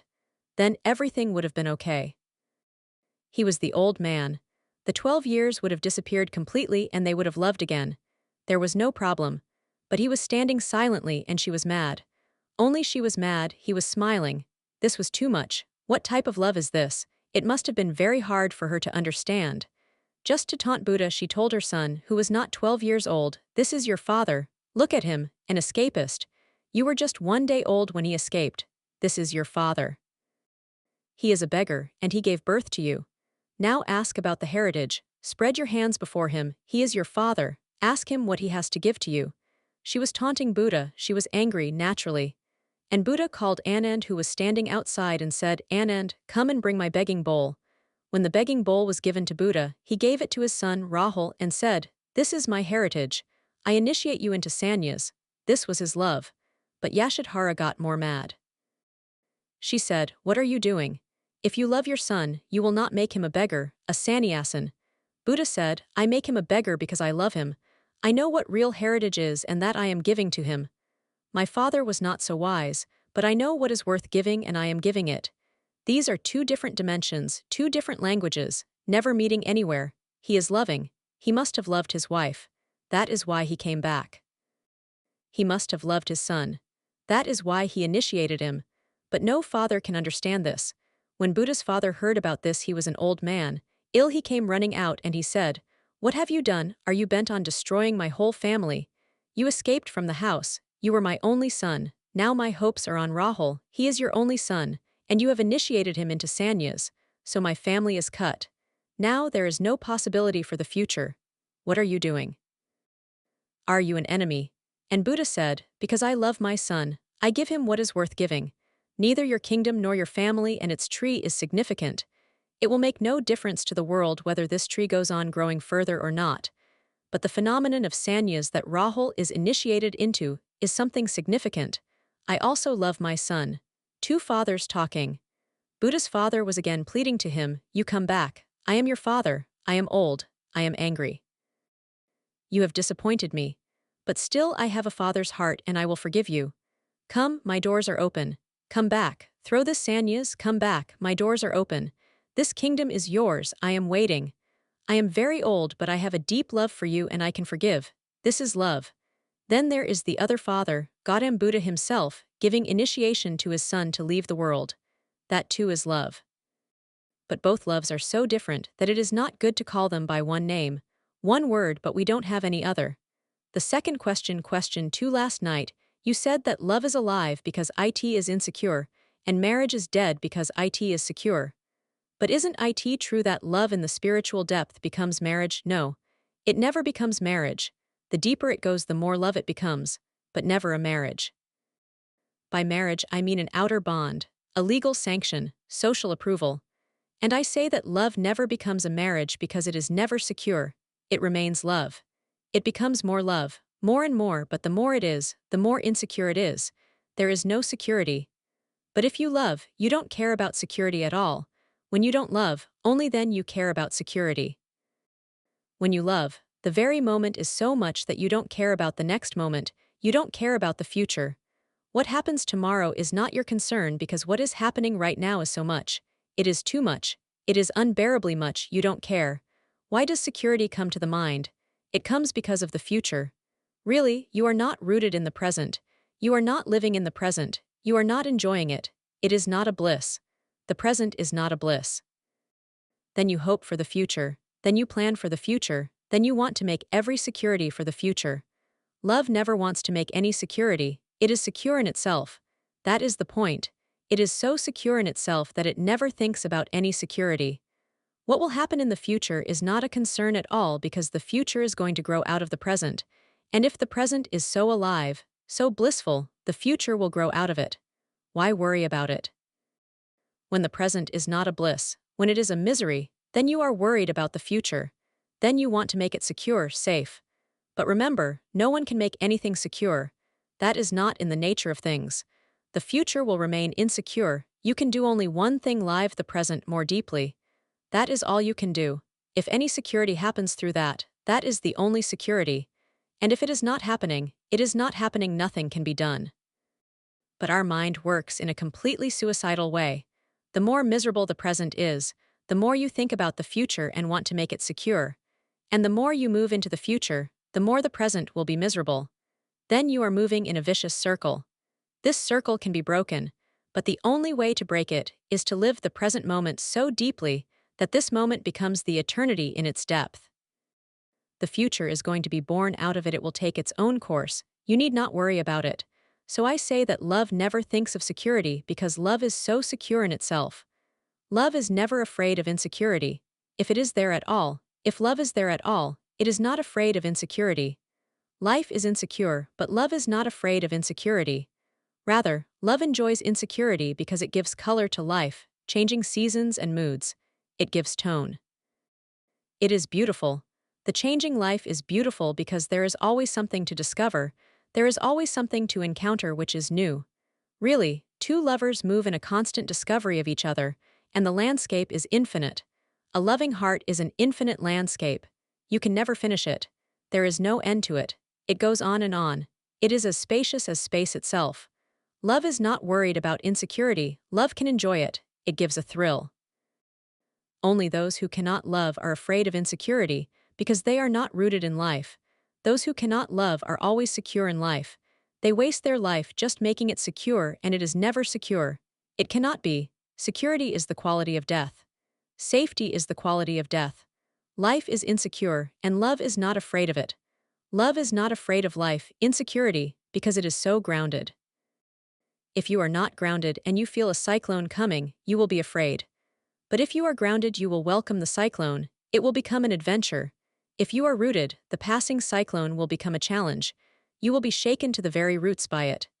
Every fiber will become alive. Then when the cyclone has gone, you will not think that it was bad, a misfortune. You will say it was fortunate, a blessing, because all the deadness has been taken away by the cyclone. All that was dead has moved with it, and all that was alive has become more alive. Look at the trees after the cyclone has gone. They are vibrating with life, pulsating with life, radiant, vital. Energy is filling them, because the cyclone gave them an opportunity to feel their roots, to feel their groundedness. It was an opportunity to feel themselves. So one who is rooted in love is never afraid of anything. Whatsoever comes is beautiful, a change in security. Whatsoever happens is beautiful, but it never becomes a marriage. When I say it never becomes a marriage, I don't mean that lovers should not marry, but that marriage should not become a substitute for love. It should only be the outer garb. It should not be the substitute. And it will never become a marriage because lovers never take each other for granted. What I mean is that it is deeply psychological. Lovers never take each other for granted. Once you start taking the other for granted, the other has become a thing. Now he is not a person. So marriage reduces the partners into things. A husband is a thing. A wife is a thing, predictable, very predictable. I have been staying in many families all over this country, and I have come to know many wives and many husbands. They are not persons at all, they are predictable. If the husband asserts a sentence, it can even be said what the wife will say. How the wife will react is predictable.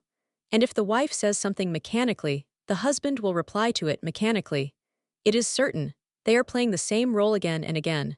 Their life is just like a gramophone record when something goes wrong, when the needle sticks at a point and it goes on repeating. It is as predictable as that. You can tell what is going to happen again and again. The husband and wife are stuck somewhere. They have become phonograph records. Then they go on repeating. That repetition creates boredom. I was staying with a family. The husband said to me, "I have become afraid to be alone with my wife. Only when someone else is there are we both happy. We cannot even go for a holiday without taking someone with us because that someone gives something new. Otherwise we know what is going to happen. It is so predictable that it is not worth anything. We know it already. It is just as if you are reading the same book, again and again and again." Lovers are not predictable. That is the insecurity. You don't know what is going to happen, and that is the beauty. You can be fresh and young and alive. But we want to make a thing of each other because a thing can be manipulated easily. And you need not be afraid of a thing. You know its whereabouts, its behavior. You can plan beforehand what to do and what not to do. By marriage, I mean an arrangement in which two persons fall to the level of things. Love is not an arrangement, it is a moment-to-moment encounter, alive, full of danger of course, but life is so. Marriage is safe, there is no danger. Love is unsafe. You never know what is going to happen. The next moment is unknown, remains unknown. So love is entering every moment into the unknown. That is what Jesus means when he says, God is love. God is as unknown as love.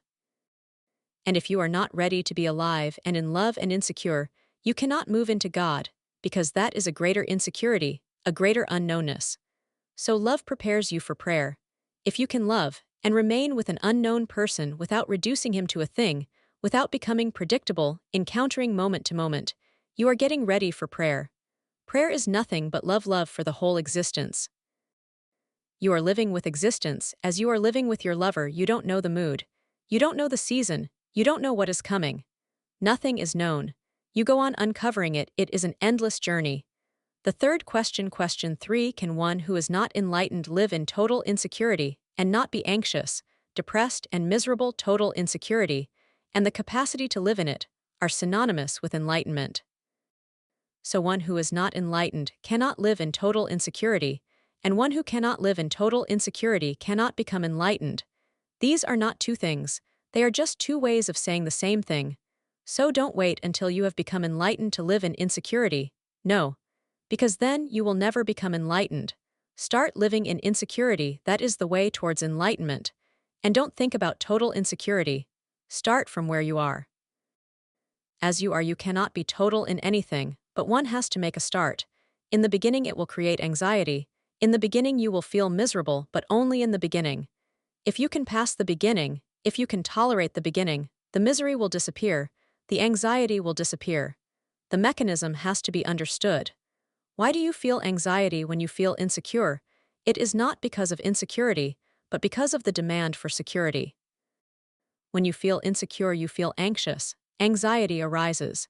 It is not arising because of insecurity, it is arising because of the demand to make life a security. If you start living insecurely and don't demand security, the anxiety will disappear when the demand goes. The demand is creating the anxiety. Insecurity is the very nature of life. It is an insecure world for a Buddha.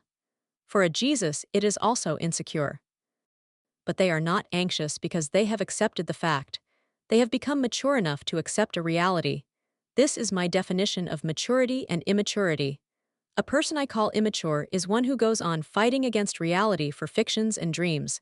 This man is immature. Maturity means coming to terms with reality, throwing away dreams, and accepting the reality as it is. Buddha is mature, he accepts. It is so. For example, although there is death, an immature person goes on thinking that everyone may die, but he is not going to die. An immature person goes on thinking that by the time he dies something will be discovered, some medical elixir, which means he will not die. An immature person goes on thinking that it is not the rule to die. Of course, many have died, but in everything there are exceptions, and he goes on thinking that he is an exception. Whenever someone dies, you feel sympathetic. You feel, poor man, he has died. But it never comes to your mind that his death is your death also. No, you by equals pass it. You just don't touch such delicate matters. You go on thinking that something or other will save you, some mantra, some miracle maker guru, something will happen and you will be saved. You are living in stories, children's stories. A mature person is one who looks at the fact and accepts that life and death are together. Death is not the end, it is the very peak of life. It is not something like an accident which happens to life. It is something which grows in the very heart of life. It grows and comes to a peak. So he accepts, and then there is no fear of death. He accepts that security is not possible. You can create a facade, you can have a bank balance, you can donate much money to have some security in heaven, you can do everything, but deep down you know nothing is really secure. The bank can cheat you, and no one knows that the priest is not a cheat, the greatest cheat. No one knows, they write letters. In India, there is a Mohammedan sect, the head priest of which writes letters to God. You donate a particular amount of money and he will write a letter. The letter will be put with you in your tomb, in your grave. It will be put with you so you can produce the letter. The money goes to the priest, the letter goes with you. But nothing is secure. A mature person comes to terms with reality, he accepts it as it is. He doesn't demand, he is not a demander. He doesn't say, it should be so. He looks at the fact and says, yes, it is so. This coming to terms with reality will make it impossible for you to be miserable because misery comes when you demand. Really, misery is nothing else than an indication that you are moving against reality, and reality cannot be changed by you, you will have to be changed by reality. You will have to come to terms, you will have to yield. This is what the meaning of surrender is, you will have to yield. The reality cannot yield, the reality is as it is. Unless you yield, you will suffer. The misery is created by you because you go on fighting. It is just as if the current of a river is flowing towards the sea and you are trying to swim up current. You feel the river is against you. The river is not against you. It has not even heard about you. It doesn't know you at all. The river is simply flowing to the sea. It is a river's nature to flow to the sea, to move to the sea and to fall into it. You are trying to move upstream. And there may be some foolish fellows sitting or standing on the bank who go on inspiring you. You are doing well. You shouldn't be worried because sooner or later the river will have to yield. You are simply great, go on doing it. Those who are great, they have won over the river. There are always foolish people who go on giving you inspiration, giving you more enthusiasm. But no Alexander, no Napoleon, no great man, no one has ever been able to go upstream. Sooner or later the stream takes over. But when you are dead, you cannot enjoy the bliss that was possible while you were alive. The bliss of surrendering, of accepting, of becoming so one with the stream that there is no conflict. But those foolish people on the bank will say, you have yielded, you are defeated, you are a failure. Don't listen to them, just enjoy the inner freedom that comes with yielding. Don't listen to them. When Buddha stopped trying to flow upstream, all those that knew him said, you are an escapist, you are a failure, you have accepted defeat. Don't listen to what others say, feel the inner feeling, feel what is happening to you. If you feel good flowing with the stream, this is the way, this is Tao for you. Don't listen to anybody, just listen to your own heart. Maturity accepts whatsoever there is. I have heard an anecdote. A Mohammedan, a Christian and a Jew were asked a question. The question was the same. Someone asked all three, what would you do if a tidal wave forces the ocean onto the land and you are drowned in it? The Christian said, I will make the sign of the cross on my heart, and pray to God to allow me into heaven, to open the doors. The Mohammedan said, I will take the name of Allah, and will say that this is Kismat, this is fate, and drown. The Jew said, I will thank God and accept His will and learn to live underwater. This has to be done. One has to accept the will of existence, the will of the universe, and learn how to live in it. This is the whole art. A mature person accepts whatsoever is here, doesn't demand, doesn't talk about any heaven. The Christian was doing, he was asking, he was saying, open the doors of heaven. But he was also not a pessimist who simply accepts and is drowned. The Mohammedan was doing that. The Jew accepted, welcomed rather, and said, this is the will, now I must learn how to live underwater. This is God's will. Accept the reality as it is and learn how to live in it with a yielding heart, with a surrendered ego. The last question for you said yesterday that life exists with death.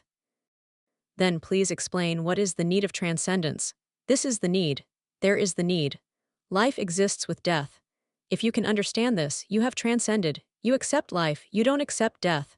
Or do you accept life but you reject death? And because of that, you are always in trouble. You are in trouble because death is part of life. When you accept life, death is going to be there, but you reject death. When you reject death, you have rejected life also because they are not two. So you will be in trouble. Either accept the whole or reject the whole. That is transcendence. And there are two ways of transcending.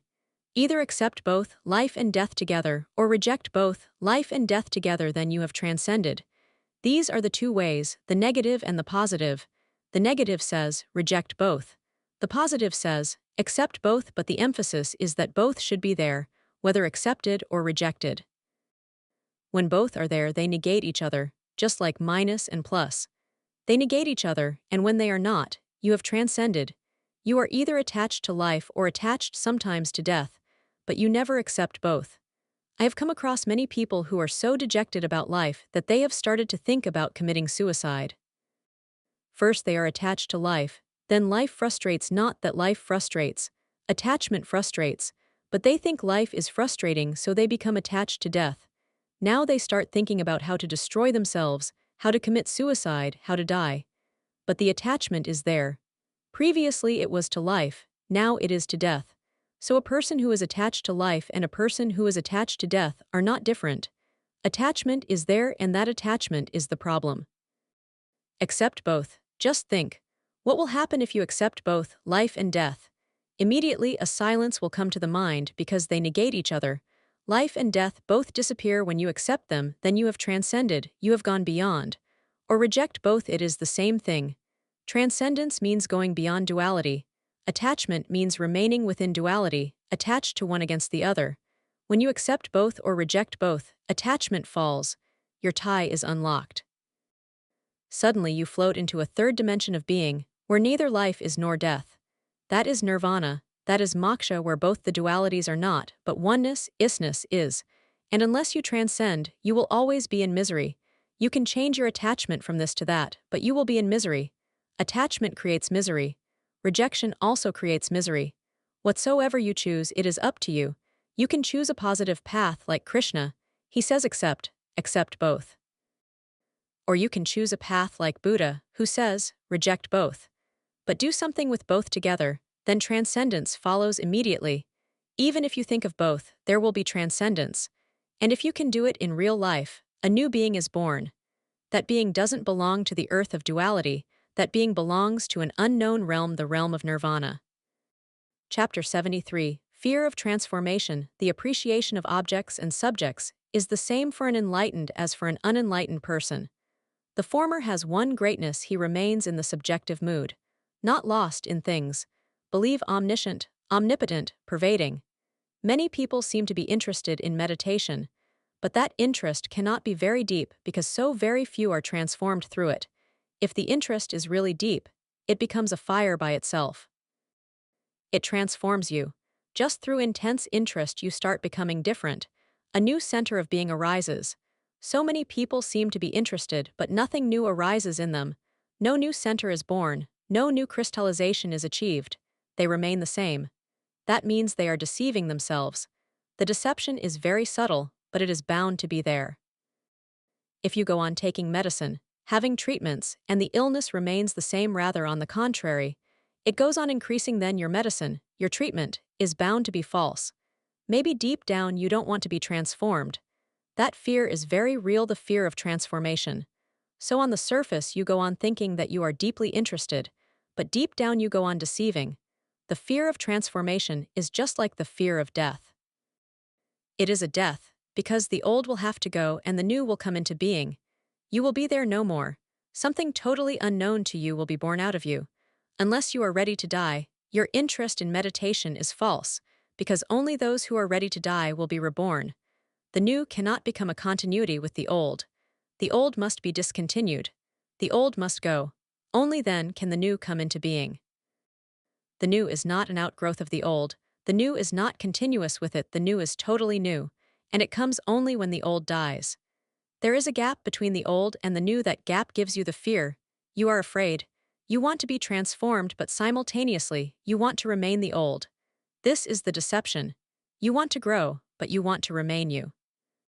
Then growth is impossible. Then you can only deceive.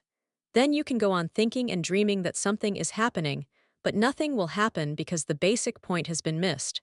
So there are many people all over the world who are very interested in meditation, moksha, nirvana, and nothing is happening. There is so much noise about it, but nothing real is happening. What is the matter? Sometimes the mind is so cunning that because you don't want to be transformed, the mind will create a superficial interest so that you can say to yourself, "You are interest, you are doing whatsoever can be done," and you remain the same. And if nothing happens, you think that the technique you are using is wrong, the guru you are following is wrong, the scripture, the principle, the method, is wrong. You never think that even with a wrong method, transformation is possible if the real interest is there. Even with a wrong method, you will be transformed. If you are really interested in transformation, you will become different even if following a wrong guru. If your soul and your heart is in your effort, no one can mislead you except yourself. And nothing is a barrier to your progress except your own deceptions. When I say that even a wrong master, a wrong method, a wrong principle can lead you to the real, I mean that the real transformation happens when you are intensely involved in it, not through any method. The method is just a device, the method is just a help, the method is secondary, your being involved in it is the fundamental thing. But you go on doing something not even doing, you go on talking about doing. And words create an illusion because you think so much about it, you read so much about it, you listen so much about it, that you start feeling you are doing something. So-called religious persons have developed many deception devices. I have heard that a motorist, driving along a road, saw the school building on fire. The teacher of the small school of that small village was Mullah Nasruddin. He was sitting under a tree. The motorist called to him, "What are you doing there?" "The school building is on fire." Mullah Nasruddin said, "I know about it." The motorist was much excited. He said, "Then why are you not doing something?" Mullah Nasruddin said, "Ever since it started I have been praying for rain, I am doing something." Prayer is a trick to avoid meditation, and the so-called religious mind has developed many types of prayer. Prayer can also become a meditation when it is not only a prayer, it is a deep effort, a deep involvement. Prayer can also become meditation, but ordinarily prayer is just an escape. To avoid meditation, people go on praying. To avoid doing anything, they pray. Prayer means that God must do something. Someone else must do. Prayer means that we are passive, something must be done to us. Meditation is not prayer in that sense. Meditation is something you do to yourself. And when you are transformed, the whole universe behaves differently to you, because the universe is nothing but a response to you, whatsoever you are. If you are silent, the whole universe responds to your silence in thousands and thousands of ways. It reflects you. Your silence is multiplied infinitely. If you are blissful, the whole universe rejects your bliss. If you are in misery, the same happens. The mathematics remains the same. The law remains the same. The universe goes on multiplying your misery. Prayer won't do. Only meditation can help, because meditation is something to be done authentically by you. It is a doing on your part.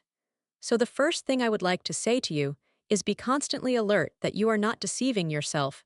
You may be doing something and still deceiving yourself. I have heard that Mullah Nasruddin once came running into a post office, grasping the postmaster by the lapel, shook him, and said, "I have gone crazy. My wife has disappeared." The postmaster felt sorry, and he said, "Really? She has disappeared. Unfortunately, this is a postal department. You have to go to the police department to report this disappearance." Mullah Nasruddin shook his head negatively and said, "I am not going to be caught again. In the past, my wife also disappeared, and when I reported it to the police department, they found her. I am not going to be caught again. If you can take the report, take it. Otherwise, I am going." He wants to report to feel good, to feel that he has done whatsoever can be done. But he doesn't want to report to the police department because he is afraid.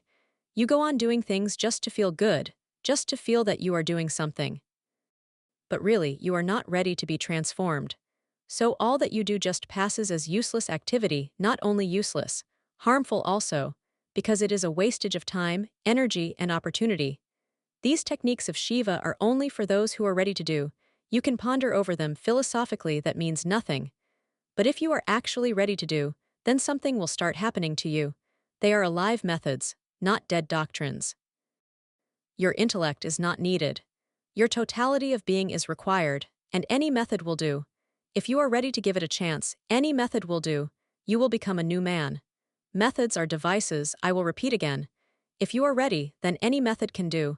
They are just tricks to help you to take the jump. They are just like jumping boards. From any jumping board you can jump into the ocean. The jumping boards are insignificant. What color they are, what wood they are made of is irrelevant. They are simply jumping boards, and you can take a jump from them. All these methods are jumping boards.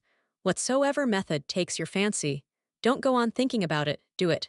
Difficulties will arise when you start doing something. If you don't do anything, there will be no difficulty. Thinking is very easy doing because you are not really traveling, but when you start doing something, difficulties arise. So if you see that difficulties have arisen, you can feel that you are on the right track, something is happening to you.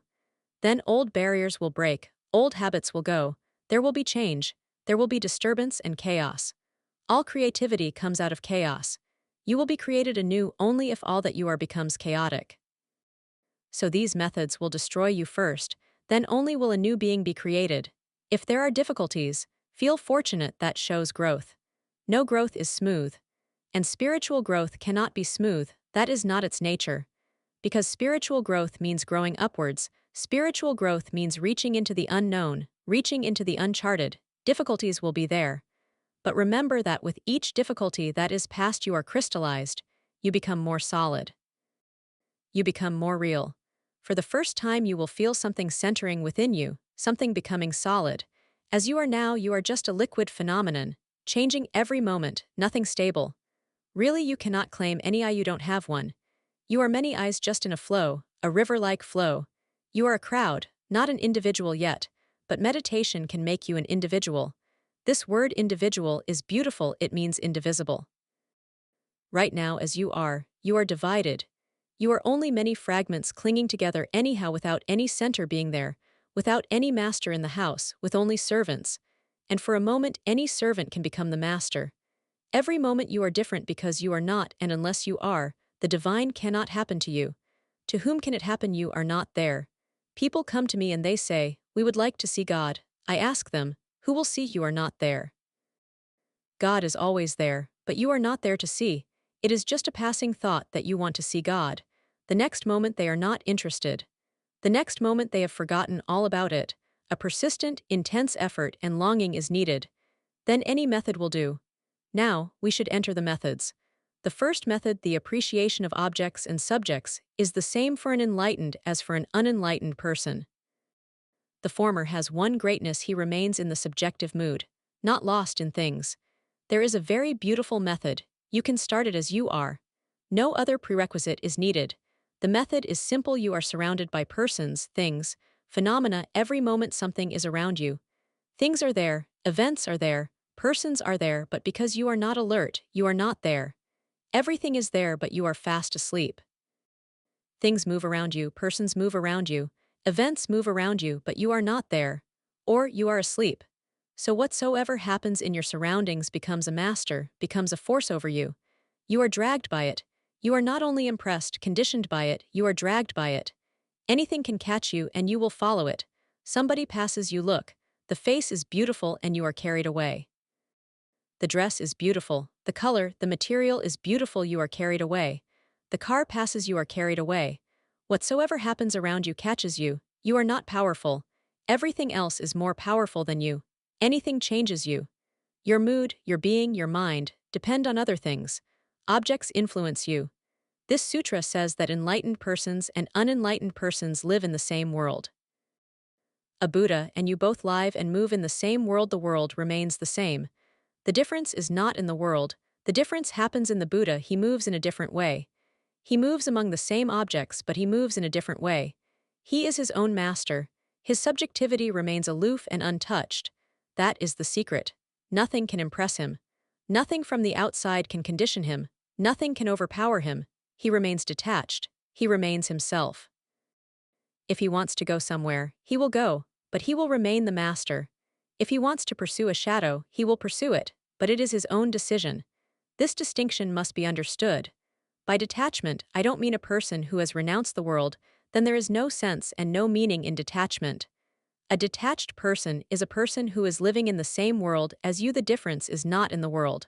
A person who renounces the world is changing the situation, not himself. And you will insist on changing the situation if you cannot change yourself. That is the indication of a weak personality. A strong person, alert and aware, will start to change himself, not the situation in which he is. Because really the situation cannot be changed even if you can change the situation. There will be other situations. Every moment situations go on changing, so every moment the problem will be there. This is the difference between the religious and the non-religious attitude. The non-religious attitude is to change the situation, the surrounding. It doesn't believe in you. It believes in situations. When the situation is okay, you will be okay. You are dependent on the situation. If the situation is not okay, you will not be okay. So you are not an independent entity. For communists, Marxists, socialists, and all those who believe in changing the situation, you are not important. Really, you don't exist. Only the situation exists, and you are just a mirror which reflects the situation. The religious attitude says that as you are, you may be a mirror, but this is not your destiny. You can become something more, someone who is not dependent. There are 3 steps of growth. Firstly, the situation is the master. You are just dragged by it. You believe that you are, but you are not. Secondly, you are, and the situation cannot drag you. The situation cannot influence you because you have become a will. You are integrated and crystallized. Thirdly, you start influencing the situation just by your being there. The situation changes. The first state is that of the unenlightened. The second state is of the person who is constantly aware, but as yet unenlightened. He has to be alert. He has to do something to be alert. The alertness has not become natural yet, so he has to fight. If he loses consciousness or alertness for a single moment, he will be in the influence of the thing. So he has to stand on his toes continuously. He is the seeker, the sadhak, the one who is practicing something. The third state is that of the siddha, the enlightened one. He is not trying to be alert, he simply is alert. There is no effort to it. Alertness is just like breathing, it goes on, he does not have to maintain it. When alertness becomes a phenomenon like breathing, natural, sahaj, spontaneous, then this type of person, this type of centered being, automatically influences situations. Situations change around him, not that he wishes them to change, but he is powerful. Power is the thing to be remembered. You are powerless, so anything can overpower you. And power comes through alertness. Awareness, the more alert, the more powerful. The less alert, the less powerful. Look. While you are asleep, even a dream becomes powerful because you are fast asleep. You have lost all consciousness. Even a dream is powerful, and you are so weak that you cannot even doubt it. Even in an absurd dream, you cannot be skeptical, you will have to believe it. And while it lasts, it looks real. You may see just absurd things in the dream, but while you are dreaming, you cannot doubt. You cannot say this is not real. You cannot say this is a dream. You cannot say this is impossible. You simply cannot say it because you are so fast asleep. When consciousness is not there, even a dream affects you. While awake, you will laugh and you will say, "It was absurd, impossible, this cannot happen. This dream was just illusory." But you have not noticed that while it was there, you were influenced by it. You were totally taken over by it. Why was a dream so powerful? The dream was not powerful, you were powerless. Remember this: when you are powerless, even a dream becomes powerful. While you are awake, a dream cannot influence you, but reality, the so-called reality around, does. An awakened person, an enlightened person, has become so alert that your reality also cannot influence him. If a woman passes, a beautiful woman, you are suddenly carried away. Desire has arisen, the desire to possess. If you are alert, the woman will pass by, but the desire will not arise. You have not been influenced, you have not been taken over. When this happens for the first time, when things move around you and you are not influenced, you will feel a subtle joy of being. For the first time, really, you feel that you are. Nothing can drag you out of you. If you want to follow, that is another thing. That is your decision. But don't deceive yourself. You can deceive. You can say, "Yes, the woman is not powerful, but I want to follow her. I want to possess her." You can deceive. Many people go on deceiving. but you are deceiving nobody except yourself, then it is futile. Just take a close look, you will know the desire is there. The desire comes first, and then you start rationalizing it. For an enlightened person, things are there and he is there, but there is no bridge between him and the thing. The bridge is broken, he moves alone. He lives alone, he follows himself. Nothing else can possess him. Because of this feeling we have called this attainment moksha, total freedom, mukti. He is totally free. All over the world, man has searched for freedom. You cannot find a man who is not hankering after freedom in his own way. Through many paths, man tries to find a state of being where he can be free, and he resents anything that gives him a feeling of bondage. He hates it. Anything that hinders, that makes him imprisoned, he fights. He struggles against it. Hence so many political fights, so many wars, revolutions. Hence so many continuous family fights, wife and husband, father and son, all fighting each other. The fight is basic. The fight is for freedom. The husband feels confined. The wife has imprisoned him, now his freedom is cut, and the wife feels the same. They both resent each other. They both fight. They both try to destroy the bondage. The father fights the son because every stage of growth in the son means more freedom for him. And the father feels he is losing something: power, authority. In families, in nations, in civilizations, man is hankering after only one thing: freedom. But nothing is achieved through political fights, revolutions, wars. Nothing is achieved. Because even if you get freedom, it is superficial. Deep down you remain in bondage. So every freedom proves a disillusionment. Man longs so much for wealth, but as far as I understand it, it is not a longing for wealth. It is a longing for freedom. Wealth gives you a feeling of freedom. If you are poor, you are confined, your means are limited, you cannot do this, you cannot do that. You don't have the money to do it. The more money you have, the more you feel you have freedom, you can do anything you like.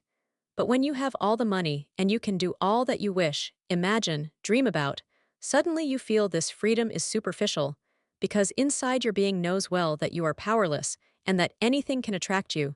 You are impressed, influenced, possessed by things and persons. This sutra says that you have to come to a state of consciousness where nothing impresses you. You can remain detached. How to do it? Throughout the whole day, the opportunity is there to do it. That is why I say this method is good for you to do. Any moment you can become aware that something is possessing you. Then take a deep breath, inhale deeply, exhale deeply, and look at the thing again. While you are exhaling, look at the thing again, but look just as a witness, as a spectator. If you can achieve the witnessing state of mind for even a single moment, suddenly you will feel you are alone. Nothing can impress you. At least in that moment, nothing can create desire in you.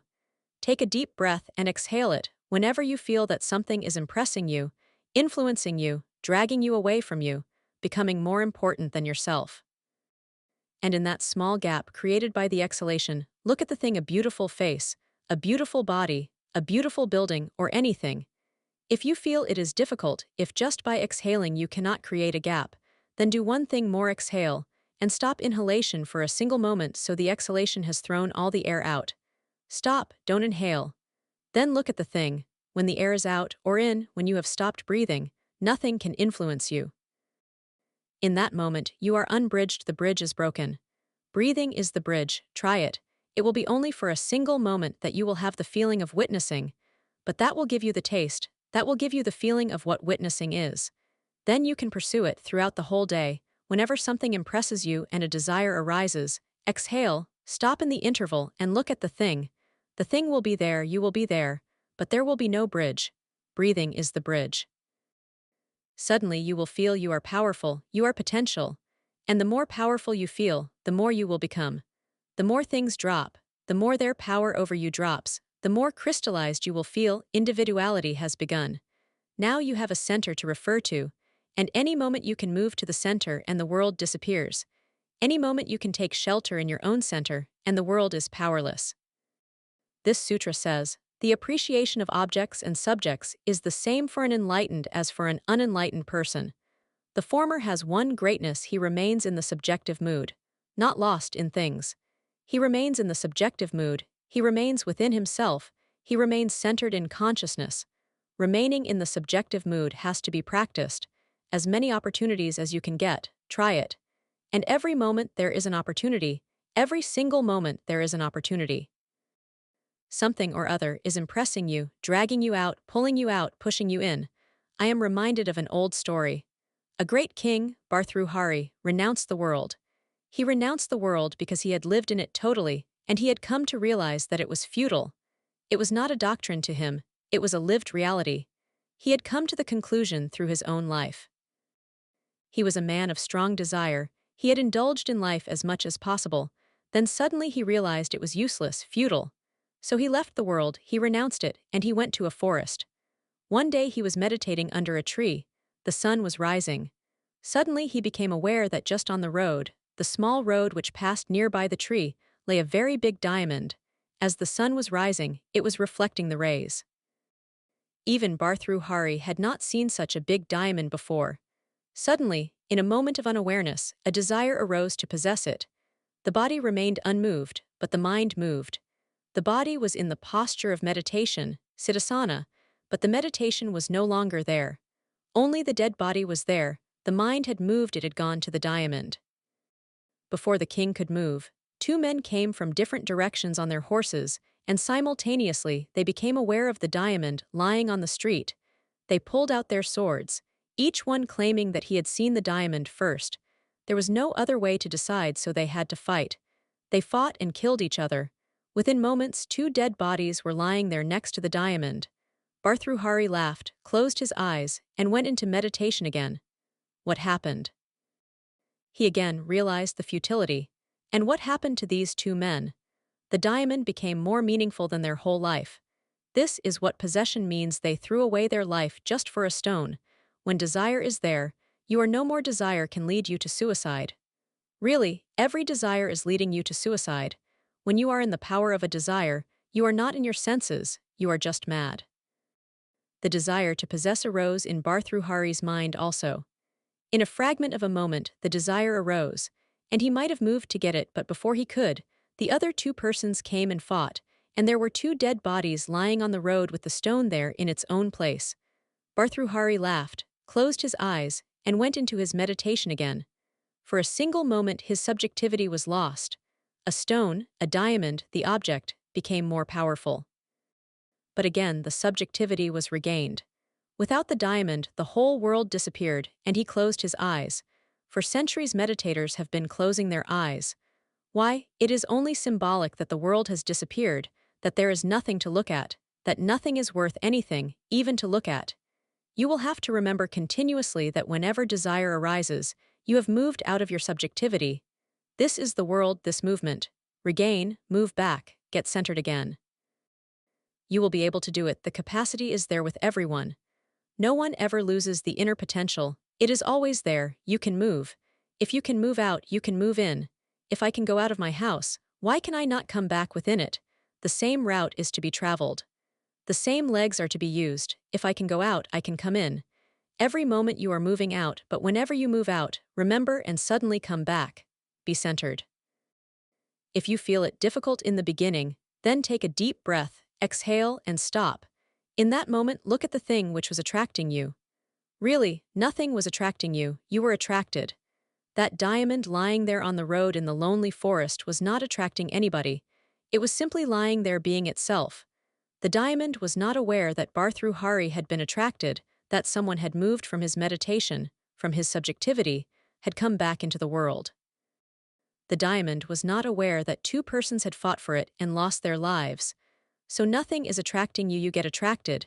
Be alert, and the bridge will be broken, and you will regain balance inside. Go on doing it more and more. The more you do, the better. And a moment will come when you will not need to do it, because the inner power will give you such a strength that the attraction of things will be lost. It is your weakness which is attracted. Be more powerful, and nothing will attract you. Only then for the first time are you master of your own being. That will give you real freedom. No political freedom, no economic freedom, no social freedom can be of much help. Not that they are not desirable, they are good, good in themselves. But they will not give you the things which the innermost core of your being is longing for, the freedom from things, from objects, the freedom to be oneself without any possibility of being possessed by anything or anybody. The second technique is similar in a way, but it is from a different dimension. Believe omniscient, omnipotent, pervading. This too is based on inner power, inner strength. It is very seed-like. Believe that you are omniscient, all-knowing. Believe that you are omnipotent, all-powerful. Believe that you are pervading, all-pervading. How can you believe it? It is impossible. You know you are not all-knowing, you are ignorant. You know you are not all-potent, you are absolutely powerless, helpless. You know you are not all-pervading, you are confined in a small body, so how can you believe it? And if you believe it, knowing well that this is not the case, the belief will be useless. You cannot believe against yourself. You can force a belief, but it will be useless, meaningless. You know it is not so. A belief becomes useful only when you know that it is so. This has to be understood. A belief becomes powerful if you know that this is the case. True or untrue is not the point. If you know that this is the case, a belief becomes truth. If you know that this is not the case, then even a truth cannot become a belief. Why? Many things have to be understood. Firstly, whatsoever you are is your belief. You believe in that way, you have been brought up in that way. You have been conditioned in that way, so you believe in that way. And your belief influences you. It becomes a vicious circle. For example, there are races where man is less powerful than woman, because those races believe that a woman is stronger, more powerful than man. Their belief has become a fact in those races. Man is weaker and woman is stronger. The women do all the work that ordinarily in other countries men would do, and men do the work that in other countries women would do. Not only that, their bodies are weak, their structure is weak. They have come to believe that this is so. The belief creates the phenomenon. Belief is creative. Why does this happen? Because mind is more powerful than matter. If mind really believes something, matter has to follow. Matter cannot do anything against the mind because matter is dead. Even impossibilities happen. Jesus says, faith can move mountains. Faith can move mountains. If it cannot, it only means that you don't have faith, not that faith cannot move mountains. Your faith cannot move them because you don't have the faith. Now much research is going on this phenomenon of belief, and science is coming to many unbelievable conclusions. Religion always believed in them, but science is finally coming to the same conclusions. It has to because many phenomena are being investigated for the first time. For example, you may have heard about placebo medicines. There are hundreds and hundreds of pathies in the world: allopathy, Ayurvedic, Unani, homeopathy, naturopathy, hundreds. And they all claim that they can cure, and they do cure. Their claims are not false. This is the rare thing: their diagnosis is different, their treatment is different. There is one illness and there are 101 diagnoses and 101 treatments, and every treatment helps. So the question is bound to be raised whether it is really the treatment that helps or the belief of the patient. This is possible. In many ways, in many countries, in many universities, in many hospitals, they are working. Just water or something non-medicinal is given, but the patient believes that a medicine has been given. And not only the patient, the doctor also believes it, because he also is not aware. If the doctor is aware whether it is medicine or not, it will have an effect, because the doctor gives a belief to the patient more than a medicine. So when you pay more and you have a greater doctor, you get well better and sooner. It is a question of belief. If the doctor gives you a 4-penny medicine, just 4 pennies, you know well that nothing is going to happen.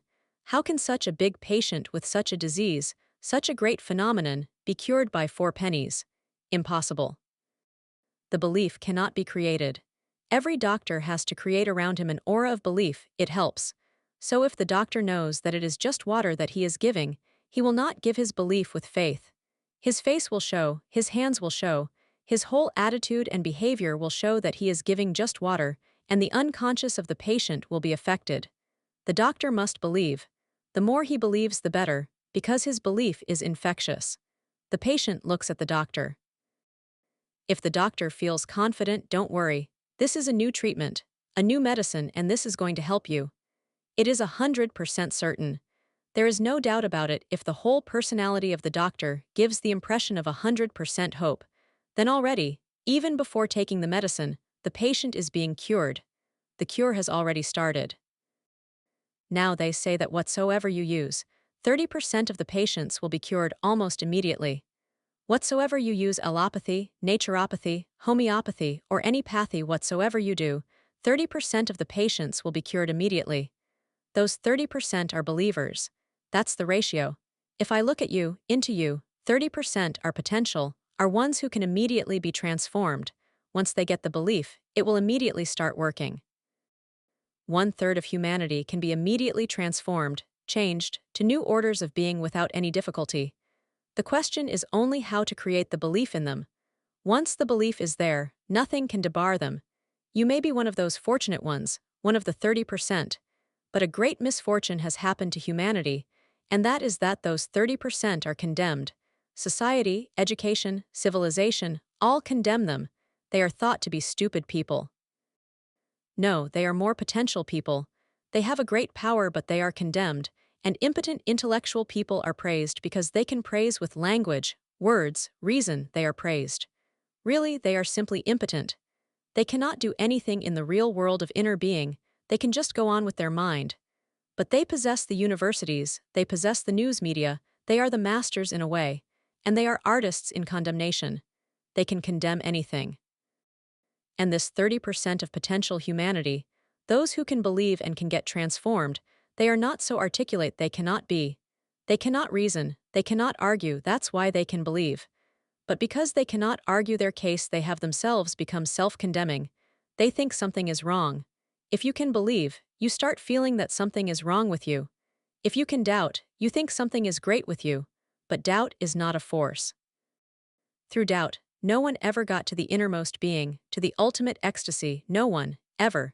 If you can believe, then this sutra will be helpful. Believe omniscient, omnipotent, pervading. You are that already, so just by believing it, all that is hiding you, all that is covering you, will fall down immediately. But even for those 30%, it will be difficult because they are also conditioned to believe in something which is not the case. They are also conditioned to doubt. They are also trained to be skeptical.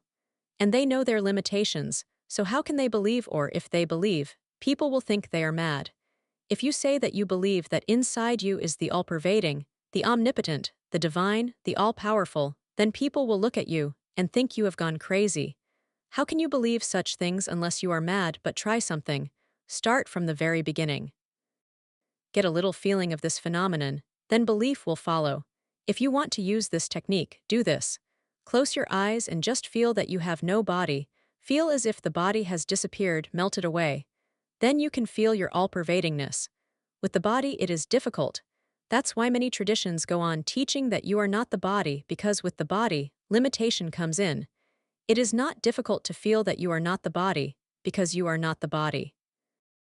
It is just a conditioning. It is just a thought that has been forced upon your mind. Your mind has been impregnated with the thought that you are the body.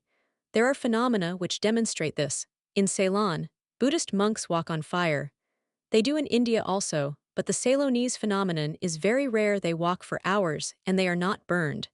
It happened once, just a few years ago, that a Christian missionary went to see the firewalk. They do it on the night when Buddha became enlightened, a full moon night, because they say that on that day it was revealed to the world that the body is nothing, matter is nothing, that the inner being is all-pervading and the fire cannot burn it. But to do this for 1 year, the monks who walk on the fire purify their bodies through pranayama, breathing processes, and fasting. They meditate to purify their minds, empty their minds. For 1 year continuously, they prepare. They live in isolated cells, just feeling that they are not in their bodies. For 1 year, continuously, a group of 50 or 60 monks goes on thinking that they are not their bodies. A year is a long time. Thinking every moment only one thing, that they are not their bodies, continuously hammering that the body is illusory. They come to believe it. Then too they are not forced to walk on the fire.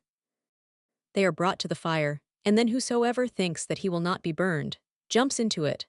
A few remain doubting, hesitating. They are not allowed to jump because this is not a question of fire burning or not. This is a question of their doubt. If they hesitate a little, they are stopped. So 60 are prepared, and sometimes 20, sometimes 30 people jump into the fire, and they dance in it for hours together without getting burned. A missionary came to see it in 1950. He was very surprised, but he thought that if belief in Buddha could do this miracle, then why not belief in Jesus? So he thought for a while, hesitated a little, but then, with the idea that if Buddha could help, Jesus would also help, he jumped. He got burned, badly burned. He had to be hospitalized for 6 months, and he couldn't understand the phenomenon. It was not a question of Jesus or Buddha. It was not a question of belief in someone.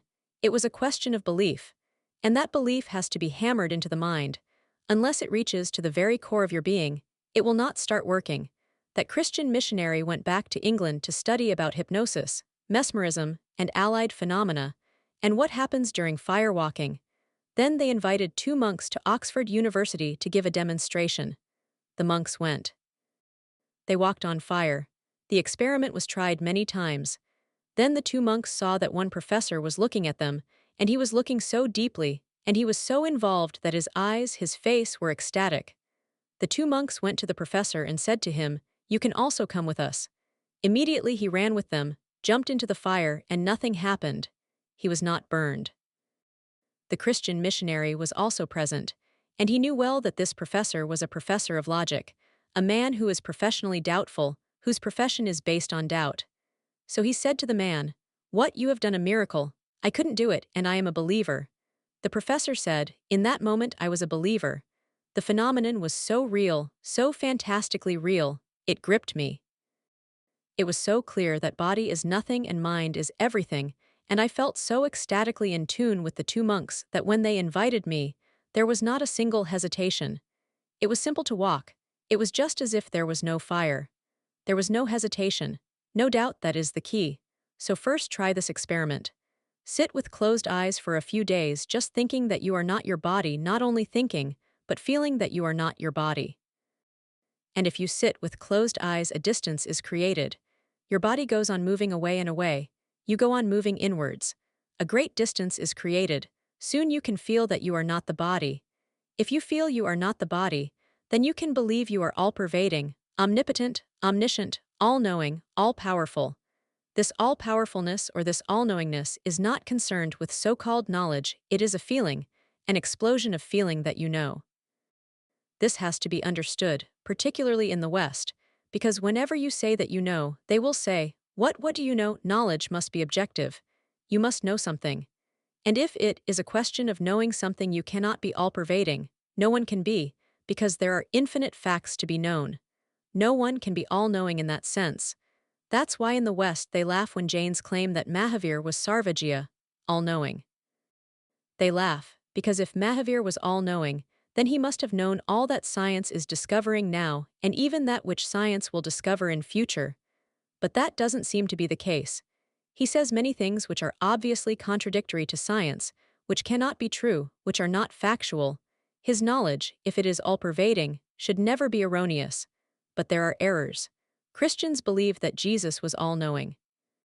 But the modern mind will laugh because he was not all-knowing in the sense of knowing all about the facts of the world. He didn't know that the earth was circular, that the earth was a globe. He didn't know. He knew that the earth was flat ground. He didn't know that the earth had been in existence for millions and millions of years. He believed that God created it just 4,000 years before him.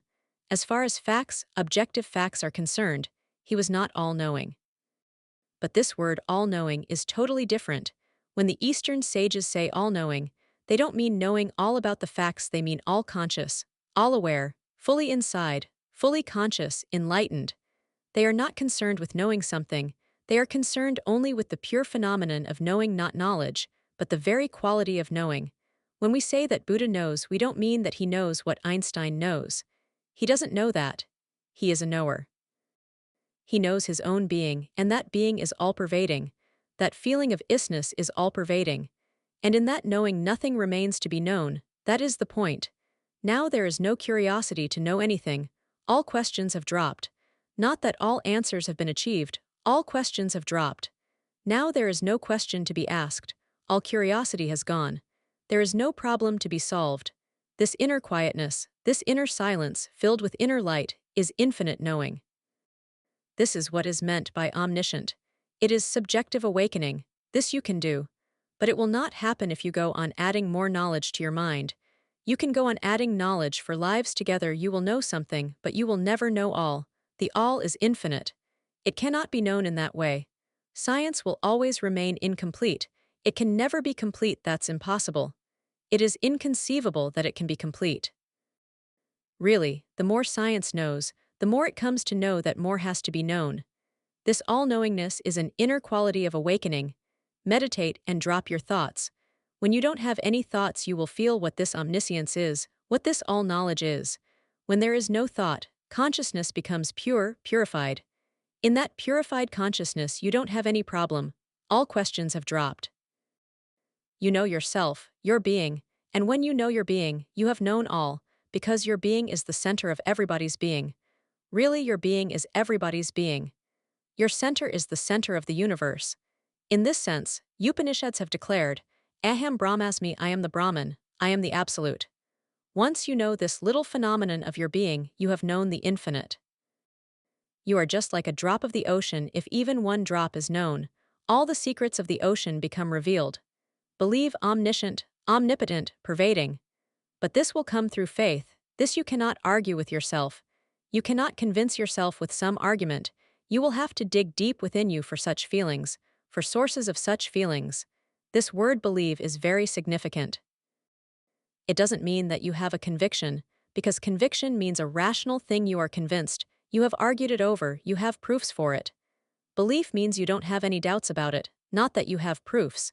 Conviction means you have proofs. You can prove, you can argue, you can say, this is so. You can reason it out. Belief means you don't have any doubts, you cannot argue it, you cannot rationalize, you will be defeated if you are asked. But you have an inner grounding, you feel it is so. It is a feeling, not a reasoning. But remember that such techniques can work only if you work with your feeling, not with your reasoning. So it has happened many times that very ignorant people, uneducated, uncultured, reach heights of human consciousness, and those who are very cultured, educated, reasonable, rational, miss, Jesus was just a carpenter. Friedrich Nietzsche writes somewhere that in the whole New Testament, there was only one person really worth something, who was cultured, educated, philosophically knowledgeable. Wise. That man was Pilate, the Roman governor who ordered Jesus to be crucified. Really, he was the most cultured man, the governor-general, the viceroy, and he knew what philosophy was. At the last moment, when Jesus was going to be crucified, he asked, "What is truth?" It was a very philosophical question. Jesus remained silent, not because this puzzle was not worth answering. Pilate was the only person who could have understood deep philosophy. Jesus remained silent because he could speak only to those who could feel. Thinking was not of any use. He was asking a philosophical question. It would have been good if he had asked in a university, in an academy, but asking Jesus a philosophical question was meaningless. He remained silent because it was futile to answer. No communication was possible. But Nietzsche, himself a man of reason, condemns Jesus. He said he was uneducated, uncultured, unphilosophical, and he couldn't answer. That's why he remained silent. Pilate asked a beautiful question. If he had asked it of Nietzsche, Nietzsche would have talked about it for years together. What is truth? This one question is enough to talk about and discuss for years. All of philosophy is just this business. What is truth? One question, and all the philosophers are involved in it. Nietzsche's criticism is really a criticism by reason, a condemnation by reason. Reason has always condemned the dimension of feeling because feeling is so vague, so mysterious. It is there, and you cannot say anything about it. Either you have got it or you haven't got it. Either it is there or it is not there. You cannot do anything about it and you cannot discuss it. You also have many beliefs, but those beliefs are just convictions. They are not beliefs because you have doubts about them. You have crushed those doubts by your arguments, but they are there. You are sitting on top of them, but they are there. You go on fighting with them, but they are not dead. They cannot be. That's why your life may be that of a Hindu, or a Mohammedan, or a Christian, or a Jain, but it is only because of conviction. Faith is not there. I will tell you an anecdote. Jesus told his disciples to go by boat to the other bank of a lake where they were staying, and he said, "I will be coming later." They went. When they were just in the middle of the lake, a great wind came, and there was much turmoil, and they were afraid. The boat was rocking, and they started crying and screaming. They started crying, "Jesus, save us." The bank where Jesus was very far away, but Jesus came. It is said that he came running on the water. And the first thing he said to his disciples was, "Men of little faith, why are you crying? Don't you believe?" They were scared. Jesus said, "If you believe, then come out of the boat and walk towards me." He was standing on the water. They saw with their own eyes that he was standing on the water, but still it was difficult to believe. They must have thought in their minds that it was a trick, or it was maybe just an illusion, or this was not Jesus. Maybe it was just the devil, luring them or something. So they started looking at each other, who will walk. Then one disciple got out of the boat and walked. Really, he could walk. He couldn't believe his own eyes, he was walking on the water. When he came close to Jesus, he said, How is it happening? Immediately the whole miracle disappeared. The how, and he was underwater. Jesus pulled him out and said, Man of little faith, why do you ask how? But reason asks why and how. Reason asks, reason questions. Faith is the dropping of all questions. If you can drop all questions and believe, then this technique can work miracles for you. Chapter 74. The greater the sensitivity, the greater the detachment. The first question 1. With deepening meditation, one becomes more and more sensitive to objects, events, and persons. But due to this heightened sensitivity, one feels a sort of deep intimacy with everything, and this usually becomes a cause of subtle attachments. How to be sensitive and yet detached. How to be sensitive and yet detached. These two things are not contraries, they are not opposites. If you are more sensitive, you will be detached. Or if you are detached, you will become more and more sensitive. Sensitivity is not attachment, sensitivity is awareness. Only an aware person can be sensitive. If you are not aware, you will be insensitive. When you are unconscious, you are totally insensitive. The more consciousness, the more sensitivity. A Buddha is totally sensitive. He has optimum sensitivity because he will feel and he will be aware to his total capacity. But when you are sensitive and aware, you will not be attached. You will be detached because the very phenomenon of awareness breaks the bridge, destroys the bridge between you and things, between you and persons, between you and the world. Unconsciousness, unawareness, is the cause of attachment. If you are alert, the bridge suddenly disappears. When you are alert, there is nothing to relate you to the world. The world is there, you are there, but between the two the bridge has disappeared. The bridge is made of your unconsciousness. So don't think and feel that you become attached because you are more sensitive. No, if you are more sensitive you will not be attached. Attachment is a very gross quality, it is not subtle. For attachment you need not be aware and alert, there is no need. Even animals can be attached very easily, rather, more easily. A dog is more attached to his master than any man can be. The dog is completely unconscious, so attachment happens. That is why in the countries where human relationship has become poor, such as in the West, man goes on seeking relationship with animals, with dogs, with other animals, because the human relationship is no longer there. Human society is disappearing, and every man feels isolated, alienated, alone. The crowd is there, but you are not related to it. You are alone in the crowd, and this aloneness scares. One becomes afraid and fearful. When you are related, attached to someone, and someone is attached to you, you feel you are not alone in this world, in this strange world. Someone is with you. That feeling of belonging gives you a sort of security. When human relationship becomes impossible, then men and women try to make relationships with animals.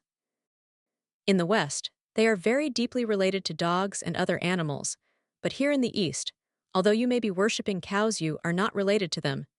You may go on saying that you worship the cow as a divine animal, but your cruelty has no end. In the East, you are so cruel with your animals that the West cannot even conceive of how you can go on thinking that you are nonviolent. All over the world, particularly in the West, there are many societies to protect animals from the cruelty of men. You cannot beat a dog in the West. If you beat it, it will be a criminal act and you will be punished for it. What is happening really is that human relationship is dissolving, but man cannot live alone. He must have a relationship, a belonging, a feeling that someone is with him.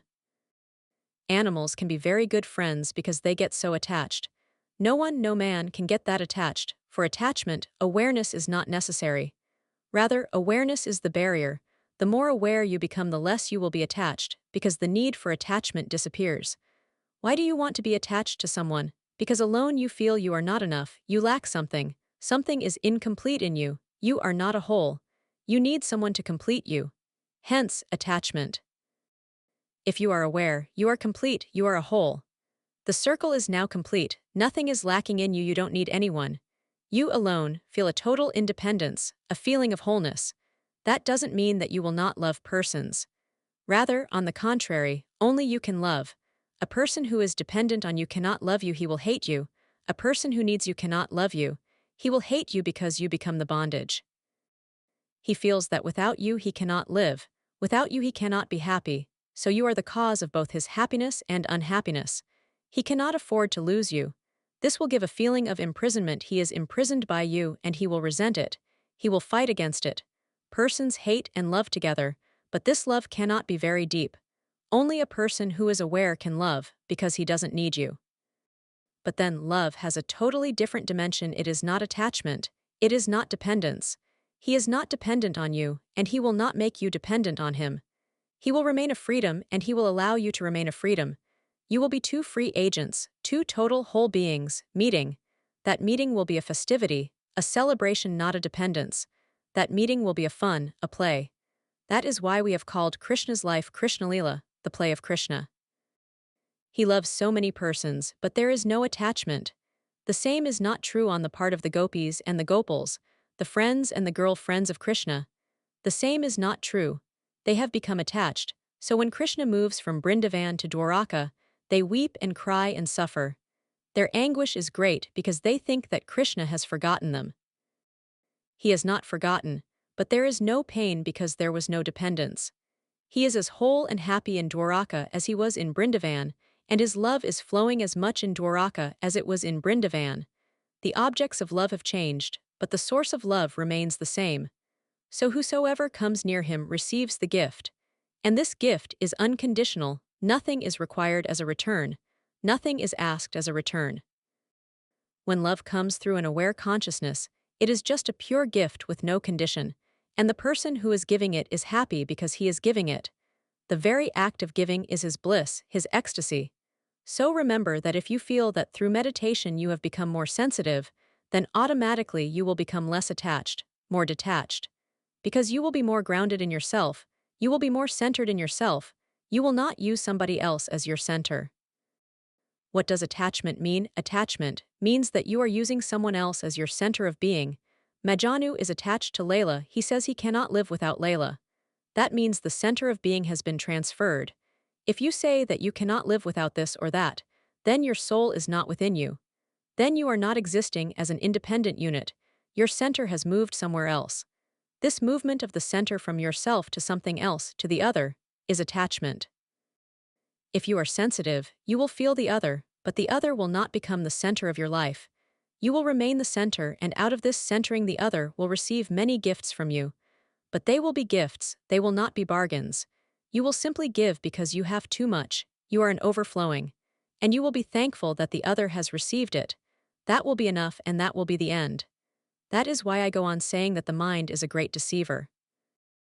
You think that you are meditating, and that is why you have become sensitive. Then the question of why you get attached arises. If you get attached, that is a clear symptom that the sensitivity is not because of awareness. Really, it is not sensitivity at all. It may be sentimentalism, that is a totally different thing. You can be sentimental, you can cry and weep over small things, you can be touched, and a storm can be created very easily within you, but that is sentimentalism, not sensitivity. Let me tell you a story. Buddha was staying in a village. A woman came to him, weeping and crying and screaming her child, her only child, had suddenly died. Because Buddha was in the village, people said, "Don't weep. Go to this man. People say he is infinite compassion. If he wills it, the child can revive, so don't weep, go to this Buddha." The woman came with the dead child, crying, weeping, and the whole village followed her. The whole village was affected. Buddha's disciples were also affected. They started praying in their minds that Buddha would have compassion. He must bless the child so that he will be revived, resurrected. Many disciples of Buddha started weeping. The scene was so touching, deeply moving. Everybody was still. Buddha remained silent. He looked at the dead child, then he looked at the weeping, crying mother, and he said to the mother, "Don't weep. Just do one thing and your child will be alive again. Leave this dead child here, go back to the town. Go to every house and ask every family if someone has ever died in their family, in their house. And if you can find a house where no one has ever died, then from them beg something to be eaten, some bread, some rice, or anything, but from the house where no one has ever died. And that bread or that rice will revive the child immediately. You go, don't waste time. The woman became happy. She felt that now the miracle was going to happen. She touched Buddha's feet and ran to the village, which was not a very big one, very few cottages, a few families. She moved from one family to another, asking, but every family said, "This is impossible. There is not a single house, not only in this village, but all over the earth. There is not a single house where no one has ever died, where people have not suffered death, and the misery, and the pain, and the anguish that comes out of it." By and by the woman realized that Buddha had been playing a trick. This was impossible. But still, the hope was there. She went on asking until she had gone around the whole village. Her tears dried, her hope died, but suddenly she felt a new tranquility, a serenity coming to her. Now she realized that whosoever is born will have to die. It is only a question of years. Someone will die sooner, someone later, but death is inevitable. She came back and touched Buddha's feet again and said to him, as people say, "You really do have a deep compassion for people." No one could understand what had happened. Buddha initiated her into sannyas. She became a bhikkhuni, a sannyasin. She was initiated. Anand asked Buddha, "You could have revived the boy. He was such a beautiful child and the mother was in such anguish." But Buddha said, even if the child was resurrected, he would have had to die. Death is inevitable. Anand said, "But you don't seem to be very sensitive to people, to their misery and anguish." Buddha replied, "I am sensitive. You are sentimental. Just because you start weeping, do you think you are sensitive? You are childish. You don't understand life. You are not aware of the phenomenon." This is the difference between Christianity and Buddhism. Christ was reported to have done many miracles of reviving people. When Lazarus was dead, Jesus touched him, and he came back to life. We in the East cannot conceive of Buddha touching a dead man and bringing him back to life. To ordinary persons, to the ordinary mind, Jesus would look more loving and compassionate than Buddha. But I say to you that Buddha is more sensitive, more compassionate, because even if Lazarus was revived, it made no difference. He still had to die. Finally, Lazarus had to die. So this miracle was of no use, of no ultimate value. One cannot conceive of Buddha doing such a thing. Jesus had to because he was bringing something new, a new message to Israel. And the message was so deep that people would not understand it, so he had to create miracles around it, because people can understand miracles, but they cannot understand the deep message, the esoteric message. They can understand miracles, so through miracles they might become open and able to be receptive to the message. Jesus was carrying a Buddhist message to a land which was not Buddhist. An Eastern message to a country which had no tradition of enlightenment, of many Buddhas. We can conceive that Buddha was more sensitive than his disciples who were weeping and crying. They were sentimental. Don't misunderstand your sentimentality for sensitivity. Sentimentality is ordinary. Sensitivity is extraordinary. It happens through effort. It is an achievement. You have to earn it. Sentimentality is not to be earned. You are born with it. It is an animal inheritance which you already have in the cells of your body and your mind. Sensitivity is a possibility. You don't have it already. You can create it, you can work for it, then it will happen to you. And whenever it happens, you will be detached. Buddha was totally detached. The dead child was there, but he didn't seem to be affected at all. The woman, the mother, was miserable and he was playing a trick on her. This man seems to be cruel, and this playing of a trick seems to be too much for a mother whose child has died. He gave her a riddle, and he knew well that she would come back empty-handed. But I say again that he has real compassion because he was helping this woman to grow, to be mature. Unless you can understand death, you are not mature. And unless you can accept death, you don't have a center within your being. When you accept death as a reality, you have transcended it. Buddha used the situation. He was less concerned with the dead child and more concerned with the alive mother because he knew that the dead child would come back to life again. There was no need for the miracle. But if the child was revived, the mother might have lost an opportunity. For lives together she might not again have a meeting with a Buddha. So in the East only third-rate sadhus have been doing miracles. The first-rate have never done any. They work on a higher level. Buddha is also doing a miracle, but the miracle is being done on a very high level. The mother is being transformed. But it is difficult to understand because our minds are gross, and we only understand sentimentality. We cannot understand sensitivity. Sensitivity means an alertness which feels everything that happens around. and you can feel only when you are not attached. Remember this: if you are attached, you are no longer there to feel, you have moved out of you. So if you want to know the truth about someone, don't ask his friends, they are attached, and don't ask his enemies. They are also attached, in the reverse order. Ask someone who is neutral, neither a friend nor an enemy. Only he can say the truth. Friends cannot be believed, enemies cannot be believed. But we believe either the friends or the enemies. Both are bound to be wrong because they don't have a neutral witnessing, they don't have a detached view. They cannot stand aloof and look because they have an investment in the person. Friends have an investment and enemies have an investment. They see according to particular viewpoints, and with those viewpoints they are attached. The moment you feel you are attached, you have taken a viewpoint. The totality is lost. Only a fragmentary thing is in your hands, and fragments are always lies because only the whole is true. Meditate, become more sensitive, and take it as a criterion that you will go on becoming more and more detached. If you feel that attachment is growing, then you are erring somewhere in your meditation. These are the criteria. And to me, attachment cannot be destroyed and detachment cannot be practiced. You can only practice meditation and detachment will follow as a consequence, as a byproduct. If meditation really flowers within you, you will have a feeling of detachment. Then you can move anywhere and you will remain untouched, unafraid. Then when you leave your body, you will leave it unscratched. Your consciousness will be absolutely pure, nothing foreign has entered into it. When you are attached, impurities enter into you. This is the basic impurity that you are losing your center and somebody else or something else is becoming your center of being. The second question, question 2, if faith can move the mountains, why can you not heal your own body? I don't have any body. This feeling that you have a body is absolutely wrong. The body belongs to the universe. You don't have it, it is not yours. So if the body is ill, or if the body is healthy, the universe will take care of it.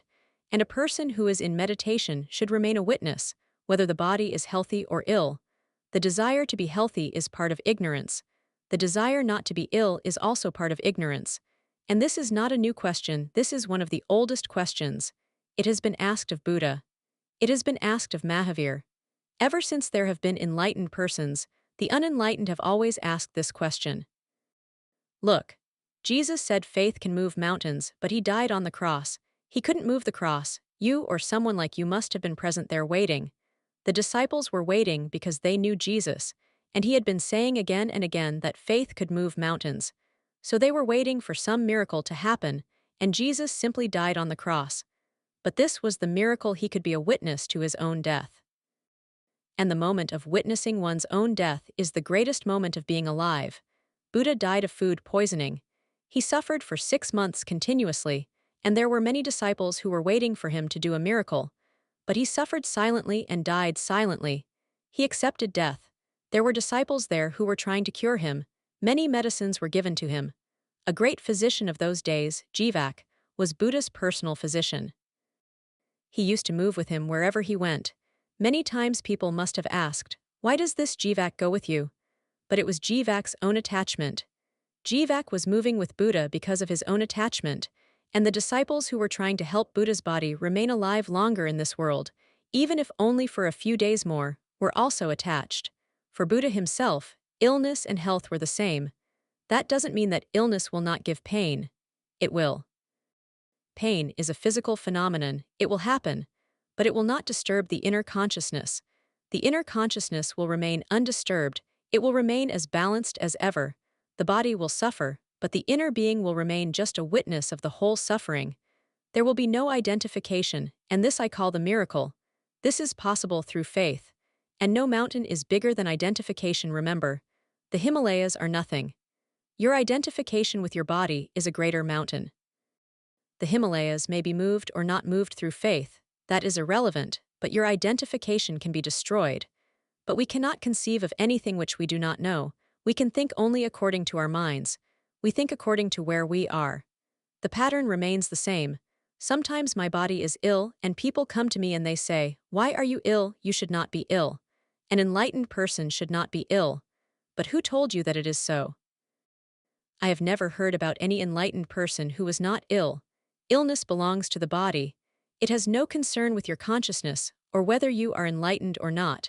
And sometimes it happens that enlightened persons are more ill than unenlightened ones. There are reasons. Now that they don't belong to the body, they don't cooperate with the body. Deep down, they have broken themselves from the body, so the body remains, but the attachment and the bridge is broken. Many illnesses happen because of the separation that has happened. They are in the body, but their cooperation is no longer there. That is why we say an enlightened person will never be born again, because now he cannot make any bridge with any body again. The bridge is broken. While he is in the body, then too, really, he is dead. Buddha attained enlightenment when he was near about 40. He died when he was 80, so he lived 40 years more. On the day he was dying, Anand started crying and said, "What will happen to us? Without you we will fall into darkness. You are dying and we have not yet become enlightened. Our own light is not yet lit and you are dying. Do not leave us." Buddha is reported to have said, What are you saying, Anand? I died 40 years before. This existence was just a phantom existence, a shadow existence. It was running along somehow, but the force was not there. It was just a momentum from the past. If you are pedaling a bicycle, and then you stop and there is no pedaling, you are not giving any cooperation to the cycle. It will go on moving for a little hole just because of the momentum, the energy that you gave it in the past. The moment someone becomes enlightened, the cooperation is broken. Now the body will take its own course. It has a momentum. From many lives in the past, momentum has been given to it. It has a lifespan of its own which will be completed. But now, because the inner force is no longer with it, the body is prone to be more ill than ordinarily. Ramakrishna died of cancer. Raman died of cancer. To the disciples it was a great shock, but because of their ignorance they could not understand. One thing more has to be understood. When a person becomes enlightened, this is going to be his last life. So all the past karmas and the whole continuum has to be fulfilled in this life. The suffering, if he has anything to suffer, will become intense. For you there is no hurry, your suffering will be spread out over many lives. But for a Raman, this is the last. All that is there from the past has to be completed. There will be an intensity of everything, of all karmas. This life will become a condensed life. Sometimes it is possible, this is difficult to understand, to suffer in a single moment the sufferings of many lives. In a single moment, the intensity becomes much because time can be condensed or spread out. You know already that sometimes when you sleep you see a dream, and when you are awake again, you know that you have been asleep for only a few seconds. But you have seen such a long dream. It is possible that even a whole life can be seen in a single dream. What has happened? In such a small period of time, how could you see such a long dream? There is not a single layer of time as we ordinarily understand. There are many layers of time. Dream time has its own existence. Even while awake, time goes on changing. It may not change according to the clock, because a clock is a mechanical thing, but psychological time goes on changing. When you are happy, the time flows fast. When you are unhappy, the time slows down. A single night can be eternity if you are in suffering, and a whole life can become a single moment if you are happy and blissful. When a person becomes enlightened, everything has to be closed. This is a closing time. Many millions of lives have to be closed, and all the accounts have to be cleared, because there will be no chance anymore. After his enlightenment, an enlightened person lives in a different time altogether, and whatsoever happens to him is qualitatively different. But he remains a witness. Mahavir died of stomach pain, something like an ulcer. For many years he suffered. His disciples must have been in difficulty, because they have created a story around it. They could not understand why Mahavir should suffer, so they have created a story which shows something about the disciples, not about Mahavir. They say that a person who had a very evil spirit, Goshalak, was the cause of Mahavir's suffering. He threw his evil force on Mahavir, and Mahavir absorbed it only because of his compassion, and that is why he suffered. This shows nothing about Mahavir, but something about the difficulty of the disciples. They cannot conceive of Mahavir's suffering, so they had to find a cause somewhere else. One day I was suffering from a cold. It is my constant companion. So somebody came and he said, "You must have taken somebody else's cold." That doesn't show anything about me. It shows something about him. It is difficult for him to conceive of me suffering. So he said, "You must have somebody else's cold." I tried to convince him, but it is impossible to convince disciples. The more you try to convince them, the more they believe that they are right. In the end he said to me, "Whatsoever you say I am not going to listen. I know. You have taken somebody else's illness. What to do, the body's health and illness is its own affair. If you want to do something about it, you are still attached to it. It will take its own course. You need not be much worried about it. I am only a witness. The body is born, the body will die. Only the witnessing will be there. It will remain forever. Only witnessing is something absolutely eternal. Everything else goes on changing. Everything else is a flux." The third question, question 3. Last night, you explained in detail about how seekers deceive themselves by not making earnest and sincere efforts toward meditation. But with many of the seekers who earnestly ask you for meditation techniques, you simply say to them to leave everything to you, and that you will look after their spiritual progress. But many seekers feel dissatisfaction about their spiritual transformation that way. In this case, please explain how these seekers are deceiving themselves. Firstly, when they ask for a technique, I give them a technique. This is a technique, leave everything to me. This is one of the most powerful techniques possible, and don't think that it is easy. It is very difficult, sometimes impossible. It is difficult to leave everything to somebody, but if you can, in that very surrender your ego has disappeared. In that very surrender, your past has disappeared. In that very surrender a new point is born. You are different. Up to now you were living with your own ego. From now onwards you will be living without the ego. You will be following a path of surrender. So don't think that this is not a technique. It is a technique, one of the very basic techniques. And I don't give it to any and everybody. I give it only to particular persons who are very egoistic, because for them any technique will create trouble. Their ego will exploit it. They will become more egoistic through it. They can practice anything else except this, but by that practice their ego is not going to be destroyed. Rather, it will be more fulfilled. They will become great meditators. They can renounce the world, but their ego will be strengthened whatsoever they do. Whenever I feel that this seeker has such a subtle ego that any method will be poisonous to him, then only do I say, leave everything to me. Not that this is going to be the end, but this is going to be the beginning. And this is going to be the right beginning for all those who are ego-centered. If they can leave everything to me, then I will start giving them other techniques, but only then. Then other techniques will not prove poisonous. Once the ego is not there, those techniques will transform them. And if their surrender is so total that nothing is left to be transformed, then there will be no need for any other technique. This too is possible, and this is possible only for those who are very egoistic. Only they can surrender totally. This will look confusing, paradoxical, but remember, you can leave something only if you have it. If you don't have a very strong ego, what can you leave? What can you surrender? It is just like asking a beggar to surrender all his riches. He will be ready, he will say okay, but his okay means nothing. It is absolutely futile because he has nothing to lose. And if you have a very strong ego, that means a very concentrated ego, crystallized, you can leave it totally because it will be difficult to leave it in parts. It is so concentrated and crystallized that it will be difficult to leave it in fragments. Either you can leave it or not. It is one of the paradoxes of life that for surrender, a very authentic ego is needed to be there in the first place.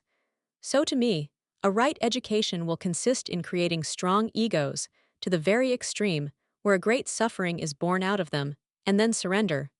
Only the is surrender possible. This has been my experience.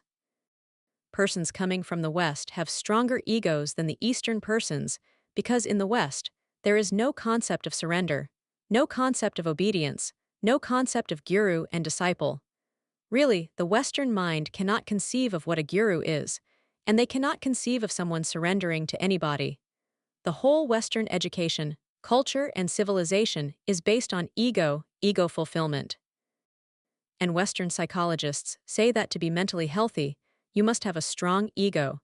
So all the Western psychologies help the ego to be strong. A child's ego must be strengthened in every way, otherwise he will become mentally ill. But Eastern religions say that unless you leave the ego, you cannot know the ultimate truth, you cannot know what life's mystery is. Both seem to be contradictory, but they are not. To me, the Western training must be there in the beginning with every person all over the world. Every person should be given a strong ego. By the age of 35, you should reach to the peak of your ego. At the age of 35, it should be at its peak, strong as possible. Only then will surrendering happen. So whenever Western seekers come to me, and I tell them to leave things to me, they are very hesitant, resistant. And it seems impossible, but sometimes, when surrender happens, they achieve a much deeper realization. With Eastern persons, surrender is not very difficult, they are ready. You say, surrender, they say yes. There is not a single hesitation on their part. They don't have very strong, developed egos. They can surrender it, but that surrender is impotent, it will not help. So it almost always happens that with the Eastern person, I immediately give him a technique to work on, so that it helps his ego. With Western persons, I immediately say, surrender. They have already reached that point within them, so they can surrender. Their very hesitancy shows that they can surrender, but their surrender is going to be a struggle, and when it is a struggle, it is a sadhana. When it is a struggle, it means something. It is going to transform them. So firstly, when I say, leave everything to me, this is a technique. And I say it only to persons who have very developed egos. Secondly, but many seekers feel dissatisfaction about their spiritual transformation that way. Right, these are the people to whom I say surrender. They feel very dissatisfied. They want something to do, they don't want to surrender. I know they will feel dissatisfied because their ego will resist. It will try in every way not to surrender. But that cannot be helped. They will have to pass through this dissatisfaction, and they will have to understand that leaving everything to me is just the beginning. If they cannot do that, I am not going to give them any technique right now. They can leave me, or leave everything to me. There is no other alternative. Once I say to someone, leave everything to me, I am not going to give any technique to him. I know that it will be difficult and arduous, but it has to be so. The more difficult, the more arduous, the better, because that means he has a more evolved ego, and it is struggling. He will have to come someday to me or to someone else. It is irrelevant, and he will have to surrender it. The master is not so relevant.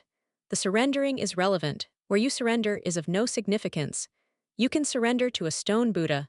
That will do. Surrendering transforms you. It is putting your ego aside, unburdening yourself. Living for the first time not out of the past but moving into the present, fresh and young, unburdened. And the third thing in this case, please explain how these seekers are deceiving themselves. They can deceive themselves. They can say to me, yes, we leave everything to you, and go on withholding everything. They can deceive themselves that they have surrendered, and they can go on insisting on their own ways. Surrender cannot be partial. It can be only total, and then you cannot set your conditions, your likes and dislikes. It happened just a few days ago. A man came to me and he said, I will leave everything to you. Whatsoever you say, I will do, I told him. Repeat it again slowly. Whatsoever you say, I will do. He repeated it. I told him to repeat it again and go more slowly. He became a little disturbed and said, why? And he also became aware of why I was saying go slowly. He said, you may be right. I should not say this because it is very difficult to leave everything to you, and it will be difficult to follow whatsoever you say. So I told him to make it conditional, to be exact so that he could not change. He said, right, whatsoever I like, give me the freedom to choose. This is how you can deceive. Inside you remain the master. You go on choosing what to do and what not to do. And as it happens, whatsoever you choose is going to be wrong because the mind that is choosing is wrong, otherwise there would have been no need to come to me. When I say surrender, it means that now you will not choose. Now I will choose and you will follow. And if you can follow totally, the day is not far away when I will say, now there is no need. Now you can choose. You must disappear the surface, the superficial ego must disappear. Then your own being comes into being. I am not going to keep you following me forever and ever. That is not a very happy business. When your ego is no longer there, your own guru, the inside master, has come into being. The outer guru is nothing but a representative of the inner one. Once the inner is there, the outer is not needed, and your own guru will say to you, now follow yourself. Move alone. Now you don't need anybody to guide you, the inner guide has come into being. Now you have your own inner light. You can see through it, it will show you the path. But right now, as you are, it is not possible.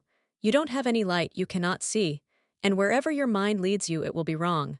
This mind has been leading you for lives, and it always leads you into particular patterns. It has old habits and it leads you accordingly. It is a mechanical thing. Just to create a break, surrender is needed. If you surrender to something, even for a few days, there will be a gap between now and your past. A new force has entered within you. Now you cannot continue with the past. Your way, as it has always been, cannot be anymore. A turning will happen. This gap is what is meant by surrender. But you can deceive. You can say, yes, I surrender, and you may not have surrendered. Or you may think that you have surrendered, but unconsciously you are fighting. Not only in surrender, but in everything where a let go is needed, we fight. In the West, much research is going on about the phenomenon of sex, because people are becoming less and less capable of deep orgasms. They have sex, but no ecstasy comes out of it. It has become a boring affair. They feel only frustrated, only weakened through it. And then it becomes a routine. They don't know what to do. A deep ecstasy through the orgasm is its significance. If it doesn't happen, it is futile and useless and even harmful. Many schools of psychology go on working on the questions: what has happened to man? Why is he not achieving orgasm through sex? Why is there so much dissatisfaction? All the researches indicate that the reason is that man cannot surrender. That is why he cannot achieve orgasm. Even while making love, while deep in sex, your mind remains in control. You go on controlling. You are not in a let go.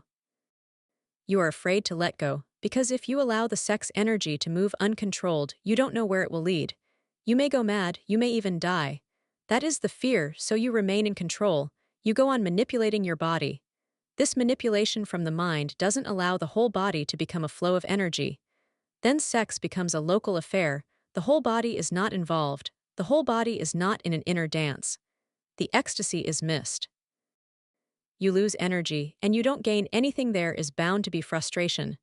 So psychologists say that you will not achieve a deep ecstasy unless you are in a deep let go, unless the mind is not there, and the ego is not there.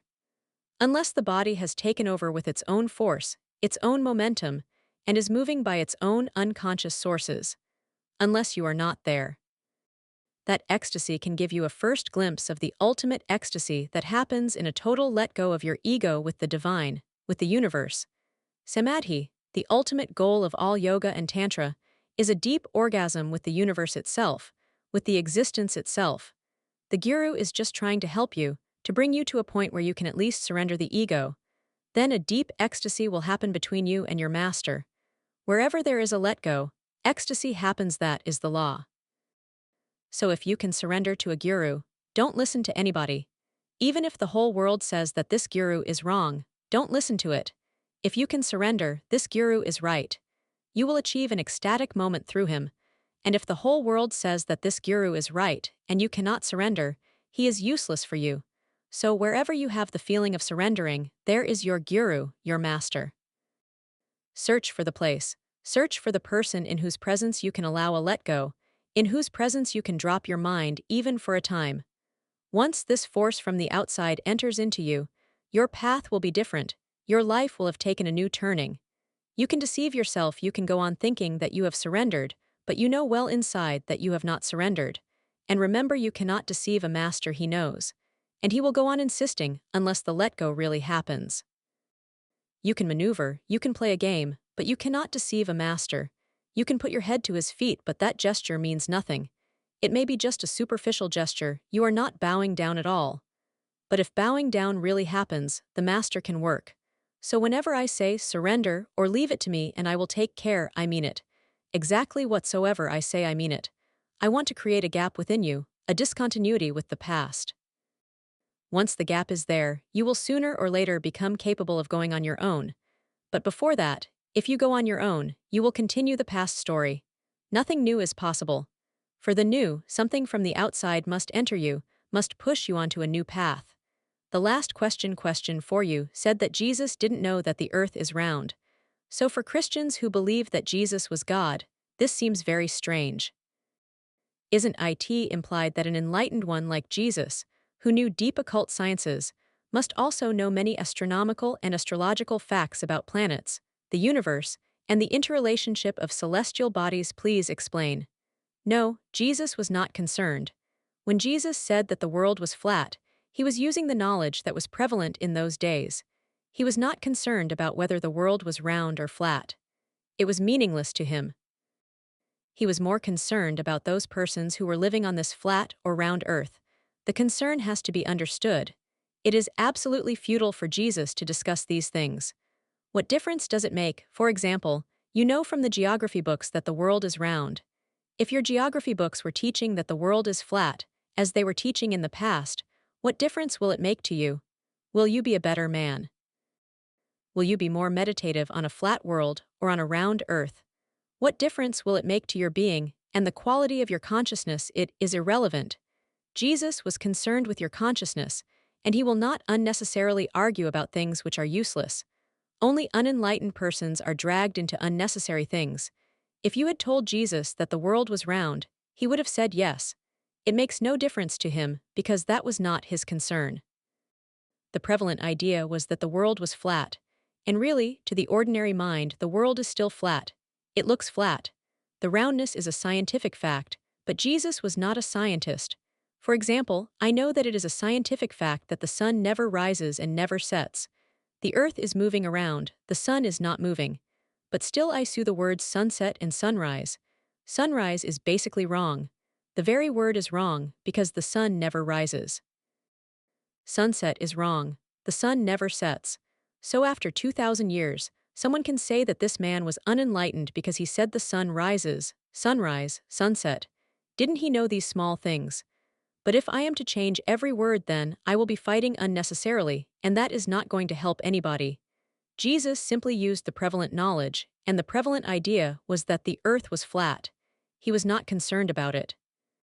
If he were here today, he would say that the earth is round. But even that is not exactly scientific because the earth is not exactly round. Now they say it is like an egg, not exactly round. The shape is like an egg. But who knows?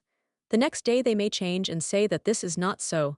Science goes on changing, because as it becomes more accurate, as it attains to more knowledge, as more facts are known, as more experiments are done, things change. But a person like Jesus or Buddha is not concerned about these facts. Remember one thing: science is concerned with facts, religion is concerned with truth. Facts are not its concern, truth is its concern. Facts are about objects, truth is about you, your consciousness. So every enlightened person has to use the prevalent knowledge about facts. But you should not judge Jesus or Buddha by that. You are judging wrongly. They can be judged only by what they have said about the truth, about the intrinsic truth of human consciousness.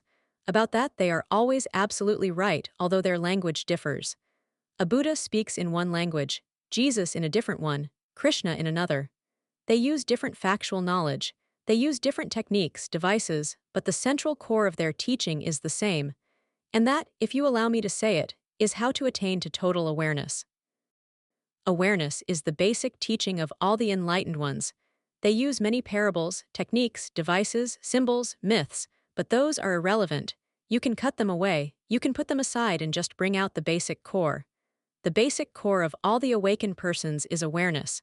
So Jesus goes on telling his disciples how to be more awake, not to be sleeping, not to move in dreams, but to be alert, awake. He used to tell a parable. He said that it happened once that a great lord, a great master, a very rich man, went on a faraway journey. He told his servants that they had to be always alert because he would be back any moment, and whenever he came back, the house should be ready to receive him. He could come back any moment. The servants had to be alert, they couldn't even sleep. Even at night, they had to be ready because the master could come any moment. Jesus used to say that you have to be alert every moment because any moment the divine can descend into you. You may miss. If the divine knocks at your door and you are fast asleep, you will miss. You have to be alert. The guest can come at any moment, and the guest is not going to inform you beforehand that he is coming. Jesus said, just like the servants of that master, remain alert continuously, remain aware, waiting, watchful, because any moment the divine can penetrate you.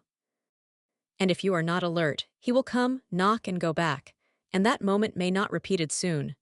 No one knows how many lives it may take before the divine will again knock at your door, and if you have become habitually asleep, you may have missed that knock many times already, and you may miss it again and again. Be alert. That is the basic core. All else is only to be used to reach it. So just because Jesus says the earth is flat, he doesn't become unenlightened. And just because you know the earth is round, you don't become enlightened. It is not so easy. Chapter 75, The Search for the Rhythm of the Opposites Image, Spirit simultaneously within and around you, until the entire universe spiritualizes. With your entire consciousness in the very start of desire, of knowing, no. O Shakti, each particular perception is limited, disappearing in omnipotence. In truth forms are inseparate. Inseparate are omnipresent being and your own form. Realize each as made of this consciousness. One of the greatest poets, Walt Whitman, is reported to have said, "I contradict myself because I am big. I contradict myself because I contain all the opposites, because I am all." The same thing can be said about Shiva, about Tantra. Tantra is the search for the rhythm of opposites, of contradictions. Contradictory, opposite standpoints become one in Tantra. This has to be deeply understood. Only then will you be able to understand why there are so many contradictory, different techniques. Life is a rhythm between opposites male and female, positive and negative, day and night, birth and death. Between these opposites moves the river of life. The opposites are the banks. They appear to be contradictory, but they are cooperative. The appearance is false. Life cannot exist without this rhythm between the opposites, and life contains all. Tantra is neither for this nor for that. Tantra is for all.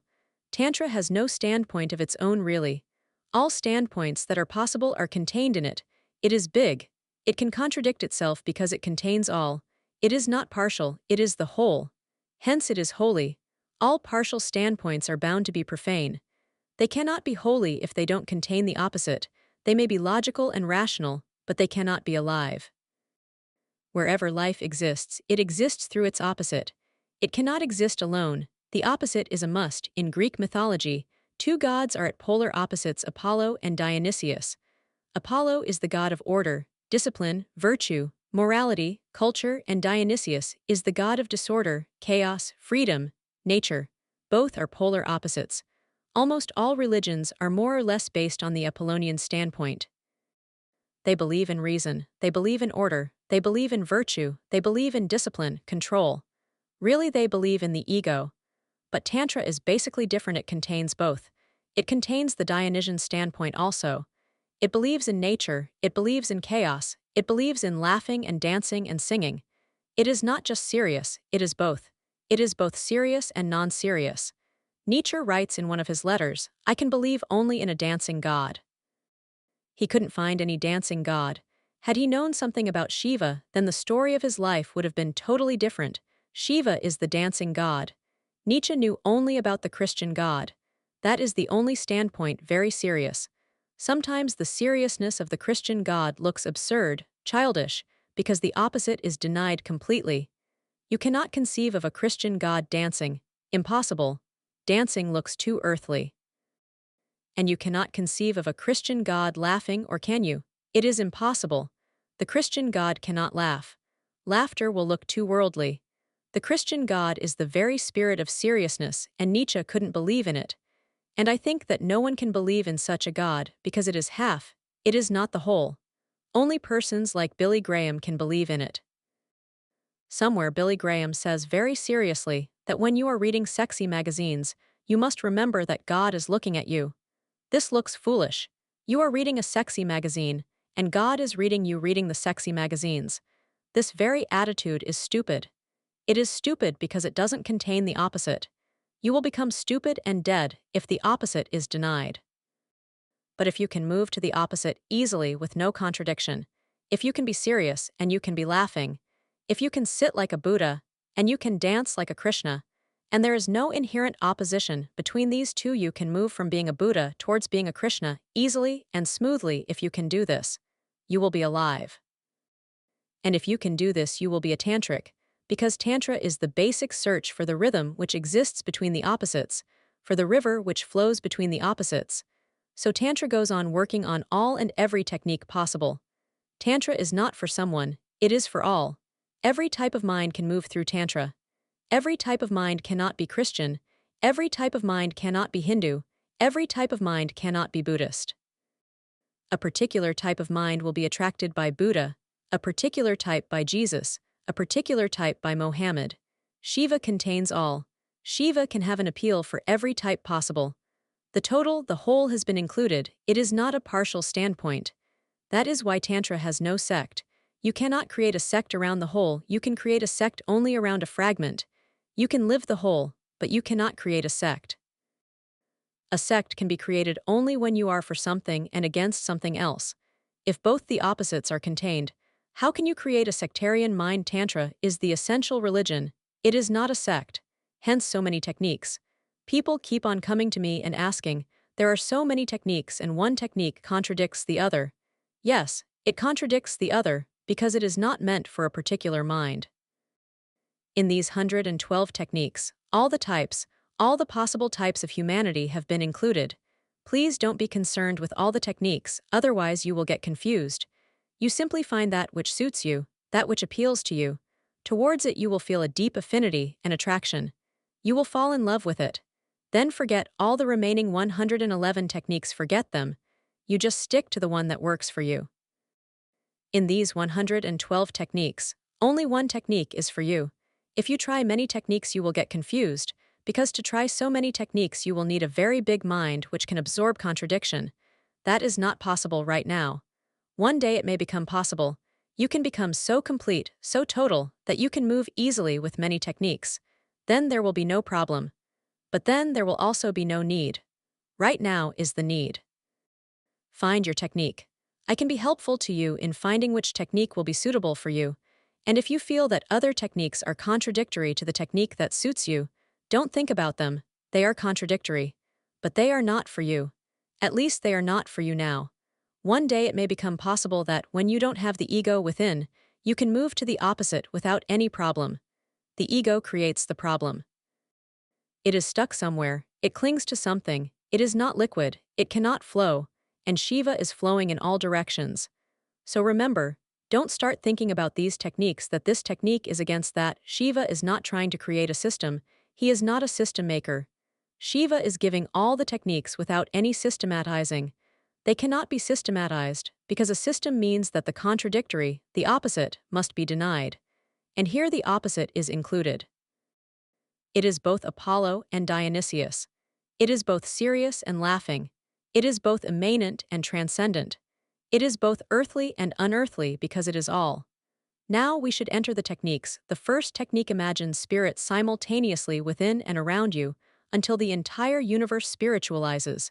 First you must understand what imagination is. It is condemned very much nowadays. The moment you hear the word imagine you will say this is useless. We want something real, not imaginary. But imagination is a reality, it is a capacity, it is a potentiality within you, you can imagine. That shows that your being is capable of imagination. This capacity is a reality. Through this imagination you can destroy or you can create yourself. That depends on you. Imagination is very powerful. It is potential power. What is imagination? It is getting into an attitude so deeply that the very attitude becomes reality. For example, you may have heard about a technique which is used in Tibet. They call it heat yoga. The night is cold, snow is falling, and the Tibetan Lama will be standing naked under the open sky. The temperature is below zero. You would simply start dying, you would freeze. But the Lama is practicing a particular technique.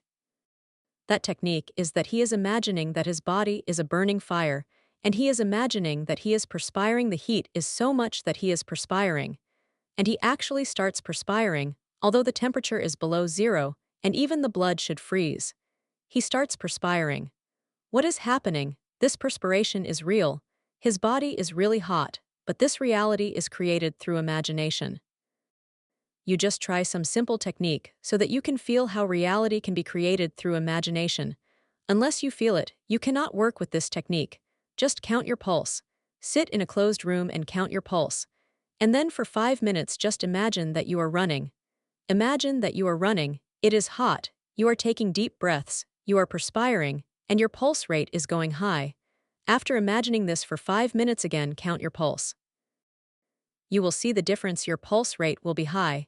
You have worked it just by imagination.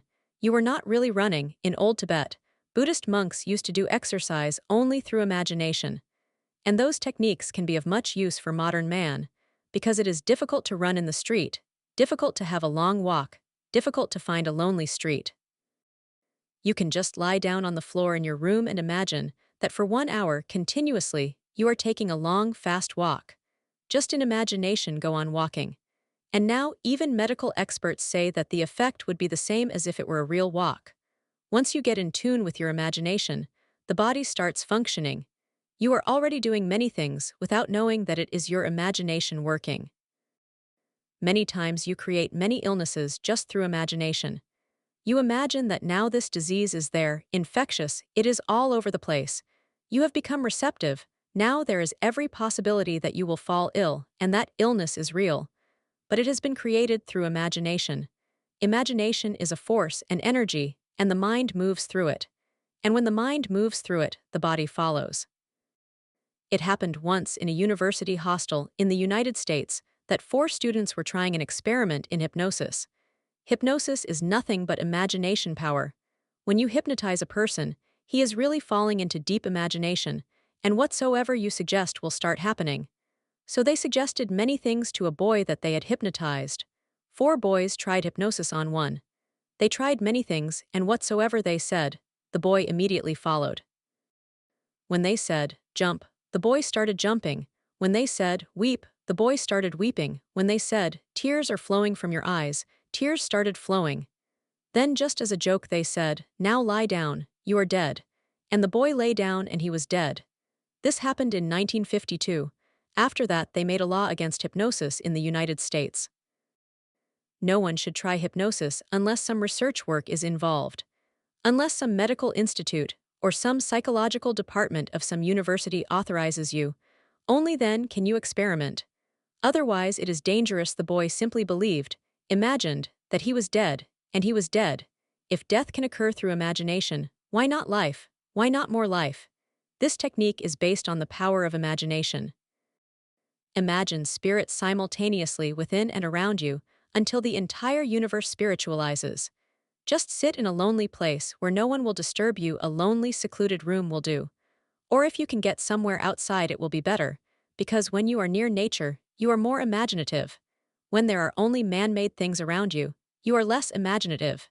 Nature is dreaming, and it gives you a dreaming force. Alone you become more imaginative. That's why you are afraid when you are alone. It is not that ghosts are going to trouble you, but alone your imagination can work, and your imagination can create ghosts or anything you want it to. When you move alone, your imagination is more potential. When someone else is there, your reason is in control, because without reason you cannot be related to the others. To others goes on working. When there is no one there, the mind goes on working. When there is no one there, the mind relaxes, and you regress to a deeper imaginative layer of the being. When you are alone, imagination starts functioning. Many experiments have been done with sensory deprivation. If a person can be deprived of all sensory stimuli if you are closed in a soundproof room with no light entering it, no possibility of being related to any other human being, no pictures on the walls, nothing in the room to which you can relate, after 1, 2 or 3 hours you will start relating to yourself. You will become imaginative. You will start talking to yourself. You will question and you will answer. A monologue will start in which you will be divided. Then suddenly you will start feeling many things which you cannot understand. You will start hearing sounds, but the room is soundproof, no sound can come in. Now you are imagining. You may start smelling perfumes, but no perfume is there. Now you are imagining. After 36 hours of sensory deprivation, you cannot make any difference between what is real and what is imaginary. Impossible. After 36 hours of sensory deprivation, imagination becomes reality, and reality becomes illusory. That is why seekers in the old days would move to the mountains, to the lonely places, where they could lose the distinction between the real and the unreal. Once the distinction is lost, your imagination is in full force. Now you can use it, and you can be creative through it. For this technique, sit in a lonely place. If the surrounding is natural, it is good. It not, then a room can also do. Then close your eyes and imagine a spiritual force is felt within and without. Within you, a river of consciousness is flowing, and it is going all over the room, overflowing. Within and without, around you, everywhere, spirit is present, energy is present. And don't only imagine it only in the mind. Start feeling within the body. Your body will start vibrating. When you feel that the body has started vibrating, it shows that the imagination has started functioning. Feel that the whole universe by and by is spiritualized everything, the walls of the room, the trees around you, everything has become no material, it has become spiritual. Matter is no more. That is the reality also. Physicists say that matter is illusory and energy is real. And wherever you see solid things, that solidity is just an appearance, it is not there. As physics enters deeper into the world of matter, matter disappears. Only energy, immaterial energy, remains indefinable. Through imagination, you are reaching to a point where, by your conscious effort, you are destroying the structures of the intellect, the patterns of the intellect. You feel that there is no matter, only energy, only spirit, within and without. Soon you will feel that within and without have disappeared. When your body becomes spiritual, and you feel it is energy, then there is no distinction between the within and the without. The boundaries are lost. Now there is only a flow, an ocean, vibrating. This is the real also you are reaching to the real through imagination. What is imagination doing? Imagination is only destroying the old concepts, matter, old patterns of the mind which go on looking at things in a certain way. Imagination is destroying them, and then the reality will be revealed. Imagine spirit simultaneously within and around you until the entire universe spiritualizes, until you feel that all distinctions have disappeared, all boundaries have dissolved, and the universe has become just an ocean of energy. That is the fact also. But the deeper you proceed in the technique, the more scared you will become. You will feel as if you are going mad. Because your sanity consists of distinctions, your sanity consists of this so-called reality, and when the reality starts disappearing, you will feel that simultaneously your sanity is disappearing. Saints and insane persons move in a world which is beyond our so-called reality. They both move, but the insane persons fall and saints go beyond. The difference is very small, but it is very great also. If without any effort on your part you lose your mind and the distinctions, the real and the unreal, you will become insane. But if you destroy the concepts with conscious effort, you will become unsane, not insane. That unsanity is the dimension of religion. It is beyond sanity, but conscious effort is needed. You should not be a victim, you should remain a master. When it is your effort which is destroying the patterns of the mind, you look into the unpatterned reality. The unpatterned reality is the only reality. The patterned reality is just imposed. That's why now anthropologists say that every society, every culture, looks at the same reality but finds a different reality there, because their patterns, their concepts are different. There are many cultures in the world, primitive cultures. They look at the same world in a very different way. Their interpretation is totally different. The reality is the same for us and for them, but the pattern looked through is different. For example, Buddhists say that there is no substance in the world is a process. There is nothing substantial. Everything is in movement, or even that may not be the right thing to say. Movement is the only thing. When we say that everything is in movement, again, there is the old fallacy it is as if there is something which is moving. Buddha says there is nothing which is moving, only movement is there. That is all that there is. So in a Buddhist country like Thailand or Burma, they don't have any corresponding word for is in their languages. When the Bible was translated into Thai for the first time, it became a problem to translate it, because in the Bible, it is said that God is. You cannot say that God is in Burmese or in Thai. You cannot say it. Whatsoever they say will mean, God is becoming. Everything is moving, nothing is. When a Burmese looks at the world, he looks at movement. When we look, when particularly the Greek-oriented Western mind looks, there is no process, only substance. There are dead things, not movements. Even when you look at a river, you see the river as is. The river is not there, the river just means a movement, something which is constantly becoming. And a point never comes where you say it has become, it is a process without end. When we look at a tree, we see the tree is. The Burmese language has nothing to say. They can only say that the tree is becoming, the tree is flowing, the tree is growing, the tree is in process. If the child is brought up with this pattern in the mind, then everything is a process. The world, the reality, will be totally different. For you it is different and the reality is one and the same. But what mind do you bring to it to interpret it? Then it changes. Remember one basic thing: unless the pattern of your mind is thrown away, unless you are depatterned, unless your conditioning is thrown away and you are deconditioned, you will not know what reality is, you will know only interpretations. Those interpretations are the workings of your own mind. Unpatterned reality is the only reality. And this technique is to help you to unpattern, to decondition, to dissolve from the mind the words which have gathered there. You cannot look because of them. Whatsoever looks real to you, let it be dissolved. Imagine energy, not substance, nothing static but process, movement, rhythm, dance, and go on imagining until the entire universe spiritualizes.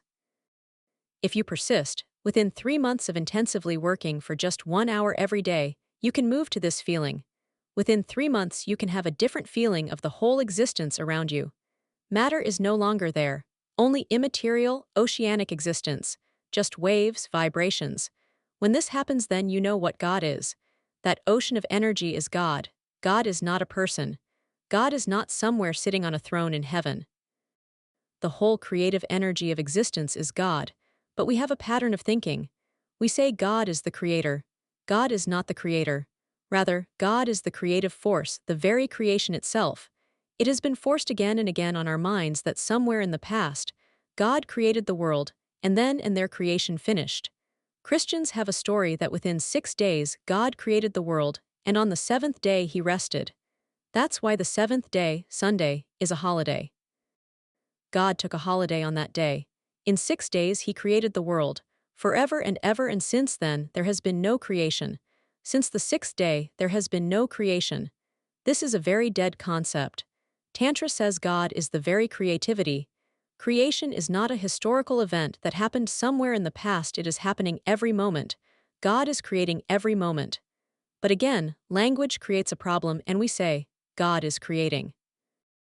It feels that God is someone who goes on creating. No, the very creativity that goes on moving and moving every moment, that very creativity is God. So you are in creation every moment. This is a very alive concept. It is not that God has created something somewhere, and since then, there has been no dialogue between man and God. There has been really no connection, no relationship. He created, and the thing was finished.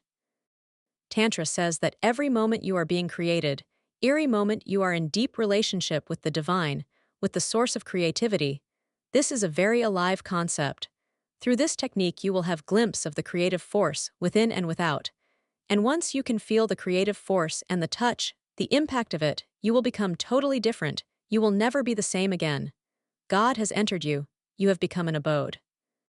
The second technique, with your entire consciousness in the very start of desire, of knowing, no. The basic thing about this technique is entire consciousness. If you can bring your entire consciousness to anything, it will become a transforming force. The transformation happens whenever you are entire in it, in anything. But that is difficult because wherever we are only there in part, never in entirety. You are here listening to me. This very listening can become a transformation. If you are entirely here, this very moment, here and now, if listening is your entirety, that listening will become a meditation. You will enter a different realm of ecstasy, a separate reality. But you are not entire. That is the problem with the human mind, it is always partial. A part is listening. Other parts may be somewhere else, or may be asleep, or may be thinking about what is being said, or arguing inside. That creates a division, and division is a dissipation of energy. So when doing anything, bring your entire being to it. When you are not holding anything back, not even a minor part is separate, when you have taken a jump, total, whole, your whole being has come into it, then any act becomes meditative. It is reported that one day Rinzai was working in his garden. Rinzai was a Zen master, and somebody approached. The man had come to ask some philosophical questions. He was a philosophical seeker. He didn't know that the man who was working in the garden was Rinzai himself. He thought he must be a gardener, a servant, so he asked, "Where is Rinzai?" Rinzai said, "Rinzai is always here." Of course, the man thought that this gardener seemed to be mad because he said that Rinzai was always here. So he thought it would not be good to ask anything of this man again, and he started moving off to ask someone else. Rinzai said, "Don't go anywhere, because you will not find him anywhere. He is always here." But he escaped from this madman. Then he inquired from others, and they said, "The first man you met is Rinzai." So he came back and said, "Forgive me, I am sorry, I thought you were mad. I have come to inquire about something. I want to know what truth is. What should I do to know it?" Rinzai said, "Do whatsoever you want to do, but do it entirely. The point is not what you do, that is irrelevant. The point is that you do it entirely." For example, Rinzai said, "When I am digging this hole in the earth, my entirely is there in the act of digging. There is no Rinzai left behind. The hole has gone into the digging. Really, there is no digger left, only the digging. If the digger is left, then you are divided. You are listening to me. If the listener is left, then you are not entire. If there is only listening, and there is no listener left behind, you are entire, here and now. Then this very moment becomes a meditation." In this sutra, Shiva says, "With your entire consciousness in the very start of desire, of knowing, know. If a desire arises within you, Tantra doesn't say to fight it. That is futile. No one can fight a desire. It is foolish also, because whenever you start fighting with something within you, you are fighting with yourself. You will become schizophrenic, your personality will be split. And all these so-called religions have helped humanity to buy and by become schizophrenic. Everybody is split.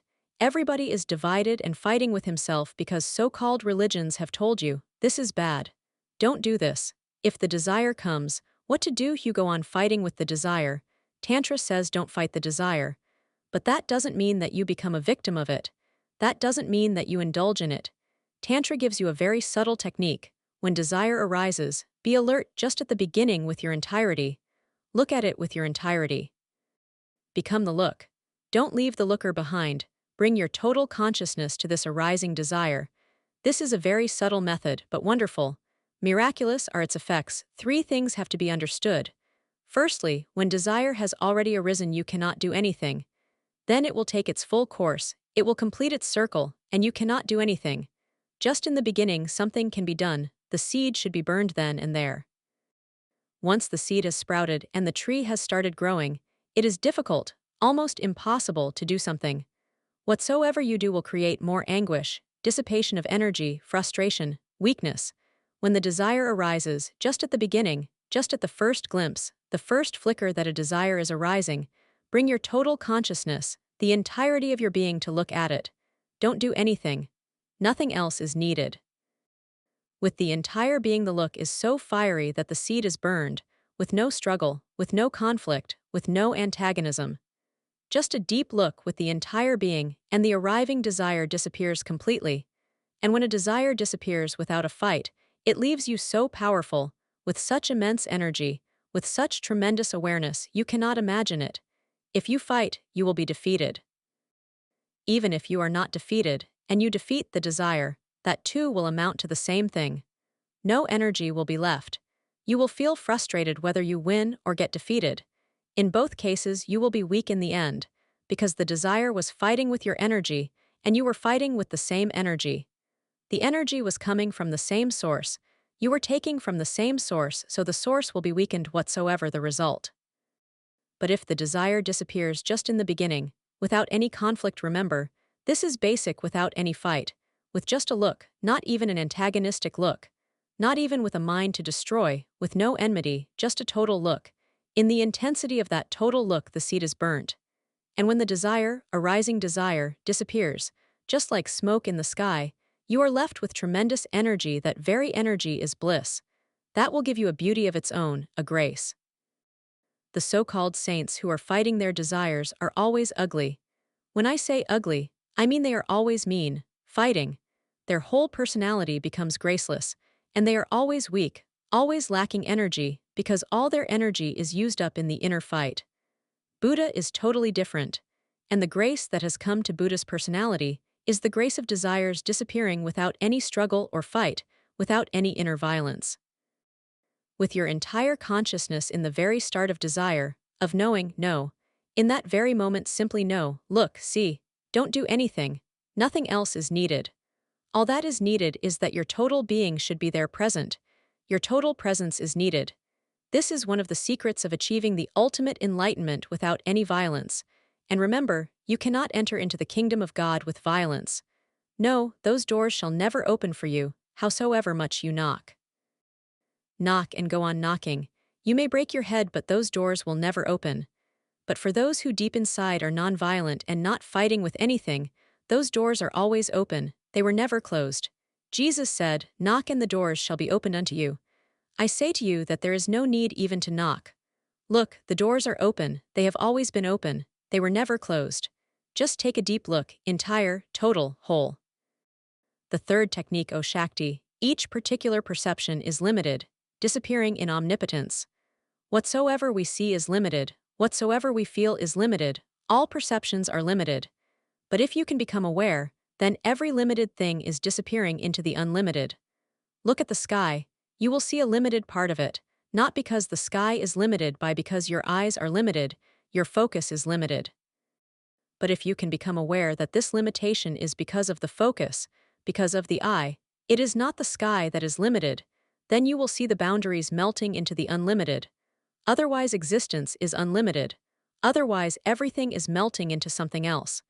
Everything is losing its boundary, every moment waves are disappearing into the ocean, and there is no end to anything and there is no beginning. Everything is everything else also. Limitation is forced by us. It is because of us, because we cannot see the infinite, that we divide it. We have done it in everything. You make a fence around your house and you say, "This land belongs to me," and beyond the fence is somebody else's land.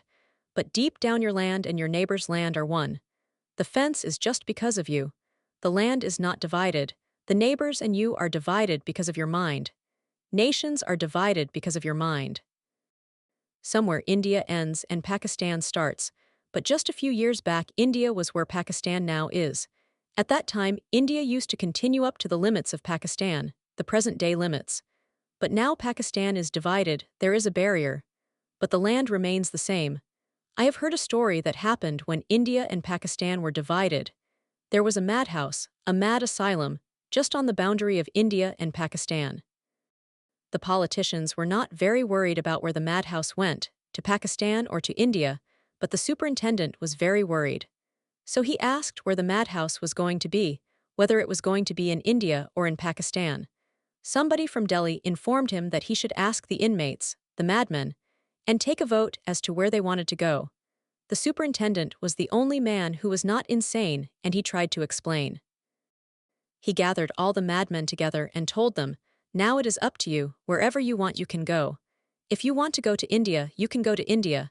If you want to go to Pakistan, you can go to Pakistan." But the madmen said, "We want to remain here. We don't want to go anywhere." He tried and tried to explain. He said, "You will remain here. Don't worry about it. You will remain here, but where do you want to go?" Those madmen said, "People say we are mad, but you look more mad. You say you will remain here, and we will remain here, so why worry about going anywhere?" The superintendent was at a loss as to how to explain the whole thing. There was only one way. He erected a wall and divided the madhouse into two equal parts. One part became India, another part became Pakistan. And it is reported that sometimes madmen from the Pakistan madhouse came over the wall, and the madmen from India they also jumped over the wall, and they're still much confused about what is happening. We are in the same place, and you have gone to Pakistan, and we have gone to India, and no one has gone anywhere. Those madmen are bound to be at a loss. They will never be able to understand, because in Delhi and Karachi, there are bigger madmen. We go on dividing. Life, existence, is not divided. All demarcations are man-made. They are useful if you don't go mad about them, and if you know that they are just artificial, man-made, utilitarian, not real, not true, that they are just myths, that they help but they don't go any deeper. O Shakti, each particular perception is limited, disappearing in omnipotence. So, whenever you see anything limited, always remember that beyond the limit it is disappearing, the limitation is disappearing. Always look beyond and beyond. This you can make a meditation. Just sit under a tree and look, and whatsoever comes into your view, just go beyond, look beyond, and don't stop anywhere. Just find where this tree is melting. This tree, this small tree just in your garden, has the whole of existence in it. It is melting every moment. If the sun does not rise tomorrow, this tree will die, because this tree's life is bound together with the life of the sun. The distance between them is very long. For the sun rays to reach Earth takes time, 10 minutes time. 10 minutes time is very long, because light travels at a very fast speed, tremendous. Light travels 186 Loch miles in 1 second, and it takes 10 minutes for light to reach this tree from the sun. The distance is tremendous, vast. But if the sun is no longer there, the tree will immediately disappear. They exist together. The tree is melting every moment into the sun, and the sun is melting into the tree. Every moment the sun is entering into the tree, making it alive. The other things is as yet unknown to science, but religion says another thing is also happening, because in life nothing can exist without response. If the sun is giving life to the tree must be giving life back to the sun, because in life there is always a response, and energy equalizes. The tree must be giving life to the sun, they are one. Then the tree has disappeared, the limitation has disappeared. Wherever you look, look for the beyond and don't stop anywhere. Go on and on and on, until you lose your mind, until you lose all your limited patterns. Suddenly you will be illumined. The whole existence is one. That oneness is the goal. And suddenly mind is tired of pattern, limitation, boundary, and as you insist on going beyond, as you go on pulling it beyond and beyond, the mind slips, suddenly it drops, and you look at existence as a vast oneness, everything melting into each other, everything changing into the other. O Shakti, each particular perception is limited, disappearing in omnipotence. You can make a meditation out of it, sit for 1 hour and work it out. Don't create any limitation anywhere. Whatsoever the limitation, just try to find the beyond, and move and go on moving. Soon the mind becomes tired because mind cannot cope with the unlimited. Only with the limited can it be related. With the unlimited, it cannot be related. It gets bored. It gets tired. It says enough, now stop. But don't stop, go on moving. A moment will come when mind is left behind and only consciousness is moving. In that moment, you will have the illumination of oneness, of non-duality. That is the goal. That is the highest peak of consciousness, and that is the greatest ecstasy possible to human mind and the deepest bliss. The fourth technique in truth forms are inseparate. Inseparate are omnipresent being and your own form. Realize each as made of this consciousness. In truth forms are inseparate. They appear separate, but every form is joined together with other forms. Our reality is a coexistence. It is really an interreality, an intersubjectivity. For example, think of yourself alone on this earth. What will you be? The whole of humanity has disappeared. You are left alone after a third world war, alone in the world, alone on this big earth. Who will you be? The first thing is that it is impossible to conceive of yourself alone. It is impossible, I say, to conceive of yourself alone. You will try, and you will see that someone is just standing there, your wife, your children, your friends, because you cannot exist alone. Even in imagination, you exist with others. They give you existence. They contribute, you contribute to them, and they contribute to you. Who will you be? Will you be a good man or a bad man? Nothing can be said, because goodness and badness exist in relation. Will you be beautiful or ugly? Nothing can be said. Will you be man or woman? Nothing can be said, because whatsoever you are related to someone else. Will you be wise or foolish? By and by you will see that every form has disappeared. And with these other forms, all forms within you have also disappeared. You are neither foolish nor wise, neither good nor bad, neither ugly nor beautiful, neither man nor woman. Then what will you be? If you go on eliminating all forms, soon you will realize that only nothing remains. We see forms as separate, but they are not. Every form is linked with others. Forms exist in a pattern. This sutra says, in truth forms are inseparate. Inseparate are omnipresent being and your own form.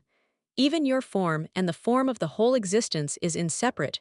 You are one with it, you cannot be without it. And the other thing is also true but difficult to conceive. The universe cannot be without you. The universe cannot be without you, just as you cannot be without the universe. You have been existing in many, many forms always, and you will exist always in many, many forms. But you will be there. You are an intrinsic part of this universe. You are not alien. You are not a stranger to it. You are not an outsider. You are an insider, an intrinsic part. And the universe cannot afford to lose you, because if it loses you, it will lose itself. Forms are not separate. They are inseparate. They are one. Only the appearance gives demarcations and boundaries. This can become a realization if you ponder over it, penetrate into it.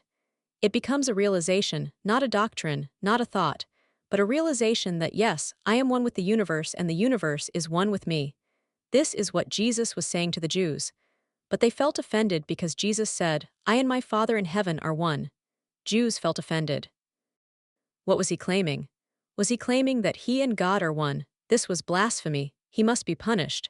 But he was simply teaching a technique, nothing else.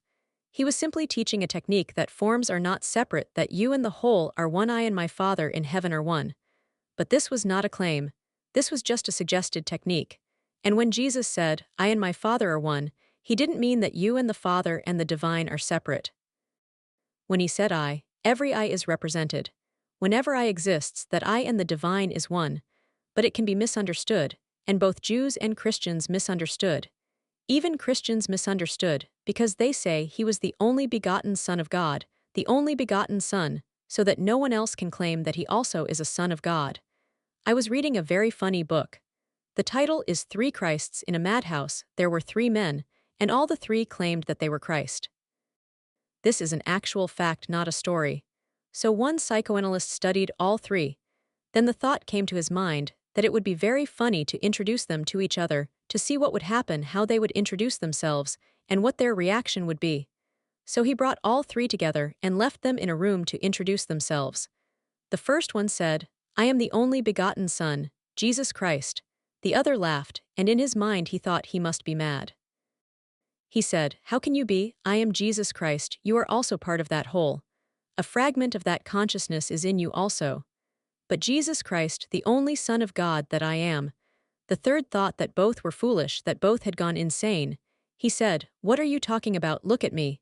The Son of God is here. Then the psychoanalyst asked them separately, What is your reaction? They all said, Both the others are mad. The other two have gone crazy. And this is not only the case with madmen. If you ask Christians what they think about Krishna, because he claims that he is God, they will say that there is only one penetration of the beyond, and that is Jesus Christ. At only one time in history did God penetrate into the world, and that was with Jesus Christ. Krishna is good, a great man but not divine, not God himself. If you ask Hindus, they will laugh at Jesus. The same madness goes on, and the reality is that everyone is the only begotten Son of God, everyone. The otherwise is not possible. You come from the same source, whether you are Jesus or Krishna or A, B, C, anybody or anybody, you come from the same source. And every I, every consciousness, is immediately related to the divine. Jesus was giving only a technique. He was misunderstood. This technique is the same. In truth, forms are inseparate. Inseparate are omnipresent being and your own form. Realize each as made of this consciousness. Not only realize that you are made of this consciousness, realize that everything around you is made of this consciousness. Because it is very easy to realize that you are made of this consciousness, it can give you a very egoistic feeling. It can be a deep fulfillment to the ego. But realize that the other is also, then it become a humbleness. When everything is divine, you cannot have any egoistic mind. When everything is divine, you are humbled. Then there is no question of your being somebody, or something above, then the whole of existence is divine, and wherever you look at the divine.